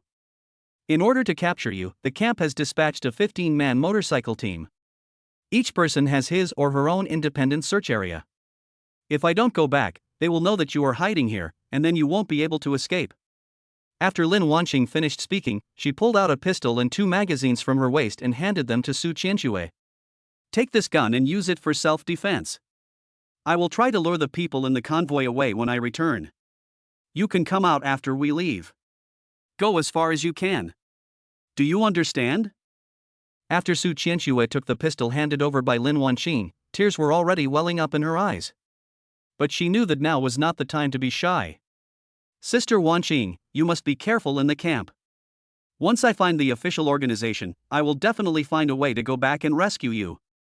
Lin Wanqing nodded, then put her helmet back on and rode her motorcycle out of the underground garage. Su Qianxue helped her father up. Lin Wanqing had only attacked subconsciously after being attacked, so Su Jianzhong's injuries were not serious. He felt much better after resting for a while. The two hid in the underground garage and didn't dare to go out. After Lin Wanqing left the garage, she pretended to search several nearby streets. She returned to the assembly point when she estimated that the time was about right. After reporting the situation to the camp, the 15-man motorcycle team received the order and returned together, heading towards the camp. Song Qinian sat in his office listening to Lina's report. When he learned that the soldiers sent by the camp failed to capture Su Jianzhong, he was so angry that he smashed the teacup to pieces on the spot. After a long while, Song Qinian finally calmed down. He looked at Lina in front of him and said slowly, "Notify the Hound and ask him to go there in person and bring Su Jianzhong back to me. Also, there has been no news from Cheng Su and the others, so let the Hound go and see what happened." After receiving the order, Lina hurriedly left the office, then went to a room on the second floor underground and knocked on the door hard. "Come in." A man's voice came from inside. When Lina pushed the door open, she saw a thin man lifting a barbell in the room. The man was shirtless and had a rather wretched look, with a mustache on his dark face. He threw up 2 barbells weighing 300 kilograms with one hand and caught them easily. Seeing Lena coming in, the man hurriedly threw the barbell on the ground, then quickly walked to her side and asked softly, "Miss Lena, what do you want to talk to me about? Did you miss me?" Faced with the man's teasing, Lena did not get angry, but directly conveyed Song Qinian's order. The man is the hunting dog that Song Qinian mentioned. As the name suggests, his special ability is beast transformation. Once transformed, he can become a giant wolf dog with a body length of 5 meters. Not only will his speed and attack power increase greatly, but his sense of smell will also become extremely sensitive, and no one can escape his detection. When the hunting dog learned that it was Song Qinian's order, he immediately stopped laughing and agreed solemnly. Although it was already afternoon outside, the hound decided to set off immediately. Otherwise, once the poisonous rain fell, the smell in the air would become very weak, which would be detrimental to his search. Chapter 111 Chapter 111 Su Qian escapes from the snow wolf's mouth. After the hunting dog left the camp, it turned into a big black wolf dog. Its body length reached 5 meters, its 2 ears stood up high, and the nails on its claws were extremely sharp, flashing bursts of cold light. The hunting dog lay on the ground and began to look for the scent of Su Jianzhong and Chang Su. After some searching, he quickly determined the direction. Then the hunting dog began to run wildly on the ground. Halfway through the walk, the hunting dog suddenly stopped, then lay on the ground and sniffed the scent. The smell of Chang Su and Ni Fei was interrupted after spreading here. Although nothing was left nearby, it could be seen from the traces of battle on the ground that they must have been ambushed here. Soon, the hound smelled some other scent nearby. The owners of these 2 smells are not from the camp, so there is only one possibility, that they are the murderers of Chang Su and Ni Fei. After reporting the discovery to the camp via the walkie-talkie, the hunting dog set out again, with 2 more targets in addition to Su Jianzhong. But the hound had already made up his mind. He would only look for people and would never act on his own. The other party was able to kill Chang Su and Ni Fei, so he must be very powerful. Moreover, after absorbing their special abilities, his strength would be further increased. Even if he faced him, he might not end up in an easy situation. Let's wait until the captain comes back. Yan Zhe was sent out by Song Qinian a few days ago and will be back soon. He is the strongest among the 7, and even the 6 of them combined may not be able to defeat him. This shows how terrifying Yan Zhe's strength is. As the sky gradually darkened and poisonous rain was about to fall, a hunting dog had no choice but to find a place to stay as soon as possible and set off again early tomorrow morning. On the other side, Su Jianzhong and Su Qianxue had already left the garage early, but they had nowhere to go now, so Su Qianxue suggested that they go to the villa where she used to live to hide first. Su Jianzhong had no choice but to agree. The night passed quickly, and as soon as it was daybreak, Su Jianzhong and Su Qianxue set out on the road again. After more than an hour of travel, they arrived at the Evergrande Mingzi community not far ahead. Suddenly, Su Jianzhong saw from the rearview mirror of the car a huge wolfhound rushing towards them quickly. Su Jianzhong was so shocked that he stepped on the accelerator in a hurry. As the deputy commander of the northern camp, he naturally knew how powerful the hunting dogs were. Among the 7 psychics in the north camp, hound strength ranked second only to their captain Yan Zhe. Unlike the big fool Chang Su, once the hunting dog transforms, it not only has immense strength, but also has a huge bonus in speed. Coupled with a pair of sharp claws and a mouth full of fangs, it is simply incomparable to a psychic of Chang Su's level. Although Su Jianzhong had stepped on the accelerator to the bottom, the distance between the hound and the car was still closing rapidly. Su Qianxue, who was sitting in the passenger seat, looked at the tall figure behind the car with a look of horror on her face. Just shoot it. After her father's reminder, Su Qianxue finally remembered. She pulled the pistol from her waist, turned on the safety, pointed it at the hound and pulled the trigger. However, ordinary pistol bullets could not penetrate the hound's body defense at all. The thick fur on his body directly bounced the bullets out. As the hunting dogs got closer, the distance between the 2 sides was less than 10 meters. The hunting dog suddenly jumped up from the spot and pounced on the military vehicle in an instant. Seeing this, Su Jianzhong hurriedly turned the steering wheel. The car made a circle on the spot and then changed direction, avoiding the attack of the hunting dog. Su Qianxue changed the magazine and then pulled the trigger at the hunting dog again. The sound of gunfire that echoed throughout the street quickly attracted Jang Chen's attention. After he put all the steel bars into the different space, he used the intercom to ask Li Mengyao and others on the roof to find a safe place to hide first, and then he pushed hard and rushed towards the direction where the gunshots came from.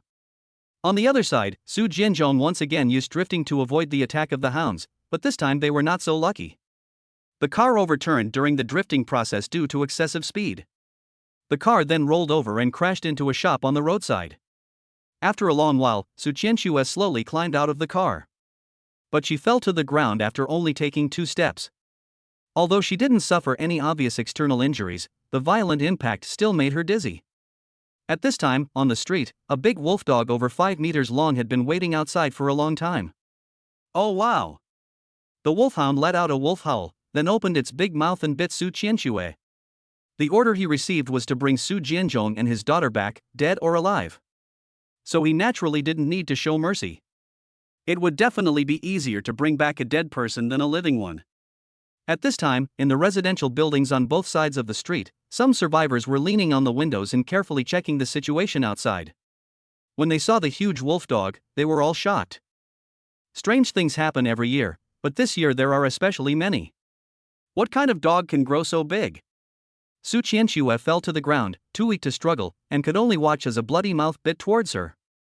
Just as the hunting dog's big mouth was about to bite Su Qianxue, a stone the size of a human head suddenly appeared and hit the hunting dog's neck. The huge force directly blew its body away. Afterwards, Jang Chen, wearing a heat-insulating suit, slowly walked out from the gate of the community. When Su Qianxue saw Jang Chen, her eyes lit up instantly as if she had seen a savior. "Brother Chen, save me quickly." Jang Chen still had some feelings for Su Qianxue. Although this short-haired girl was not as obedient as Li Mengyao and the others, and she had to change positions herself, she always gave Jang Chen a different feeling. Moreover, ever since she was taken away last time, Jang Chen thought he would never be able to taste her again. Unexpectedly, he found her again now. Jang Chen was naturally happy. Faced with the beautiful woman's cry for help, Jang Chen no longer stood idly by. He hugged Su Qianxue in his arms, and the girlish body fragrance from her slowly entered Jang Chen's nose, instantly making his appetite growl. However, now was not the time to do this, so Jang Chen could only endure it and then turned his gaze to a big dog in the distance. The hound shook its neck and stood up from the ground. It sniffed the air hard twice, and then actually spoke in human language. "You are the one who killed Cheng Su and Nifei?" Jang Chen was shocked when he heard this. He initially thought that the other party was just a dog, and it became so big because it awakened its superpowers. Jang Chen was still thinking whether he could tame it and keep it as a pet. That's why he showed mercy just now and didn't use his strongest attack. Chapter 112 Su Qianxue returns to Jang Chen's arms. When Jang Chen found out that the big dog was actually a human, his thoughts of conquering the other party instantly disappeared. All we have is a desire for energy. After hearing the question from the hunting dog, Jang Chen admitted it directly and generously. "I did it, so what?" Even if Jang Chen did not admit it, he and the northern camp would not be able to coexist peacefully. Moreover, since the other party asked this question, it meant that his dog nose must have smelled something, and it would be useless even if he denied it. What's more, Jang Chen is no longer the same person as before. After storing a large amount of kinetic stones and kinetic steel bars in the alien space, Jang Chen is no longer afraid of the northern camp. Although the opponent's manpower and psychics are several times more than his, what Jang Chen is least afraid of now is group battles. Good boy. After the hunting dog praised Jang Chen, it immediately pounced on him with bared teeth. Although he had decided not to act rashly, the man in front of him had already absorbed several portions of energy. If he could devour him, his strength would definitely increase dramatically, and he could even be on par with their captain Yan Zhe. Under the temptation of such high rewards, the hound decided to take the risk. If he really couldn't win, he should be able to escape with his own speed and super strong defense. Facing the attack of the hunting dogs, Jang Chen opened the door of space without saying a word. Then a huge kinetic stone with a diameter of 2 meters appeared instantly and shot towards the hunting dog at an extremely fast speed. The hunting dog just rushed in front of Jang Chen, but before it had time to react, it was hit by the kinetic stone. Under its huge force, the hunting dog instantly flew back at a faster speed. With a loud bang, the hound and the kinetic stone crashed into a shop on the street. The hunting dog was seriously injured by taking on a kinetic stone with a diameter of 2 meters at such a close distance. His front teeth were broken by the boulder and several ribs were broken. Jang Chen looked at the hunting dog that was knocked away by the boulder and smiled with satisfaction. This was the first time his kinetic stone participated in a battle and he was very satisfied with the results. Judging from the overall strength, the hound is obviously much stronger than Cheng Su at the beginning, but he still can't block his kinetic stone, which shows the power of Jang Chen's kinetic stone. The hunting dog struggled for a long time before staggering to its feet from the ground. Then he just ran away without carrying anything. It turned out that his struggle just now was all fake. Although he was seriously injured, it did not affect his speed. Seeing that the hunting dog was about to escape from his attack range, Jang Chen hurriedly shot out a dozen steel bars from the alien space. Puff, puff, puff. With a few loud bangs, the kinetic steel bars shot directly onto the walls on both sides of the street. The hound was lucky enough to dodge them thanks to his agile body. After all, it was Jang Chen's first time using kinetic steel bars and kinetic stones, so he was not very skilled. It was okay at a closer distance, but it would be easy to lose his aim if the distance was a little far. The hunting dog ran at full speed and soon disappeared from Jang Chen's sight. Dad! After the hunting dog ran away, Su Qianxue recovered. She rushed into the shop next door, looking for Su Jianzhong. When Jang Chen heard what Su Qianxue said, he hurried over to help. No matter what, he had had sex with Su Qianxue several times, and her father was also his father-in-law, so he still had to save her. Jang Chen pulled the car door down with a little effort. After absorbing the energy of Cheng Su and Nifei, his physical fitness has been enhanced again, but compared with his spatial ability, his body is still his weak point. Therefore, Jang Chen mainly focused on long-range attacks and tried not to engage in close combat. After Su Jianzhong was pulled out of the car, he was already dying. A 30-centimeter long piece of iron was inserted into his chest, and his clothes had been dyed red with blood. Dad! Looking at Su Jianzhong's appearance, Su Qianxue burst into tears and tears flowed out of her eyes. Jang Chen also bent down to check Su Jianzhong's injuries. The piece of iron had completely penetrated his body, damaging his internal organs.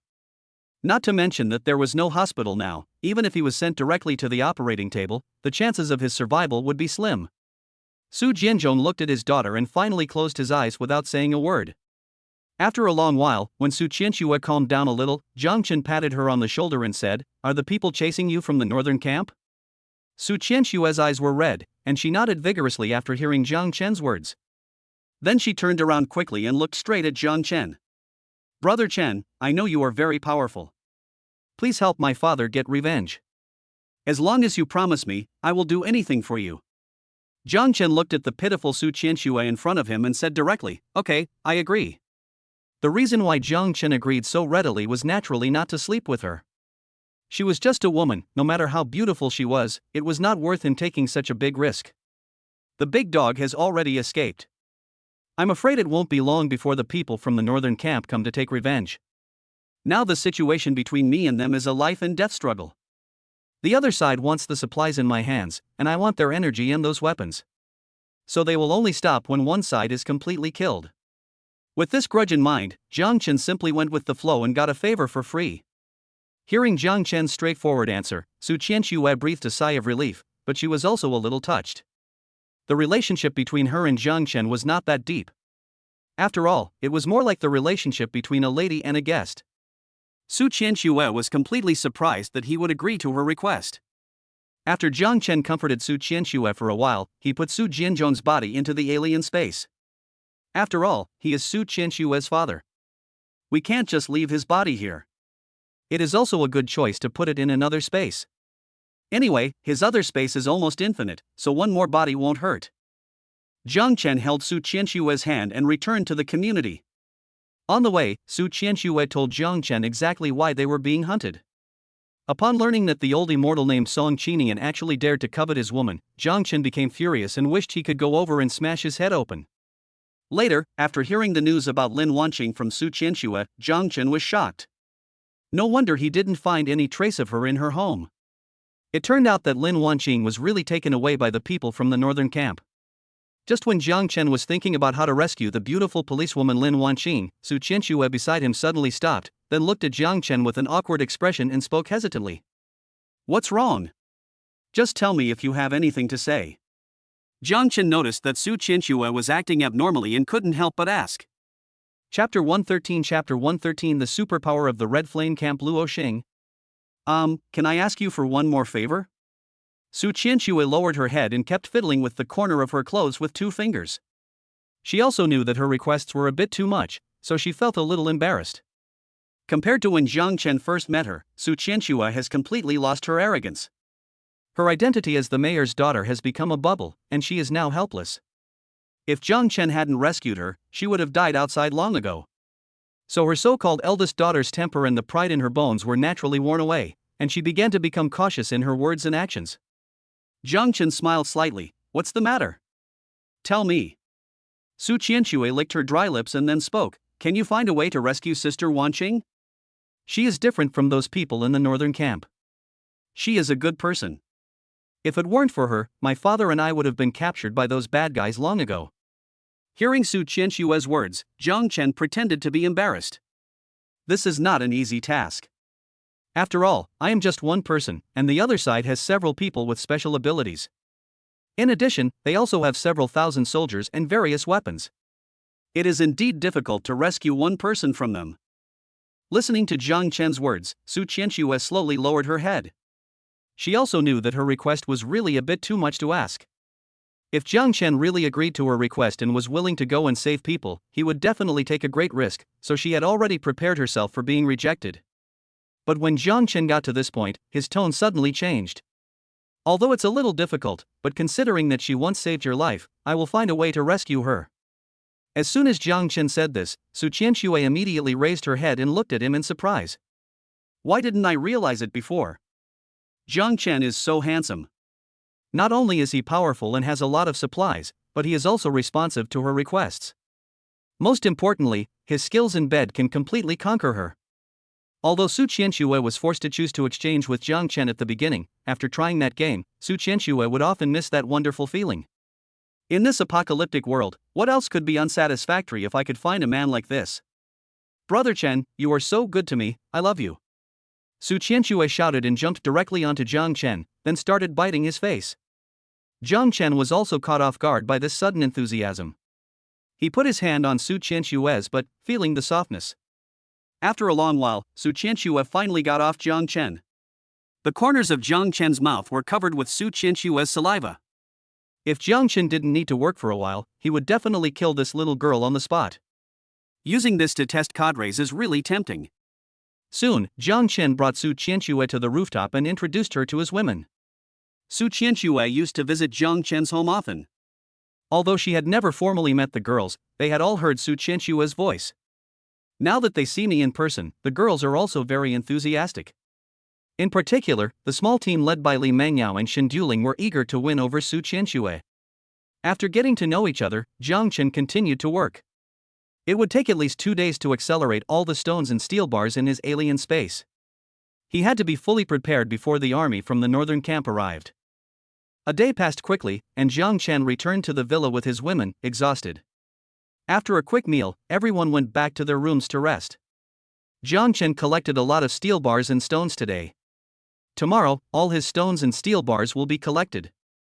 With these things, he will no longer have to worry about the revenge of the northern camp. Jang Chen had just laid down when his intercom rang. After Jang Chen turned off the intercom, he put on a coat and went to the basement of the villa. After opening the alloy door, Lu Ming was waiting at the door with a few of his men. When Lu Ming saw Jang Chen coming out, he rushed over as if he had seen a savior. "Boss, help me, I'm in trouble."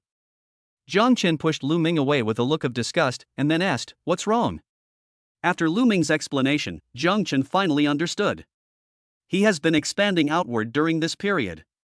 With the support of Jang Chen, in addition to the 2 nearby residential areas, several shopping malls outside have also become his targets. At the same time, the number of Lu Ming's subordinates increased from dozens at the beginning to more than 100. Although it cannot be compared with the several major forces in Haijing City, it is also a considerable force. Just this afternoon, when Lu Ming took people to the mall to collect supplies, he actually met another group of people inside. The other party claimed to be from the Qian camp. At first, Lu Ming didn't take them seriously. After all, they had more people than the other party, and he had a gun in his hand. He was not afraid at all if a real fight broke out. But what he didn't expect was that the leader of the opposing team would actually launch a wave. After only 2 light waves, more than half of the 20 or so people he led were killed or injured, and the guns in their hands became decorations, and the bullets they fired were directly blocked by a layer of transparent light shield.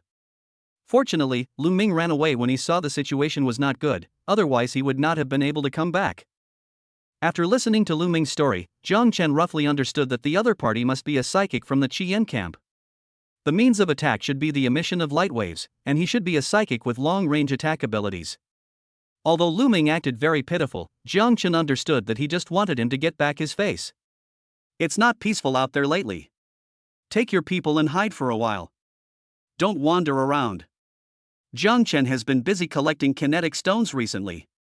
People from the northern camp will come to his door in a few days, so he naturally has no time to stand up for Lu Ming. After hearing what Jang Chen said, Lu Ming understood what he meant. After Jang Chen ordered them to leave, Lu Ming left with his men in shame. Seeing Jang Chen closing the door, Lu Ming started cursing. Humph, you think being a superpower is so great? Why are you so arrogant? When I become a superpower myself, I will make you kneel before me. After saying that, Lu Ming led his men out of the underground garage. After sending away the few people behind him, Lu Ming came to a room in building number 6 of the community alone. At this time, there were 7 or 8 people wearing heat-insulating suits resting in the room. After Lu Ming came in, his attitude suddenly became extremely respectful. Boss Luo, I've already told Jang Chen everything, but that bastard just won't fall for it. Sitting at the top seat in the room was a young man with a very delicate appearance, appearing to be in his 20s, much younger than Jang Chen. This person is Luo Xing, the younger brother of Luo Fong, the boss of the Qian camp. Chapter 114 The Northern Camp Army sets out. Luo Xing and his brother Luo Fong awakened their superpowers almost at the same time. With the joint efforts of the two brothers, a camp of thousands of people was soon established. Lu Ming did not lie to Jang Chen just now. He did meet Luo Xing in the mall this afternoon, but he concealed one thing. Facing a person with superpowers, how could he possibly run away? After Lu Ming was captured alive by Luo Xing, he betrayed Jang Chen in order to save his own life. After Luo Xing learned that there was actually a person with superpowers here, he immediately became interested in the energy in Jang Chen. However, in a one-on-one situation, Luo Xing was not sure of winning, not to mention that the opponent was hiding in a solid fortress. So he decided to use Lu Ming to lure Jang Chen out first. When the two of them were facing each other, Lu Ming would attack from behind and take Jang Chen down in one fell swoop. In order to strengthen Lu Ming's determination, he deliberately told Lu Ming that as long as he could kill Jang Chen and absorb the energy from him, even an ordinary person could become a superpower. When Lu Ming heard the news, his face turned red with excitement. He was really envious of the powerful strength of the psychics. In today's world, only those who become superpowers and possess powerful strength can have a better life. Ordinary people will only be slaves of superpowers. How could Jang Chen have so many supplies and those beautiful women? Wasn't it because he was a supernatural being? But now their plan has failed, and Lu Ming doesn't know what to do for a moment. He still didn't have the courage to attack Jang Chen alone. After all, he just wanted to become stronger, not to die. Luo Xing lowered his head and thought for a while, then said to Lu Ming, "You stay here and keep an eye on Jang Chen's every move, and don't let him get away.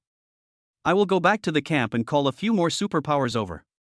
When the time comes, as long as Jang Chen is killed, I will give you his superpowers and recommend you to join the Qian camp. Thank you for your cultivation, Boss Luo. From now on, I will be yours and will go through fire and water for you." Looking at Lu Ming's excited expression, Luo Xing nodded, then waved his hand to send him away. Looking at Lu Ming's back, Luo Xing sneered in his heart, "This idiot, he actually believed what I said? He would give you such a precious power? It's wishful thinking." After Lu Ming left the place where Luo Xing and others were staying, the smile on his face immediately disappeared. He is not a stupid man, otherwise he would not have stood out in the entire community and become the boss of so many people. Although Luo Xing's words sounded nice, he didn't believe them at all. The importance of superpowers is self-evident. It would be strange if Luo Xing would give it to him willingly, so he must be prepared for both situations. After Jang Chen closed the door to the basement, he went straight back to his room. But when he got into bed, he found that there was already someone lying inside, naked. Although Jang Chen couldn't see anything because the lights were off, he knew who she was just by smelling the scent on her body. Jang Chen turned over and rode on her, sniffing her smooth back vigorously, then leaned over to her ear and whispered, "Sister Qianxue, you smell so good." When Su Qianxue saw that Jang Chen recognized her, she simply stopped pretending. She crawled out of the bed and then flipped over, regained the high ground, and rode on Jang Chen. She said to Jang Chen in a delicate tone, "Brother Chen, thank you for saving me. Let me serve you well tonight." The next morning, Jang Chen started his life as a cow and horse again. constantly receiving kinetic stones and kinetic steel bars. This scene was naturally seen by Lu Ming and Luo Xing, who was about to go back to call for help, but they were somewhat puzzled and had no idea what Jang Chen was doing. Jang Chen worked until the evening, and finally added kinetic energy to all the stones and steel bars in the alien space. After returning to the villa, Jang Chen could finally have a good rest. Although there is still room for improvement in kinetic stones and kinetic steel bars, such as finding a higher floor, or grinding the steel bars into javelins to increase penetration, it is really too tiring. Jang Chen simply doesn't have the energy to do that at the moment. We can only wait and talk about it later. After Jang Chen had prepared everything, in the other side of the northern camp, a tall man was standing in Song Qinyan's office. He is the strongest man in the northern camp and the captain of all the superpowers Yan Zhe. Tomorrow morning, you will take Duan Pang, Ligo, Su Chang, Han Ning, and 500 soldiers with you. You must capture that fellow named Jang Chen. Remember, you must bring him back alive. As for the others, kill them without mercy. Yes. Yan Zhe agreed and left Song Qinyan's office. As the captain of the entire Northern Camp's superpower team, Yan Zhe is not only powerful but also extremely loyal to Song Qinyan. He was assigned by Song Qinyan to lead people to the provincial capital of Hai Province a few days ago. He just came back today, so he didn't know what had happened in the camp during this period. After leaving the office, Yan Zhe called the hound over. Several of the hunting dog's ribs were broken by Jang Chen's kinetic stone, and his body was wrapped in bandages. After knowing that Yan Zhe called him, the hunting dog didn't care about his injuries and ran over in a hurry. He was still very afraid of Yan Zhe. Whether it was speed or strength, Yan Zhe could easily crush him.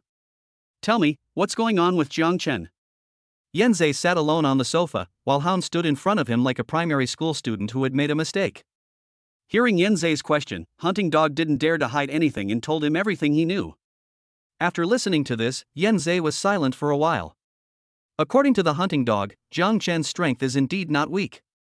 He can seriously injure the Hunting Dog with just one blow. Although there was a factor of Han's carelessness, it is undeniable that Jang Chen's strength is definitely far beyond that of other psychics. This means that Jang Chen has several energies in his body. Becoming stronger is the goal of every psychic, and this is no exception for the powerful Yan Zhe. The night passed quickly, and early the next morning, under the leadership of Yan Zhe, 500 fully armed soldiers drove 7 or 8 military vehicles towards the urban area of Haijing City. Yan Zhe was sitting in one of the armored vehicles, besides him and the hunting dog from before. Also traveling with them were 3 other psychics from the northern camp. One is a burly man named Duan Pang. Like Chang Su at the beginning, his supernatural power is to enhance strength and defense. The other 2 were a couple. The man, who was about 1.7 meters tall and wore a pair of glasses, was named Su Chang. His special abilities were invisibility and a protective shield. Another long-haired beauty sat next to Su Chang. The 2 had been holding hands since they got on the car. She was the last superpower in the North Camp. Her name was Han Ning, and her superpower was to control her body density at will. Chapter 115 Jang Chen vs the Superpower Team. Han Ying's special ability may sound useless, but her overall strength is stronger than that of a hunting dog. When she adjusts her body density to the lowest, her entire body will turn into a ball of air, making her immune to most physical attacks and even able to pass through some buildings directly. When she adjusts the density of her body to the maximum, Han Ying's body will turn into a piece of hard steel. Not only is it extremely powerful and invulnerable to swords and guns, but it also has extremely strong attack power. The reason why she ranks relatively low is because she seldom takes action, and the hunting dog has a sensitive nose that can help with tracking, so she can rank ahead of Han Ning. After driving at a constant speed for several hours, the convoy finally stopped outside the residential area where Jang Chen lived. In order not to alert the enemy, Jang Chen was let go. The convoy did not approach rashly. The hound got out of the car, the bandages on his body already removed by him. As a beast transformation mutant, he possesses extremely strong recovery abilities. After a period of recuperation, his injuries have almost healed, and his broken ribs have been reconnected. Although the injured area still hurt a little, it no longer prevented him from fighting. Yan Zhe also got out of the car. Although they knew that Jang Chen was hiding in this community, they didn't know which building he was in. Acting rashly would only alert the enemy, so Yan Zhe had no choice but to order everyone to surround the entire community first, while trying to hide their bodies as much as possible so as not to be discovered by Jang Chen. Soon, hundreds of soldiers surrounded the entire community. All exits were heavily guarded. After doing all this, Yanzei sent out the hunting dogs to find Jang Chen's hiding place. After receiving Yanzei's order, the hunting dog transformed again into a 5-meter-long giant hunting dog. Under the gaze of everyone, the hunting dog lay on the ground, trying hard to find the scent of Jang Chen. Yanzei and several other psychics followed him and walked towards Villa Number 1 in the community.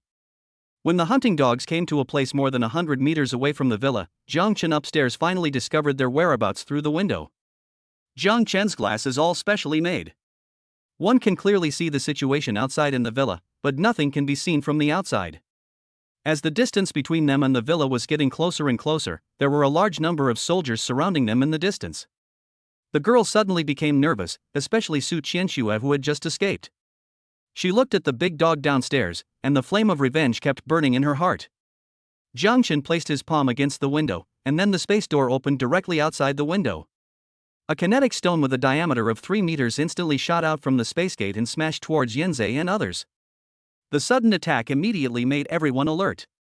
Su Cheng quickly stretched out his right hand, and a layer of blue light shield appeared and wrapped the few people inside. However, the power of the kinetic stone was too strong, and the light shield was instantly dented. Seeing that the light shield was about to be broken by the kinetic energy stone, Duan Peng on the side suddenly stepped forward and caught the stone that had lost most of its kinetic energy in his hand at the moment the light shield was broken. Because of the enormous force carried by the boulder, his legs were deeply sunk into the ground. Jang Chen was watching quietly upstairs. His attack just now was just to test the opponent's strength, and he did not use his full strength. Seeing that his kinetic stone was caught by the other party, Jang Chen shot out 2 kinetic stones again. Seeing this, Duan Peng quickly gathered his strength and threw the stone in his hand towards Jang Chen. After the 3 stones collided in mid-air, they all deviated from their original directions and smashed into the building next to them. Yanzei watched coldly the whole time, estimating Jang Chen's strength, and had no intention of taking action at all. After the last wave of attacks, Jang Chen had roughly figured out their strength. Except for Yanzei and Han Ing, who had never taken action, the others were not a concern for the time being. Seeing this, Jang Chen stopped talking and went all out. More than a dozen kinetic stones were shot at them at the same time, trying to disrupt their formation, and then rely on their own range attacks to defeat them one by one. Seeing that Jang Chen was finally serious, Han Ing, who had rarely taken action before, directly pulled her boyfriend Su Cheng back. Then she stood in front of everyone, her body quickly changed color, and in the blink of an eye she turned into a dark human-shaped metal. The kinetic stone shattered instantly after hitting her, and did not cause much damage to Han Ing. Although Han Ing was able to strengthen her defense by adjusting her body density to the maximum, she finally couldn't hold on after taking more than a dozen kinetic energy stones from Jang Chen. Under her cover, everyone retreated quickly and soon got out of Jang Chen's attack range. Jang Chen did not continue to pursue him upon seeing this. If the distance was too far, not only would his kinetic stone lose its accuracy, but its power would also be greatly reduced. It would be counterproductive to continue fighting. Seeing that Jang Chen had driven them all away by himself, the girls cheered immediately. At the same time, Yanzei and others also carried out repairs on the spot after leaving the community. "Boss, what should we do? That guy's firepower is too strong. We won't be able to get close to him at this rate." Duan Peng looked at Yanzei helplessly and said, "By the way, there seems to be an underground garage in this community. We can attack from there." The hound thought for a moment and suddenly spoke. Yanzei nodded upon hearing this, agreeing with the hound's plan. Soon, except for the soldiers who were responsible for staying outside, all the personnel entered the underground garage of the community. After some searching, everyone quickly found the gate of Villa Number 1. But when they saw the heavy alloy door that looked like a bank vault, they were suddenly speechless. Even if they are people with special powers, they probably won't be able to break through this door in such a short time. Yanzei looked at Han Ing behind him and said slowly, "Can you use your special ability to penetrate this door and go directly inside?" Upon hearing this, Han Ing leaned against the door to sense it for a long time, then shook his head with a wry smile. "No, this door is made of alloy. It's too dense. I can't get through it." Just as Yanzei and others were studying how to enter Jang Chen's villa, an alarm signal came from his cell phone. Looking at a group of people pointing at his door, Jang Chen just showed an evil smile. "Since you want to come in so badly, I'll go and help you." After Jang Chen arrived at the basement, he put his hand on the door again. The next second, dozens of steel bars suddenly shot out from his space gate. The few people who sensed the danger immediately scattered, each protecting their own bodies to block the attack of the kinetic steel bars. Chapter 116 Heavy Losses. Hounds are the largest, so they are attacked the most. As a last resort, he quickly changed back into human form and then hid directly behind Yanzei. Hanning also quickly increased the density of her body, and when the steel bars shot into her body, bursts of sparks suddenly appeared. But Hanning was not feeling well at this time. Although the kinetic energy attached to the steel bar was smaller than that of the kinetic stone, its force-bearing area was also much smaller than that of the kinetic stone. Therefore, even though Hanning had pushed his supernatural powers to the extreme, he was unable to withstand the repeated attacks of the kinetic steel bars. Fortunately, Yanzei, who had been watching the battle, finally took action. With his body as the center, several small tornadoes suddenly appeared in the underground garage. These tornadoes lined up in a row and blocked the crowd. The kinetic steel bar shot by Jang Chen had just entered it when it was deflected due to the huge force carried by the tornado. Either it penetrated the ground or hit the roof. However, maintaining these wind forces requires a large amount of Yanzei's supernatural powers, so he can't hold on for long. Finally, under Yanzei's cover, several people evacuated from the underground garage safely. But the soldiers who came in with them suffered. Several steel bars and kinetic stones attacked indiscriminately in all directions. Almost instantly, the entire underground garage turned into a purgatory.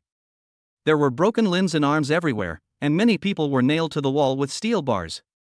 Or maybe he was smashed into a meat paste by the kinetic energy stone, and a pungent smell of blood wafted out from the underground garage. When Yanzei and others finally escaped from inside, only a dozen of the more than 200 soldiers they brought in were left. Seeing his team suffer heavy losses, Yanzei gnashed his teeth in anger. Ask the commander-in-chief to bring out all the artillery in the camp. Hearing Yanzei's words, Hound hurriedly stepped forward and asked cautiously, Captain, do you want to blow up his villa? But the commander-in-chief's order is to capture Jang Chen alive. Bang! Before the Hound could finish his words, a loud slap hit him in the face. Yanzei said coldly, I am the boss here now, don't use the commander-in-chief to pressure me, I know what I am doing. Yes. After being beaten, the hunting dog became much more obedient. After agreeing, it hurried out to contact the camp. Jang Chen watched the other party retreat and no longer had the intention to pursue them. The most important reason why he was able to achieve such a record, in addition to kinetic weapons, was his own shelter. All the walls of the villa are made of an alloy more than 10 centimeters thick, and even a certain amount of explosives cannot blow them up. Although those psychics are strong, they have no chance of attacking unless they have the ability to pass through walls or teleport. But after the excitement just now, the girls began to worry. After all, being surrounded by so many people made them feel uneasy even when sleeping. After Jang Chen sent the girls away, he stood alone in front of the window. From afar, he could see that the main intersections in the community were guarded by soldiers. Although the sun outside is still scorching, humans have developed a great immunity to the sun after such a long period of adaptation and evolution. As long as we try to avoid direct sunlight, we can move freely outside. Especially for those with special abilities, their physical fitness is much stronger than that of ordinary people, and the impact of high or low temperature environment on them is minimal. After Lina received the message from Yanzei, she immediately reported the situation to Song Qinian. After learning that Emir Jang Chen not only killed 2 psychics in the camp, but also massacred so many soldiers, Song Qinian was immediately furious. Immediately transfer 10 artillery pieces from the camp and blow his damn shelter to pieces. Tell Yanzei that he must capture the guy named Jang Chen, but he must not be killed. I want him alive. The camp suffered such a huge loss, and the only consolation Song Qinian could get was the supplies worth tens of billions hidden by Jang Chen. As long as he gets these supplies, these small losses can naturally be ignored. After receiving the order, Lina walked out slowly in her high heels. Soon, several military vehicles loaded with 10 artillery pieces and several shells drove out of the camp's armory. It is already 2 o'clock in the afternoon, and it will take until evening by the time these artillery pieces are delivered to their locations. On the other side, Jang Chen felt a little strange when he saw that the other party had not made any moves for 3 or 4 hours since being attacked by the energy steel bar. Logically speaking, after being attacked by themselves, they only had 2 choices, either retreat or continue to attack. Aren't they afraid that he will run out and catch them off guard if they keep surrounding him like this? There must be something wrong when things are abnormal. There is only one possibility for them to surround but not attack, waiting for reinforcements. Jang Chen suddenly felt that he could not wait any longer. Once the enemy's reinforcements arrived, he would be in trouble. So he must take the initiative. In order to avoid Jang Chen's kinetic stones and kinetic steel bars, the soldiers closest to his villa were 200 meters away. Obviously Yan Zhe had already calculated that this distance was exactly the critical point of Jang Chen's attack. As the sun gradually set, the door to Jang Chen's basement slowly opened, and then a figure flashed by and quickly disappeared into the darkness. The two soldiers who were responsible for monitoring Jang Chen in the underground garage had their necks broken by him before they could give a signal. After absorbing the energy of several people in succession, Jang Chen's speed increased again. Before the two of them could react, he appeared behind them like a ghost. Jang Chen put on all the clothes and equipment of one of them, and then took the bodies of the two people back into the alien space. At the same time, several military vehicles finally arrived at the community before the poisonous rain fell. Yan Zhe sat on the sofa in the property management office. This house, covering several hundred square meters, was indeed in a good location. Everyone who occupied the community immediately regarded it as their headquarters. All the artillery pieces on the vehicle were taken off and moved into a room next door. Although the northern camp is equipped with some tanks and armed helicopters, but there were no large caliber howitzers. Because of the high temperature, the helicopters and tanks have become decorations and cannot be driven out at all. These artillery pieces were removed from tanks and armed helicopters, so they are not that big in size or power. Even so, in Yan Zhe's mind, these things were more than enough to deal with a small villa. He didn't expect to kill Jang Chen with these shells. It is not so easy to kill people with special abilities, especially those with powerful special abilities, whose vitality is even more tenacious. He just wanted to use these shells to smash Jang Chen's turtle shell. As long as the protection of the villa is gone, in a one-on-one situation, Yan Zhe is confident that Jang Chen is definitely not his opponent. Chapter 117 Secret Infiltration. Su Chang, Han Ning, tomorrow morning you two will take 5 artillery pieces and attack from the north of the villa. Hound, you and Duan Pang will follow me and attack from the front. Remember, once Jang Chen leaves the villa, you are only responsible for delaying him. Don't fight him head-on. That guy is not weak, and you are no match for him with your current strength. Yan Zhe sat on the sofa and issued orders to several people. Jang Chen had already walked out of the underground garage in the clothes of a soldier from the northern camp. Skirt owner's unique IDV. When he turned a corner, he saw 2 fully armed soldiers standing guard at the garage door from a distance. Get benefits WeChat. Seeing that there was no one around, Jang Chen walked straight towards the two without saying a word. They all wore helmets and heat-insulating masks on their heads, so they couldn't see each other's faces at all. The 2 people who were on guard also discovered Jang Chen's figure at the same time. Password. The 2 men on guard did not let down their guard because of the clothes Jang Chen was wearing. Instead, he became alert the moment he saw him. The 2 men immediately squatted on the ground and aimed their rifles at Jang Chen. The soldiers in the northern camp have really high combat skills. If you were facing ordinary people, it would be really difficult to sneak in with just a set of clothes, and you might even be captured alive by them. But unfortunately, the person they met was Jang Chen. As the space gate appeared, 2 bullets shot silently into their bodies, and both of them fell to the ground without making any sound. After casually putting the bodies of the 2 people into the different space, Jang Chen walked straight past here and continued to go upstairs. After going up the stairs to the first floor and passing through a corridor, you will reach the lobby of the property management office. The security along the way was very tight, and Jang Chen encountered 5 or 6 waves of soldiers on guard alone. However, under his supernatural attack, these dozen people were killed instantly by Jang Chen without making any sound. Even the corpse was received by Jang Chen into a different space, leaving no trace. Even if someone passed by here again, they would not find anything unusual. Finally arrived at the hall. Most of the soldiers gathered here to rest. Jang Chen glanced through his mask at the several psychics in the middle of the hall, then found a corner and sat down. At this time, Yan Zhe was still talking to Hound and the others. Because the 2 sides were far apart and the entire hall was noisy, even though Jang Chen had focused his attention, he could only vaguely hear a few simple words. Among them is the word cannon. Jang Chen immediately became alert when he heard this. After his observation, he soon found a lot of green metal boxes in a room next to Yan Zhe and others. He was not unfamiliar with this kind of metal box. Jang Chen had seen many of them in war movies before. These boxes were used to transport the shells. Jang Chen secretly felt lucky that if he hadn't had the urge to come here to investigate tonight, his villa would have been bombarded tomorrow. Although the main body of the villa is made of alloy and bulletproof glass, Jang Chen has never tried it, so he is still a little unsure whether it can withstand artillery fire. Now that he's here, Jang Chen certainly won't go back in disgrace. But once he suddenly attacked, facing the siege of several psychics led by Yanzei, Jang Chen still had no assurance of victory. So he could only find a way to lure these people away first. Thinking of this, Jang Chen patted his butt, stood up from the ground, and then left the hall directly. After passing through the corridor he came from, Jang Chen returned to the underground garage. Then we walked along the garage to residential building number 2. This residential building is closest to the property lobby and is also the most suitable place for him to do some small tricks. He took out several grenades from the alien space. These things were searched from the bodies of the soldiers in the northern camp who had been killed by him. After tying several grenades together, Jang Chen used the fuse to make a simple delay device. It takes about 2 minutes. After pulling the fuse, Jang Chen quickly returned the same way. With his full speed running, Jang Chen returned to the property hall in less than half a minute. Jang Chen found a new corner to sit down and waited quietly for the grenade outside to explode. Another minute later, with an explosion, the glass in the entire property lobby began to shake violently. Duanpeng stays here, and the rest of you come with me to see what's going on.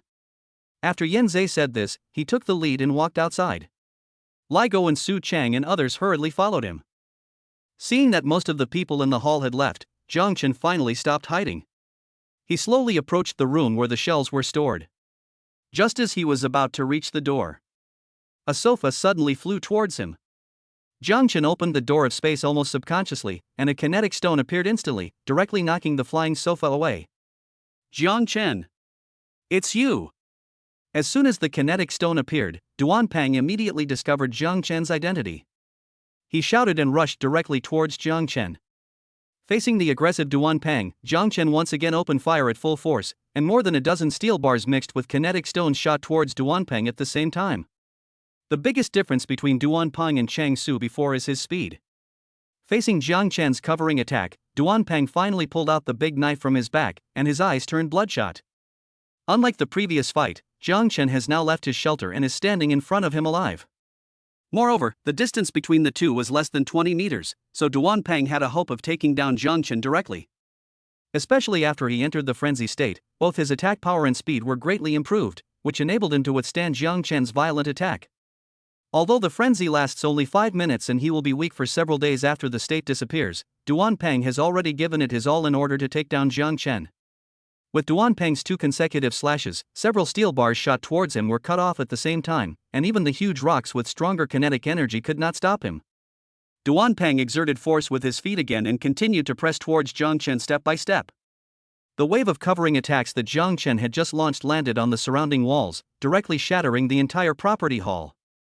At the same time, Yanzei and others who had just left also discovered something was wrong. We've fallen into a trap, go back quickly. After Yanzei roared angrily, a whirlwind quickly appeared on his body and wrapped him up inside. Then his body lifted off the ground, completely ignoring the poisonous rain outside, and flew directly across the square in the middle towards the property hall.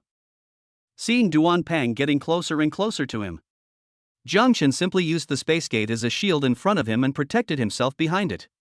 Duanpeng watched the distance between himself and Jang Chen getting closer and closer. He was full of confidence. As long as he, in his frenzy state, got close to him, not to mention Jang Chen, even their boss Yanzei would not be his opponent. Chapter 118 Necessary Conditions for Becoming a Superpower. But the next second, a strong sense of crisis came over me. Even though Duanpeng was in a frenzy, the hairs on his body still stood up. Alarms kept ringing in Duanpeng's mind. I'm going to die. I'm going to die. I'm going to die.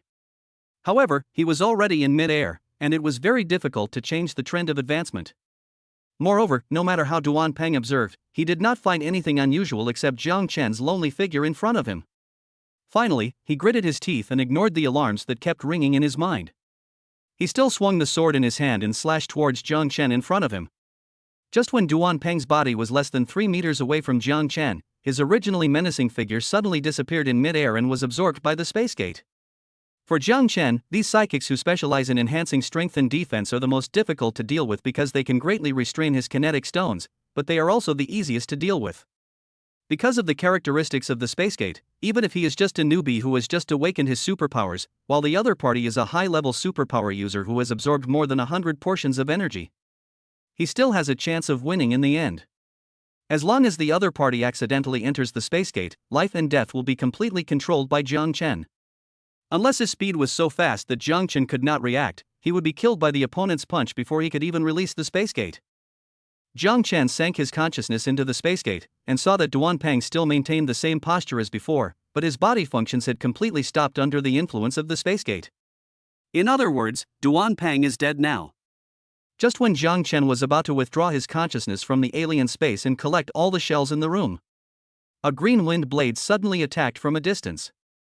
The speed was so fast that Jang Chen had no time to open the door of space, he could only subconsciously turn sideways. After the wind blade passed in front of him, although it did not cause any harm to Jang Chen, it cut a hole in his bulletproof vest. The bulletproof vest that was originally able to resist bullets was as fragile as a piece of paper in front of the wind blade. As a hurricane appeared, Yan Zhe's figure flew in from a broken wall. But after he landed on the ground, he did not continue to attack, but began to look Jang Chen up and down. "Are you Jang Chen? We finally meet." While Yan Zhe was speaking, Su Chang and others also ran over from a distance, and then directly surrounded Jang Chen in a corner. The Hound looked around and then asked Yan Zhe, who was standing beside him, "Boss, where is Duan Pang?"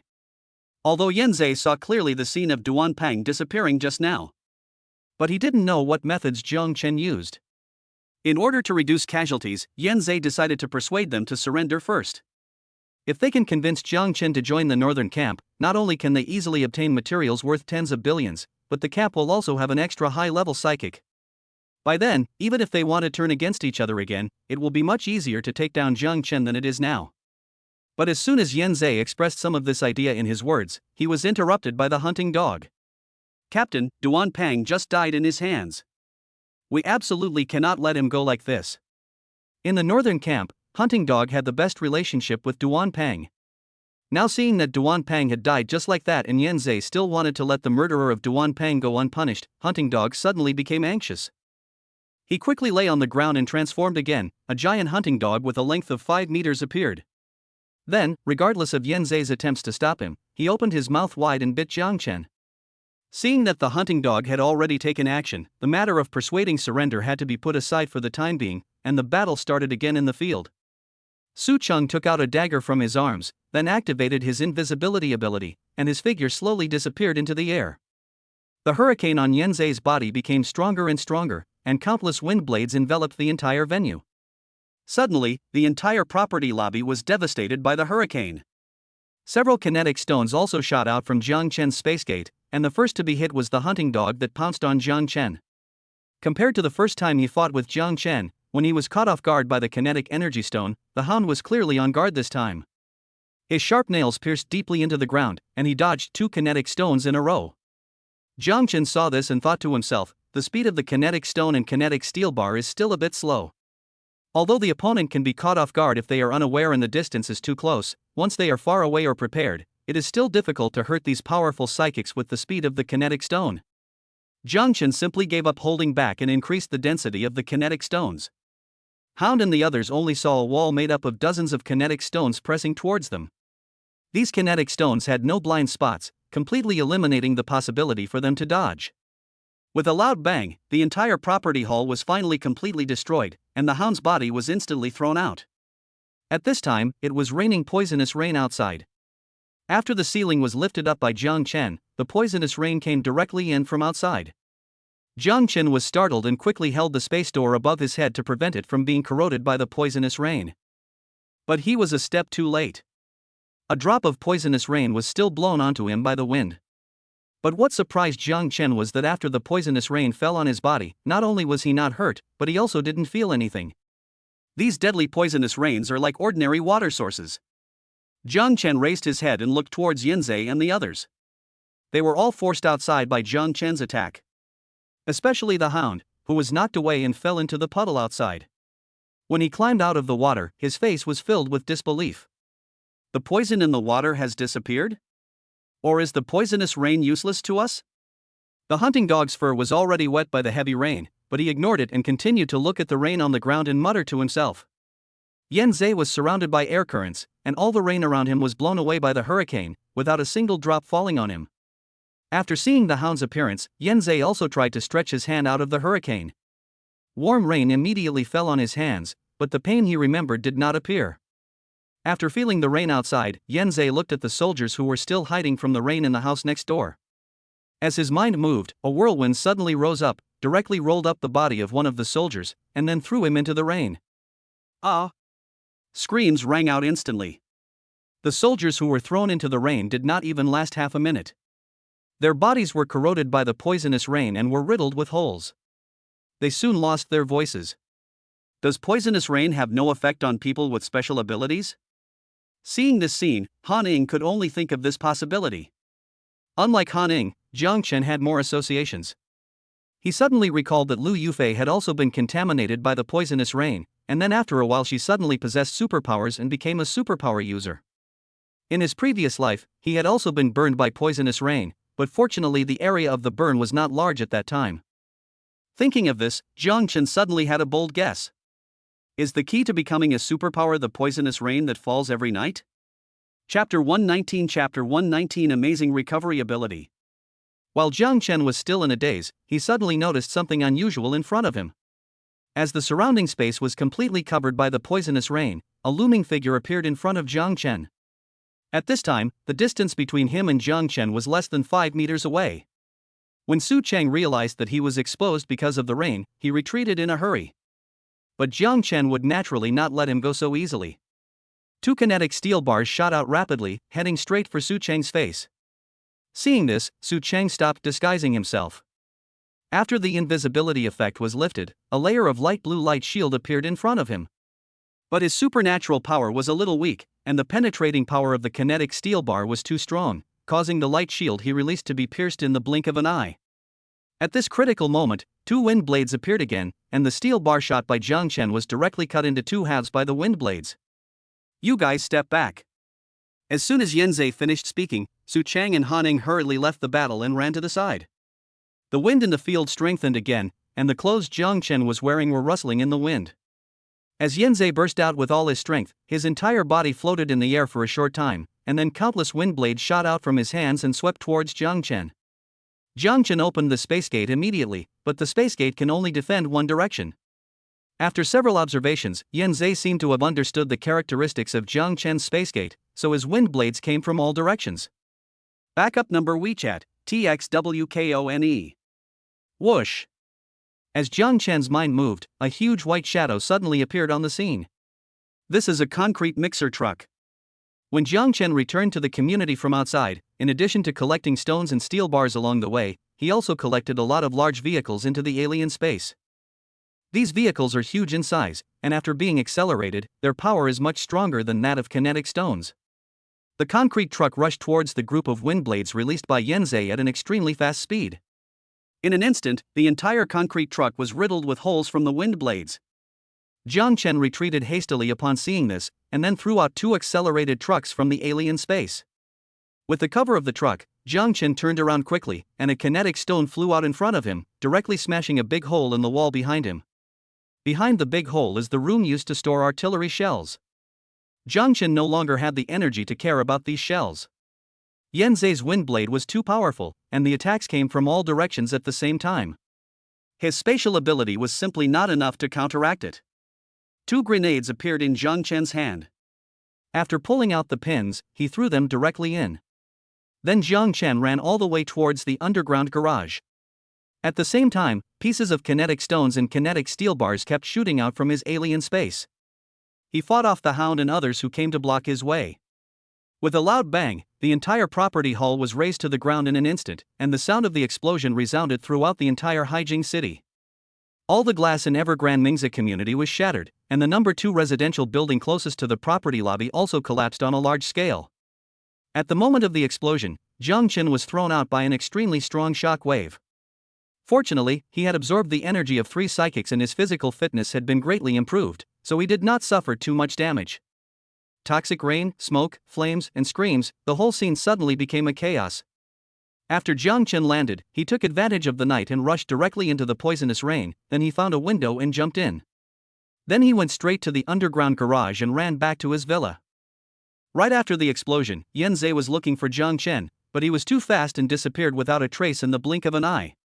After Jang Chen returned to the villa, he leaned against the door and gasped for breath, then took off his bulletproof vest. His back was covered in blood, and a scar more than 10 centimeters long was still bleeding. Yan Zhe's attack power is indeed terrifying, and those tiny wind blades have extremely strong penetrating power. His bulletproof vest was instantly penetrated without much resistance. If Jang Chen had not reacted quickly, he would have been cut in half by Yan Zhe's wind blade. After hearing the noise in the basement, several women also ran down. "Brother Chen, are you okay?" Li Mengyao was shocked when she saw the wound on Jang Chen's back. Shen Duling and others also gathered around Jang Chen and looked at him with concern. After all, they are tied to Jang Chen, and if Jang Chen falls, it won't be long before their comfortable life will be shattered. "I'll get the medicine box." Su Muyun said this and immediately ran upstairs. Soon she came back with a medicine box. After opening the medicine box, Su Muyun skillfully took out cotton swabs, gauze, and some medicines for treating external injuries, and began to treat Jang Chen's wound. But soon, Su Muyun stopped moving. She looked at Jang Chen's back with a look of disbelief on her face. "What's wrong?" Seeing Su Muyun stopped, Jang Chen asked puzzledly. Su Muyun hesitated when she heard this. "Brother Chen, your wound seems to be healing on its own." "What? Really? Let me see." As soon as Su Muyun finished speaking, Li Mengyao squeezed over from the side, and then stared at Jang Chen's back with a pair of big watery eyes. I saw that the wound, which was originally more than 10 centimeters long, had shrunk to 10 centimeters, and the granulation tissue in the wound was constantly surging. After a few minutes, the length of the wound shrank again to only 5 centimeters, and the marks on it gradually faded. The women were stunned by the scene before them. Jang Chen only felt an itch on his back. After a few minutes, the wound had completely healed without any trace left. Jang Chen put his clothes back on. The reason why he recovered so quickly should be related to his physical strength. After absorbing the superpowers of several people, Jang Chen's physical fitness has been greatly enhanced. Not only has his strength and speed made a qualitative leap, but now it seems that his recovery ability has also improved a lot. Jang Chen was very happy after making this discovery. This way, he wouldn't have to worry about getting hurt in the future. Suddenly, he remembered that there was a corpse of a mutant in his own space. The most important thing now is to improve one's strength. Especially after seeing how powerful Yan Zhe is, Jang Chen's sense of crisis becomes even stronger. Yan Zhe should be a wind-type mutant, and judging from his attack power, he has the energy of at least 7 or 8 people in his body. That is to say, at least 7 or 8 people with special abilities have died at his hands. If I can kill him, how powerful will I be? Just thinking about Jang Chen made him excited. But now is obviously not the right time. Although I have blown up all their artillery shells, there must be a lot of shells left in such a large camp. Chapter 120 Reinforcements arrive. Thinking of this, Jang Chen dismissed all the girls and returned to the room alone. As Jang Chen's mind moved, a corpse suddenly appeared in the air. Duan Peng still maintained his previous posture, with the long sword tightly held in his hand, but the whole person had already lost any sound. Jang Chen took 2 steps forward and placed his hand on Duan Peng's body. Suddenly, a powerful energy was transmitted along Jang Chen's arm. This energy is slightly stronger than that of Cheng Su, and I Fei, and others before, but not much stronger. Jang Chen guessed that Duan Peng must have absorbed other people's supernatural powers before, and there must have been some loss in the process of energy absorption. After the energy was completely absorbed, Jang Chen felt it silently. His spatial ability was improved again. The space gate that was originally 4 meters long and wide had become 6 meters. Moreover, the release distance of the space gate has also become 6 meters, the same as its length and width. Jang Chen suddenly thought that, in theory, if the space gate could continue to expand like this, would it be possible for him to take the entire blue star into his own alien space? If I could do this, wouldn't I be invincible? But he quickly gave up the idea. How many people's abilities would he have to absorb to make the space gate so big? Even if he sucked all the superpowers of the entire blue planet dry, he probably couldn't do it. Just as Jang Chen was daydreaming, an alarm suddenly sounded in the villa. Jang Chen hurried to the window on the first floor and saw a figure standing in the open space at the entrance of the villa. A light blue hurricane surrounded him, and the rain outside was blocked out by the hurricane and could not touch his body at all. Yan Zhe. After the fight just now, Jang Chen has roughly understood Yanzei's strength. This guy is really powerful. His wind blade has extremely strong penetrating power and can easily penetrate metal. Even his bulletproof vest becomes a pile of waste paper in front of Yanzei's wind blade. But Jang Chen is still confident in the defensive capabilities of his villa. Those alloy plates with a thickness of more than 10 centimeters are not comparable to ordinary steel plates. Sure enough, the wind blade in Yanzei's hand flew out with his supernatural power and cut fiercely on the wall of the villa.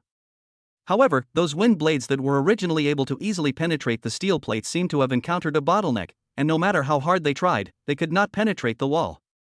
In the end, only a half-centimeter scratch was left on it. Seeing that he had spent so much effort but in the end there was no effect, Yanzei became furious. He simply changed his strategy and started attacking the bulletproof glass in front of him. Countless wind blades shot out from his body and then formed a small whirlwind in his hands. It stabbed the bulletproof glass in front of him like an electric drill. Squeak, squeak, squeak. A teeth-grinding sound was heard, and Jang Chen carefully observed the bulletproof glass in front of him. The reason why he didn't rush to take action was because Jang Chen also wanted to know how strong the defensive power of these bulletproof glasses was. When the wind blade disappeared, Yanzei and Jang Chen both focused their attention on the bulletproof glass in front of them.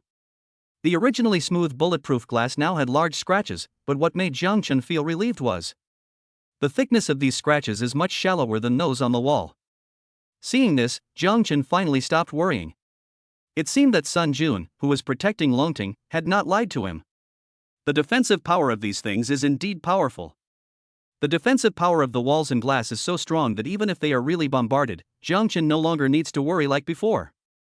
At the same time, Yanzei became furious when he saw that his attack was unable to do anything to the villa in front of him. The wind blade he just used was enough to destroy a villa in just a few breaths. But here he couldn't even break a piece of glass, which dealt a great blow to his self-confidence. Jang Chen, you are such a coward. How can you be a hero hiding in there? Get out of here if you dare. Yanzei immediately started cursing at the villa in front of him, trying to force Jang Chen out. Listening to Yanzei's yelling, Jang Chen was not angry at all. Instead, he felt very much enjoying it. Only incompetent people would rage out there. He put his hand on the glass, and then the space door opened, and dozens of steel bars shot out from it at the same time. The moment the space gate opened, Yanzei had already sensed the danger. As the steel bars shot out, green wind blades kept flying out from Yanzei's hands, breaking the attacking steel bars one by one. After resolving Jang Chen's attack, Yanzei's body retreated several dozen meters away.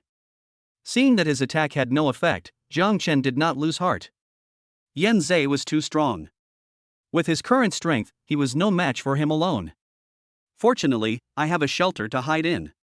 As long as I don't run out to hang out, there shouldn't be any danger. After being attacked by Jang Chen, Yanzei gave up the idea of continuing the attack. His supernatural power was unable to break into Jang Chen's villa, so he could only continue to wait for support from the northern camp. He had already reported the situation here to Song Qinian, and in order to get Song Qinian's unconditional support, he said on the phone with certainty that the batch of materials worth tens of billions was in Jang Chen's hands. As long as Jang Chen is captured, those supplies will be within easy reach. Sure enough, after Song Qinian received the news, instead of blaming him for his incompetence and the loss of so many men, he immediately sent reinforcements with a large number of artillery shells and explosives to support him. With these things, not to mention a small villa, even the entire community can be razed to the ground. Yanzei immediately gave Song Qinian a pledge on the phone, promising that he would be able to bring Jang Chen back alive. The next morning, as soon as the poisonous rain stopped, Zhou Kor hurried to Jang Chen's room. Jang Chen was sleeping soundly while hugging Dong Chanxian's fragrant body. When Zhou Kor woke him up, he asked in confusion, "What happened?" "Brother Chen, go check it out. It seems like there's someone else outside." Ever since Yanzei brought his men to surround the villa, the women began to take turns to keep watch and monitor each other's every move. The person who kept watch last night was Zhou Kor. Jang Chen didn't care about sleeping after hearing this. He put on his clothes, got up quickly, and went to the balcony upstairs.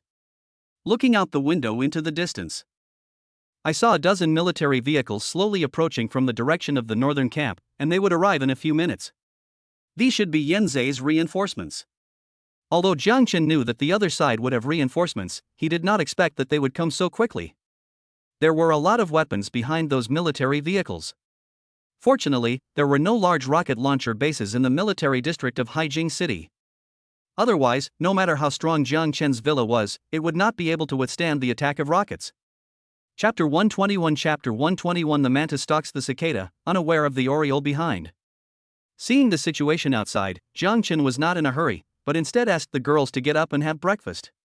Seeing Jang Chen's confidence, Zhou Kor, who was originally a little panicked, also felt relieved. After having a simple meal, Jang Chen put on his equipment and was ready to deal with Yan Zhe's attack at any time.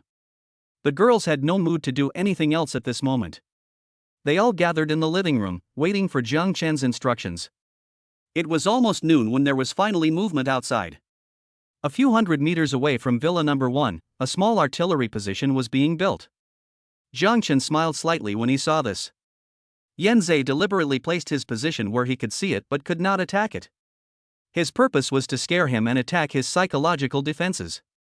But Yan Zhe obviously underestimated Jang Chen. With a move of Jang Chen's right hand, a Barrett sniper rifle instantly fell into his hand.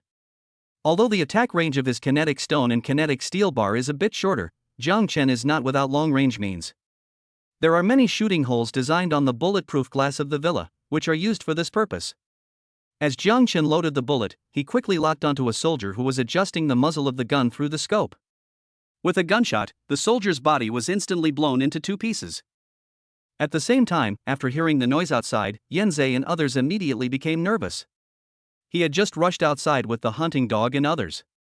Just then, Jang Chen fired the second shot, and a bullet directly shattered the body of another soldier. Under Jang Chen's long-range attack, the soldiers in the artillery position seem to have become living targets. But they are not fools. After discovering the sniper's sneak attack, these soldiers quickly began to resist. After finding Jang Chen's sniper position, they launched a round of strafing fire to suppress Jang Chen's firepower output. But facing the attacks from everyone, Jang Chen ignored them and continued his sniper game. He opened the door of space in front of him early in the morning, and all attacks from the front were taken into the different space. Jang Chen seemed to have activated an invincible plug-in at this moment. No matter how heavy the gunfire and bullets were raining outside, Jang Chen still stood at the window, and all the bullets shot at him were taken away. Seeing Jang Chen killing everyone in his way, but they were powerless to stop him, Yan Zhe and others finally couldn't help but take action. A huge blue light shield appeared out of nowhere, enveloping the entire artillery position. After Jang Chen's Barrett hit it, it did not break through the defense. Under Su Cheng's cover, the artillery position was quickly moved and hidden in the blind spot of Jang Chen's sight. Just fire and kill him. Yan Zhe screamed hysterically. 2 artillery shells were aimed directly at Jang Chen's villa. Then there was a loud bang and 2 shells were fired towards Jang Chen's villa. At the critical moment, Jang Chen opened the space door to the maximum, and then stood directly in front of the shell. After a flash of light, the 2 shells disappeared at the same time and were received by Jang Chen in a different space. After absorbing Duanpeng's energy, Jang Chen's space gate has grown to 6 meters, and the release distance has also reached 6 meters. In other words, Jang Chen can use the space gate to block all attacks within a radius of 12 meters centered on him. This range is enough to cover the entire front of the villa. Don't stop, keep firing. His ability can absorb attacks, but there must be a limit. I don't believe he can keep absorbing them. After hearing Yan Zhe's order, the remaining artillery pieces also began their shelling. However, everyone could only hear the sound of the cannons being fired, but could not hear the explosion of the shells hitting the ground, as if the cannons were firing in vain. The shelling continued for more than 10 minutes with no sign of stopping. Jang Chen was concentrating on absorbing the feed from the artillery. At this time, more than a few hundred shells were stored in his alien space. With these shells, his attack power will be increased again. Just as Yan Zhe launched artillery fire at Villa Number 1. On a building in the distance, several figures were watching the battle. The person standing in the front was Luo Xing, who had gone back to get reinforcements. At this time, a man and a woman were standing behind him. The man was tall, even taller than Duanpeng from the northern camp. In comparison, the woman next to him looked very petite. The man's name is Hu Lai. He is the second in command in the Qian camp. His special power is to transform into a beast, a giant black bear that is 8 meters tall. His beast transformation is much stronger than that of a hunting dog. Except that the nose is not as sharp as the other party, the strength and defense are not comparable to the hunting dog. The woman next to him was named Li Meng.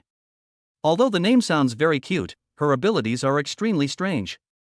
In the entire Qi Yan camp, except for their boss Luo Fang, even Hu Lai was wary of her. Li Ming's special ability is called illusion. Once she is trapped in an illusion, the whole person will be lost in it in an instant, and can't even tell whether he is in an illusion or reality. She once used her special powers to trap and kill two people with special powers, causing them to kill each other in their respective hallucinations. Later, after Li Ming absorbed their energy, her supernatural powers were enhanced again and her strength became even stronger. Although the number of psychics in the Red Flame camp is not as many as that in the Northern camp, the strength of their psychics is not inferior to that of the other side, and is even much stronger than them. That guy named Jang Chen has some weird abilities. He can actually absorb other people's attacks. It's really interesting. Luo Xing held a pair of binoculars in his hands, staring at the battle situation on the field without blinking. Ha!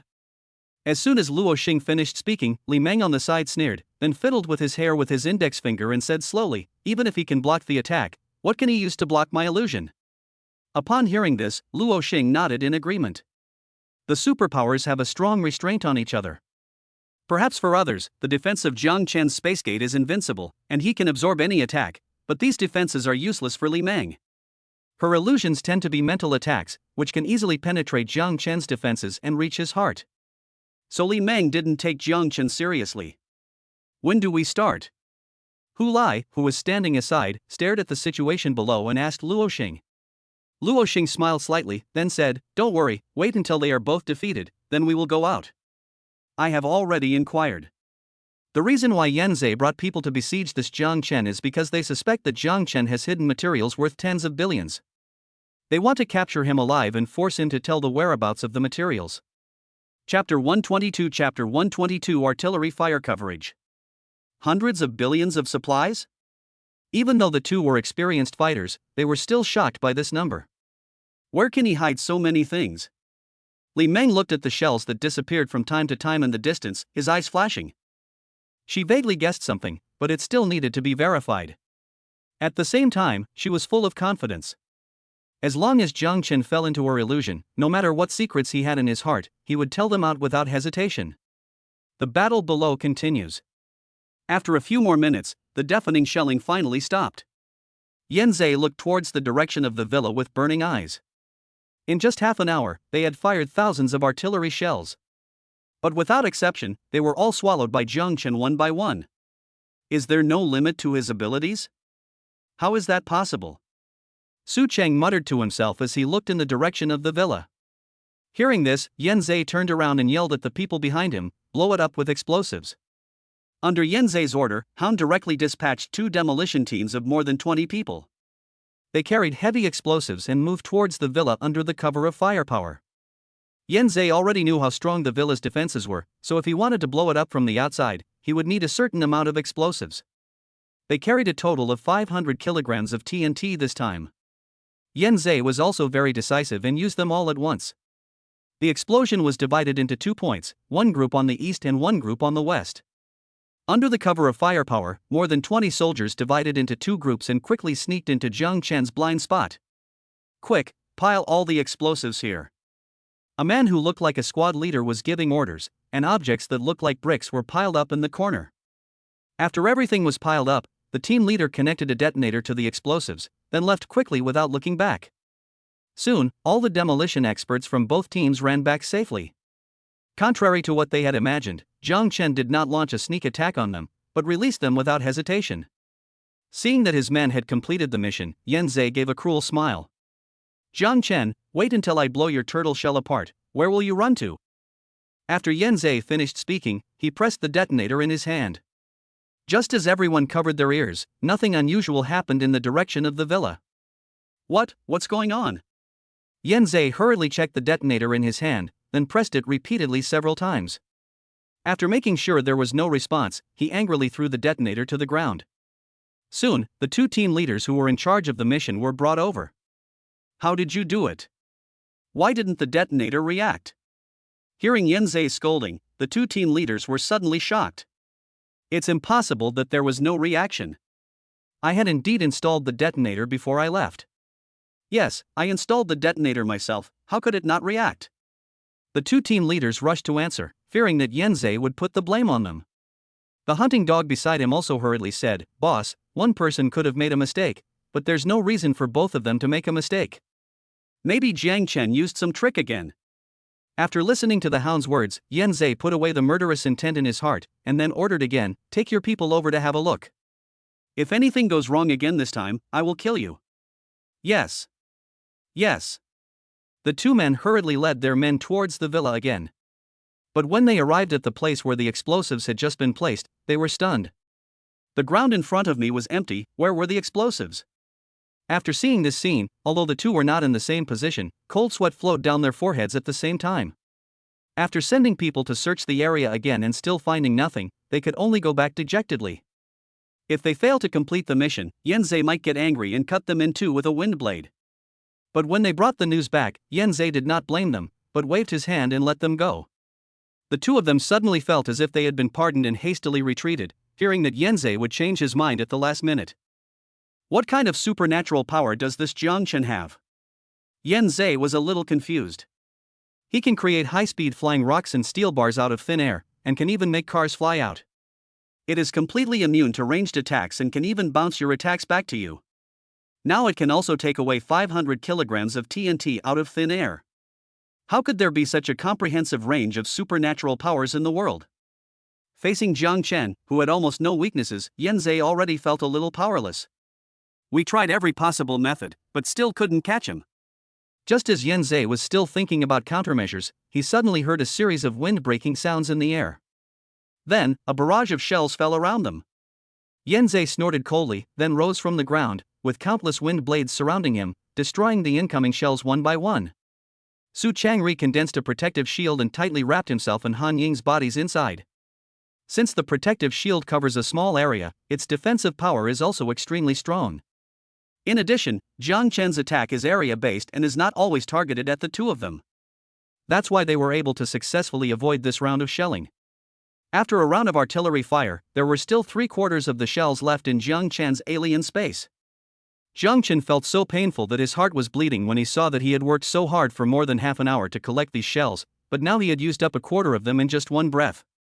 But when the smoke cleared, Jang Chen looked around the battlefield again and found that all the soldiers in the community had been wiped out by his own artillery fire. Now, there are only Yanzei and a few other psychics and a dozen soldiers left outside the community in the entire northern camp. Jang Chen had just sent his 2 strongest waves of firepower to Yanzei.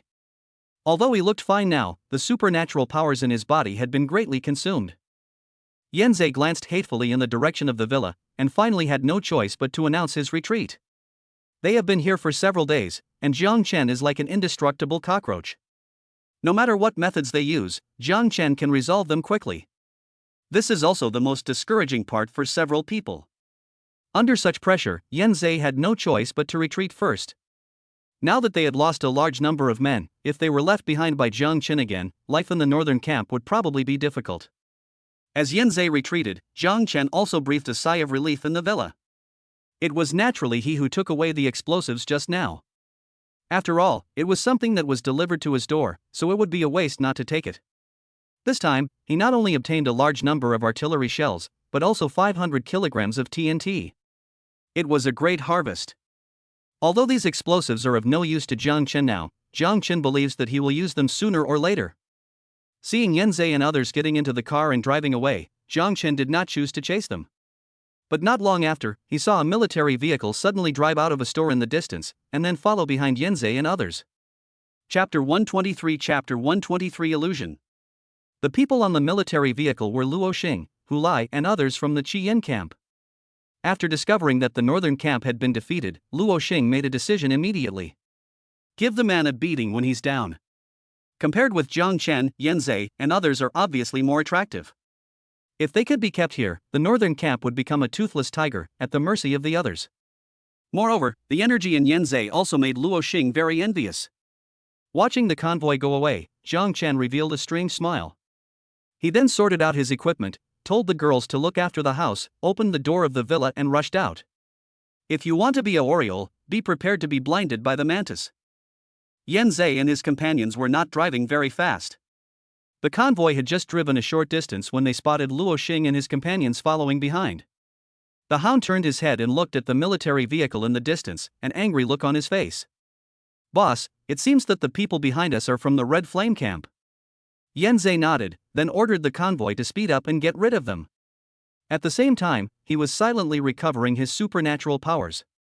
As the driver stepped on the accelerator, the convoy accelerated instantly and rushed towards the northern camp.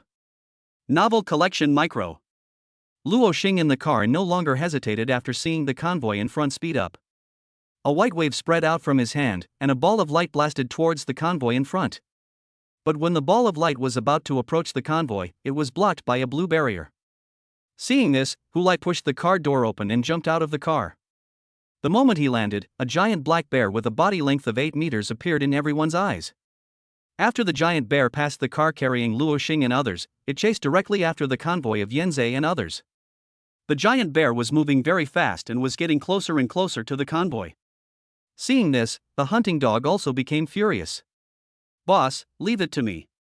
Without waiting for Yanzhe to answer, the hunting dog jumped off the car, and then a giant hunting dog with a body length of 5 meters stopped the black bear. A bear and a dog started fighting. Li Meng behind Luo Xing closed his eyes silently, and then an invisible wave spread out in all directions. The next second, several cars that were originally accelerating suddenly accelerated collectively and crashed into the building next to them. Seeing this, Yanzhe and the others could only jump out of the car. With a few loud bangs, 4 military vehicles crashed into the building at the same time.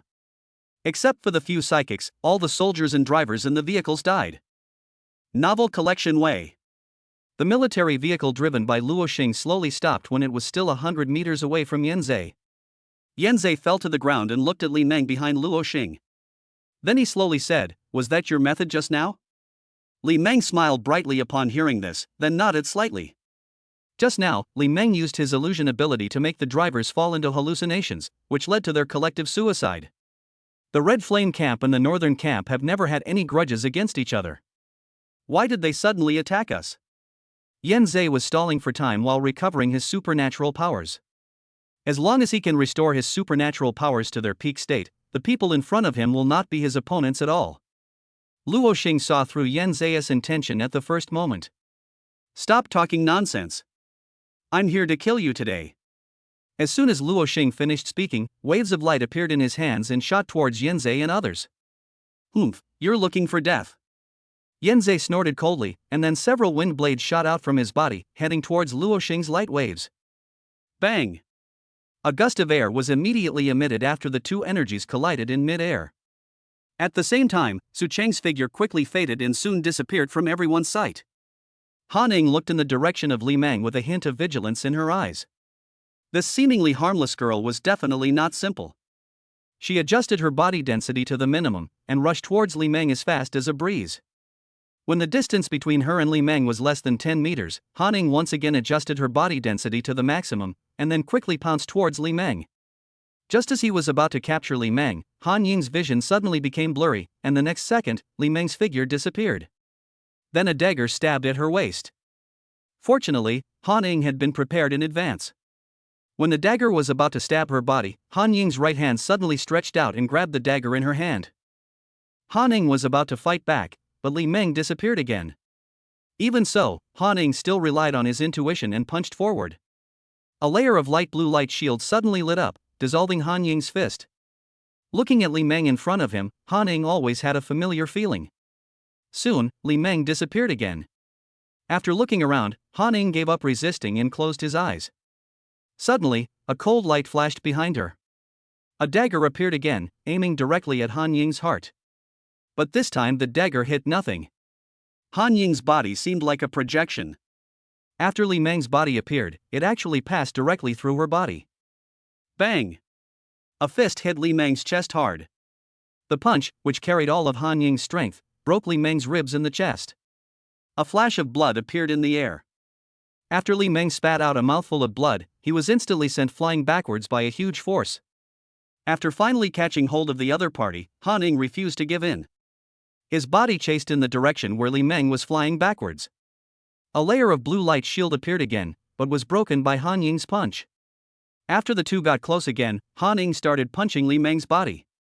Her body density at this moment was comparable to that of fine steel, and each of her punches carried tremendous force. Blood kept spitting out of Li Meng's mouth and he was about to die at Han Ying's hands. Suddenly, Han Ying's vision blurred again. When she came to her senses, she found that Li Meng had become Su Chang. Chunks of blood mixed with fragments of internal organs kept coming out of his mouth. Ah Chang? What's going on? Why is it you? As Han Ying cried, Li Meng's figure slowly appeared behind her. Before the two men fought, Han Ying and Su Chang were bewitched by their own illusions. Li Meng possesses the ability of illusion, so Su Chang's invisibility has almost no effect on her. Even if she closes her eyes, her mental power can still clearly see all of Su Chang's movements after he becomes invisible.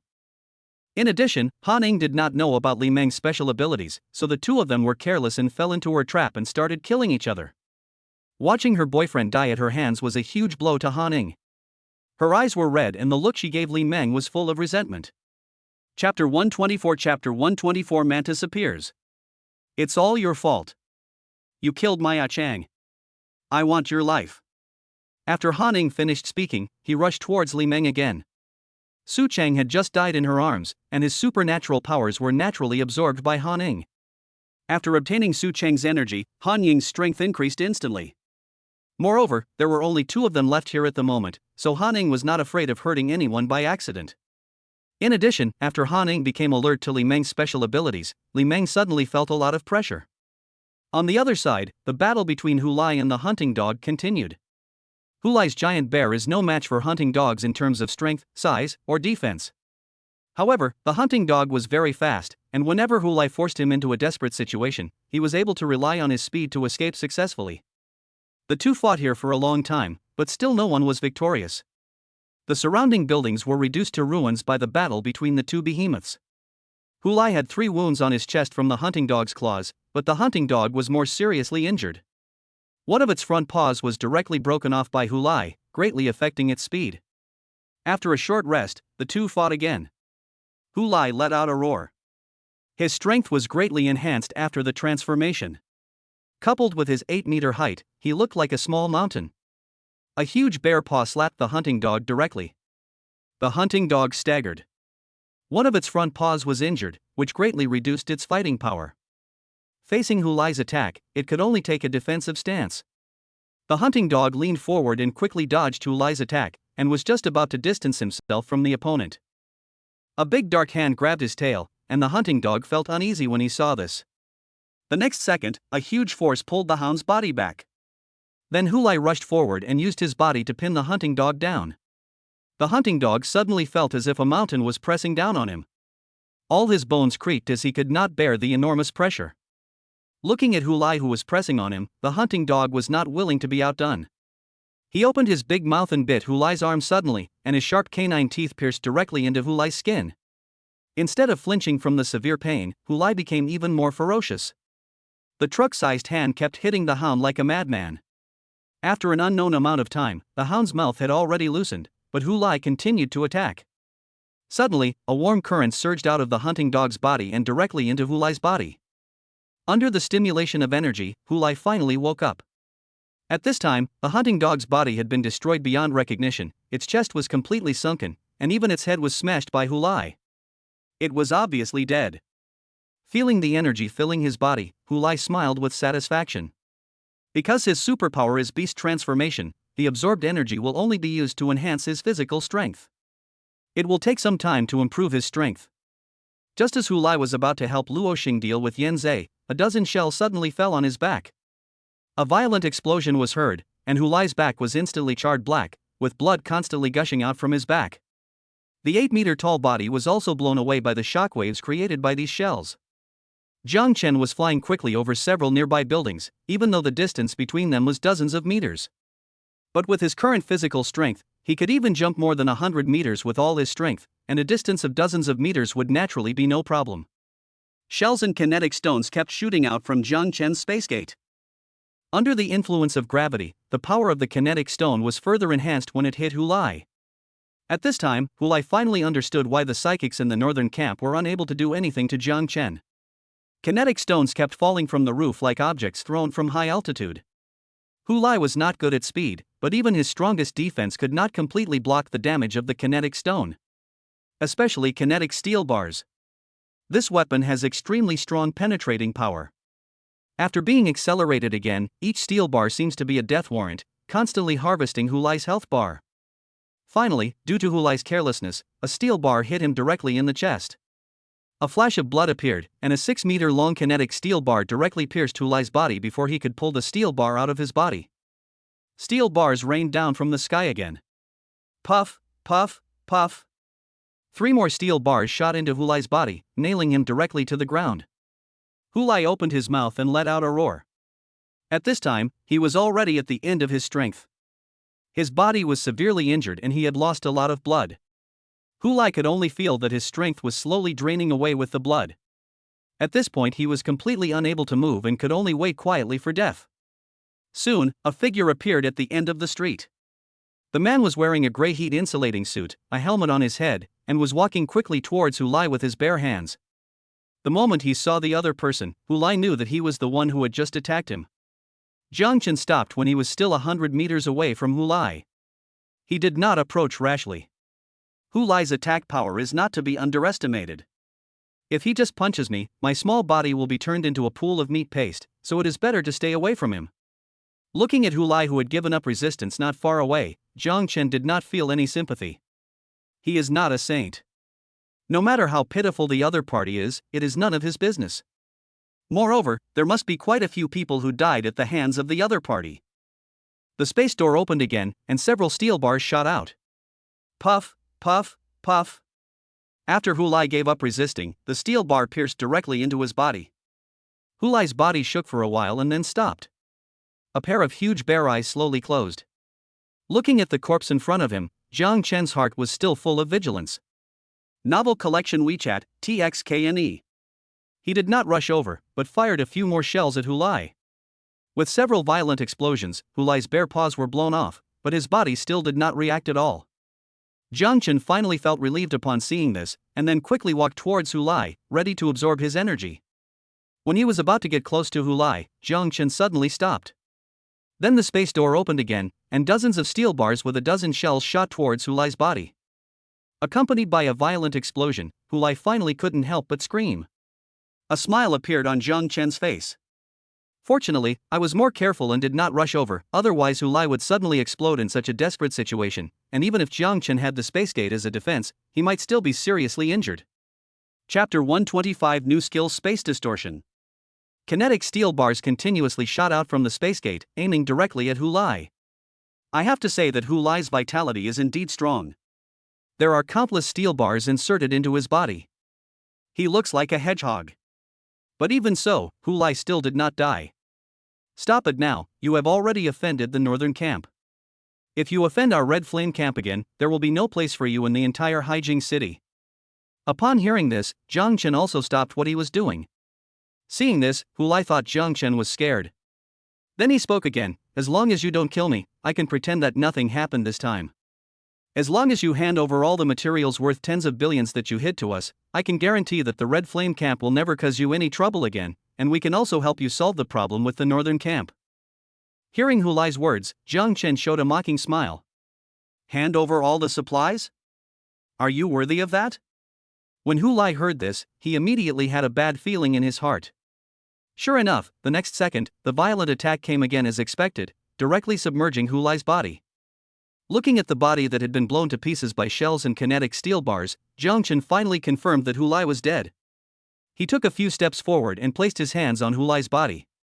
Suddenly, a warm current flowed into Jang Chen's body.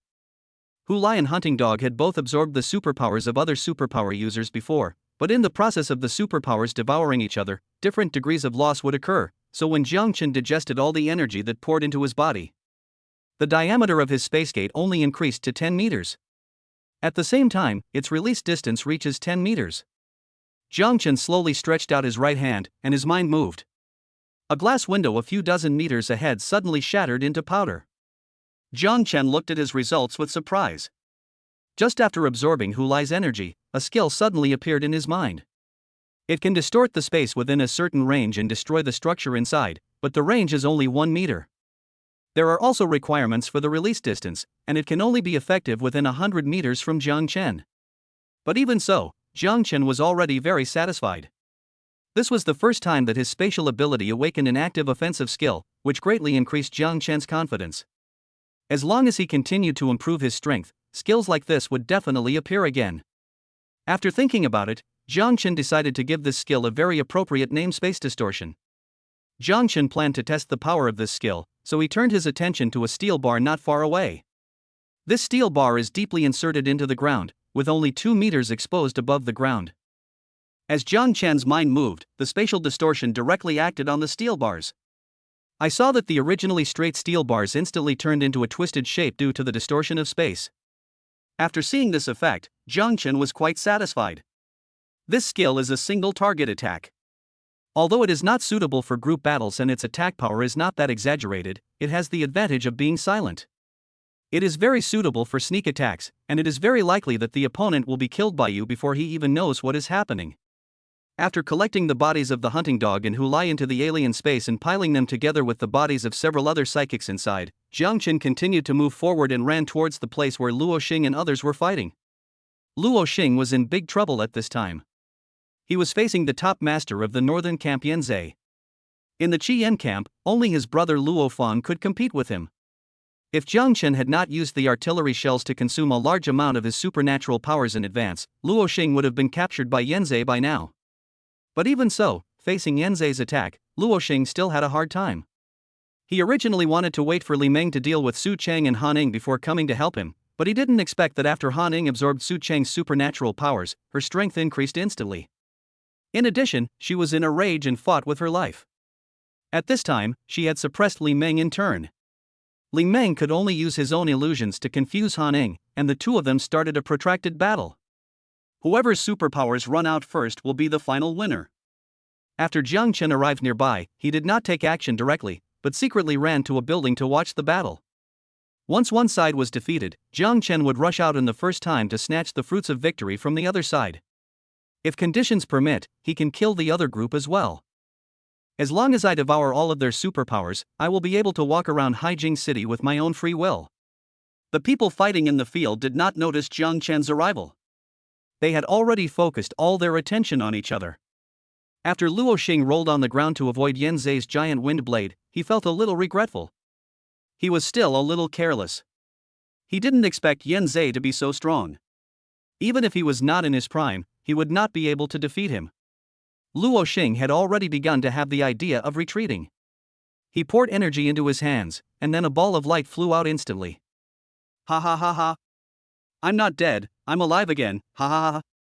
Retreat. Luo Xing called out to Li Meng, then quickly turned around and ran to the back. As the white light gradually disappeared, Yanzai slowly opened his eyes. But Luo Xing was no longer in sight, and even Li Meng in the distance had disappeared.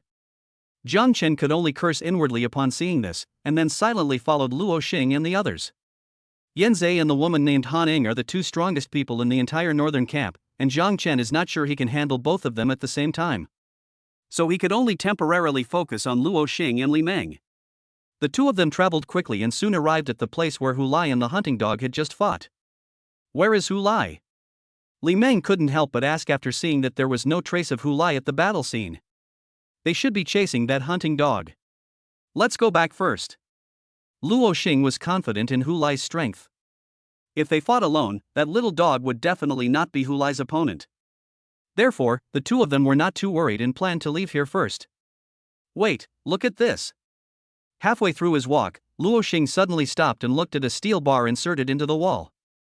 They were very familiar with this thing. Just now when they were watching the battle outside the villa, they had seen Jang Chen using it as a weapon. Jang Chen has been here? Li Meng's tone was full of disbelief. She then searched carefully and found several steel bars and some huge stones nearby. Most importantly, she also found many traces of steel bars inserted on the ground.